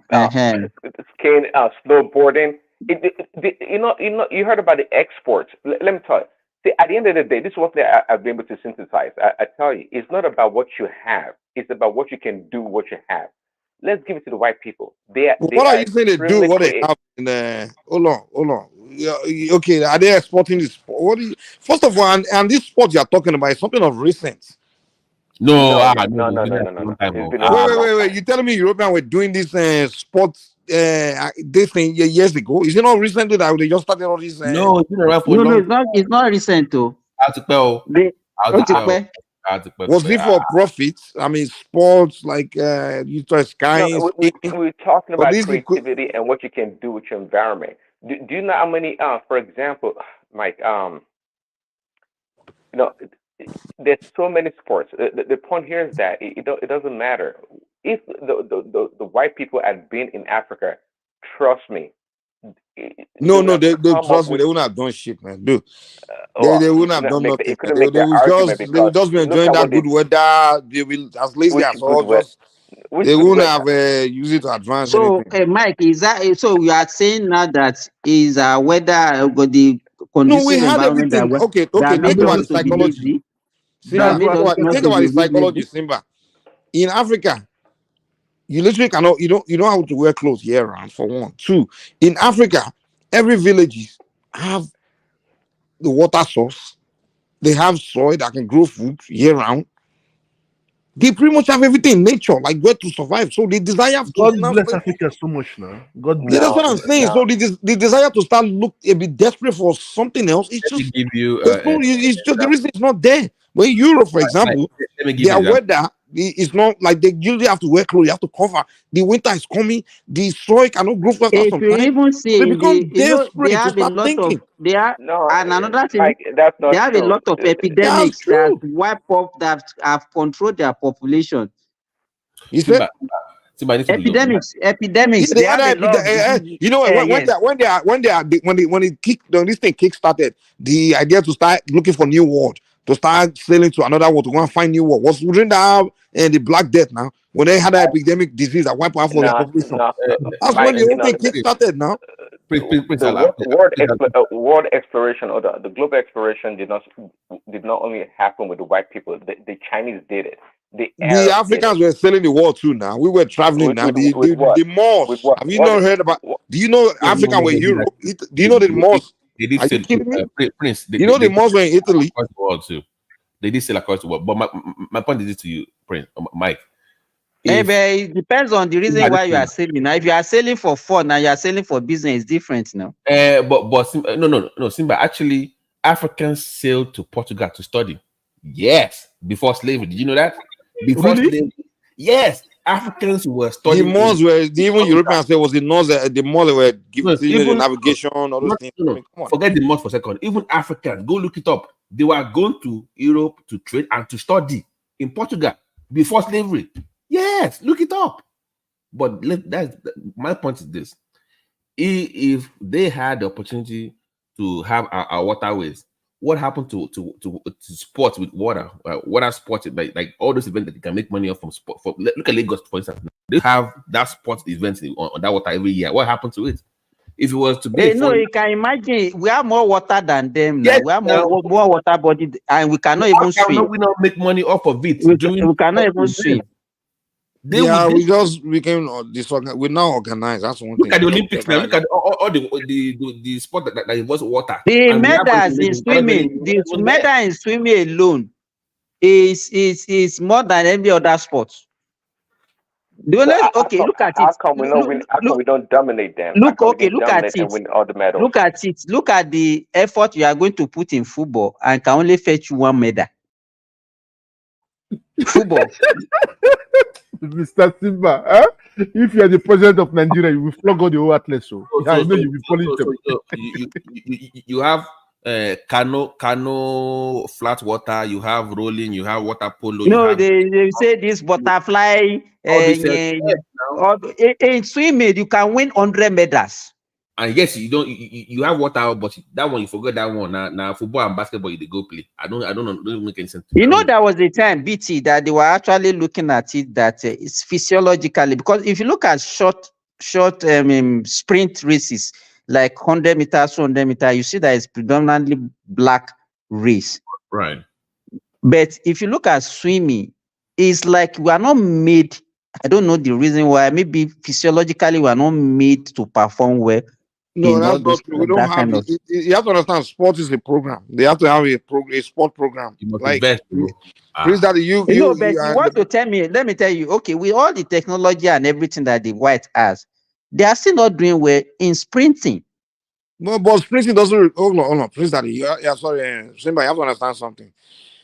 Sports, right? You have to start playing. You have to get into it, participating in it, learn, train, do all those things. So and sometimes you have to have a when you have a coordinated program where you put children into it. Hold on, hold on. Wait. A coordinated program where children, you put them into it, they do tournaments, they grow up into it, and then you discover the best among them. You start putting them into that program, preparing them for Olympics, all those kind of things. That's the difference. They have those programs. We don't have it. So we cannot say, oh, because now we see them with medals. Now we're not seeing us with medals. It means, oh, maybe it's physiological. No, it's not. It's because we just don't have those sport programs. Mike, I got what you are saying. What Even I'm our trying to own say soccer is this. concept. We play soccer all the time, but they have academies. Simba, I need to answer this question. Simba, look at it. Look. You're talking about even with all the technology, white people they still can't run fast. But answer this question. We have almost 1 billion black people. Apart from Usain Bolt that came not too long ago, which black people in this world were dominating in short distance races? Where are they coming The American blacks now. Exactly. Okay, why is that? Wait, how come the original, quote unquote, original blacks from Africa could not be the much faster ones winning those medals? How come? It's training and exactly money. The program. No, okay. Why can't the whites, the same white in the same environment, perform the same way the blacks are performing? The numbers game. If I know, right now, if I It's know, not about let me tell you. I agree with you. There's natural advantage. There's no doubt. See, that's why you can't just take away that. Let me tell you, even with all the technology and everything. Okay, look at the long distance races also. All those marathons, you see that is actually predominantly the East Africans that are still dominating that, even without technology. That one has been proven that because of the weather. Let me tell you, our red blood cells has been also been. Some people have done the study and they discovered that for the short distance races. Also, we have some physiological advantage, natural physiological advantage, and that is why we still see that even with all the technology and everything, even in that same environment, it's still the blacks that are still dominating. No. Hold on, let me say this. American blacks. If that's true, Simba, natural advantage. How come we black Africans not dominating and taking everything? Let me tell you this, Prince Daddy. Even that was once upon a time, Nigerians were also doing well in these races. Even in Olympics. Listen, I used to follow that back in the days of Innocent Egbunuke. I remember the fastest Nigerian runner. Yes, I remember them. Miriam Yanli. Miriam Yanli. But that's when Nigeria has always been one country in Africa that sometimes put effort. They never had the world record. They were the fastest African. Please. Nigeria beat America in Australia now, the Olympics. Sunday Bada. We were first in that 4x4, if you remember, Simba. Until we I think it's beyond only program. There's some sports that some races have advantage naturally. So canoeing, how do you? There's only one problem. Time wait now. So how do they have advantage in canoeing than us? Which one is canoeing? It's canoeing on the water sport now. How do they? Yeah, because we are not participating now. Some of these sports, some of these sports, we don't participate. I don't know why we have to shut ourselves. It's like we don't participate, and then we say they better than us. I think we should all agree. We should all agree that yes, you need more training, you need more program, but there is a multifactorial thing. It's not only one factor that is actually responsible. That's what I think. Agree with you on that. But no matter how good you are, if you don't train, for example, if Michael Jordan would have been born in Nigeria, he would never. The guy, if they would have put him on a basketball court, the guy wouldn't know how to bounce the ball now because he didn't grow up playing basketball. Exactly. No, it would have been a bouncer. It would have been a bouncer following one politician. If Messi was born in the United States, the guy wouldn't even know how to kick the soccer ball, or Ronaldo, because in America they don't play soccer, So no matter how good you are in something, if you don't have program, you don't develop it. Forget it. I was in El Paso working with the military at the time, not for them, but I worked with them in the hospital. So the Germans, they used to do training. Those army, they used to come and do training, all these different countries. So the Germans, they will organize soccer, football game in the weekend now. So you just show up, say, I want to play. Mike, do you know how do you pick? Do you know how they pick to play? You see, Mike, where are you from? Nigeria? Okay, come in. Oh, Brazil. Come on. If you say America, say, don't want to, because they know you're American. Americans don't play football. I don't play soccer. But if you're Nigerian or Cameroon or Ghana, they know, okay, in that country, they do a lot of, so that's the way it is. If you don't invest in that sport, or you don't invest in it, forget it. Even the science we are talking about, we can call ourselves dumb people all we want. The reason we are not advancing in science is because we just don't have a program for it. We are not coordinated, organized, and we don't have a program. Because in this country advancing, it's just a science program. They organize a research institution and they put people that are gifted. If you are gifted in mathematics, gifted in this particular subject, they know that you'll be very good in. So they just put the people that are gifted in science, just put them to do research and they start coming up with different inventions, different. But Mike, that's it. It's not because they are just special. It's simple organization. That's I can tell you the problem of Nigeria. Why Nigeria is not doing well. Before I will lost my train of thought. It's just that Nigeria very well, Babati and Mike and Mr. Simba. Maybe Prince Daddy. We don't send the real people. The person that put the highest bids, that's the person we send. That's why we send the people that are not even hungry for it. If they put somebody that a being bath, he will run. He will do everything more. It's more than that. Maybe if you are hungry, if you have not been trained, then if you are not been trained. No. We don't send the real people now. I know about the sport too now. I was once a footballer before I left too now. People that are not even good up to me. Those days I don't talk about now. I beg, come on. Because they have money now. They send their children. So why are you saying all these super ego players? They're all rich children, rich fathers. Let me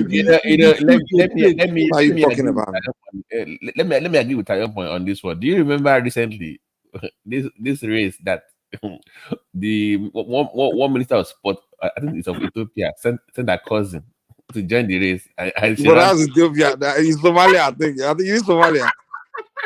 Yeah, they send a fat girl to go and run. They use who they know to get into it now. They don't. But that's not what we are doing. In serious country, in serious. I say, how do you qualify with that kind of fat now? Who put that there now? But they didn't have anyone to send, man. Even the people that qualify Nigeria for the race, they're not the people going. I can bet. Really? People will start. That's not true in case of Nigeria. Stop it, man. I'm talking about Nigeria. No. Mike, people use actually where Trump is right too. We are not it's not the best that we are getting out of our country because people use influence. Let me tell you, I have a cousin who wanted to play for any sport. All sports. You saying, come on now. I mean, I think the Super Eagles, they are desperate to win. We are more organized than that now. In fact, let me tell you, it's even more common. Okay, for the fact that you mentioned Super Eagles now, let me tell you, is even more worse with football. You see coaches, or let me tell you, sport is controlled by government in Nigeria, and that is one of the problems. If it's being handled by the private sector, it would have been private sector will always do everything with business. But in government, people don't care whether you lose or you win because it's government money that they are spending.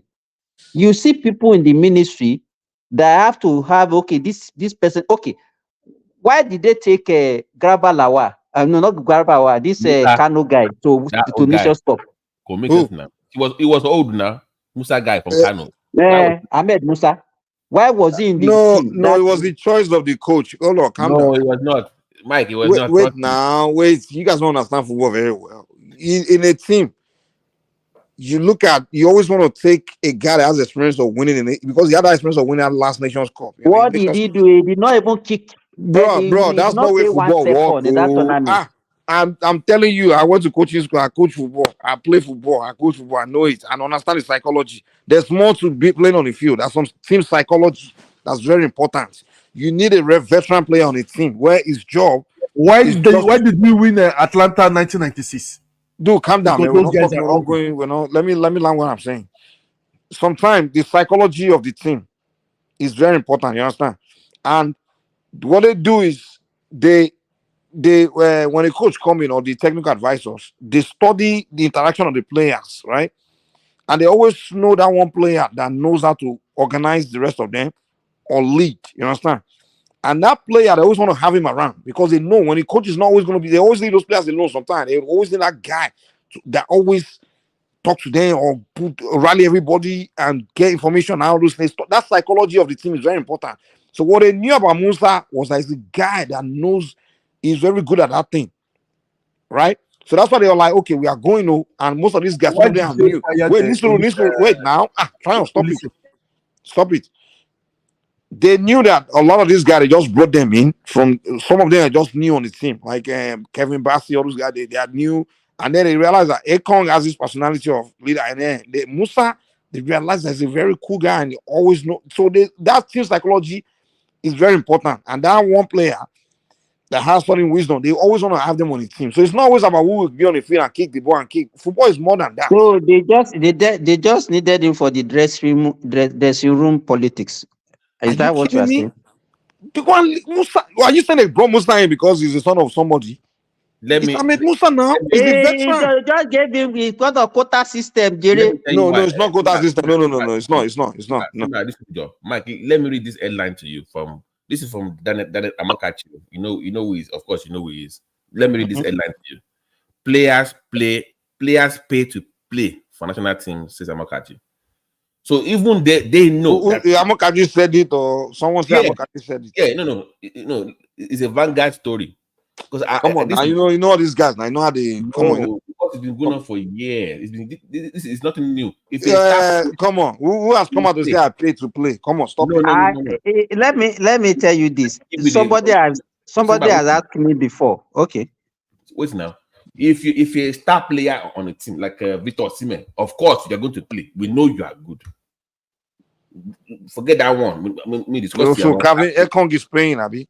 Kevin Bass is paying. Their middle tier, lower tier, they pay sometimes to get. Yeah, you are talking about somebody that wants to make his way to something somewhere, grabbing someone to connect him to go and see it. But at the end of this issue, hold on.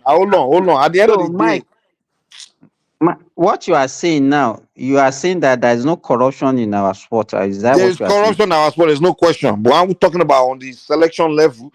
Is the coach? It might not even be that obvious at a Super Eagle level, but the other age. Yeah, we're talking about that lower level. This thing, yeah, we get that. Age group competition, and that's why we are not doing well again. Before they use Principal Cup now, Mike. That is where they used to choose all those under 17, under 20. You understand? But these days, people is like they submit names. Yeah. On that level of you have to lobby to get in there. Yeah, I may not disagree with you on that one. Like, so if you have to lobby, that means you can't. It's not the best that you bring. What they used to do, coaches used to move around. They used to move around and select the best from all over the regions. But now people will submit them because Okocha can say this one is my cousin. Please help me take this one, or this one it belongs to. This is the list from the Minister of Sport, or this is the one that the Commissioner for Sport from those states submitted.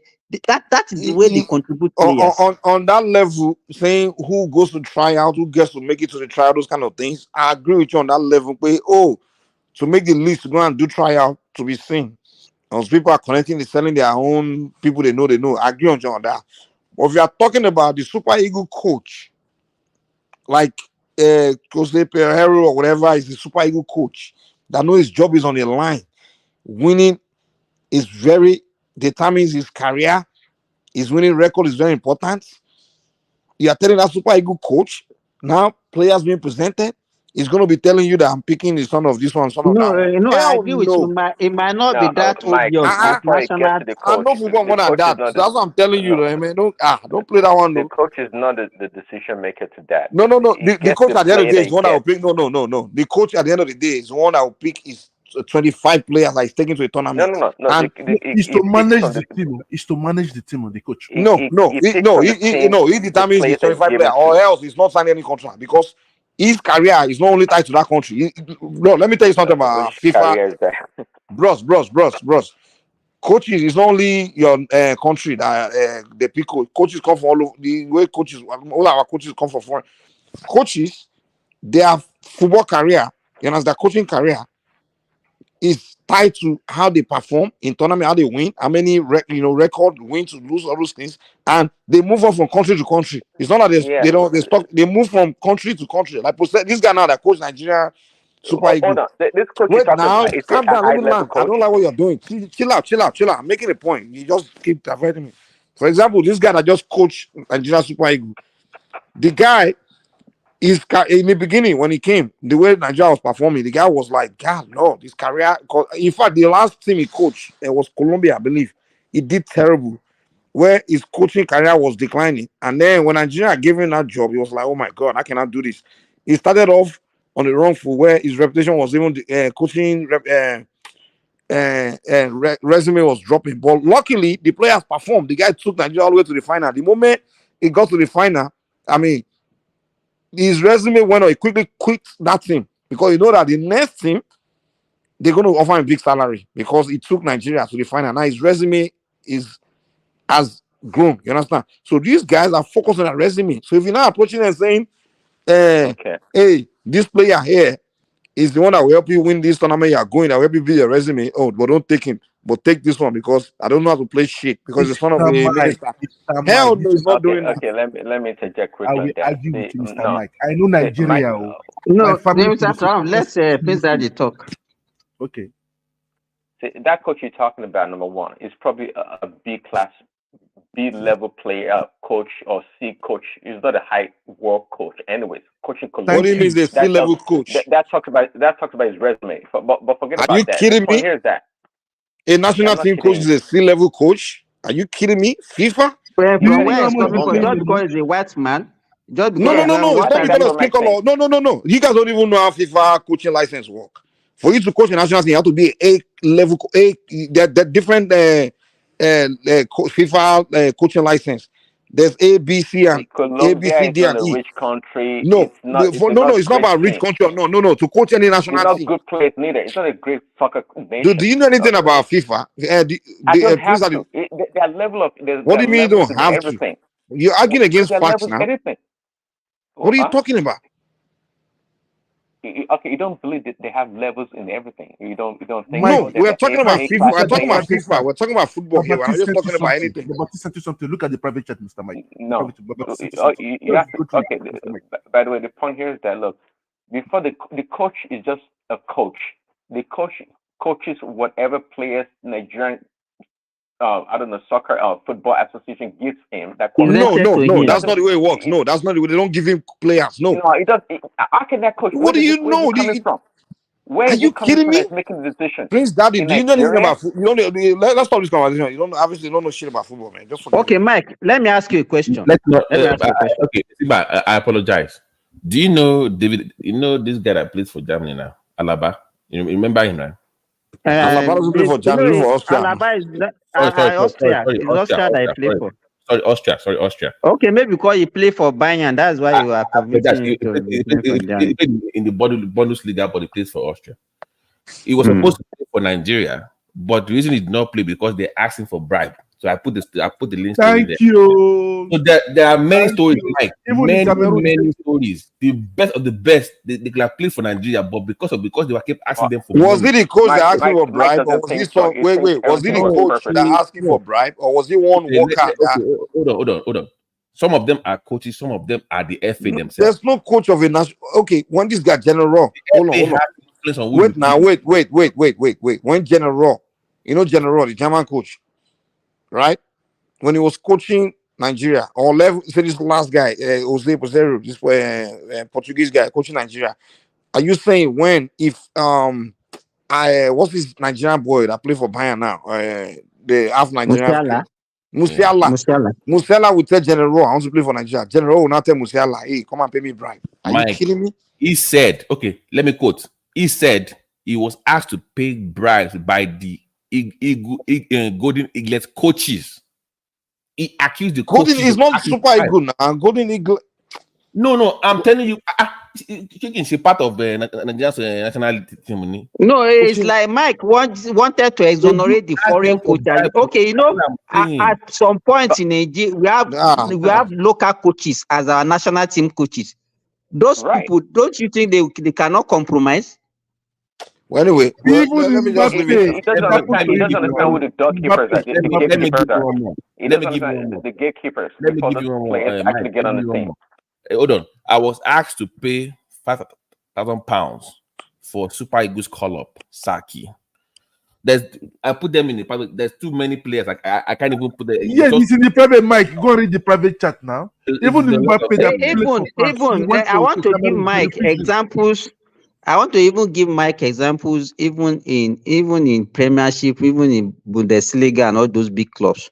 The club dictates they will only give you the players.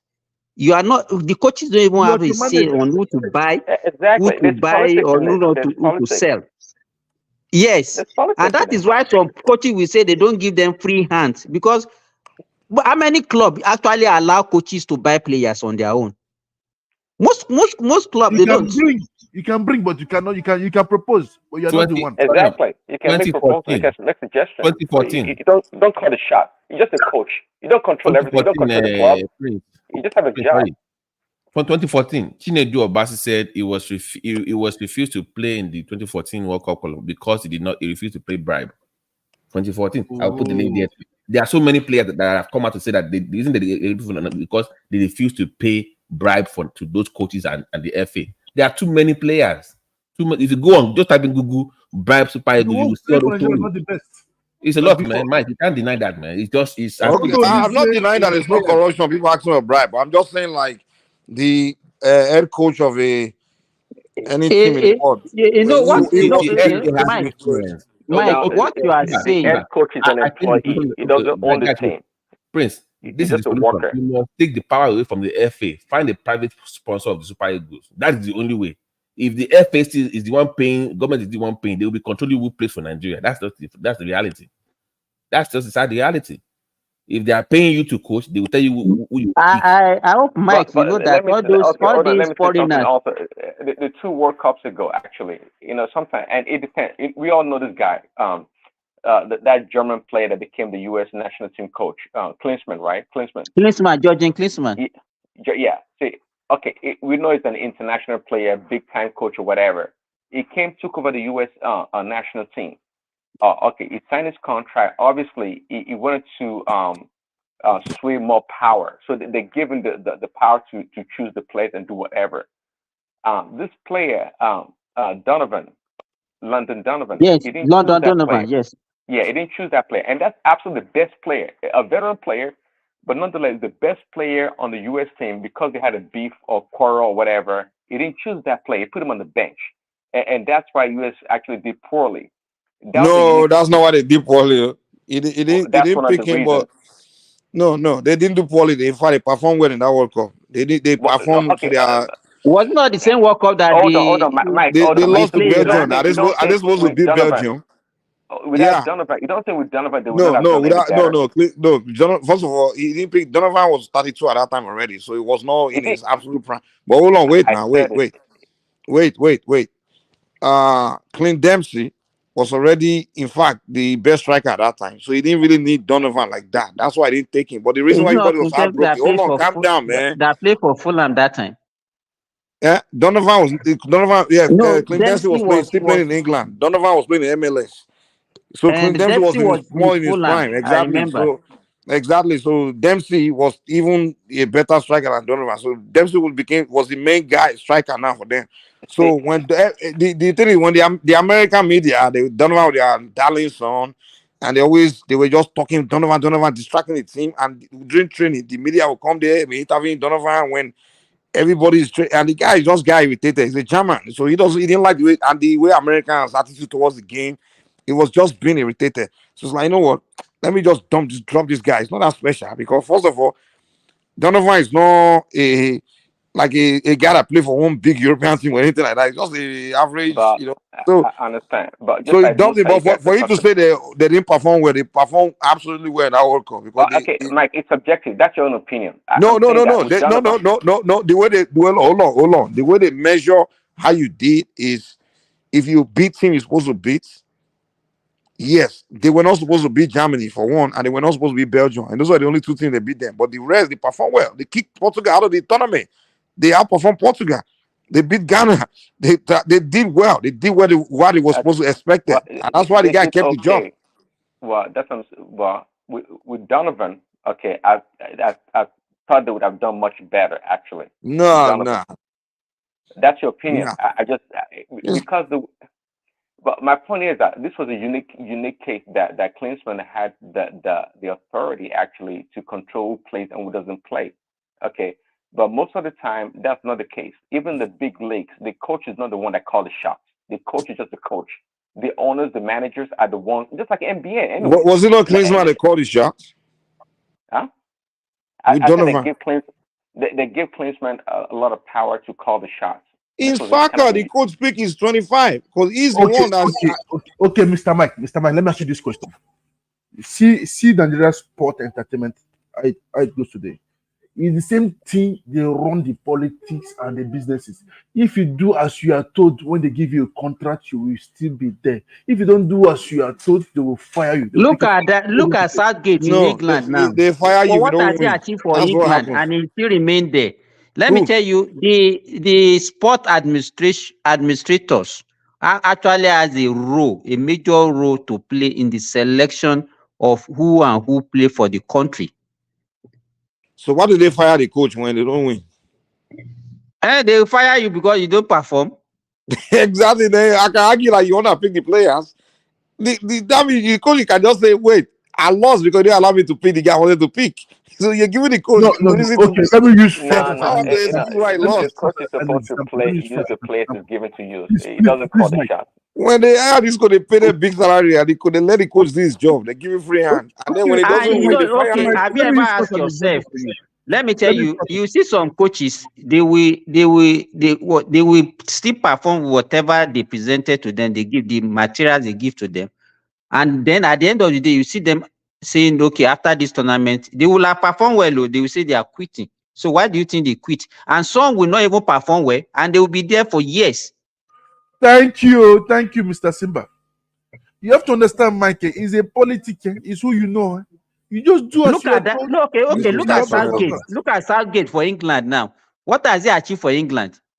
Even the media have been calling for his head, but the England FA, they didn't see anything wrong in, and they still made the guy is still there.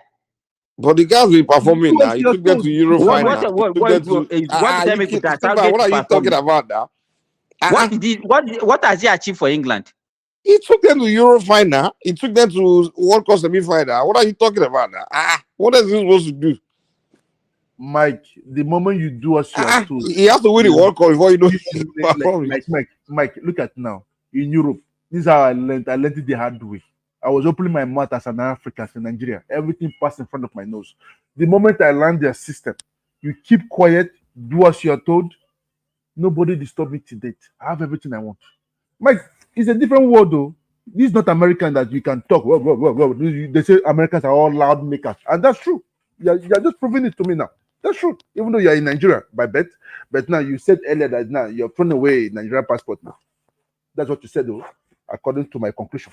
But for me, the world today, the moment you open your mouth, I think you are a spy. We all know we know the nature of spy.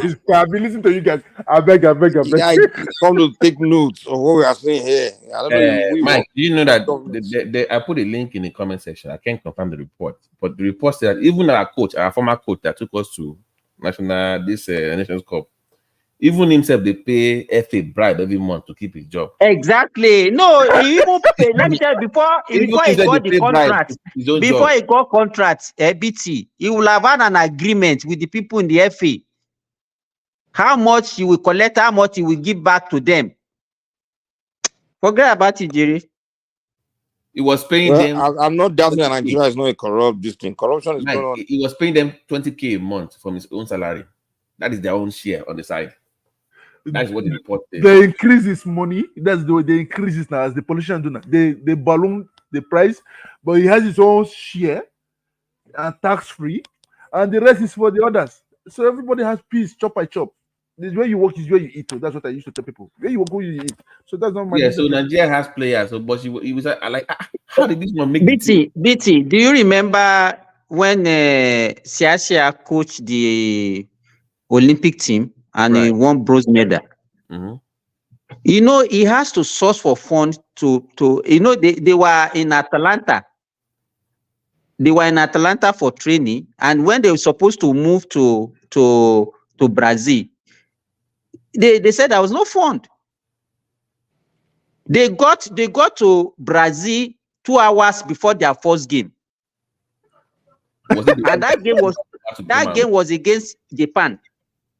They still won. They beat Japan. In fact, I remember there was a billionaire from Japan that actually gave them $560,000 because he was wondering. Japan has been in Brazil for 2 weeks training. Then Nigeria just got to Brazil 2 hours before they just went for accreditation and went to the field and still defeated. He was wondering that who is this coach that performed this magic?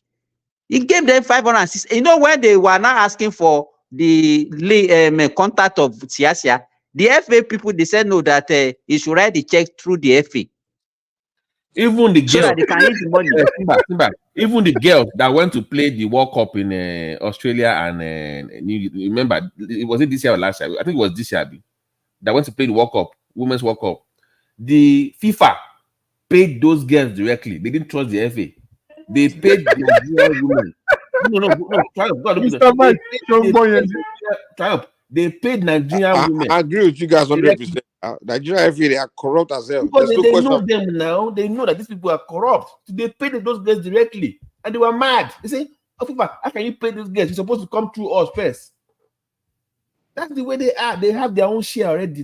You remember that there were crises even before that tournament. BT, if you remember, they had no jersey. We were not even sure whether they will be able to play the first game. It's maybe sometimes maybe because of sheer, maybe because of the patriotism or the zeal of the player. That's why we achieve the little things that we have achieved in football. It's not because of our administrators are terrible. Yeah, in every facet of Nigeria. Okay, I had something that Ovio explained a day that what he passed through during his own selection. You understand that in the 100-meter straight, something like that, in the sport race, that this is what they go through. Then that everybody put things in their pocket. Then they will call you in the side that the Nigeria teams are not cooperative. They will say something today. Later there will be somebody going to go and tell the board directors that they will even be shocked. Who is this pipe within there? That leakage. You understand? So you can see that Nigerians, we are the problem. Man. We are not all that united. We are not one. Everybody, no use your own for my own. My opportunity. So I don't blame them. Do you remember this girl, this woman? Aisha Falode. Yes. Okay, the AIT woman that time. Yeah. Remember, she used to be in the media. Now she joined FA. Same thing with them.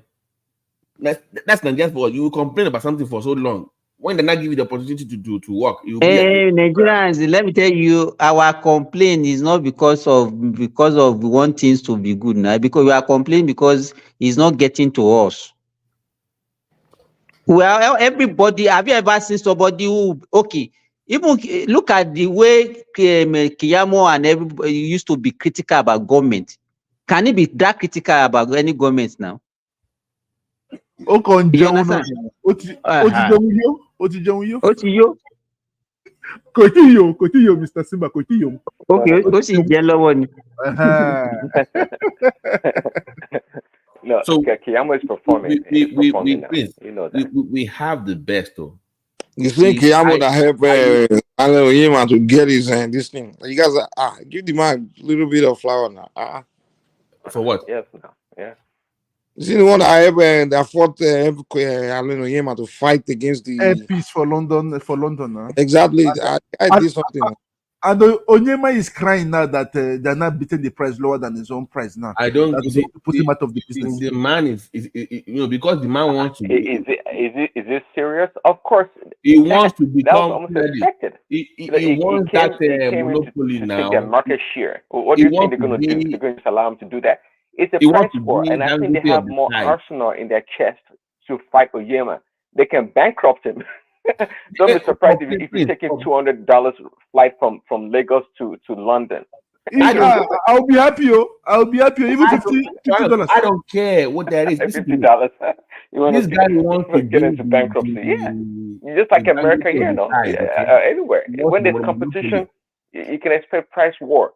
They can price it so low that they can make it miserable for Oyema to compete. I'm telling you, they can go that dirty. It's part of the game. At the end of the day, you may lose the route, but guess what? The consumers will enjoy it. We win. That's the point, right? We win. That's the point. But he wants to be the Dangote of the skies. He wants to be the only one. Why don't we have more Nigerian companies flying that route? We want more people flying, bro, not just you. So I don't know what he's crying about. Then, but how many billionaires that wants to invest in the aviation company? No, Triumph. The guy made a mistake. You don't go down that far with your price. If BA is charging 1.5 for a flight, you don't go to 500. You do like maybe 1.413. How many billionaires want to invest in aviation? He went too fast. That was a dumb move. And he's complaining that now everybody's not reducing their price. We just want to make him bankrupt. That how come that formerly people pay £2,000 to £3,000 to fly, now is less than 1,000, and people are now competing with him. That's life. It happens. Even me in my own business, it happens to me too. Everybody beat their price because I was competing with one of those guys here, all those big groups. They beat their price before me, so I have to use the connection of Google to win them. If not, I'll be out of the market also. So it all depends. One thing is that sometimes when they keep the price high. Continue, Prince Daddy. Prince Daddy, we can't hear you. That's so high. Okay, they maintain a minimum price that's so high that they won't charge below that. But until someone like Oyema comes into the marketplace and try to compete and lower the price, and now they're going to play dirty, and they too going to lower the price. And this is the way they do it. They have other countries they fly to. They use from that other country's benefits to complete the one of Nigeria, just to put Oyema out of business. And Oyema is not. If only because, and again, their government supports them here in Europe. I'm aware of it. And if Nigeria government did not support him, he has to sell shares to the people for him to keep on the business. And Nigeria should patronate him. If not, in 5 to 7 years from now, it's only God knows. I don't want to wish him negative. No, you are talking about 5 years. You talk about 6 months, sir. Simba, let's give him the grace now. Let's give him the grace. No. If he survive that long, then he will be able to survive forever. If he can do 1 year, if he can survive the first 1 year, then he will survive. No. In every business, you know that. This is airline business. There's not 5 years long term.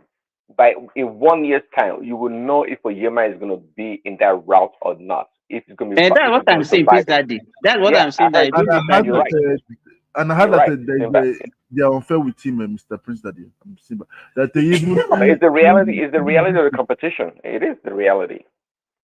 That they have to put him very, very far at the end of the airport there. That's where he used to pick his passengers, and they used to send the trolleys and everything that is having difficulties there.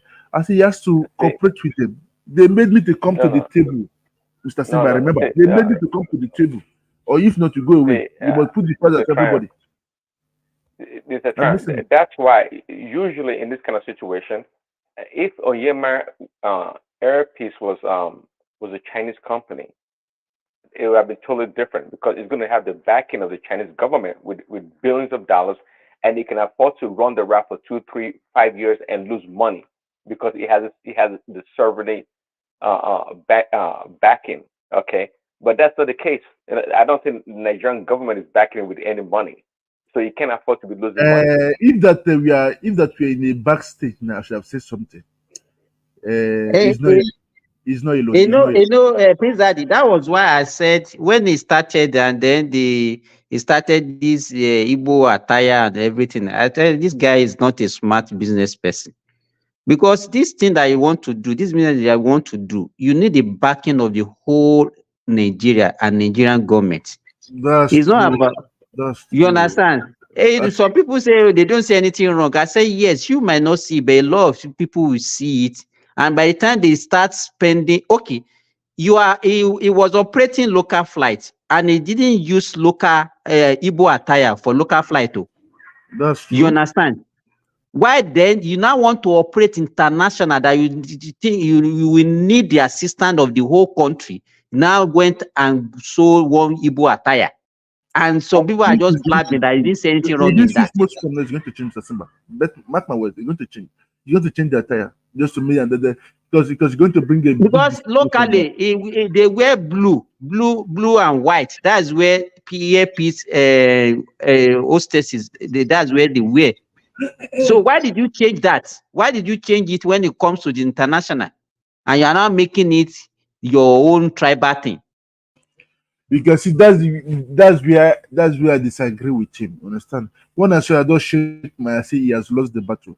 One thing is that except we know that we know he's saying a discrimination on it that the past three previous government are not with him. I say it's a lie.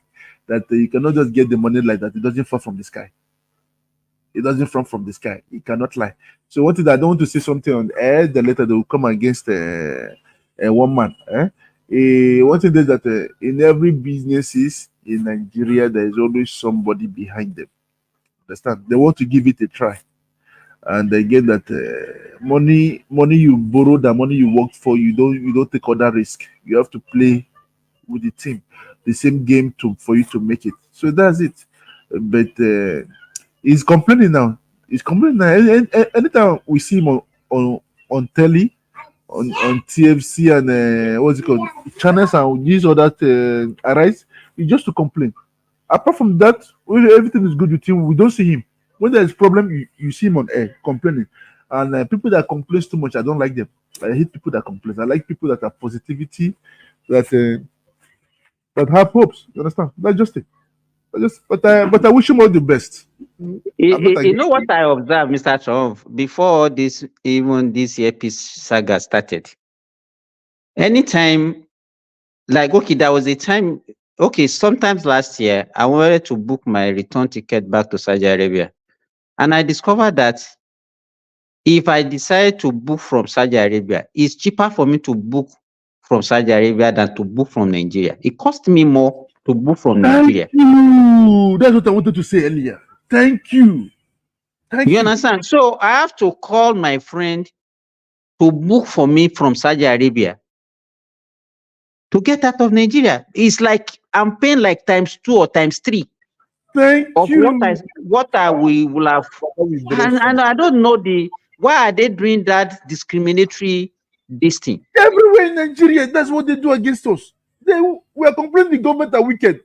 Even the fellow citizens are even flogging us, flogging the people, not me, flogging the rest. What on no one? They want to make us out. They want to make everything out from Nigeria. What did Nigeria do? Huh? I think that this Israel they are calling is not the real Israel. Nigerians are the real Israel. But the way they are making the people, sometimes I pity them. Sometimes I cry. I say, Joe, take it lightly now. Nigerians have suffered though. Forget though. This is that we are all talking. Thank God that we are all doing Nigerians suffer. We suffer from our shenanigans now. It's Nigeria that suffers Nigerians. That's true. Not outside that. Okay, no one. They don't want even I remember the last time I went to Nigeria. I was reaching in the airport. Somebody called me, come. I say, what? What is the problem? Anything for the boys. Woman no telling me anything for the boys. Bobrisky is become Bobrisky now. And I was looking at her. I say, Eleike. Then I say, take little 10 euro. He said, don't worry. Another person came again after. They used to send themselves, go and meet him. He has. So what shall I say that I don't move around with cash. It's just what I used and bought something on the way. I can only move in. They say, let's go to the machine and redraw. I say, oh Lord, magic. Did they send you guys? Then when I shouted, they all disappeared. They left me. I say, what kind of rubbish? I was living the same thing. All those mopo that used to stay at the airport. As I just landed, the guy didn't even know mathematics. I wanted to take part of his money. Then he was calculating in my phone. Money from nowhere. Money that they wrapped in their pocket.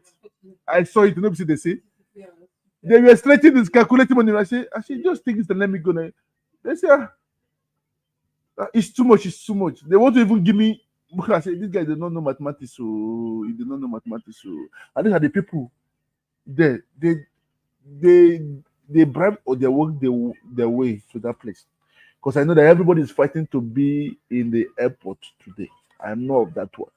We know of that one. And there are many ghost workers there. Many of them that are in abroad still collecting salary. One thing is that I should have, if I say this thing again, but Prince Daddy will shout at me. They should just do another sensor. Like now in Kenya, and I heard that they're not trying that chipping system. For us to know the real numbers of people that lives in Nigeria. We don't know them. We don't know the total numbers. We don't know the total numbers that live in Nigeria. They're just ballooning the numbers. I don't understand election and everything. At least I believe that it's in Lagos you have the highest population in the whole Nigeria. Nobody can doubt that one. At least I will bet everything I have for it. So for us to know how many people in Nigeria, what goes in and what comes out, we don't even know the real data till date. Nigeria. When I see the way the what we call it, even at the workforces on the road, they stop cars. When I say that your car is not all that new, they'll stop you. When I say your car is all that new, you say this one a big man. Oh, let's put him aside. Let it be. The person start going. You can see. So one thing is that I just shake my head. I say, Nigeria, where are we? Where are we going? What are we going to do? What are we going to do? I know that it's not that easy for us back home. But they have to work with us. They have to work with everybody. And Nigeria don't even love Nigeria. I went to go and I was walking. I just saw something side of the road. This what do we call it? This pier that they roast, Mr. Simba. This pier that they roast, and I stopped my car. Then I just came down. I just say, how much? The price double. I was looking at the price. I say, I want to test it now. It has been long. The price double. I said, I just shake my head. I still prayed and I went away. I said, Nigeria, the moment they say a big man don't come. That's why I just like putting on t-shirt and short and put on my trainers and I march and I take the taxi to another city. They stop me. I said, taxi, you can go. I will call you back. So nobody knows who I am. For me to just be free to enjoy. People tell me, but one thing they will still know. They say your skin is fresh. My accent also put me in another problem. They're looking at me strange. But then that's just life. I just believe that Nigeria will be great too. Whether they like it or not. It must be great. It must be great. And it's only diaspora that will make it work. I believe in the next 2 or 3 elections, not this next one, that everything will start moving at hand. We'll know everything. At least I believe that Tinubu is paying the price. That's what the problem that they have in Nigeria today. He's paying the price, everybody will suffer it together. Then later, that prosperity will come out. As from 2 to 3 years from now, you people start enjoying it. Let me see, nobody will start complaining again. During the time of Jonathan. They say, so you have to pay the price. You have to sow before you reap. So he's sowing it now. So Nigerians, Mr. Trump loves you guys. No love you go. Bisou. That make kiss to you guys. I love you guys. Have a nice weekend. And God bless you all. Mr. Prince Daddy, Baba T, Mr. Simba, I have other things to do this morning. Bye. Take care. Okay. All right, Mr. Triumph. Bye. So, Prince. Yeah. Are we blowing shit up or not? You're the Israeli, so I mean, at least, I mean, I don't know. It is.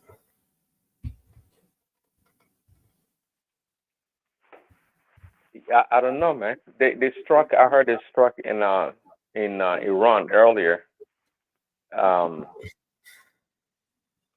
Did they kill anybody? Did they kill anyone? Honestly, I've not really.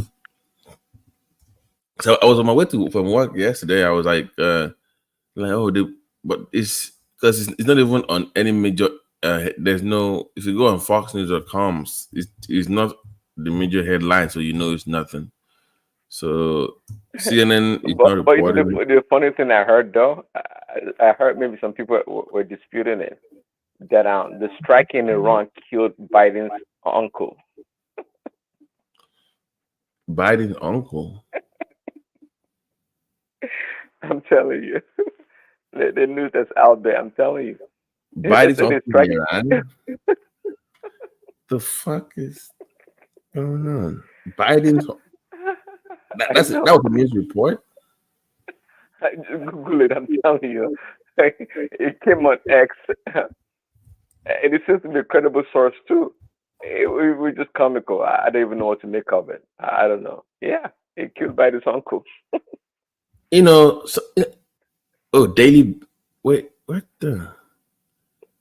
In Iran? In Iran of all places, his uncle. I don't know what is going on. Like, there's no, like, you know, if it's a major news story, you will just see you will see the major news splash everywhere. It's not even. So I know it's not major then, because it's not. Let me see, man. I don't see any major news story report. So is this strike rate? White House declines to comment on attack. It's nothing major, man. Well, I rather not. I rather have it not been major, because it can get really ugly quickly. It can, for sure. Israel has the upper hand, but see, at the end of the day, if it goes crazy right there in the Middle East, Israel may not actually suffer greatly from Iran, but the neighboring countries like Saudi Arabia and those neighboring countries, they are the ones that will suffer actually.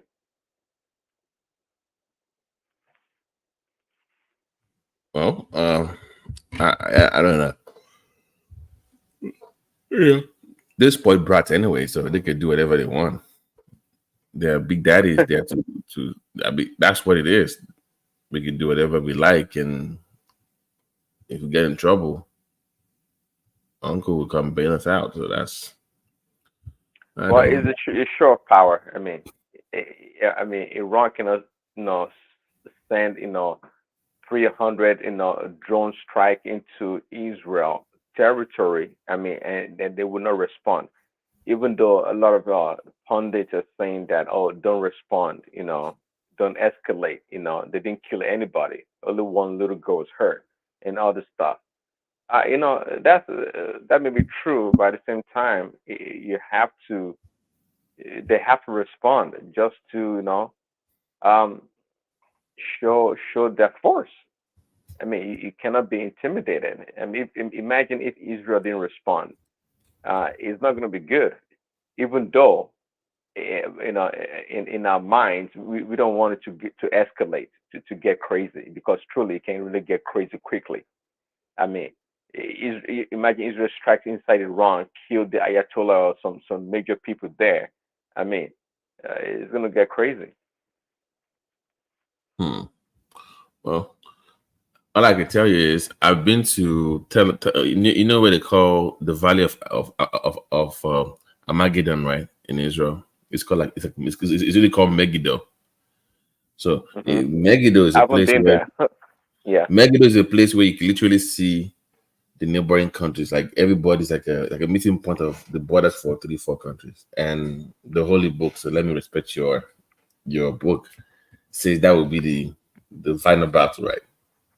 And you will see all the armies of all those countries just there for no damn reason, like they're ready to go or something. So anytime they discuss Israel, the first thing I check is, oh, what's up with Armageddon? What's going on? Because to me, that's the real big fight. If that happens, then okay, let me just start praying, and it's over. I'm gonna come on the other side real quick. No, but so if I don't hear any reports of that side, I don't take it serious. I honestly don't. So I don't think it's anything major, to be honest. I don't think. Pray it's not major, really. I mean, yeah, because I don't. No, we don't need that. I mean, it's really good for stocks right now. I mean, I'll tell you that. Good for stocks. Okay. Yeah, just for we the last. We stock the No, military contract stocks. Like SPY, your average just for the next week, just bet against the stock for the next week because everything is going down. So if you bet against the market, you will most likely win for the coming week. So I already know, just few more bombs over there and here is good for me. So that's the way I look at it, But just hopefully it does not get out of control. So this Middle East, I don't even know. There's never been peace in that Middle East, man. Never been peace. Now fight all the time. Now fight since the beginning of modern era. So I always when people think, I say even fight that they've been fighting before Jesus Christ even came around. One guy will not say the American president wants to go and solve the problem. Even Prince Daddy gone. He's part of the fight. Fighting for Jesus and Abraham. No, that's not gonna. Nah, it's not gonna work. You gotta talk. Listen, it's written though. That place, when peace finally comes to Middle East, between Israel and its neighbors, guess what? That's when the end is coming. Really. Yeah, but I thought they said, you know those two books, that Bible and Quran, it has created more wars than anything else. The psychological damage. They believe, they were just fighting over what the end time, the prophecy, the book of this one, the Muslim, this one, Shiite, as well as Sunni. It's just somebody will just pick up Mike and say, let me go and fight for God. Yeah, they say that. What Prince Daddy is saying, is he saying that once peace is returned to Middle East, that's the end of the world? Or is it, can you imagine? That's what excuse why they are fighting. So is the world that be keeping the world? Abi, is that what you are saying? That's what they'll tell them now, so they can keep supporting them to fight. That's why Prince Daddy always support Israel to keep bombing. Why can you believe such a thing that peace will be the end of the world? War will be what will be sustaining the world? If we are all dead, there will be peace now. Finally, when everybody's dead, the world will be peaceful. That's not what I'm saying. No. That's not what I'm saying. No.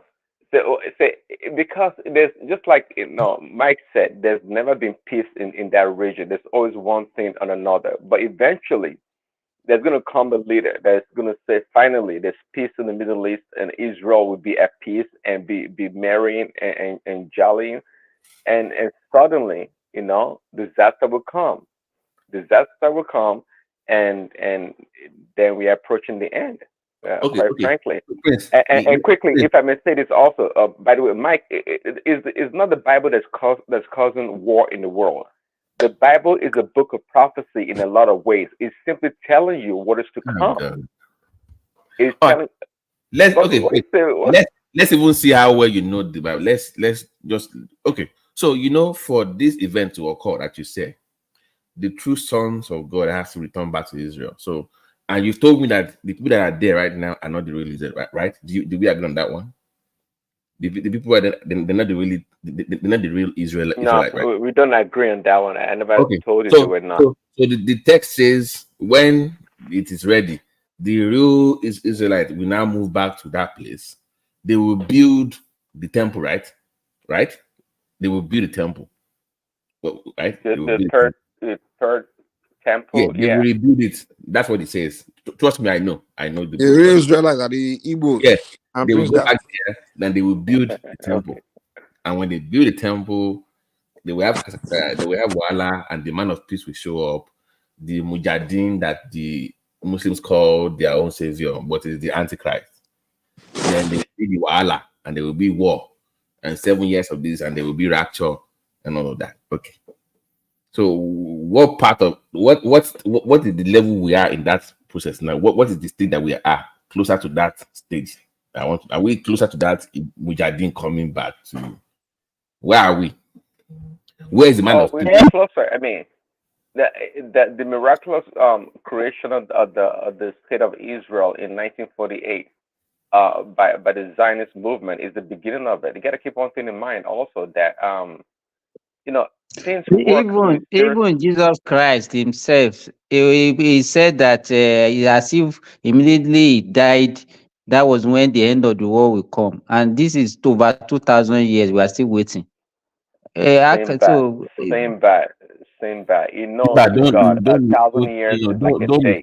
Don't misquote their word though. In that context, it is the one that the Jews are expecting, not the one that so because of the Jewish people, Christ is not their king, it's not the savior. They are still waiting for the savior. So when that, according to them, when that person now shows up, that person will be the first prophet, right? Prince, am I right? I'm on page, right? That person will be, to them, that person will be Jesus, it will be their savior, but it will be a false prophet. That's what they claim. That's the thing. But the savior is already come. But that person to the Islam, they're waiting for the savior to come, but the savior is already come.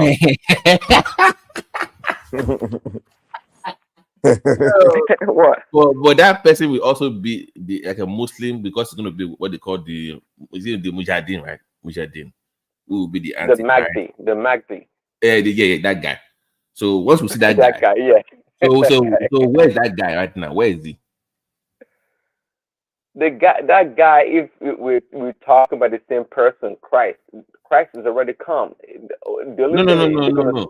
Not the one that you believe in that already come. The one that they think is coming or is already here. Oh, he's talking about Jesus Christ coming back. He's coming back now. That's what he's saying.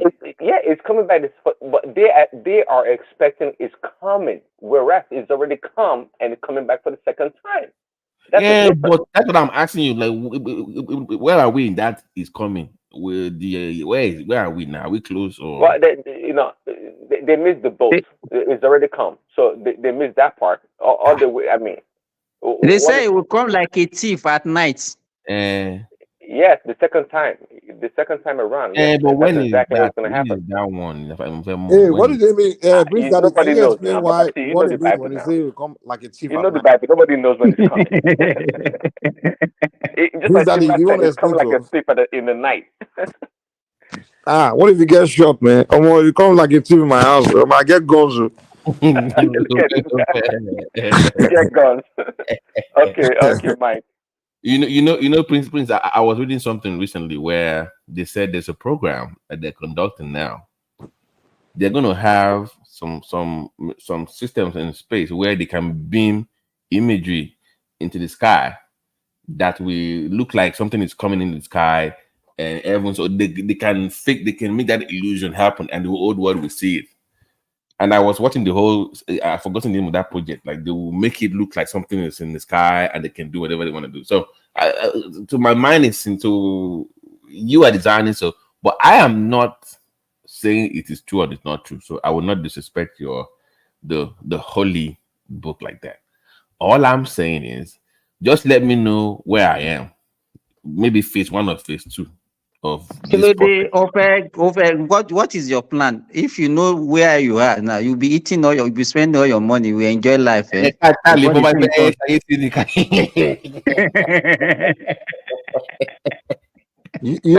so that you start working. You start working. The point that you know what's funny? They will say when Christ will come, they will say on one hand they will say it will come like a thief in the night. The other one they will say they will blow trumpets. You see, you just hear trumpets. They say, man, once they blow that trumpet, man, if you never repent, someone, it's too late to. You're going to hellfire. Please, Daddy, explain all these things, man. All this brainwashing you guys have been doing, man. No, do you know why I'm always very cautious about these things? Like, for instance, let me ask you a question. 200 years ago, if you had told anybody that in real time, everybody on earth can see the same thing in real time, they would have said BS, right? 200 years ago. But in today's world, if we have something in the sky, we can all see it in real time across the world in real time. So as we evolve, part of that text that might sound crazy right now might be believable in the next 20 or 30 years as we evolve, right? So I'm always very cautious of me jumping the gun, like just saying, oh, this is not true, that's not true. Because 10 years ago, I'm like, oh, that's BS. But now, if they told me, oh, you remember back in the day, we used to watch Mike Babiloye, and they say, 666, and they will put this hot rod into the fire, and They used to scare us, man. Yeah, oh my God. You know those scary stories we only told in Africa just to convert us into. But turns out don't scare American children or European children with those stories, man. That guy needs to be sued, Mike, to be honest with you. That Mike Babiloye, because the way we were traumatized. Yeah, as kids now, we all just ran to Christianity. Like that's like the game was so deep, man. Like but it was only the one, because we used to have this book that time that also now they used to write all those Bible stories. They depict it with diagrams and all those things that they said that because witness one. And in fact, they said that the sky was actually very low. That because people are they are constructing a structure that they want to get to the sky. That was why the God was angry and put the thing very high. You know all those stories. I don't know why they came about it, and they just feed us with it and we swallow everything. So that's the issue we have. And turns out that if you're going to have the mark of the beast, it's going to be some chip somewhere, just in your blood. You know, turns out that's what the reality. If you're going to have a mark of the beast, though, it will not be some mark on your head with 666 all over the place. It should be some kind of chip in your skin somewhere. That would be what it's going to probably be. So the way people have been lied to in the past is I have issues with the printer, to be honest with you. That my Babiloye stuff was because unfortunately, for full disclosure, they use one of our properties for their movie. Not him, but I think it was Goshem or something. One of his affiliates. They were doing this back in the days, and they would be shooting all this stuff in our living room and all. And it was. That's a. No, do you know that all this evangelism in Africa? The missionaries that brought in all these countries, they spent billions pushing these things, man. Just to convert Africans to Christianity. But Mike, but that is Abrahamic religion. You know? But it's true fear. It is true fear. Yeah, they use fear, propaganda, blackmailing.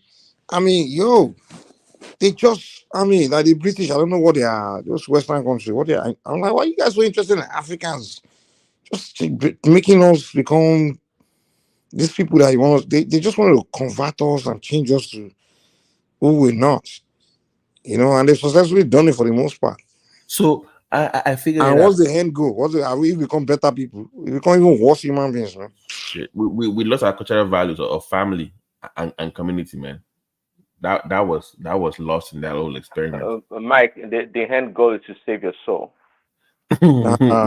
Oniso now, Mike Oniso. Why doesn't have a soul? So my soul right now, is what? It's not saved. It's in what? Saved from what? Is he in captivity? What is wrong with you guys, man? God, Lord, man.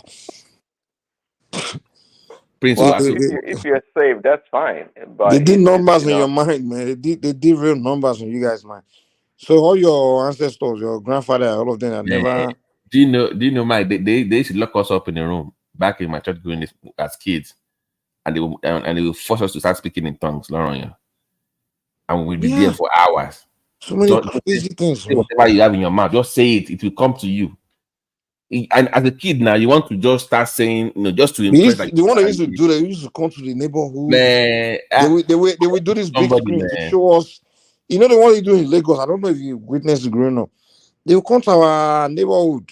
They will one of the streets. They will now bring one big screen. I don't know. It's like they put one big white shirt, and they will use what's this thing? Oh, they play one of those movies, Christian movies. How maybe about one of those Christian movies that they just play for the old children in the neighborhood, and then they will just send all those guys to come and recruit the children, come and preach to you, invite you to this thing. They give you food. They just want to convert us so bad. Those pamphlets. You have those pamphlets. I'm like, they say they are going to save souls, and then they will tell you to invite your friend to save his soul. You guys are so desperate to save African souls like that? Is that what we need? Soul saving?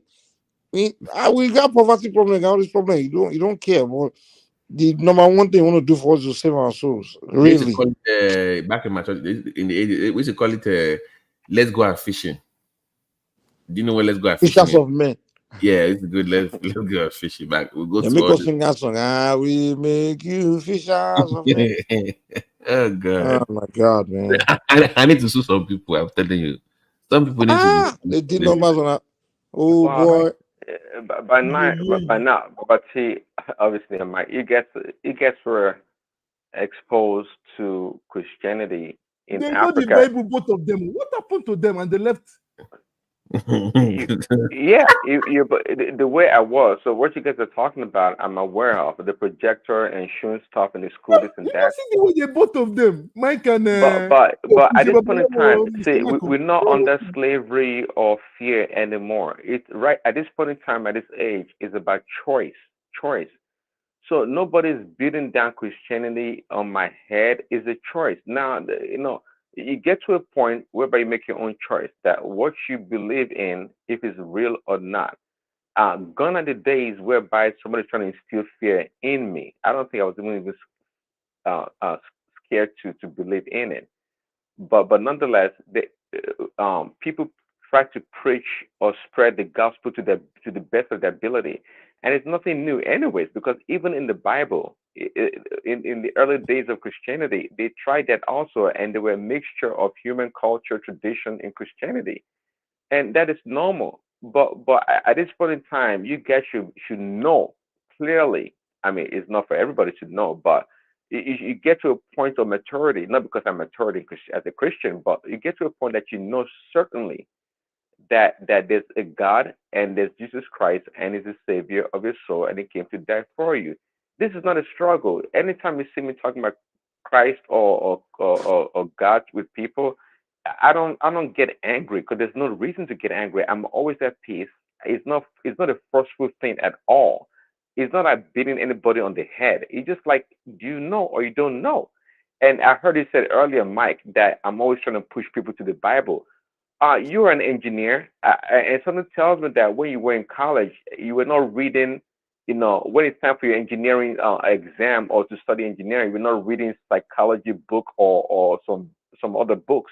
You were studying your engineering textbooks. So why shouldn't I direct people to study the Bible for themselves? Where else are they going to learn about So what God? is the Bible supposed to do? What's the point of the Bible? What's the purpose of the Bible? Well, it's just like your engineering textbook is gonna allow you to learn more about God and Christ and what you believe in. Okay, and just like wait. You drawing the wrong goddamn analogy, man. You can't be using engineering book. We on that. We understand.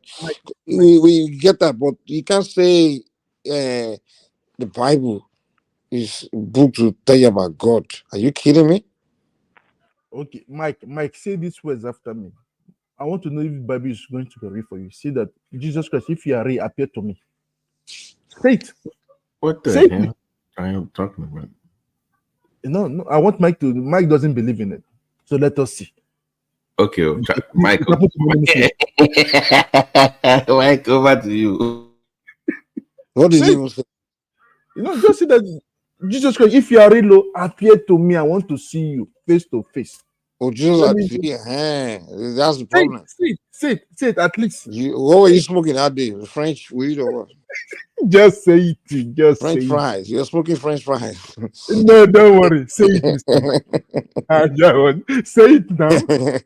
Make it say thing happen for you this night.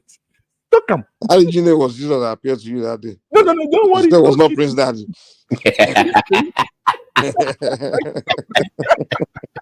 That Nigerian blood there, Mr. Mike.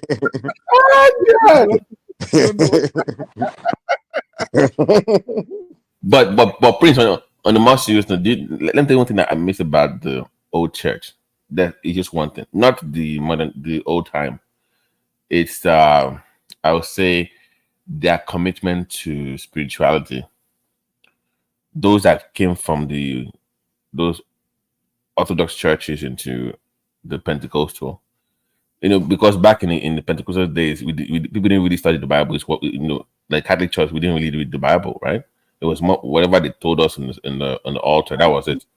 So people trying to learn what God was and spirituality was. Of course, everybody goes on their spiritual journey. So me traveling across the world, I discussing Cairo, Israel, was my own spiritual journey. Okay, so everybody has that experience on a different level.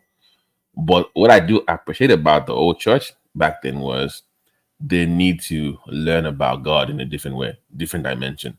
That commitment to that, which I think has been lost and has been diluted with these modern churches now. Those mega churches and 10,000 people.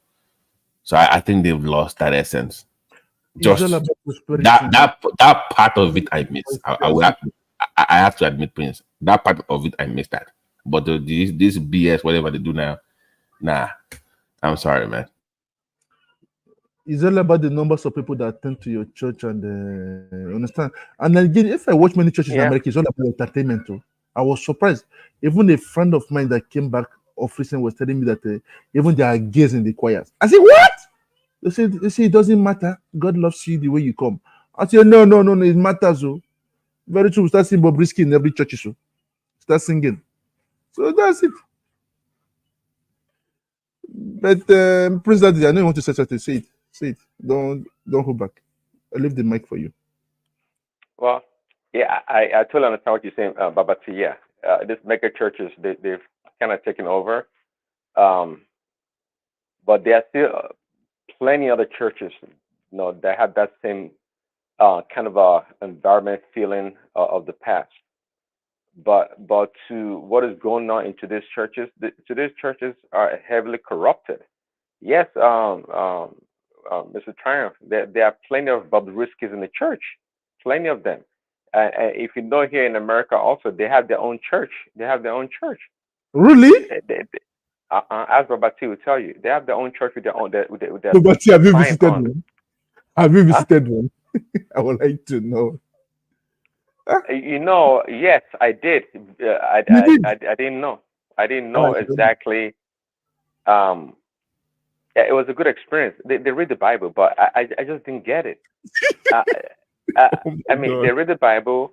They say they read the same Bible, but somehow, some way, they don't think they're doing anything wrong. It's kind of confusing. But as a Christian, we don't condemn anybody. You people should start condemning now. You should condemn. That's why I like the Muslim. You don't mess around with them. That's one thing I like about the Muslim. No, we don't condemn them. I mean, the problem with Christians, they give us the cheek. If now you don't have the second other side of the cheek, what will you do? They slap it off from you, from your head. You understand now? The Christians are. I'm sorry, Christianity is now getting out of hand. It's not going away, fading away. It's fading away. I'm sorry. You can see the Muslim very strong. The traditionalistic. I've never heard about the traditionalist. That is a gay. I've never heard about it. Lie to date. That what? That the traditionalists, people that like Babati and Mr. Mike, that they're gay. I've never heard about it. I've not heard about it anywhere in the world. Because you've not heard about it. Of course they are. There are plenty of them. Babati, confirm it too. Mr. Mike, confirm it too. Confirm what? That they are gay in what you practice. What? The religion, the culture, the stuff you practice now, that they are gays in it. That's irrelevant to what we're talking about. I don't know why you brought it up. But Prince, you get my point though. The dedication to spirituality, like even if you're not a Christian and you just heard those teachings of the 80s or late 90s, you are drawn to it. Like I remember, okay, Mike will be shocked if I say this. One of my favorite sermons that even till today, I still have the recording, even though I don't practice that anymore, is Pastor Duboy in 1989 to 1991. He had this series called talking about Elijah and Elisha. And he had this series, like different tapes about living faithful and life and the value of life. And he does it for issue that I still have it to today. You don't have to be a Christian to just listen to what he was teaching. That was when he used to teach back in the days. And I think it became more, it was him and Kumi back in the days. Yeah, it was him. But that I will still hold on to. So Prince, my point is I miss those kind of Christianity, those kind of sermons. That's I thought what it was supposed to be. But you don't get that anymore. It's gone to, I don't know what it is now. I don't even. So that is what I'm talking about, where somebody says, okay, holiness or faithfulness, living your life. I see what you said. I see what you're saying, Bati. You have a nostalgia for the past, but I'm telling you, there are more teachings like that, beautiful teachings like that in today's. Man, I'm telling you, there are so many good teachings out there about the scriptures, about the Bible. So it's not missing, but the way things are in today's world, you think they are lost out there and it's overshadowed. But I'm telling you, Babati, there's so many good, great teachings out there to learn from. So I can appreciate Adeboye back then and Kumi, though I never heard them. I'm glad you even said it actually, because I didn't know that they were that they actually teach the word. Oh, back in the day, they should call it. That was when Redeemer was still small. The camps, they should have sessions, teaching sessions, like no beer, like teaching, real teaching, in depth, man. Man, I'm glad you said that because I look at the boy, I look at these people. I'm like, this people they do not not like I need somebody to entice me to be a Christian or anything, but what it become today. And that's one thing I would say though. We have to be careful when individuals or institutions lose their way. We have to be careful. Adeboye in the past. Now, can you say that Adeboye in the past is the same today and it still remain truthful to the word? I can attest to that. Maybe you can. But for what I know of him today, I don't think much of him. And perhaps what I know about him is overshadowed by the internet and some other things he does that to me is totally relevant to Christianity or serving Christ. Right. So I don't know. Yeah. So let me give you one. So Winners Chapel back in the days, around that time, they used to have this business summit meeting for men. And I have seen it change people's life, literally. I'm not kidding you, no BS. Like people would just go to Winners Chapel. They are poor, struggling, and they start going to those business meetings. Of course, it was laced with gospel teachings and stuff. And you can literally see how their life changes from that. That used to happen in the 80s, in the 90s. I'm telling you, that used to happen. It was called a business something for men, and they would teach you business with God's principle, whatever it is. And you can literally see people like, I know this guy before now. This guy had a bolo.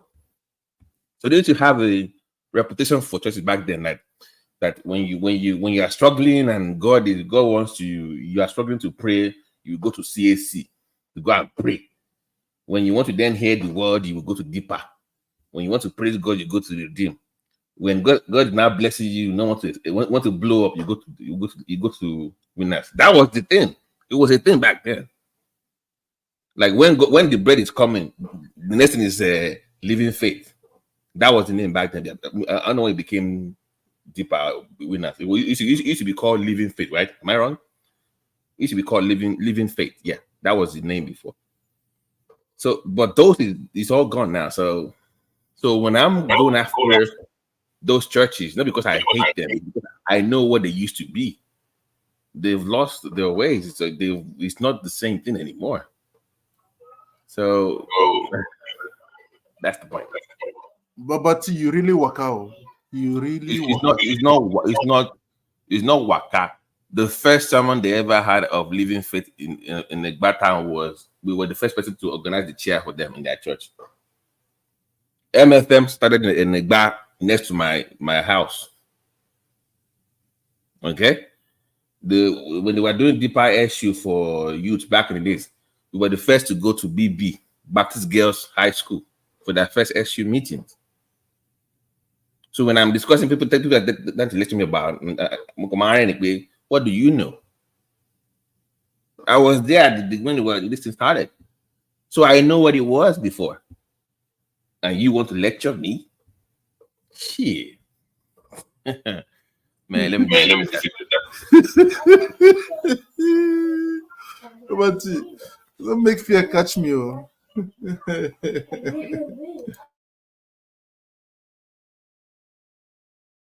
But there's still remnants in Nigeria now. What do you think about it? There's still once you've experienced a level of spirituality, you understand what I'm talking about. It's almost like a drug feeling to it. That's just maybe am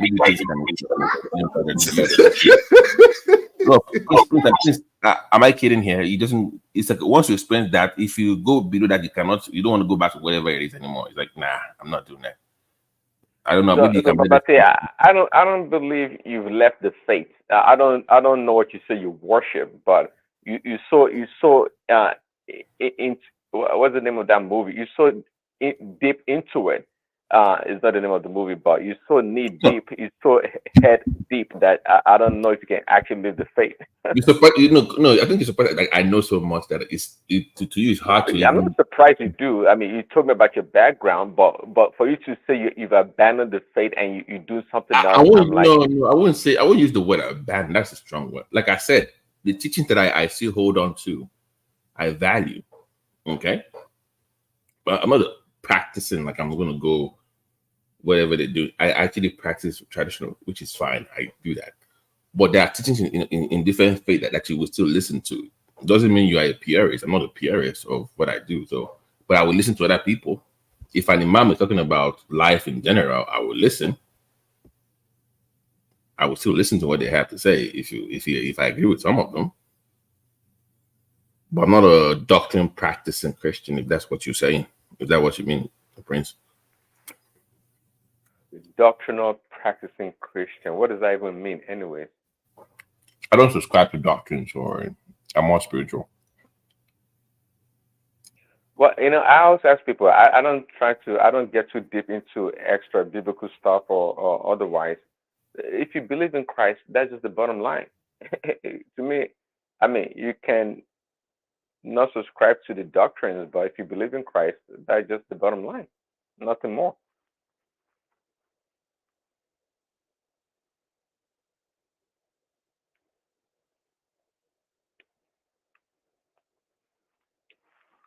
Mr. Triumph, is that not true? If you believe in Christ, that's it. Yes, I believe in my Lord Jesus Christ. So at the talk it, I still say it, I still proclaim it. Without God, I'm nothing. You understand? Good. That's wonderful. Good to hear. That's good. Maybe when Prince opens his own church, I might finally attend. I've been thinking of moving to the West Coast, by the way. So. Oh, really? West Coast? Yeah. Do what? Huh? To do what? What do you want to do in the West Coast? Leave.